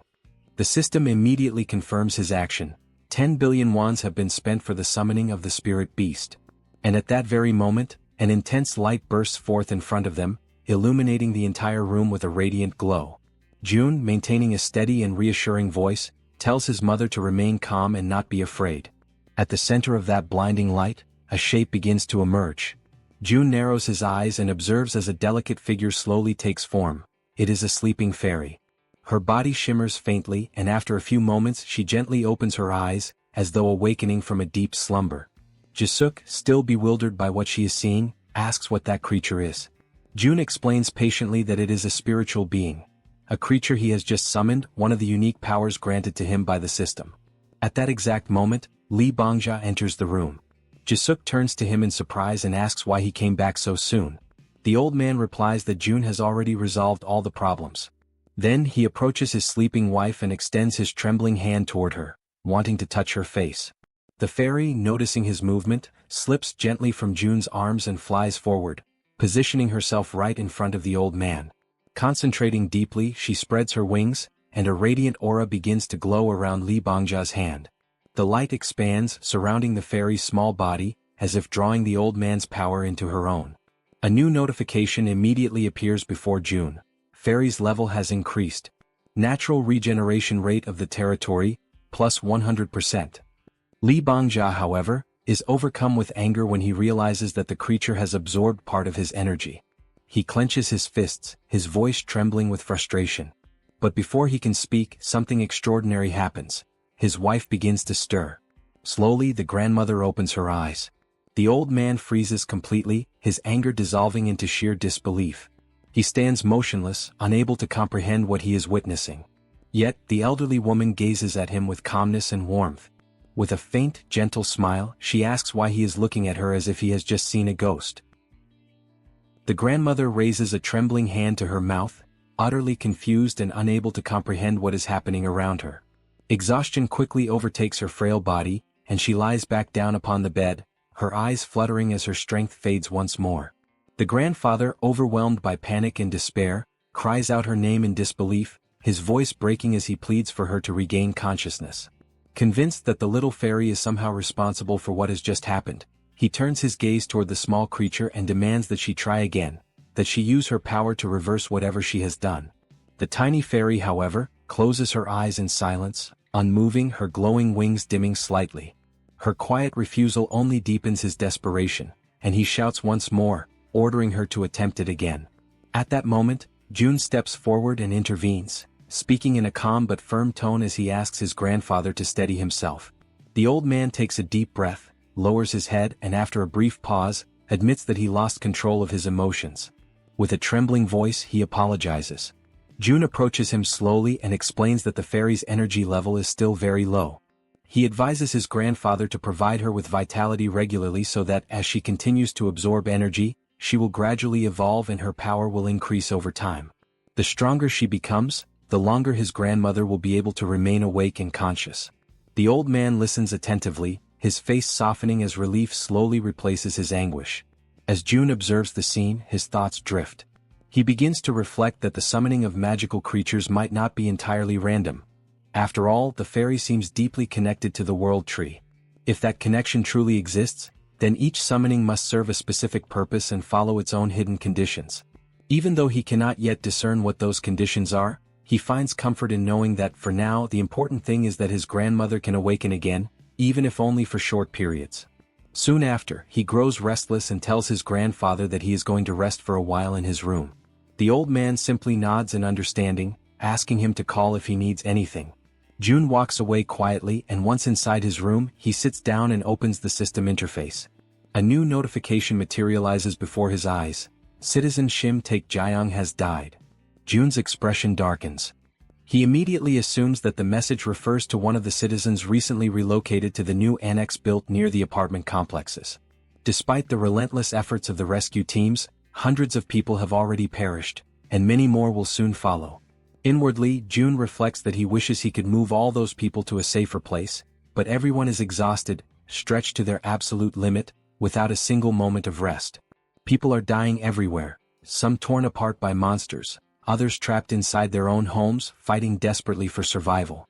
A few manage to endure thanks to rare and powerful abilities awakened by chance, while countless others perish without ever receiving a single gift from fate.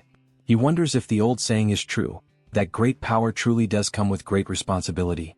June doesn't know why the monsters appeared, nor why only his family was granted such immense strength.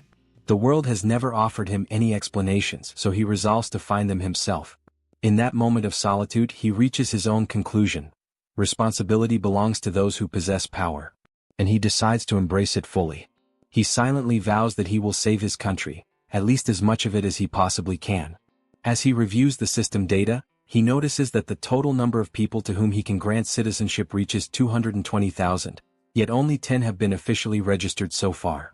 Sitting cross-legged on the floor, June makes a quiet but determined decision. He will continue to expand his reach until that number is filled to its very limit. And while he contemplates all of this, he recalls that the negotiations had been halted once the number of citizens reached 10,000. The inhabitants are allowed to acquire professions, yet nothing has changed in the administration window. With this realization, he concludes that the first step must be the construction of a professional training institute. The system indicates that the Institute of Professions costs 2.5 billion wons and grants citizens the ability to develop commercial skills after researching their chosen occupations.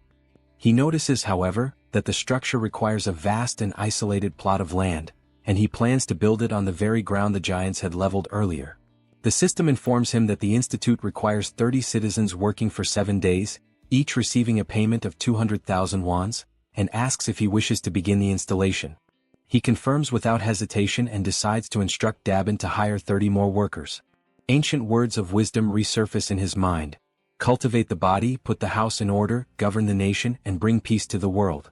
Before one can change the outside world, one must first bring harmony within one's own home. June understands that if he truly wishes to save his nation, he must first gather the families of his subordinates. Until now, all of them have risked their lives for him. Now it is time for him to act on their behalf. Activating the absolute eyes, he observes his companions from afar. Without hesitation he grips a door handle and, with the ability that manipulates both doors and distances, opens a passage to another place. June knows that Han's group has been advancing toward the vicinity of Jigalki Station, searching for the mother of the archer woman. He also recalls that during the construction of the annex, they had opened routes toward Daechidong, but the new wave of monsters had made further advancement nearly impossible.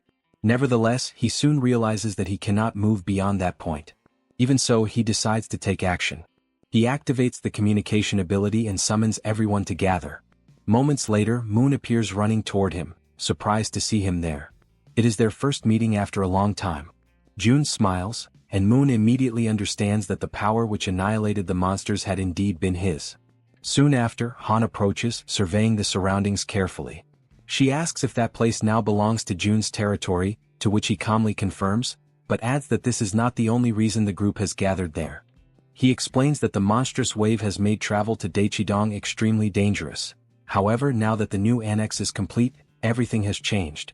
He assures them that they will be able to reach Daechidong, the place where the archer woman's family lives, before the day is over. Upon hearing this, she hesitates, her expression showing doubt that such a thing could be possible. Yet June answers her with composure, stating that he possesses a method. Soon, he extends his hand toward her and reveals that there is something he wishes to propose, causing the air around them to grow heavy with tension. When the construction of the annexed house finally comes to an end, the territory expands all the way to the front of Jigalki Station, granting direct access to the subway. June begins planning to take Yejin there so that they can once again employ the poisonous gas strategy against the swarming rats. He also notes that he will ask Dabin to strengthen the workforce at the Professional Institute's laboratory. Soon, all the preparations are completed. The only thing left is to put the plan into motion. Yejin then focuses her mind, forming a connection with the rats and sending them to explore the passageways between Jigalki Station and Siadeskim. As she observes the tunnels through their senses, she realizes that if she had been sent there alone, the result would have been disastrous.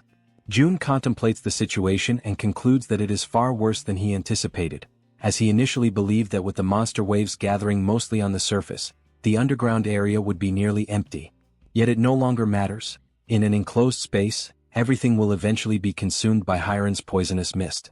At that moment, the system begins to emit notifications announcing successful hunts, depositing wands as rewards into their account. Another notification follows shortly after, confirming the extermination of a dark race, with additional funds credited as compensation. June feels a deep sense of satisfaction, for the amount is significant. The bounties earned from monsters slain by Hiren's toxic mist are steadily increasing, largely due to the power she inherited from her mother, the ability known as Poisonous Mist. The system displays that Hiren has now reached level 34, possessing 94 points of trust and 100 of loyalty. Upon signing the Oath of Allegiance, she earns the title of Knight, which in turn enhances the rewards she receives. But Hiren is not the only one to undergo transformation.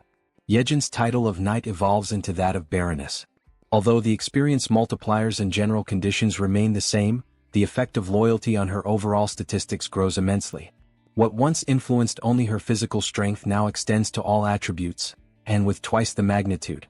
Moreover, Yejin acquires a new ability called Enhancement, through which her improved rats now move at a much faster pace and become significantly harder to destroy. By the time their operation through the tunnel concludes, Hiren announces that the entire subway line has been successfully cleared. Observing their progress, June realizes that he should not limit his loyalty contracts to just those two. Instead, he should extend the proposal to everyone. With that in mind, he turns toward Han's team and presents his idea.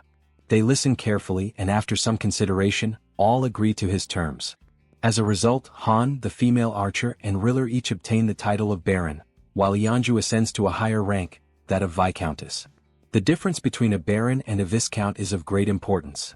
Vassals who attain the title of Viscount gain an additional 3 slots for follower registration. Consequently, the number of vassals under Yeonju's command rises to 21. At that very moment, the system issues another notification. Toji has awakened a skill with 100% efficiency, Legion of Steel, an evolved ability derived from his title as Knight. He can now summon not only enchanted armor but also steel golems, entities that follow his commands without hesitation, advancing mercilessly against the enemy. With the golems clearing a path ahead and the allies maintaining formation, Toji decides to seize the opportunity and push forward. The offensive begins in earnest as the group charges ahead, confronting the monsters that appear in their way. Amid a flurry of coordinated attacks and fierce defenses, they continue their advance until Han finally announces that they have reached Exit 2 of Jigalki Station. From a distance, June monitors the operation and reports that the path ahead is clear. He directs the group to proceed straight towards Seedishin, and everyone promptly follows his instructions. June reflects that the distance to the station is approximately 3 kilometers, but thanks to their enhanced physical abilities, they are able to cover the distance in just 10 minutes. After some time, upon reaching their destination, the female archer notes with satisfaction that they managed to arrive within a single day. The man with glasses, curious, asks what their next step will be. She replies that they should exit through Gate 2, as her family's condominium is located just beyond it. However, that very exit is overrun with hungry goblins lying in wait for them. Han, ever vigilant, warns his companions about their presence. Amid the growing tension, the archer steps forward and commands the monsters to clear the way. She then releases a spear of light with devastating force and precision. The weapon's energy splits into dozens of radiant beams that scatter in every direction, piercing through the surrounding enemies. The system notifies them of a series of successful kills. The goblins are eliminated one after another. On the other side, June observes the archer's newly revealed ability in action, known as Light Arrow. Before even reaching the target, the light detonates and multiplies, turning each beam into a lethal weapon. Meanwhile, something catches June's attention. He notices that the entrance to the nearby building is barricaded. This obstruction can mean only one thing: there are survivors inside. Han decides to take action, removing the debris blocking the door and giving orders to the group. He and the archer will go up to investigate the situation, while the others are to remain on guard at ground level. With steady steps and weapons at the ready, Han and the archer ascend the silent building, prepared to uncover what, or who, might still be holding on inside. On the upper floor they come upon a closed door. The archer approaches and knocks several times, yet silence prevails. No sound comes from the other side. Desperation spreads across her face. The absence of any response is unbearable. She falls to her knees before the door, overwhelmed by a crushing sense of loss. For a moment, the only sounds are her quiet sobs and the wind whispering through the cracks in the hallway. Then suddenly the door opens. A young man stands before them, and for a brief instant the world seems to stop moving. Through her tears, she recognizes him immediately, and both are enveloped in a wave of surprise and emotion so profound that it silences everything around them. The female archer approaches Myung-van and asks where her mother is, to which he quietly replies that she is inside. When the archer's mother catches sight of her daughter, an overwhelming wave of emotion sweeps over her. She immediately reaches out, placing trembling hands upon her daughter's shoulders, while the archer struggles to contain her tears, her eyes glistening with emotion. The mother examines her in desperation, her gaze darting over every detail, asking anxiously if she is unharmed. Then, in a trembling voice, the archer mentions her father, and the entire atmosphere changes in an instant. The mother freezes, visibly shaken, as if trying to push away the painful truth, but the silence that follows already says everything that words cannot. The tears intensify, spilling freely as reality sinks in. Everyone around them slowly understands what has happened. The father did not survive. The grief spreads among them like a slow, suffocating wave. The three are overtaken by sorrow, their cries rising together, echoing through the quiet halls for long, agonizing minutes. From a distance, Jun watches the scene in silence, his expression unreadable but his eyes heavy with empathy. Within himself he reflects on what must be done next. He knows he must find the families of Han, Kang Daeksu and Kim Jae-won. All three are located in Jangjin-dong, and Jun understands that he must act swiftly to prevent further loss and despair. Soon after transferring the female archer's family to a secure zone, he summons his followers and dispatches them from Seomyeon toward Jangjin-dong. Not long after, a report arrives from Dabin, informing him that the public facilities have reached maximum capacity. Jun briefly considers expanding the existing infrastructure, but upon learning that many of the new arrivals own homes nearby, he decides instead to send them back to their residences. At the same time he begins planning the construction of new spaces beyond the main complex, including community centers, offices and shops, to provide greater comfort and autonomy for everyone. In his thoughts, he admits that he had already anticipated this kind of limitation. The expansion had inevitably brought nearby houses into reach, and several of them now stand vacant. By redistributing the residents, they would have more room and balance overall. He also decides to establish new bases around the perimeter, designed for the hunting teams, and to develop strategic commercial points that can support their growing operations. Using his communication ability, he reaches out to Dabin and instructs her to coordinate the organization of these new external bases. A system notification soon appears before him, asking whether he wishes to construct new shops and activate essential services, electricity, water, and gas. Jun authorizes all of it without hesitation, then pauses to reflect on the progress of the other groups. He wonders silently how far Han's team has managed to advance and imagines that they may have already reached Gyodai Station. By his estimation, the path up to that point should have been relatively smooth, although he knows well that Hiren's poisonous mist tactic only works effectively up to that station. Beyond it, they will need to find their own way as the route from Gyeonggi to Dongni rises back to the surface midway through the journey. At that very moment, the man with glasses releases Black and instructs the creature to attack the goblins blocking the group's path. The female archer fires her arrows with unwavering precision, while Moon, now wielding his pistol, takes advantage of his newly acquired invisibility skill. Kim Jeon's demonstrates his new power of rapid growth, his body expanding in both size and strength, towering over the battlefield as the group pushes forward. Han's group now proves to be many times more powerful than before.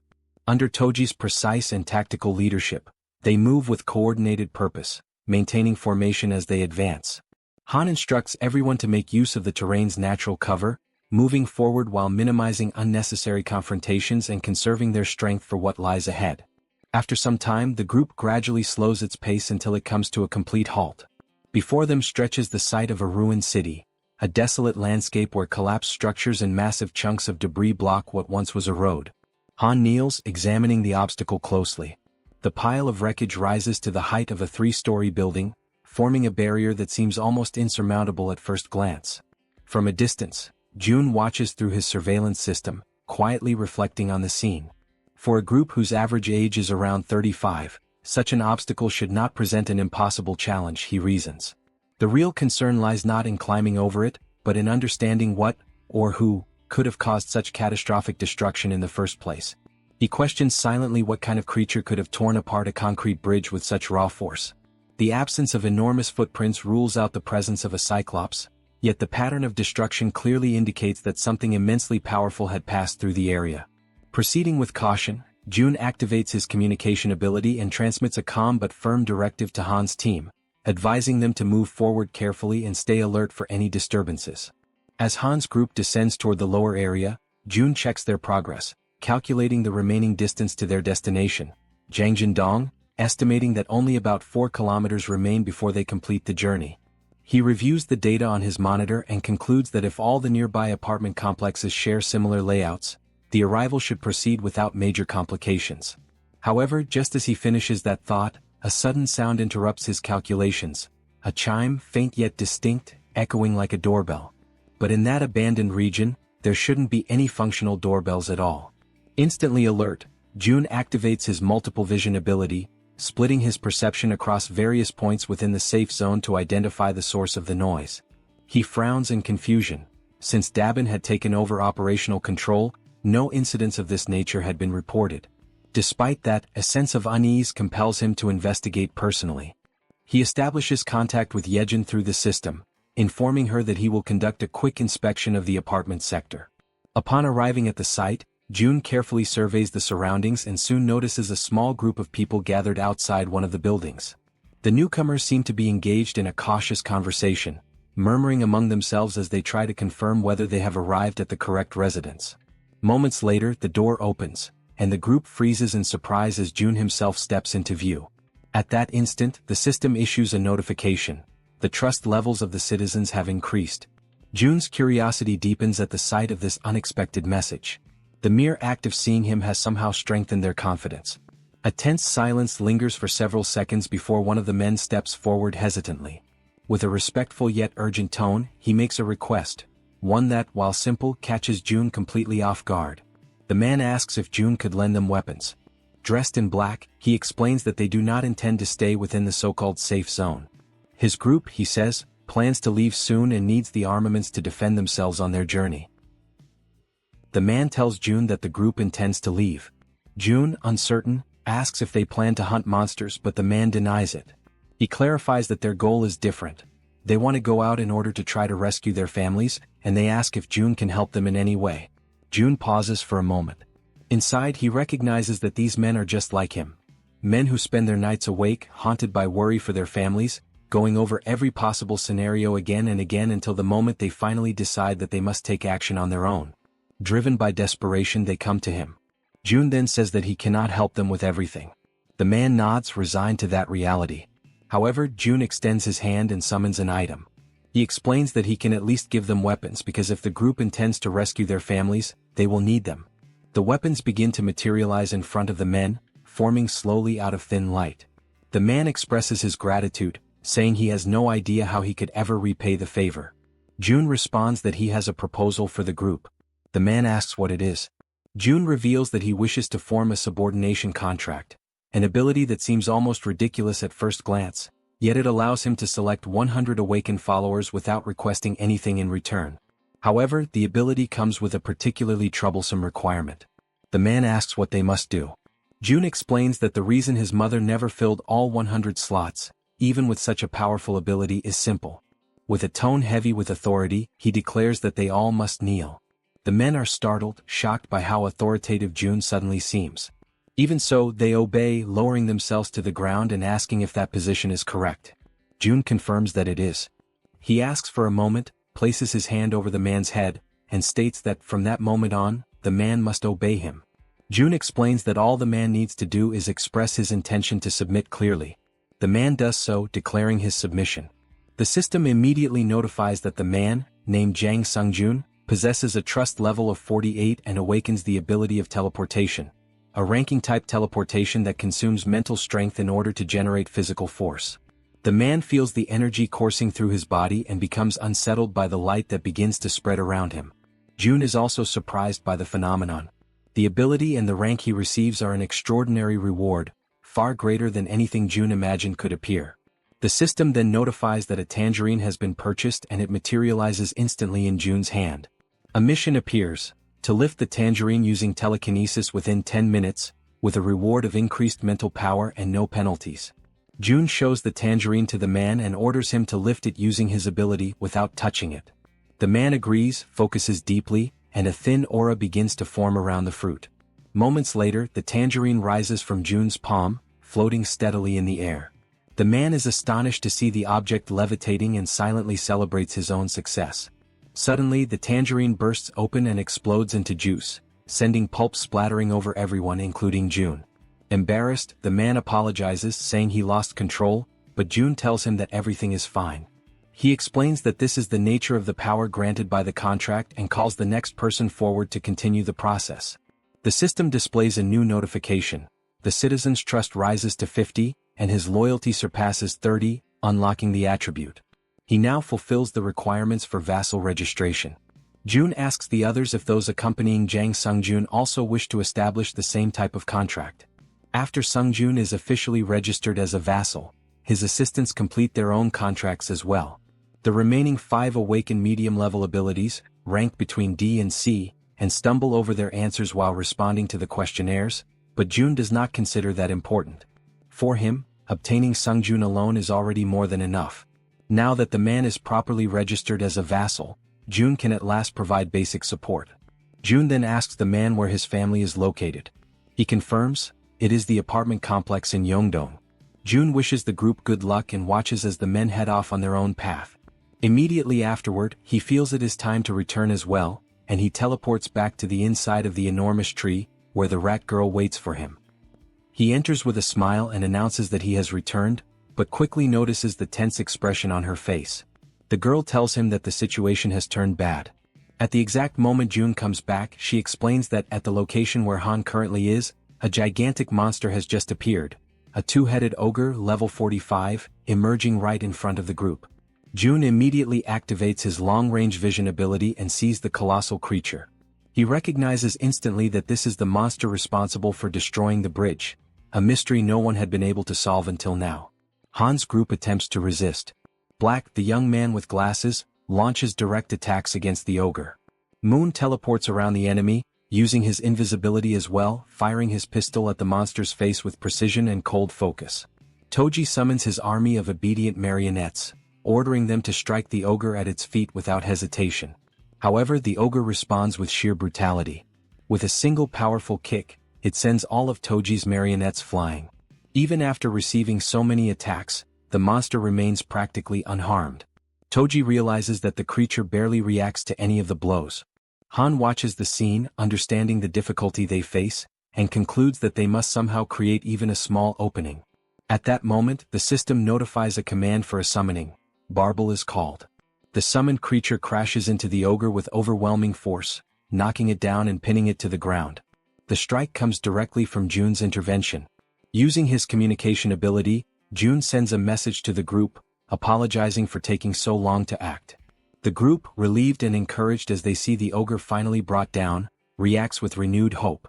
Jun then declares, through the same ability, that from this moment on he will provide full support to all of them. Everyone watches the ogre kneeling on the ground, its massive frame trembling as dust settles around it. Togi remains frozen in disbelief, repeating inwardly the same question over and over, whether they truly managed to bring the creature down.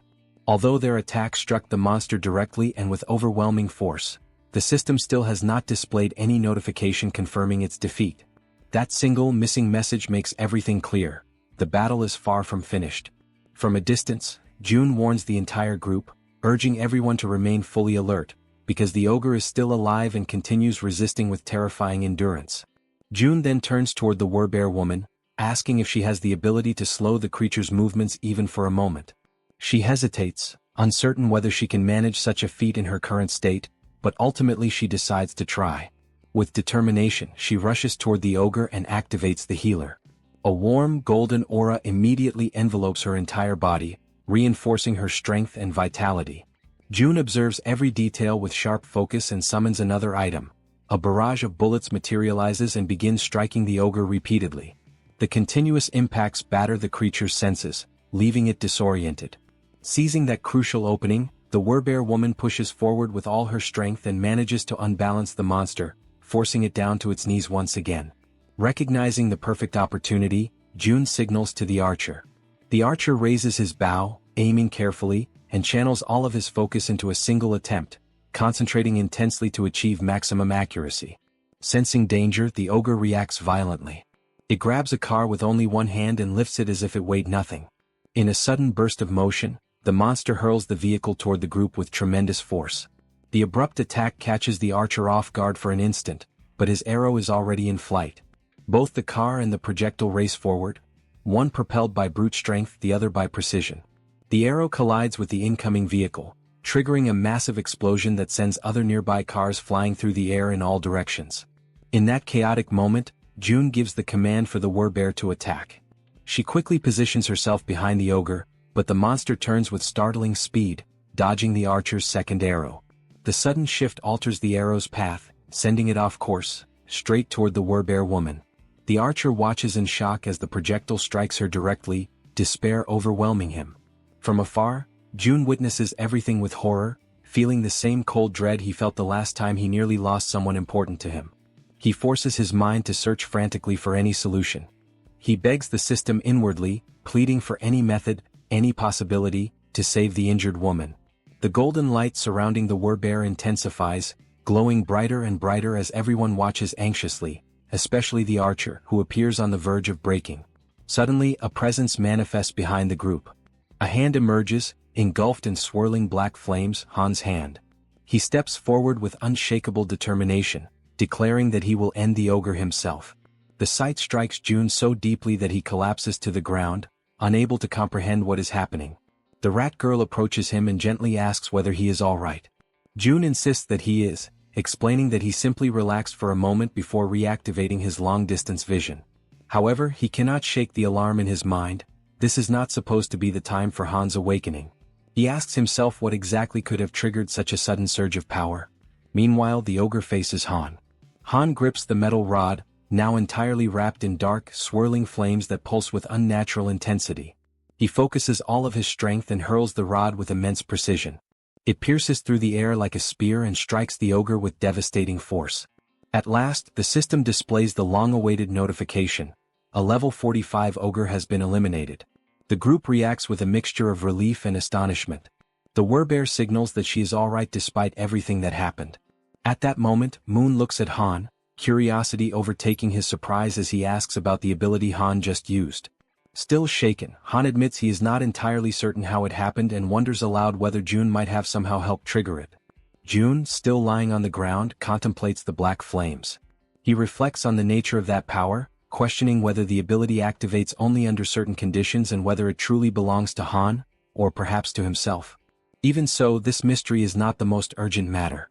A familiar and intense pain begins creeping over him. The system notifies an increase in skill level, and once again, it becomes time for June to endure the searing agony that seems to stretch on without end. After enduring the pain, which as always had been present in the same familiar way, he gradually regains his composure. His companion shows clear concern, asking whether he is all right, and he assures her that he is. Within the territory, the monsters are completely converted into experience, while the people who manage to survive are officially granted citizenship, marking the definitive conclusion of that cycle of conflict. This time, however, something is different. The system releases a new notification, informing him that a dungeon has been discovered.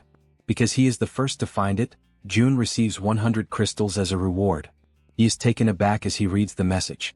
If crystals are being awarded as a prize, then the location is very likely connected to that resource in some way. The indicated location lies behind the apartment complex, roughly halfway up the mountainside. June considers sending Lee Junhyuk's group, including himself and everyone currently under his leadership. He reasons that, by forming subordination contracts with them, the group will become strong enough to face whatever lies ahead. He wonders where Lee Junhyuk is at that moment and activates his ability, Ultimate Eyes. Through it, he sees that they are surrounded by dead orcs, and that Lee Junhyuk himself is staring at the scene in confusion, clearly questioning how the orcs died so suddenly. June reflects that the territory has expanded and that the monsters that had been targeted for hunting were swept away by the reach of his influence. Soon after, he contacts the group through his communication ability, calling them back. They are confused, unable to fully grasp what is happening. Even so, June asks them to bring their guests and return to his home, explaining that there is something important he needs to request. After issuing the call, Yejin and June also return to the apartment using the Absolute Gate. Since Han's group is close to reaching its destination, Yejin's role finally comes to an end. June acknowledges how hard she has worked and tells her that she can finally rest, as everything within her reach has already been accomplished. He assures her that if anything happens he will inform her immediately, but for now she should return home and rest with her family. Yejin thanks him and leaves happily, feeling truly appreciated. June reminds her once more to return safely. Watching her depart, he feels satisfied and begins to reflect on whether Han's mission is also nearing its conclusion. The last time he checked, there was little left to be done, and he reasons that his overall abilities have already been enhanced to the point where most obstacles can be overcome, especially now that the territory's chief threat, its greatest problem, has already been eliminated. Meanwhile, on the other side, Han's group stands before the apartment complex where the families of Han, Toji, and Kim Jian live. Joy spreads through the group as they realize that they have finally reached their destination. Han shows unwavering determination, thinking about rushing forward to rescue everyone and bring them out safely, while the man with glasses reinforces that he will do everything within his power to ensure that no one gets hurt. With that resolve, Toji encourages the group, and they begin running toward their objective. In their thoughts, the same words repeat over and over. Just a little more, only a little more, and they will finally be reunited with the people they are trying so desperately to protect. Toji imagines that after this, they will all head to the safe zone and be able to live in peace at last. However, suddenly the run comes to a halt. The group stops abruptly. Han senses that something is wrong and looks toward Toji, who freezes completely, his body stiffening in shock. Moments later, everyone begins to see the same thing he does. Toji starts to tremble, overtaken by raw nervousness.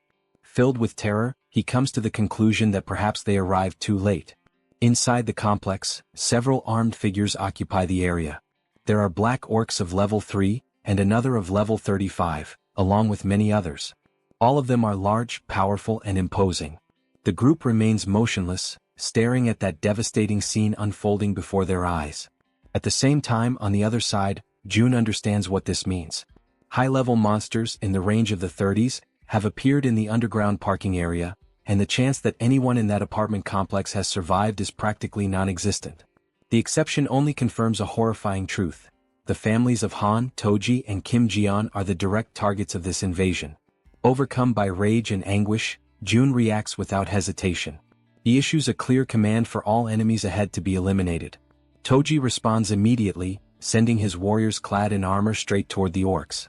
As the battle begins, the woman observes the scene from a distance and notices Han once again surrounded by an intense aura. His new ability, now further refined and strengthened, manifests with its full force. While Toji's warriors engage the orcs in direct combat, Han's energy begins to take shape, drawing the enemy's attention. That energy spreads violently, striking the orcs without the slightest mercy. Han becomes completely engulfed by that overwhelming power. For him, that moment clearly marks the true beginning of the battle. Everyone prepares to attack. Han is the most visibly tense. He grips the iron bar tightly, his body steady, his mind filled with determination and absolute confidence in what he is doing. Ahead, the orcs watch the group attentively, but their reaction is abruptly interrupted by two precise gunshots, fired from the weapon of the man with glasses, while Toji follows everything at very close range. Without any hesitation, Toji also advances. His blows strike the orcs in front of him with direct brutality, without mercy and without leaving any room for retreat. From a distance, June summons an artifact. The artifact projects itself rapidly into the center of the conflict and begins to strike the orcs continuously. While maintaining control over the summoning, June analyzes the situation. The ranks of the common black orcs are no match for Han's group, which has grown stronger over time. The real danger lies with the black orcs of the warrior class. They are different from the enemies of the plains, tougher, stronger, and more lethal. June communicates with the group, asking them to maintain formation and to be extra cautious with the armored orcs. At that same moment, one of the enemies raises an arrow and aims it toward someone in the rear line. Upon noticing this, June is struck with shock. The arrow flies straight toward the healer, who does not notice the attack approaching. June tries to warn her, but it is already too late. The arrow pierces straight through the center of the healer's body before she can react. The impact paralyzes her. The entire group turns to watch the scene, unable to look away from that sudden disaster. The arrow has deeply pierced the healer's body, causing such intense pain that it steals her breath. Han loses his concentration. The shock of seeing his companion in that state breaks his focus for an instant. Now June quickly analyzes the situation. The enemy has struck exactly at the team's weakest point. He understands the severity of the blow, knowing that even if healing is applied, its effect will be limited, and that from that moment on, the group can no longer fully rely on the support of Kim De-jong. He reflects that the Werbear woman possesses high regeneration and can endure for a while, but if the fight drags on, the battle will soon turn against the group. The battle has already begun, and its outcome is starting to take shape. Escape is still a possibility, perhaps the last chance. However, Jun's thoughts are interrupted when he realizes that Han is completely unfocused and an orc is preparing to attack him. Jun tries to warn him, but at that exact moment, another arrow cuts through the air. What happens next surprises him. The healer reacts, stating that she is still fine, and the arrow is removed from her body. Witnessing that scene, Han's determination solidifies. He understands that they will only discover the ending if they continue fighting. Driven by this feeling, he advances once more. He grips the iron bar with all his strength and attacks without mercy.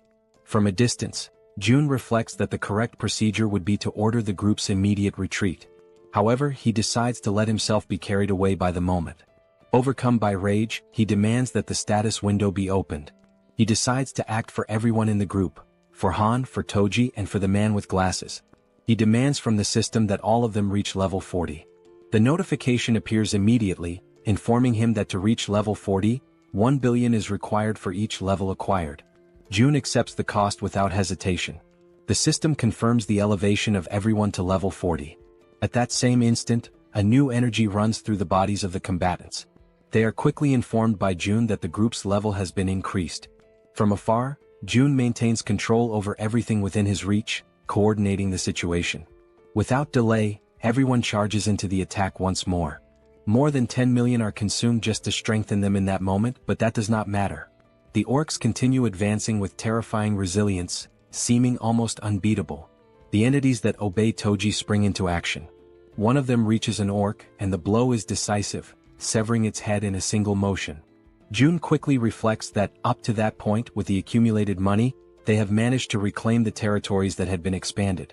The resources are sufficient to cover personal consumption of electricity, gas, and water, in addition to the construction of new facilities.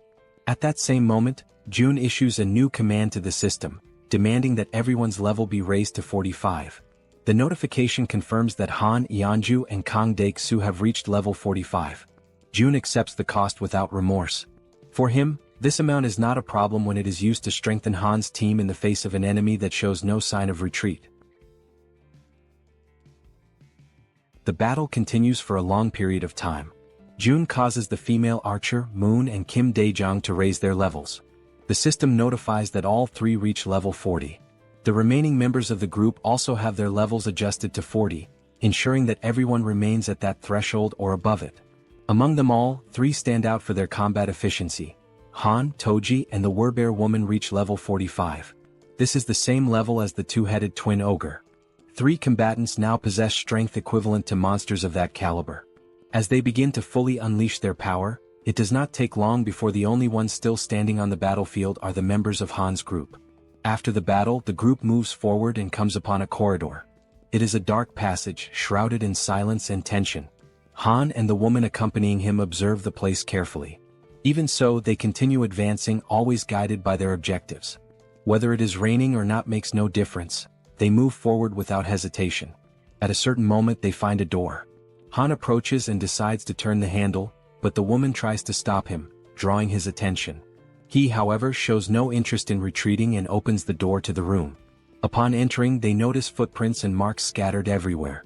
While Han remains inside the room, the other members of the group wait outside. Inside the room, knives and bloodstains are found. Han remains motionless, showing no visible reaction. Everyone observes the scene in silence, trying to grasp the weight of what lies before them. When the group draws closer and sees the condition of the room, the shock is shared by all. Soon after, Han finds another door and for the first time hesitates. Instead, he turns toward the group and signals that they should move forward together. His condition is visibly weakened, yet he still insists that he is fine. The female archer approaches to comfort him, wrapping him in an embrace and encouraging him to cry. He, however, maintains that this was something he had already expected. More than once, he repeats that he is fine, trying to convince not only the others but himself as well. Amid the situation, the man with glasses sits down on the floor, unable to remain standing. Toji confirms with him whether this is truly what it appears to be, and the confirmation comes in silence and acceptance. On the other side, Jun watches everything closely. He reflects on the group's failure. Despite having fought with all their strength, they are completely alone in that world. Jun questions whether it is truly possible to save a country when he cannot even save the people standing right in front of him. At that moment, Han observes that no traces of blood are found in the houses. The possibility that they may still be alive somewhere cannot be ruled out. These words do not come from just anyone but from Han himself, and for that reason no one is able to respond immediately. Han reinforces that there is still no need to abandon hope. Then he checks whether Jun is present and asks him to call them over for a moment, expressing the need to rest for a while. Shortly afterward, the system notifies the summoning of the vassals. In the very next instant, Han's group appears in Jun's apartment, all of them visibly worn down by the situation. Thoughts continue to flow endlessly through Jun's mind. He wonders whether his own ambition caused him to arrive too late, and whether an earlier rescue could have changed the outcome. Han reaffirms his intention to rest for some time, but Jun remains in a complete state of shock over what happened to the families of the group. He repeatedly asks himself whether he could have saved them. When he analyzes the situation coldly, he concludes that his parents and his grandfather survived by their own merit and that even without his intervention, they would have been safe. Jun realizes that no one says anything, yet he feels as though he is being silently reprimanded for that result. He begins to see himself as responsible for the loss of the families, acknowledging that everything is the result of his greed. Crushed by that weight, Jun admits to Han that everything happened because of his ambition. The words come out as he cries, completely shaken. He acknowledges that, because of his choices, he lost the opportunity to save the families they loved. Regret consumes him and he states sincerely that he is truly sorry. Throughout the entire moment, Han shows no expression. Then he turns toward him and steps closer, observing Jun in that state of vulnerability. Jun apologizes repeatedly, overwhelmed by guilt. Han calls him by name and states that it is not his fault. Jun begins to cry even harder, trying to say something. However, Han interrupts him, asking Jun to lift his head and look around. He emphasizes that everyone there, without exception, was saved thanks to Jun's ability. Han states that being able to live without worrying about food, clean water, or monsters is a direct consequence of what Jun did. He reminds him that it would have been impossible to save Moon's grandmother and the Archer woman's family if Jun had not been there. Without him, they would not even have been able to confirm whether their families were alive or dead, much less have the chance to take revenge on those responsible for so much pain. In that brief silence, Jun notices how much Han endures everything just to appear fine. Even so, Han continues, stating that ordinary people like them would never have defeated those monsters without using their own strength, and that strength was made possible by Jun. A little embarrassed, even though there is no reason for it, Jun tries to say something but Han goes on. There is a lot of sadness in the world, he explains, but those sorrows do not deliberately choose someone. He stresses that Jun does not need to take responsibility for everything and that the fault lies with the world, not with him. For them, it is already enough that Jun simply remains there like a huge tree, creating shade where people can finally rest for real. Han laughs as he finishes speaking. At that moment, Jun realizes that he is more resilient and mature than he had imagined. He understands that he should be the one comforting others, yet it is he who is receiving support. His thoughts are interrupted when someone calls his name. It is Toji who asks him to cheer up, while the man with glasses also speaks up, expressing his gratitude. The Archer woman encourages him to hold on, and Moon makes it clear that without Jun he would never have managed to save his grandmother. The healer adds that she would also have died back then if he had not saved her, while the Werbear woman states that she would probably have gone insane without his help. One by one, everyone leaves, repeating words of thanks directed at Jun. Feels strange to him. He has always acted of his own free will, seeing help as a fair exchange. Even so, everyone calls him a savior and Jun questions whether he deserves that title. Han's words echo in his mind, being just a huge tree. He decides to try to be that. He decides to become the huge tree Han described. Until then, the goal of saving all of South Korea had existed only because the power he received seemed like too great a burden without a purpose. He did not desire it desperately, nor was he sure he could fully devote himself to it. He merely believed that he could continue hunting monsters, evolving his abilities and expanding his territory. Now he abandons the grand objective of saving all of South Korea. Instead, he decides to become a huge tree, a place where people who enter under his shade can rest.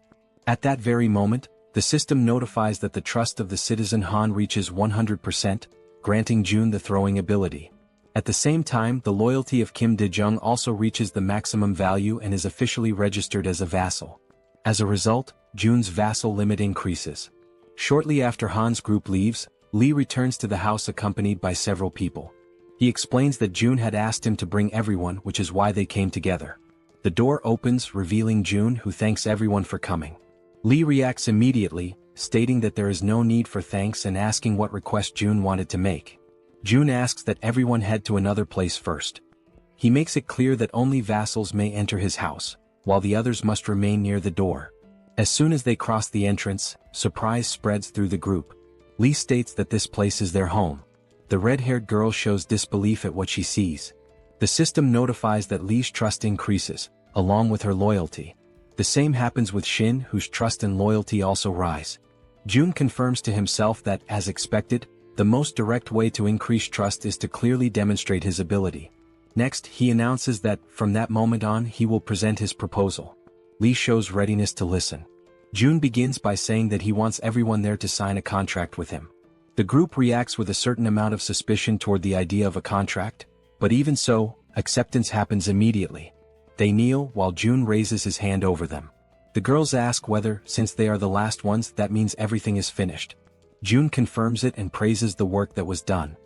He reflects that negotiating with many people at the same time is exhausting, but acknowledges that, with this, the preparations are finally complete. Lee then asks him to get straight to the main point. June explains that, with the recent expansion of his territory, the entire Wangnyang mountain has now become part of it. Lee shows surprise upon realizing that it is the mountain located right behind them. June confirms this and adds that, apparently, a dungeon has appeared in that location. He then asks Lee and the others to explore that dungeon, questioning whether they can accomplish this task. Lee accepts promptly, thanking him for the trust placed in the group. At that moment, through the communication ability, someone calls June by name. It is Dabin, informing him that everything that had been requested is already prepared and that he can go there. June heads toward the elevator. As the mechanism descends, he reflects in silence. With Lee agreeing to take part in the dungeon incursion, the matter enters a brief period of calm. Even so, something draws his attention. After the subordination contract, Lee's abilities do not change. According to the system, he remains at level 40, holding the title of 12th Servant, Viscount Mage. In the group led by Lee, the main members are Shin and Kim, who were classified as B, while most of the others fall between D and C. As more people are contracted and data accumulates, June begins to understand the system better. High-level abilities require elevated innate attributes, something that can be called potential or talent. The limit of subordinates is restricted to only 100 people. Because of this, June concludes that from now on it will be more advantageous to choose carefully, prioritizing individuals who are truly talented. As the elevator doors open, Dabin is already waiting for him eagerly. June acknowledges her effort and shows satisfaction with the work. Dabin reacts naturally, saying that it was not difficult, but June still assures her a bonus for the service. He looks over the gathered group and asks whether those are the selected people. Dabin explains that, according to the instructions she received, she gathered 10 individuals skilled in carrying out practical tasks. June introduces himself to the group, stating his name and showing cordiality. In response, everyone behaves politely and returns the greeting. Among the people gathered by Dabin, one of them asks what kind of work June is planning for them. June replies that he intends to explain everything and reveals that he is considering granting everyone the same position held by Dabin, a managerial role. The reaction is immediate. The group shows enthusiasm and apprehension at the same time, questioning whether that is truly serious. June reflects that even with the significant growth of the population, there are only a few people in managerial positions. Among them are Lee Sungmin, leader of the medical team, and Baek Sungmin, responsible for the replacement team. One of the young men states that, if given that responsibility, he will work diligently. June reflects again. There are still 12 managerial slots available which could be distributed, but not for free. He informs them that there are conditions, generating curiosity and tension within the group. He explains that, with the constant arrival of new people into the territory, countless problems will arise, and the position will be granted only to those who present concrete solutions. After asking whether everyone agrees, he extends his hand and invites those interested to speak up, one by one. For quite some time, the candidates for manager present proposals on topics such as waste disposal and road maintenance, most of them satisfactory. The ideas become increasingly solid, confirming Dabin's good judgment. At a certain moment, a blue-haired man raises his hand. Encouraged by June, he proposes the creation of an organization to maintain internal order, warning that without a stabilizing presence, incidents will be inevitable in the future. June understands the proposal and asks whether he is referring to the creation of a department similar to how the police operate. The man confirms. Another member of the group interrupts the conversation, adding that when he thinks of the police, something comes to mind. June allows him to speak. The man mentions that police station arsenals store firearms including rifles. The information surprises June, who wonders whether rifles would not be equipment exclusive to the military.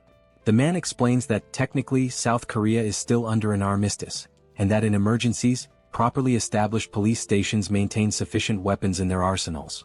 June reflects that if they manage to obtain these weapons, it could significantly help in creating a department responsible for maintaining order. He considers that the nearest police station is Busanjan Police Station, located in Siamayan. He then asks the name of the man who brought the information, who introduces himself as Nam Jinho. June asks Nam Jinho to form a team and go on this mission. Surprised, he asks whether he should go personally.